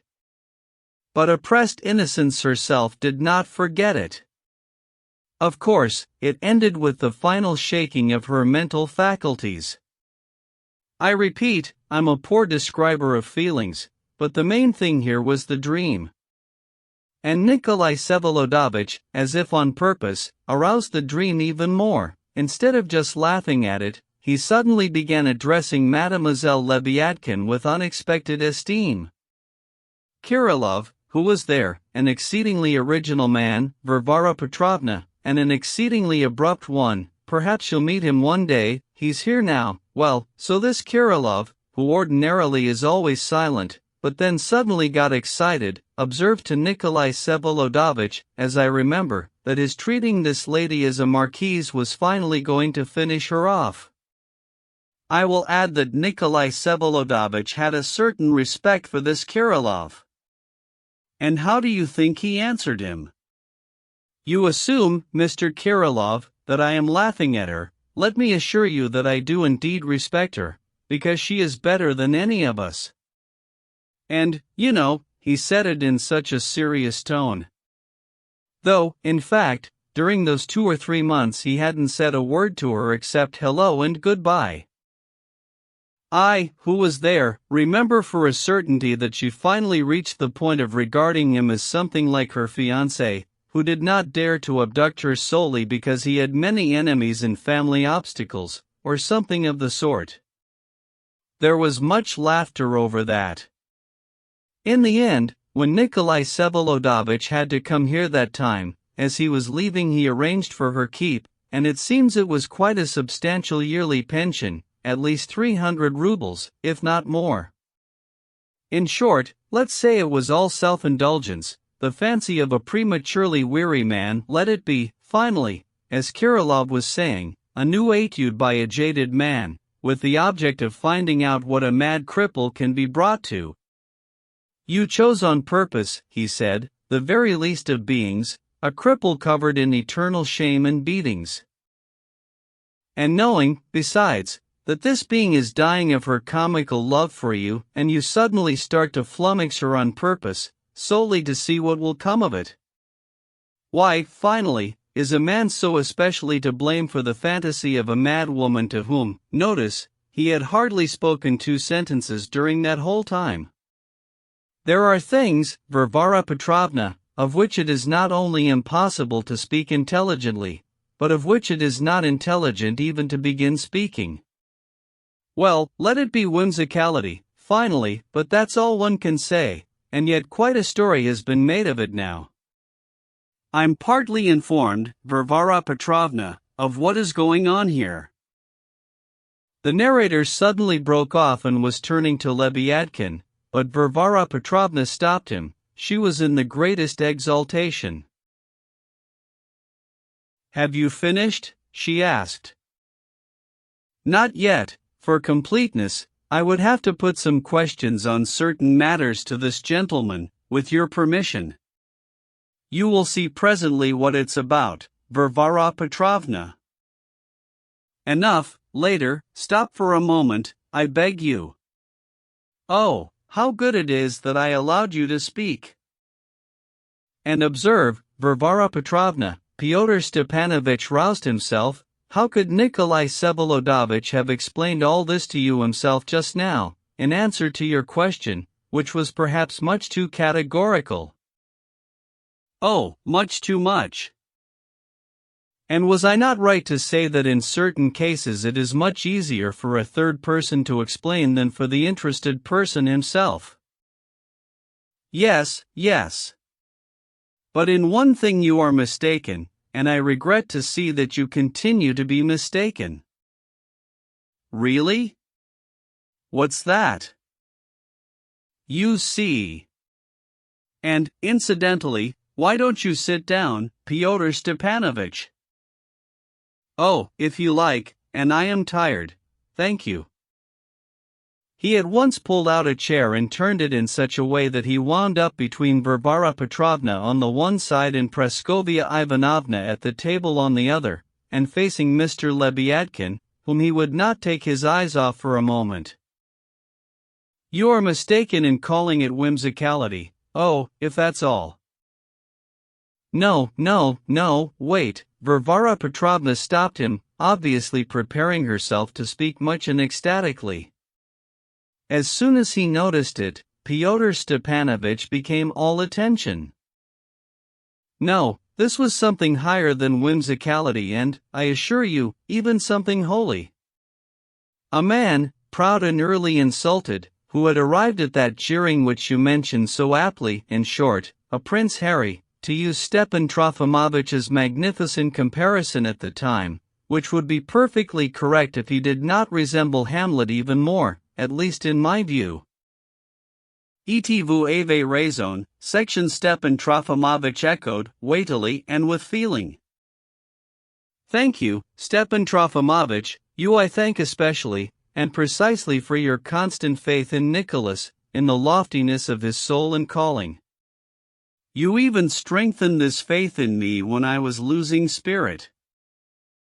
Stepan Trofimovitch was already making a step forward, but stopped, realizing that it would be dangerous to interrupt. And if Nicholas had always had at his side, Varvara Petrovna was half singing now, a gentle Horatio, great in his humility, another beautiful expression of yours, Stepan Trofimovitch, he would perhaps have been saved long ago from the sad and sudden demon of irony that has tormented him all his life. The phrase about the demon of irony is again an astonishing expression of yours, Stepan Trofimovitch. But Nicholas never had a Horatio, or an Ophelia. He had only his mother, but what can a mother do alone and in such circumstances? You know, Pyotr Stepanovich, I can even understand, and quite well, how a being such as Nicholas could appear even in such dirty slums as those you were telling about. I can imagine so clearly now this jeering life, your remarkably apt expression, this insatiable thirst for contrast, this dark background of the picture, against which he appears like a diamond again according to your comparison, Pyotr Stepanovich. And so he meets there a creature offended by everyone, a cripple, half crazy, and perhaps at the same time with the noblest feelings. Yes, presumably. And after all that you still do not understand that he is not laughing at her like everyone else. Oh, people! You do not understand that he should protect her from her offenders, surround her with respect like a marquise. This Kirillov must have a remarkably deep understanding of people, though he did not understand Nicholas. If you like, it was precisely through this contrast that the trouble came. If the unfortunate woman had been in different circumstances, she might not have arrived at such a delirious dream.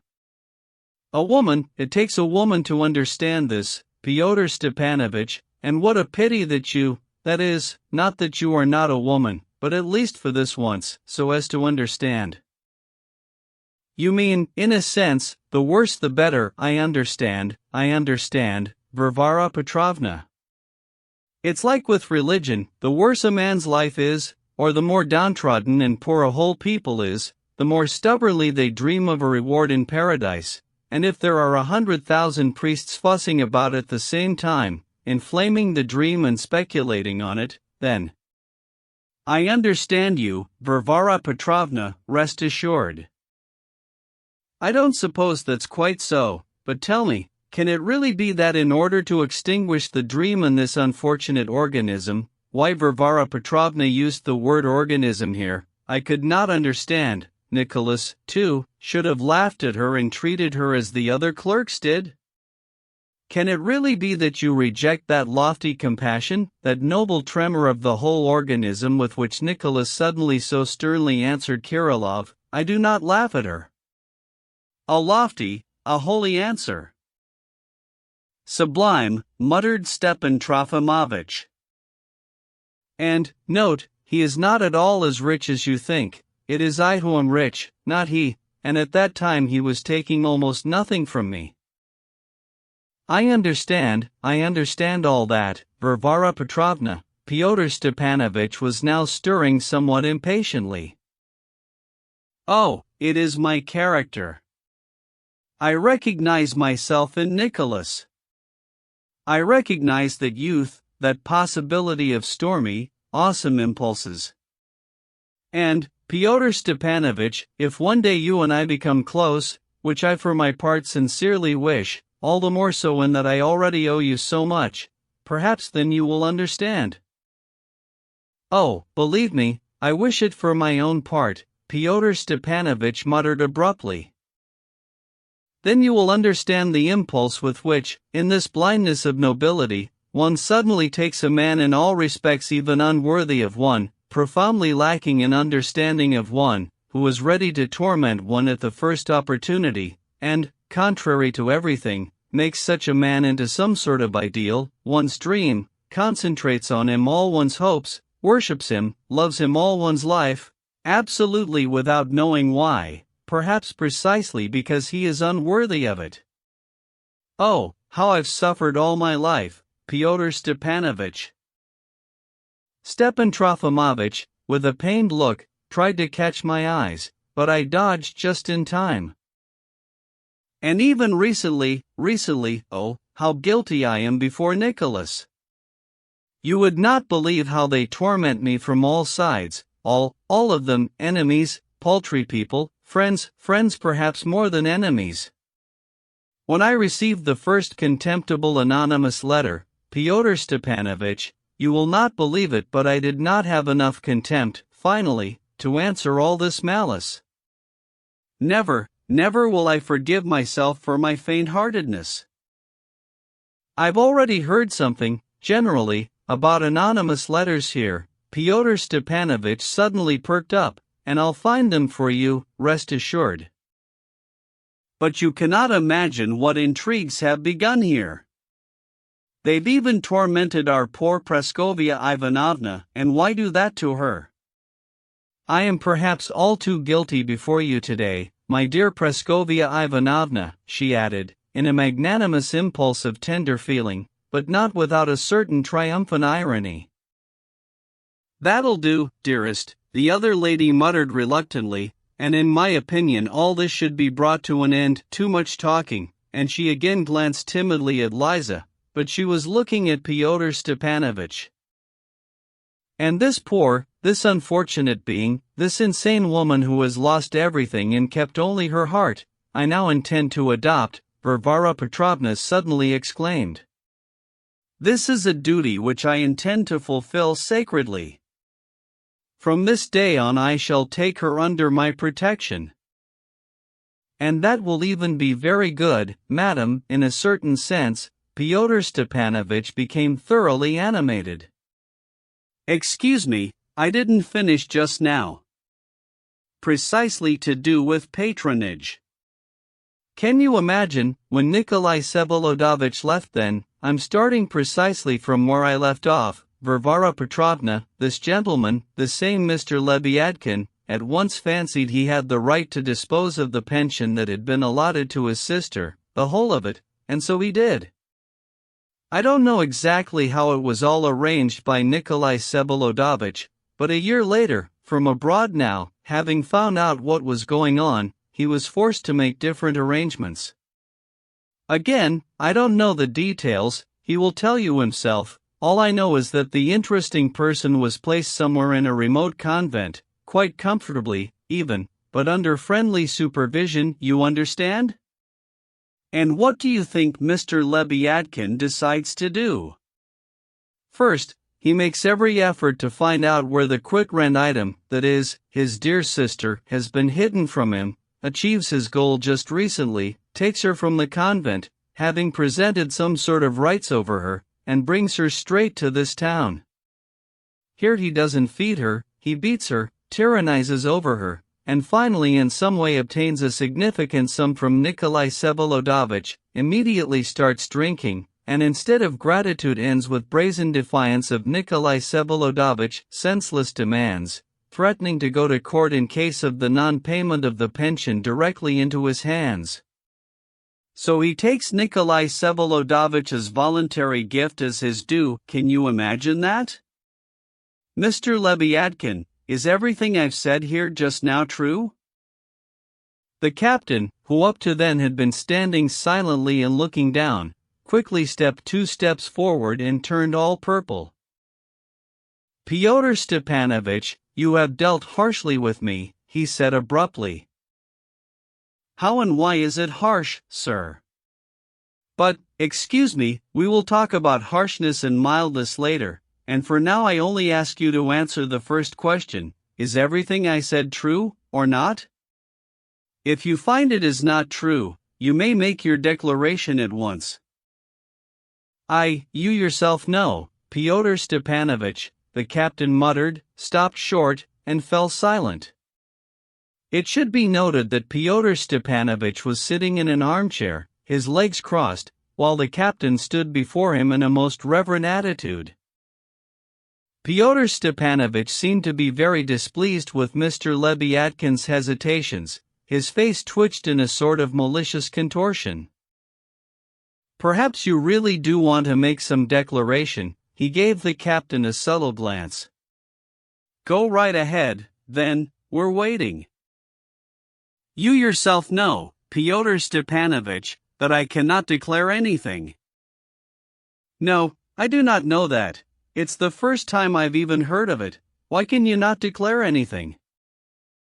The captain was silent, staring at the ground. Allow me to leave, Fyodor Stepanovich, he said resolutely. Not before you give me some answer to my first question: is everything I said true? It's true, sir, Lebyadkin said dully, glancing up at his tormentor. Sweat even came to his temples. Everything? Everything, sir. You can think of nothing to add, to observe? If you feel we are being unjust, declare as much, protest, declare your dissatisfaction aloud. No, I can think of nothing. Did you recently threaten Nikolai Vsevolodovich? That was drink more than anything, Fyodor Stepanovich. He suddenly raised his head. Fyodor Stepanovich. If family honor and the heart's undeserved disgrace cry out among men, then can a man be to blame even then, he bellowed suddenly, forgetting himself as before. And are you sober now, Mr. Lebyadkin? Fyodor Stepanovich gave him a piercing look. I am sober. What is the meaning of this family honor and the heart's undeserved disgrace? It's about nobody. I didn't mean anybody.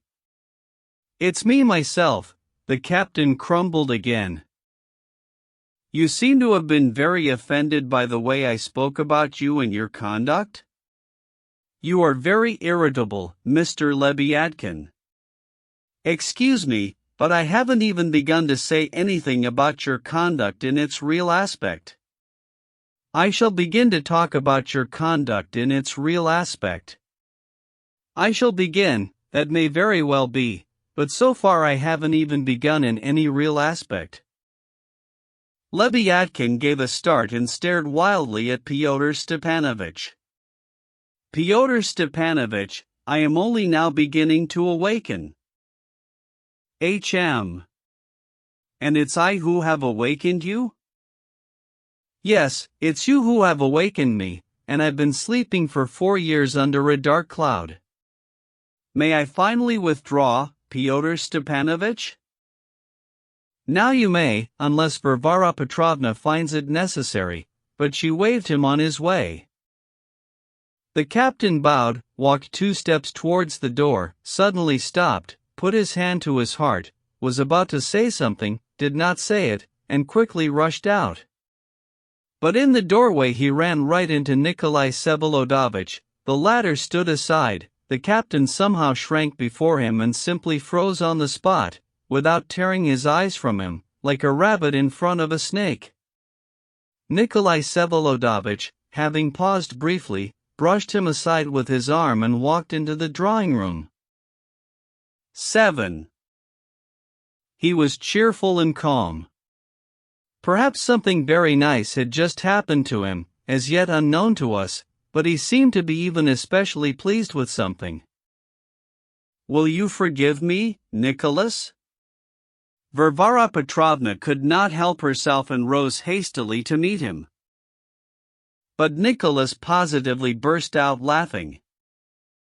"Just as I thought," he exclaimed good-naturedly and jokingly. "I see you already know everything." And once I'd walked out of here, began thinking in the carriage, I ought at least to have told them the anecdote. It's not right to go off like this. But then I remembered that you'd been left with Fyodor Stepanovich, and my care dropped away. As he spoke, he looked cursorily around. Fyodor Stepanovich told us an old Petersburg story from the life of one whimsical fellow, Varvara Petrovna rapturously joined in, one mad and capricious fellow, though always lofty in his feelings, always chivalrously noble. Chivalrously? Can it have gone as far as that? Nicholas laughed. Anyhow, this time I'm very grateful to Fyodor Stepanovich for his hastiness. Here he exchanged a momentary glance with him. Be it known to you, Maman, that Fyodor Stepanovich is a universal peacemaker, that is his role, his disease, his hobby horse, and I especially recommend him to you on that point. I can guess what he dashed off for you here. He precisely dashes off when he talks. He's got an OCE in his head. Note that being a realist he cannot lie, and truth is dearer to him than success, save, naturally, on those special occasions when success is dearer than truth. He kept looking around as he was saying this. So you can clearly see, Maman, that it is not you who should ask forgiveness of me, and if there is madness here anywhere, it is, of course, first of all on my part, and so, finally, I am crazy after all, just to keep up my local reputation. Here he embraced his mother tenderly. Anyhow, everything is said and done, and so we can finish with it, he added, and some dry, hard little note sounded in his voice. Varvara Petrovna understood this note, yet her exultation would not leave her, even quite the contrary. I really didn't expect you before another month, Nicholas. I will of course explain everything to you, Maman, but now, and he went towards Praskovia Ivanovna. But she barely turned her head to him, stunned though she had been by his first appearance half an hour earlier. Now, however, she had some new trouble. From the very moment the captain had gone out and run into Nikolai Vsevolodovich in the doorway, Liza had suddenly begun to laugh, at first softly, fitfully, but then her laughter increased more and more, becoming louder and more obvious. She was flushed. The contrast with her recent gloomy look was extreme. While Nikolai Vsevolodovich was speaking with Varvara Petrovna, she beckoned a couple of times to Mavriky Nikolaevich, as if wishing to whisper something to him, but as soon as he bent down to her, she would dissolve in laughter. One might have concluded that she was laughing precisely at poor Mavriky Nikolaevich. However, she made a visible effort to restrain herself, and put her handkerchief to her lips. Nikolai Vsevolodovich, with a most innocent and guileless air, addressed her in greeting. Excuse me, please, she answered in a patter. You have seen Mavriky Nikolaevich, of course. My God, Mavriky Nikolaevich, how inadmissibly tall you are. And again laughter. Mavriky Nikolaevich was indeed tall, but not inadmissibly so. Did you arrive long ago? She murmured, again restraining herself, even embarrassed, but with flashing eyes. A little over 2 hours ago, Nicholas replied, studying her intently. I will observe that he was remarkably restrained and polite, but, politeness aside, he looked totally indifferent, even listless. And where will you be living? Here. Varvara Petrovna was also watching Liza, but a thought suddenly struck her. And where have you been all this time, Nicholas? For more than 2 hours, she ventured. The train comes at 10 o'clock. I first took Fyodor Stepanovich to Kirilov. And Fyodor Stepanovich I met at Matvivo, 3 stations away. We came here in the same car. I'd been waiting at Matvivo since dawn. Fyodor Stepanovich picked up. Our rear cars got derailed in the night. We almost broke our legs. Broke their legs? Liza cried out. Maman, you and I were going to go to Matvivo last week, so we could have broken our legs, too. Lord have mercy. Praskovia Ivanovna crossed herself. Maman, dear Ma, don't be afraid if I really break both my legs. It's quite likely to happen to me. You yourself say I gallop around at breakneck speed every day. Mavriky Nikolaevich, will you lead me about when I'm lame? She laughed aloud again. If it happens, I won't have anyone else but you lead me about. You may safely count on that. Well, say I'll just break one leg. Well, be so kind, tell me you'll consider it a blessing. Where's the blessing in having one leg? Mavriky Nikolaevich frowned gravely. But you will lead me about, you alone, I won't let anyone else. You'll lead me about even then, Lizaveta Nikolaevna, Mavriky. Nikolaevich murmured even more gravely. God, he wanted to make a pun. Liza exclaimed, almost horrified. Mavriky Nikolaevich, don't you ever dare to set out on that path. What a great egoist you are after that. No, I'm convinced, to your credit, that you're slandering yourself now. On the contrary, you'll be assuring me from morning till night that I've become even more interesting minus a leg. But one thing is irremediable, you are immensely tall, and I'll become so very tiny minus a leg. How will you be able to take my arm? What sort of couple will we make? And she laughed morbidly. Her hints and witticisms were flat, but she apparently no longer cared about quality. Hysterics. Fyodor Stepanovich whispered to me. A glass of water, quickly. He had guessed right. A minute later everyone was bustling about. Water was brought. Liza embraced her maman, kissed her fervently, wept on her shoulder, and then, drawing back and peering into her face, at once began laughing loudly again. Finally, the maman also began to whimper. Varvara Petrovna hustled them off to her rooms, through the same door by which Darya Pavlovna had come out to us earlier. But they did not stay away long, about 4 minutes, no more. I am now trying to recall every detail of these last moments of that memorable morning. I remember that when we were left alone, without the ladies, except for Darya Pavlovna, who did not move from her place, Nikolai Vsevolodovich went around and greeted each of us, except for Shatov, who continued to sit in his corner, bending towards the ground even more than before. Stepan Trofimovich had just begun talking about something extremely witty with Nikolai Vsevolodovich, but he hastily went towards Darya Pavlovna. On the way he was intercepted almost forcibly by Fyodor Stepanovich, who dragged him to the window and began whispering to him about something evidently very important, judging by the expression on his face and the gestures that accompanied the whisper. But Nikolai Vsevolodovich listened very languidly, even distractedly, with his docile smile, even impatiently towards the end, and kept making as if to leave.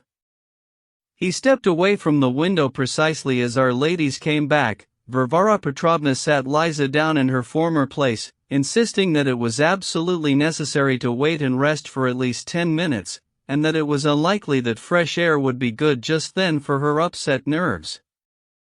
She really was being awfully attentive to Liza, and herself sat down beside her. The now free Fyodor Stepanovich sprang over to them at once and began a rapid, merry conversation. It was then that Nikolai Vsevolodovich finally went up to Darya Pavlovna with his unhurried gait. Dasha became all aflutter on her seat as he approached, and quickly jumped up in visible confusion, her whole face flushed red. "I gather you are to be congratulated, or not yet," he said, with a sort of peculiar wrinkle on his face. Dasha made some reply, but it was hard to hear. "Forgive my indiscretion," he raised his voice, "but, I was specially notified." "Do you know that?" "Yes, I know you were specially notified. Anyway, I hope I haven't interfered in anything with my congratulations," he laughed, "and if Stepan Trofimovich." "Congratulations for what, for what?" Pyotr Stepanovich suddenly sprang over. "What are you to be congratulated for, Darya Pavlovna?" "Bah! You mean for that? The blush on your face tells me I've guessed right." "Indeed, what else can our beautiful and well-behaved young ladies be congratulated for, and what sort of congratulations makes them blush the most?" "Well, miss, accept mine as well, if I've guessed right, and pay what you owe me. Remember, in Switzerland you bet me that you would never get married." "Ah, yes, about Switzerland, what's the matter with me?" "Imagine, that's half the reason I'm here, and I almost forgot. Tell me," he turned quickly to Stepan Trofimovich, "when are you going to Switzerland?" "I, to Switzerland?" Stepan Trofimovich was surprised and embarrassed. "What? You're not going?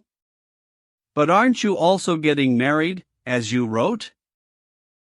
"Pierre," exclaimed Stepan Trofimovich. "Pierre, nothing. You see, if it pleases you, I came flying here to announce to you that I am not at all against it, since you insisted on having my opinion, and as soon as possible, and if," he went on spilling, "you need to be saved, as you say and implore right there in the same letter, then again I'm at your service." "Is it true that he's getting married, Varvara Petrovna?" He quickly turned to her. "I hope I'm not being indiscreet. He himself writes that the whole town knows and everyone's congratulating him, so that, to avoid it, he goes out only at night. The letter is in my pocket. But, would you believe, Varvara Petrovna, I understand nothing in it. Tell me just one thing, Stepan Trofimovich, are you to be congratulated or saved?" You won't believe me, but next to the happiest lines there are the most desperate ones. First of all, he asks my forgiveness. Well, let's say that's just his way. Still, I can't help observing, imagine, the man has seen me twice in his life, and that by accident, and now suddenly, marrying for the third time, he imagines that in doing so he's violating some sort of parental duties towards me, and entreats me, from 1,000 miles away, not to be angry and to grant him permission. Please don't go getting offended, Stepan Trofimovich, it's a feature of your time, I take a broad view and do not condemn, and let's say it does you honor, etc., etc. But again, the main thing is that I don't understand the main thing. There's something here about some sins in Switzerland. I'm getting married, he says, on account of some sins, or because of someone else's sins, or however he puts it, sins, in short. The girl, he says, is a pearl and a diamond, well, and naturally he is unworthy, that's his style, but because of some sins or circumstances, I am forced to go to the altar, and then to Switzerland, and therefore drop everything and fly here to save me. Can you understand anything after all that? However, I notice from the look on your faces, he kept turning around, holding the letter in his hand, peering into their faces with an innocent smile, that I seem to have committed a blunder, in my usual fashion, because of my foolish frankness, or hastiness, as Nikolai Vsevolodovich says. I thought we were among our own here, I mean, your own, Stepan Trofimovich, your own, but I, in fact, am a stranger, and I see that everyone knows something, and something that I precisely do not know. He still kept looking around him. Did Stepan Trofimovich really write to you that he was marrying someone else's sins committed in Switzerland, and that you should fly to save him, in those very expressions? Varvara Petrovna suddenly went up to him, all yellow, her face distorted, her lips quivering. I mean, you see, madam, if there's something here I didn't understand. Fyodor Stepanovich became as if frightened, and hurried on even more. Then of course it's his fault, since that's the way he writes. Here's the letter. You know, Varvara Petrovna, his letters are endless and ceaseless, and in the past 2 or 3 months it was simply one letter after another, and, I confess, towards the end I sometimes didn't finish them. Forgive me my foolish confession, Stepan Trofimovich, but do please admit that, though you addressed them to me, you were still writing more for posterity, so it's all the same to you. Now, don't be offended, after all, we're no strangers. But this letter, Varvara Petrovna, this letter I did read to the end. These sins, these someone else's sins, these are surely some little sins of our own, and most innocent ones I'll bet, yet because of them we've suddenly decided to start a terrible story, with a noble tinge. It's for the sake of this noble tinge that we started it. You see, something must have gone lame here in the accounting department, one must finally admit. We're very fond of a little game of cards, you know, but, anyway, this is unnecessary, quite unnecessary. Excuse me, I babble too much, but, by God, Varvara Petrovna, he put a scare into me, and I really got myself half ready to save him. After all, I'm ashamed myself. Am I holding a knife to his throat, or what? Am I some implacable creditor, or what? He writes something here about a dowry. And, anyway, Stepan Trofimovich, are you really getting married, for pity's sake? It would be just like us, we talk, and it's all more for style. Ah, Varvara Petrovna, but I'm sure you perhaps disapprove of me now, and also precisely for my style. On the contrary, I see that you have lost patience, and you most certainly had reasons to, Varvara Petrovna picked up maliciously. She had listened with malicious pleasure to the whole truthful torrent of words from Fyodor Stepanovich, who was obviously playing a role. I did not know then what it was, but it was obviously a role, played even much too crudely. On the contrary, she went on, I am only too grateful to you for having spoken. Without you I would never have found out. For the first time in 20 years I am opening my eyes. Nikolai Vsevolodovich, you just said that you, too, had been specially notified. Did Stepan Trofimovich also write in the same manner to you? I received from him a quite innocent and a very noble letter. You're embarrassed, fishing for words enough. Stepan Trofimovich, I expect a great favor from you. She suddenly turned to him, her eyes flashing. Please be so good as to leave us right now, and henceforth never step across the threshold of my house. I must ask you to bear in mind her recent exaltation, which still had not passed. True, Stepan Trofimovich really was to blame. But this is what amazed me at the time, that he stood up with remarkable dignity both under Petrusha's exposures, not even trying to interrupt them, and under Varvara Petrovna's curse. Where did he get so much spirit? One thing I discovered was that he had been undoubtedly and deeply insulted by his first meeting with Petrusha earlier, namely, by that embrace. This was a deep, real grief, at least in his eyes, for his heart. He had yet another grief at that moment, namely, his own morbid awareness that he had acted basely. This he confessed to me later in all frankness. And a real, undoubted grief is sometimes capable of making a solid and steadfast man even out of a phenomenally light-minded one, if only for a short time. Moreover, real and true grief has sometimes even made fools more intelligent, also only for a time. Of course, grief has this property. And, if so, then what might transpire with a man like Stepan Trofimovich? A whole revolution, also, of course, only for a time. He made a dignified bow to Varvara Petrovna without uttering a word. True, there was nothing else left for him to do. He was about to walk out altogether, just like that, but could not help himself and went over to Darya Pavlovna. She seemed to have anticipated it, because she began speaking at once, all in a fright, as if hastening to forestall him. "Please, Stepan Trofimovich, for God's sake, don't say anything," she began, in an ardent patter, with a pained look on her face, and hurriedly giving him her hand. "Be assured that I respect you all the same, and value you all the same, and you think well of me, too, Stepan Trofimovich, and I will appreciate it very, very much." Stepan Trofimovich gave her a low, low bow. "As you will, Darya Pavlovna. You know that this whole matter is entirely at your will." "It was and it is, both now and hereafter," Varvara Petrovna concluded weightily. "Bah, but now I, too, understand it all." Fyodor Stepanovich slapped himself on the forehead. But in that case what position have I been put in? Darya Pavlovna, please forgive me. What have you done to me in that case, eh?" He turned to his father. "Pierre, you might express yourself differently with me, is that not so, my friend?"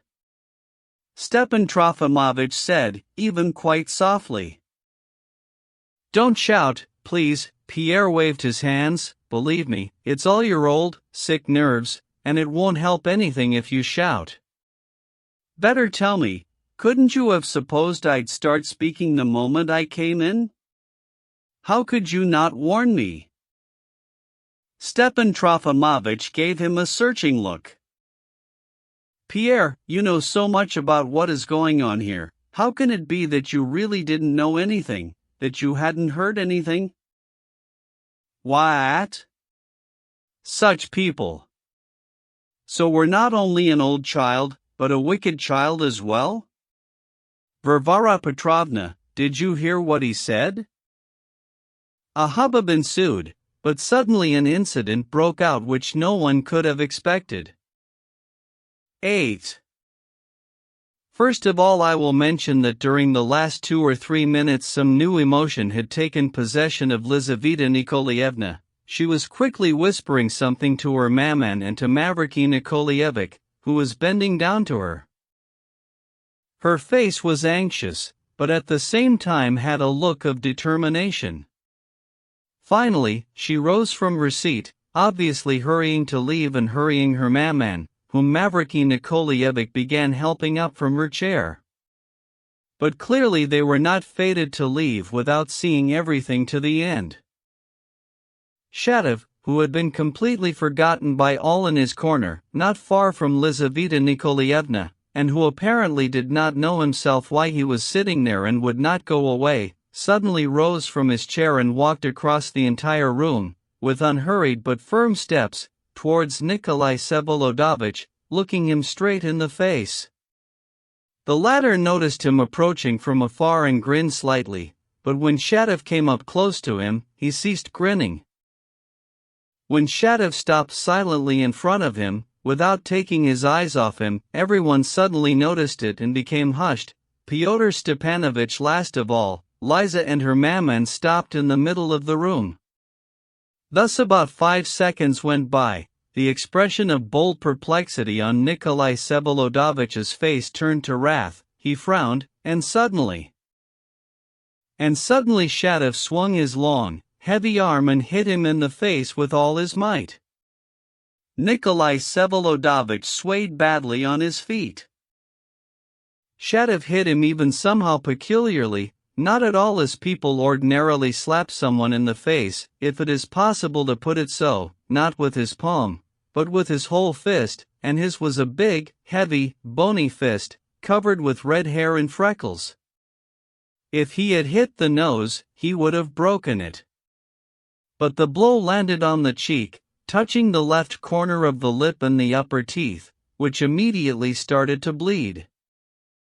I think there was a momentary cry, perhaps Varvara Petrovna cried out, I do not recall, because everything at once froze again, as it were. In any case, the whole scene lasted no more than some 10 seconds. Nevertheless, terribly much happened in those 10 seconds. I will remind the reader once more that Nikolai Vsevolodovich was one of those natures that knows no fear. In a duel he would stand cold-bloodedly before his adversary's fire, take aim himself, and kill with brutal calm. If anyone had slapped him in the face then, I think he would not even have challenged the offender to a duel, but would have killed him at once, on the spot. He was precisely that sort, and would kill with full awareness and not at all in rage. I even think that he never knew those blinding fits of wrath that make one unable to reason. For all the boundless anger that would occasionally take possession of him, he was always able to preserve complete self-control, and therefore to realize that for killing someone otherwise than in a duel he would certainly be sent to hard labor. Nevertheless, he would still have killed the offender, and that without the slightest hesitation. I have been studying Nikolai Vsevolodovich all this recent time, and, owing to special circumstances, I know a great many facts about him as I now write. I might perhaps compare him with some past gentlemen, of whom certain legendary memories are still preserved in our society. It was told, for example, of the Decembrist L.N. that all his life he deliberately courted danger, reveled in the sensation of it, turned it into a necessity of his nature. When young he would fight duels over nothing. In Siberia he would go against a bear armed only with a knife, liked meeting up with escaped convicts in the Siberian forests, and they, I will note in passing, are more dangerous than any bear. There is no doubt that these legendary gentlemen were capable of experiencing, even to an intense degree, the sensation of fear, otherwise they would have been much calmer, and would not have made the sense of danger into a necessity of their nature. No, but overcoming their own cowardice, that, of course, was what tempted them. A ceaseless reveling in victory and the awareness that no one can be victorious over you, that was what attracted them. Even before his exile, this L.N. had struggled with starvation for some time and earned his bread by hard work, solely because he absolutely refused to submit to the demands of his rich father, which he found unjust. His understanding of struggle was thus many-sided. He valued his own staunchness and strength of character not only with bears or in duels. However, since then many years have passed, and the nervous, tormented, and divided nature of people in our time no longer even admits of the need for those direct and integral sensations which were once so sought after by certain gentlemen of the good old days in their restless activity.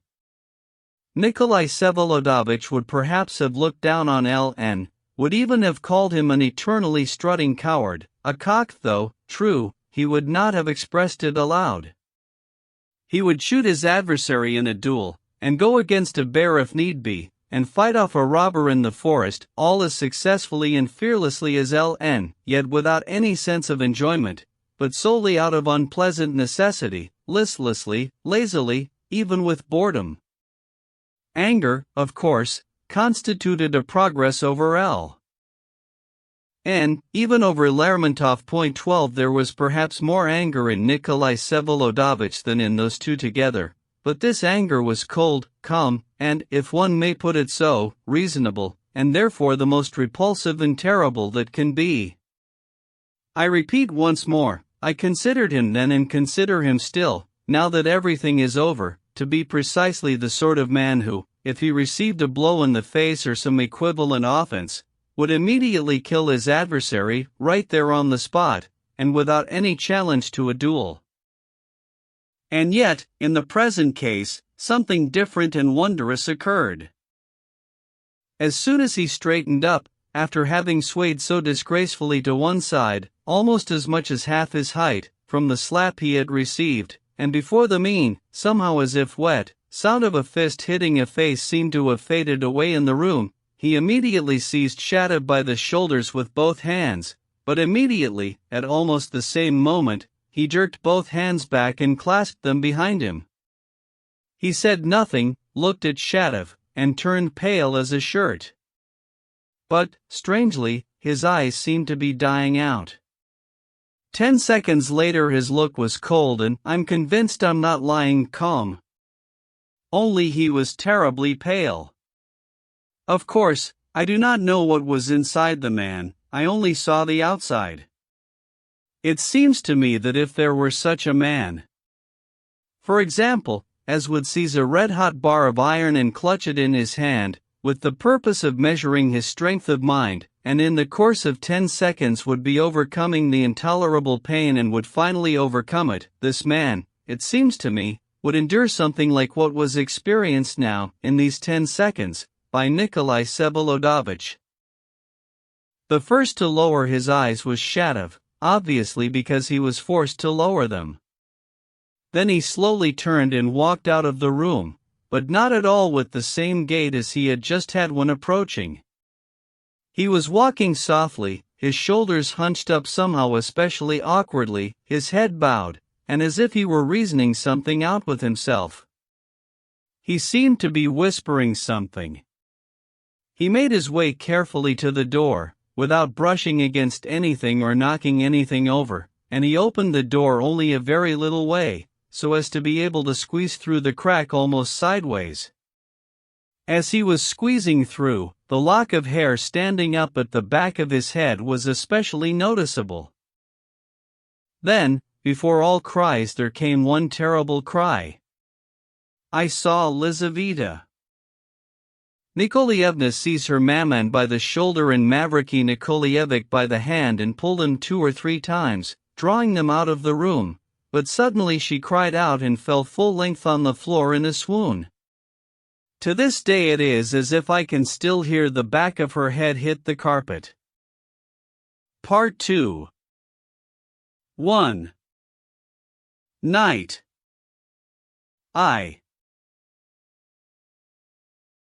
8 days passed. Now, when everything is past and I am writing my chronicle, we know what it was all about, but then we still knew nothing, and, naturally, various things seemed strange to us. Stepan Trofimovich and I, at least, first locked ourselves in and watched timorously from afar. Though I did go out here and there as before and bring him all sorts of news, without which he could not even exist. Needless to say, the most diverse rumors spread around town, that is, concerning the slap, Lizaveta Nikolaevna's swoon, and the rest of what happened that Sunday. The surprising thing for us was, through whom could it all have come out so quickly and accurately? None of the persons then present would seem to have found any need or profit in breaking the secrecy of what had happened. No servants had been there. Lebyadkin alone might have blabbed something, not so much from malice, because he had left then in great fright, and fear of an enemy destroys any malice against him, but solely from lack of restraint. But Lebyadkin, together with his sister, disappeared without a trace the very next day. He was not in Filipov's house, he had moved to some unknown place, as if he had vanished. Shadov, of whom I wanted to inquire about Marya Timofeevna, locked himself in and, it seems, spent all those 8 days sitting in his apartment, and even stopped his lessons in town. He would not receive me. I came to see him on Tuesday and knocked at the door. There was no answer, but being convinced by indubitable evidence that he was at home, I knocked once more. Then he, evidently having jumped off the bed, came up to the door with big strides and shouted to me at the top of his lungs, "Shadov's not home." With that I left. Stepan Trofimovich and I, not without fearing for the boldness of such a suggestion, but mutually encouraging each other, finally arrived at this thought. We decided that the one and only person who could be to blame for spreading the rumors was Fyodor Stepanovich, though sometime later, in a conversation with his father, he himself asserted that he had found the story already on everyone's lips, predominantly at the club, and perfectly known in the smallest detail to the governor's wife and her husband. Another remarkable thing, on the very next day, Monday evening, I met Liputin and he already knew everything to the last word, which meant that he had doubtless been one of the first to find out. Many of the ladies, and of the best society, were also curious about the mysterious lame girl, as they called Maria Timofeevna. There were some who even insisted on seeing her in person and making her acquaintance, so that those gentlemen who had hastened to tuck the Lebyatkins away had obviously acted opportunely. But in the forefront still stood Lizaveta Nikolaevna's swoon, and all society was interested in that, if only because the matter directly concerned Yulia Mikhailovna, as Lizaveta Nikolaevna's relation and patroness. And the chattering that went on. The mysteriousness of the situation was conducive to chatter. Both homes were shut tight. Lizaveta Nikolaevna was said to be lying in brain fever. The same was also asserted of Nikolai Vsevolodovich, with repugnant details about a tooth that had supposedly been knocked out and a swollen cheek. In some little corners it was even said that there would perhaps be a murder, that Stavrogin was not a man to bear with such an offense, and that he would kill Shadov, but secretly, as in a Corsican vendetta. This idea was liked, but the majority of our young society people listened to it all with disdain and an air of the most scornful indifference, assumed, of course. In general, the ancient hostility of our society towards Nikolai Vsevolodovich was markedly evident. Even the most solid people were eager to accuse him, though they themselves did not know of what. It was whispered that he had supposedly ruined Lizaveta Nikolaevna's honor, and that there had been an affair between them in Switzerland.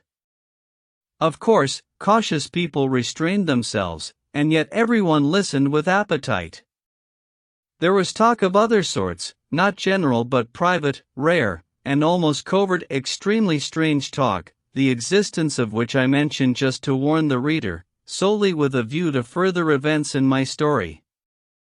Namely, some said, frowningly and God knows on what grounds, that Nikolai Vsevolodovich had some special business in our province, that in Petersburg, through Count K, he had entered into certain high relations, that he was perhaps even in government service and had been all but entrusted with some mission by someone. When very solid and restrained people smiled at this rumor, observing reasonably that a man who lived by scandals and had begun among us with a swollen jaw did not look like an Osile, it was observed to them in a whisper that he was serving not quite Osilely but, so to speak, confidentially, in which case the service itself required that the servant look as little as possible like an Osile. This observation produced its effect. It was known among us that the Zemstvo, one of our province, was looked upon with somewhat special attention in the capital. I repeat, these rumors only flashed and then disappeared without a trace, for a time, at Nikolai Vsevolodovitch's first appearance, yet I will note that the cause of many of these rumors was in part several brief but spiteful remarks uttered vaguely and abruptly in the club by Artemy Pavlovich Gaganov, a retired captain of the guard, recently returned from Petersburg, a rather big landowner of our province and district, a man of society in the capital, and son of the late Pavel Pavlovich Gaganov. That same venerable senior member with whom, over 4 years before, Nikolai Vsevolodovich had had a confrontation remarkable for its rudeness and suddenness, which I have already mentioned above, at the beginning of my story.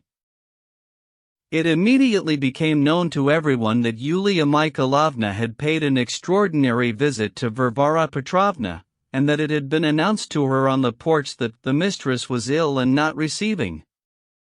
Also that 2 days or so after her visit, Yulia Mikhailovna sent a messenger to inquire about Varvara Petrovna's health. Finally, she started defending Varvara Petrovna everywhere, of course only in the loftiest, that is, the vaguest possible, sense. To all the first hasty hints about Sunday's story she had listened sternly and coldly, so that in the following days they were not renewed in her presence. And thus the idea came to be held everywhere that Yulia Mikhailovna knew not only the whole mysterious story but also its whole mysterious meaning in the minutest detail, and not as an outsider but as a participant.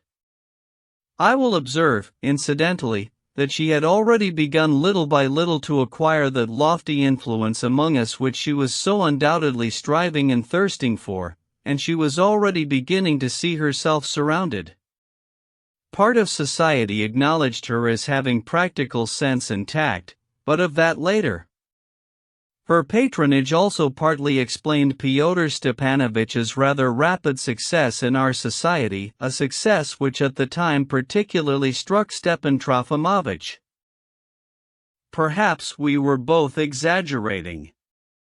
First of all, Fyodor Stepanovich became acquainted with the whole town almost instantly, in the first 4 days after his appearance.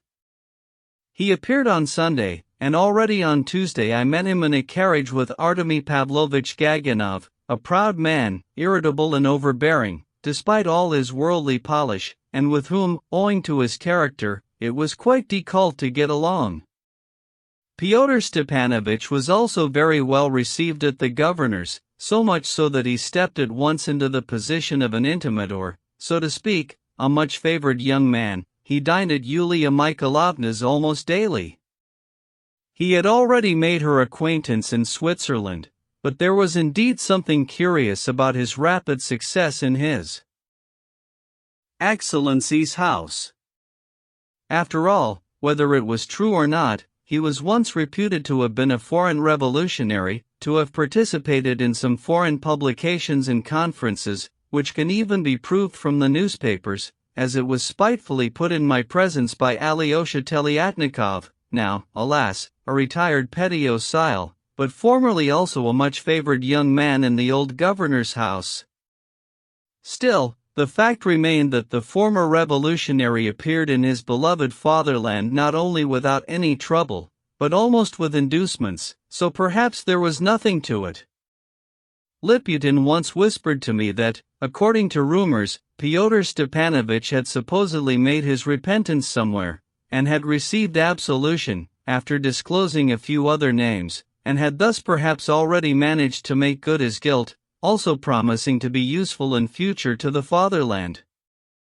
I conveyed this venomous remark to Stepan Trofimovich, and he, though he was almost incapable of reflection, lapsed into deep thought.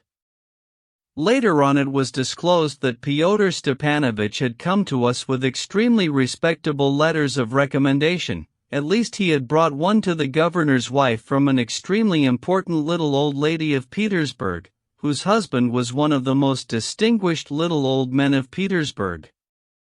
This little old lady, Yulia Mikhailovna's godmother, mentioned in her letter that Count K. also knew Fyodor Stepanovich quite well through Nikolai Vsevolodovich, had shown him favor, and found him a worthy young man, in spite of his former errors. Yulia Mikhailovna valued exceedingly her scant and so decently maintained connections with the high world, and was of course very glad of the important little old lady's letter, but there still remained something peculiar here, as it were. She even put her husband into almost familiar relations with Fyodor Stepanovich, which caused Mr. von Lemke to complain, but of that, too, later. I will observe, too, so as not to forget, that the great writer also treated Fyodor Stepanovich quite benignly and immediately invited him to visit. Such haste on the part of such a self-inflated man stung Stepan Trofimovich most painfully, but I explained it to myself otherwise. in courting a nihilist, too. Mr. Karmazinov most certainly had in mind his relations with the progressive young men of both capitals. The great writer trembled morbidly before the newest revolutionary young man, and, imagining in his ignorance of the matter that the keys to the Russian future were in their hands, sucked up to them humiliatingly, the more so since they paid no attention at all to him. 2.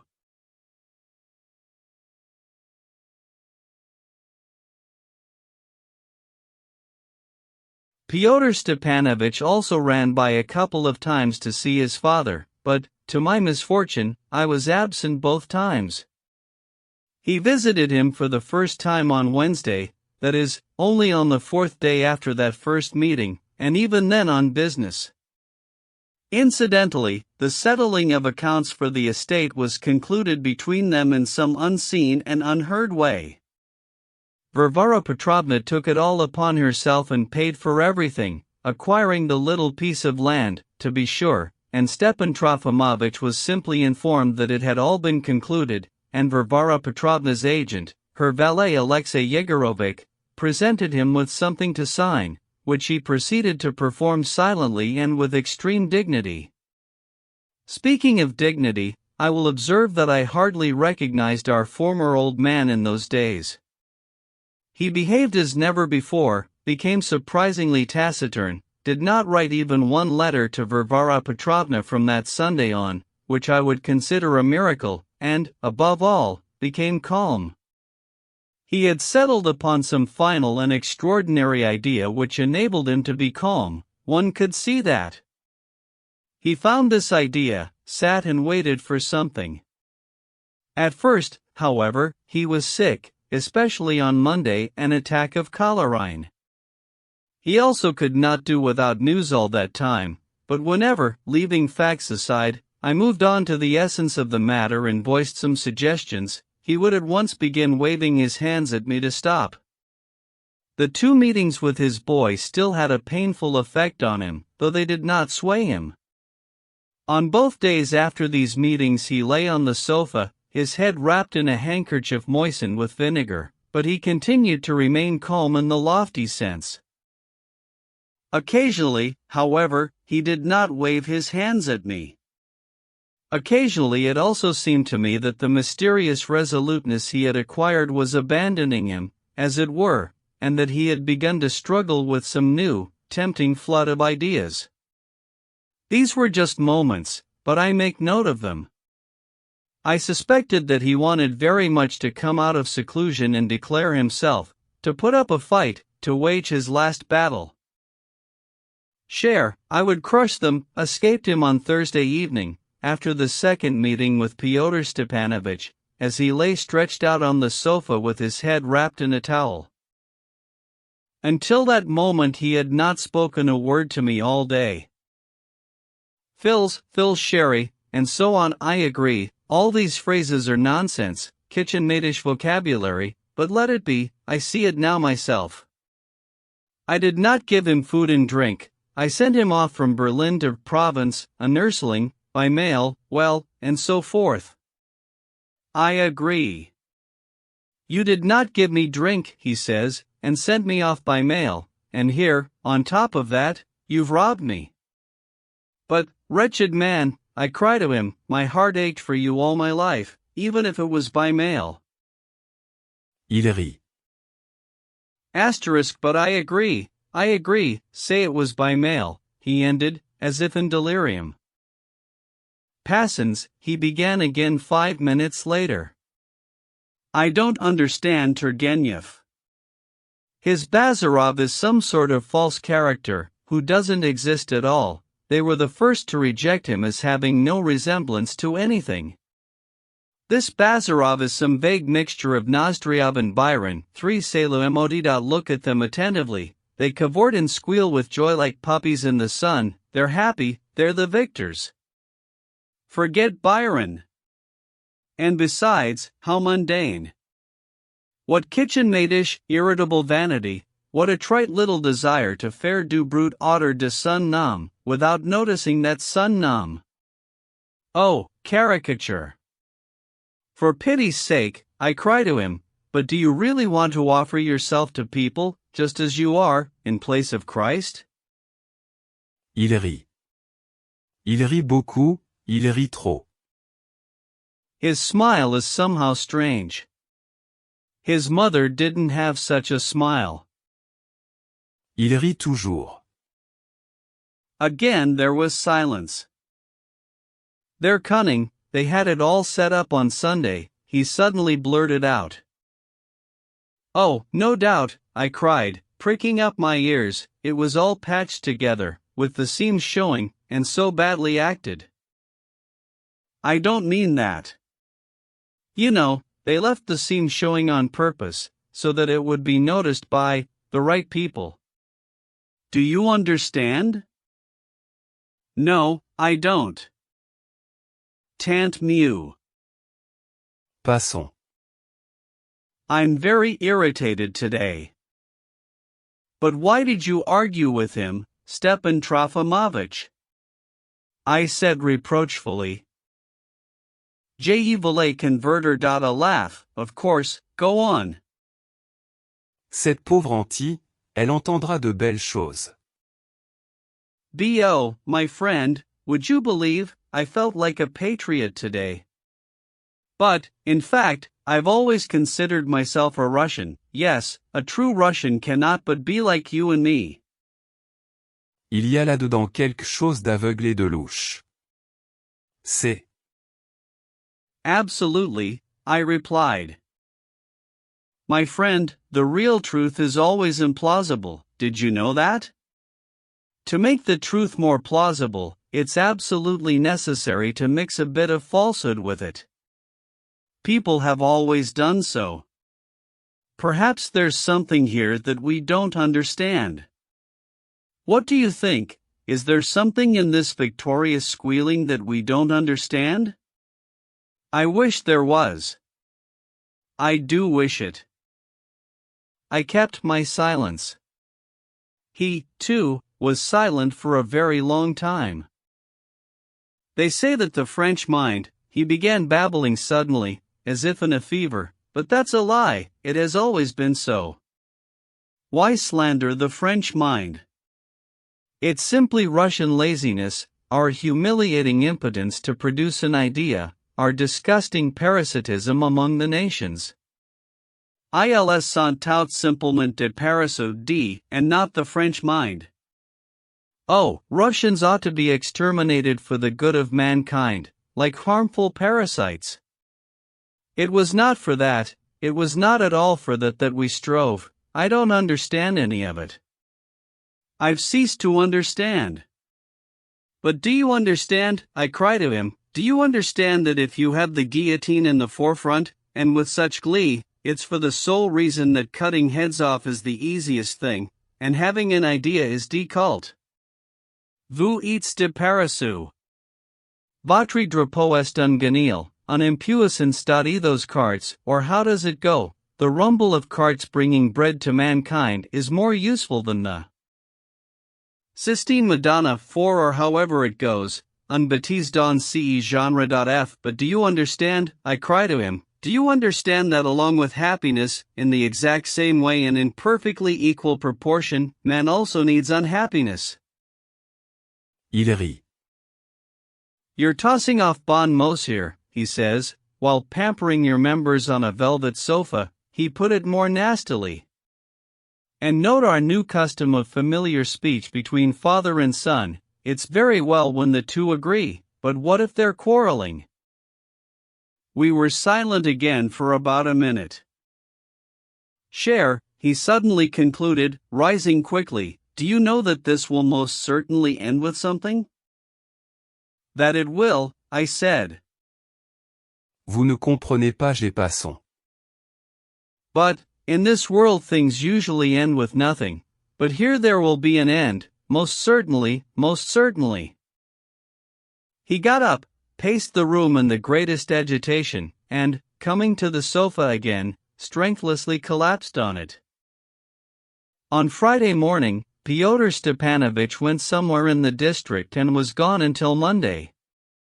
I learned of his departure from Liputin, and just then, somehow in conversation, found out from him that the Lebyatkins, brother and sister, were both somewhere across the river, in the potter's quarter.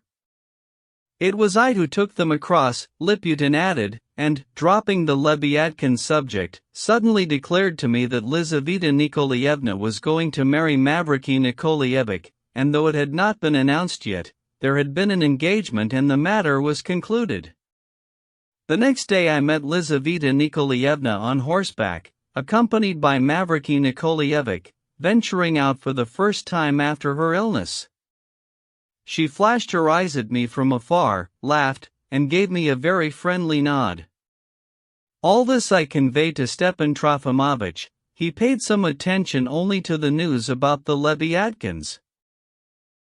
And now, having described our puzzled situation during those 8 days, when we still did not know anything, I will set out to describe the subsequent events of my chronicle, this time knowingly, so to speak, as they have now been revealed and explained. I will begin precisely from the 8th day following that. Sunday, that is, from Monday evening, because it was essentially from that evening that the new story began. 3.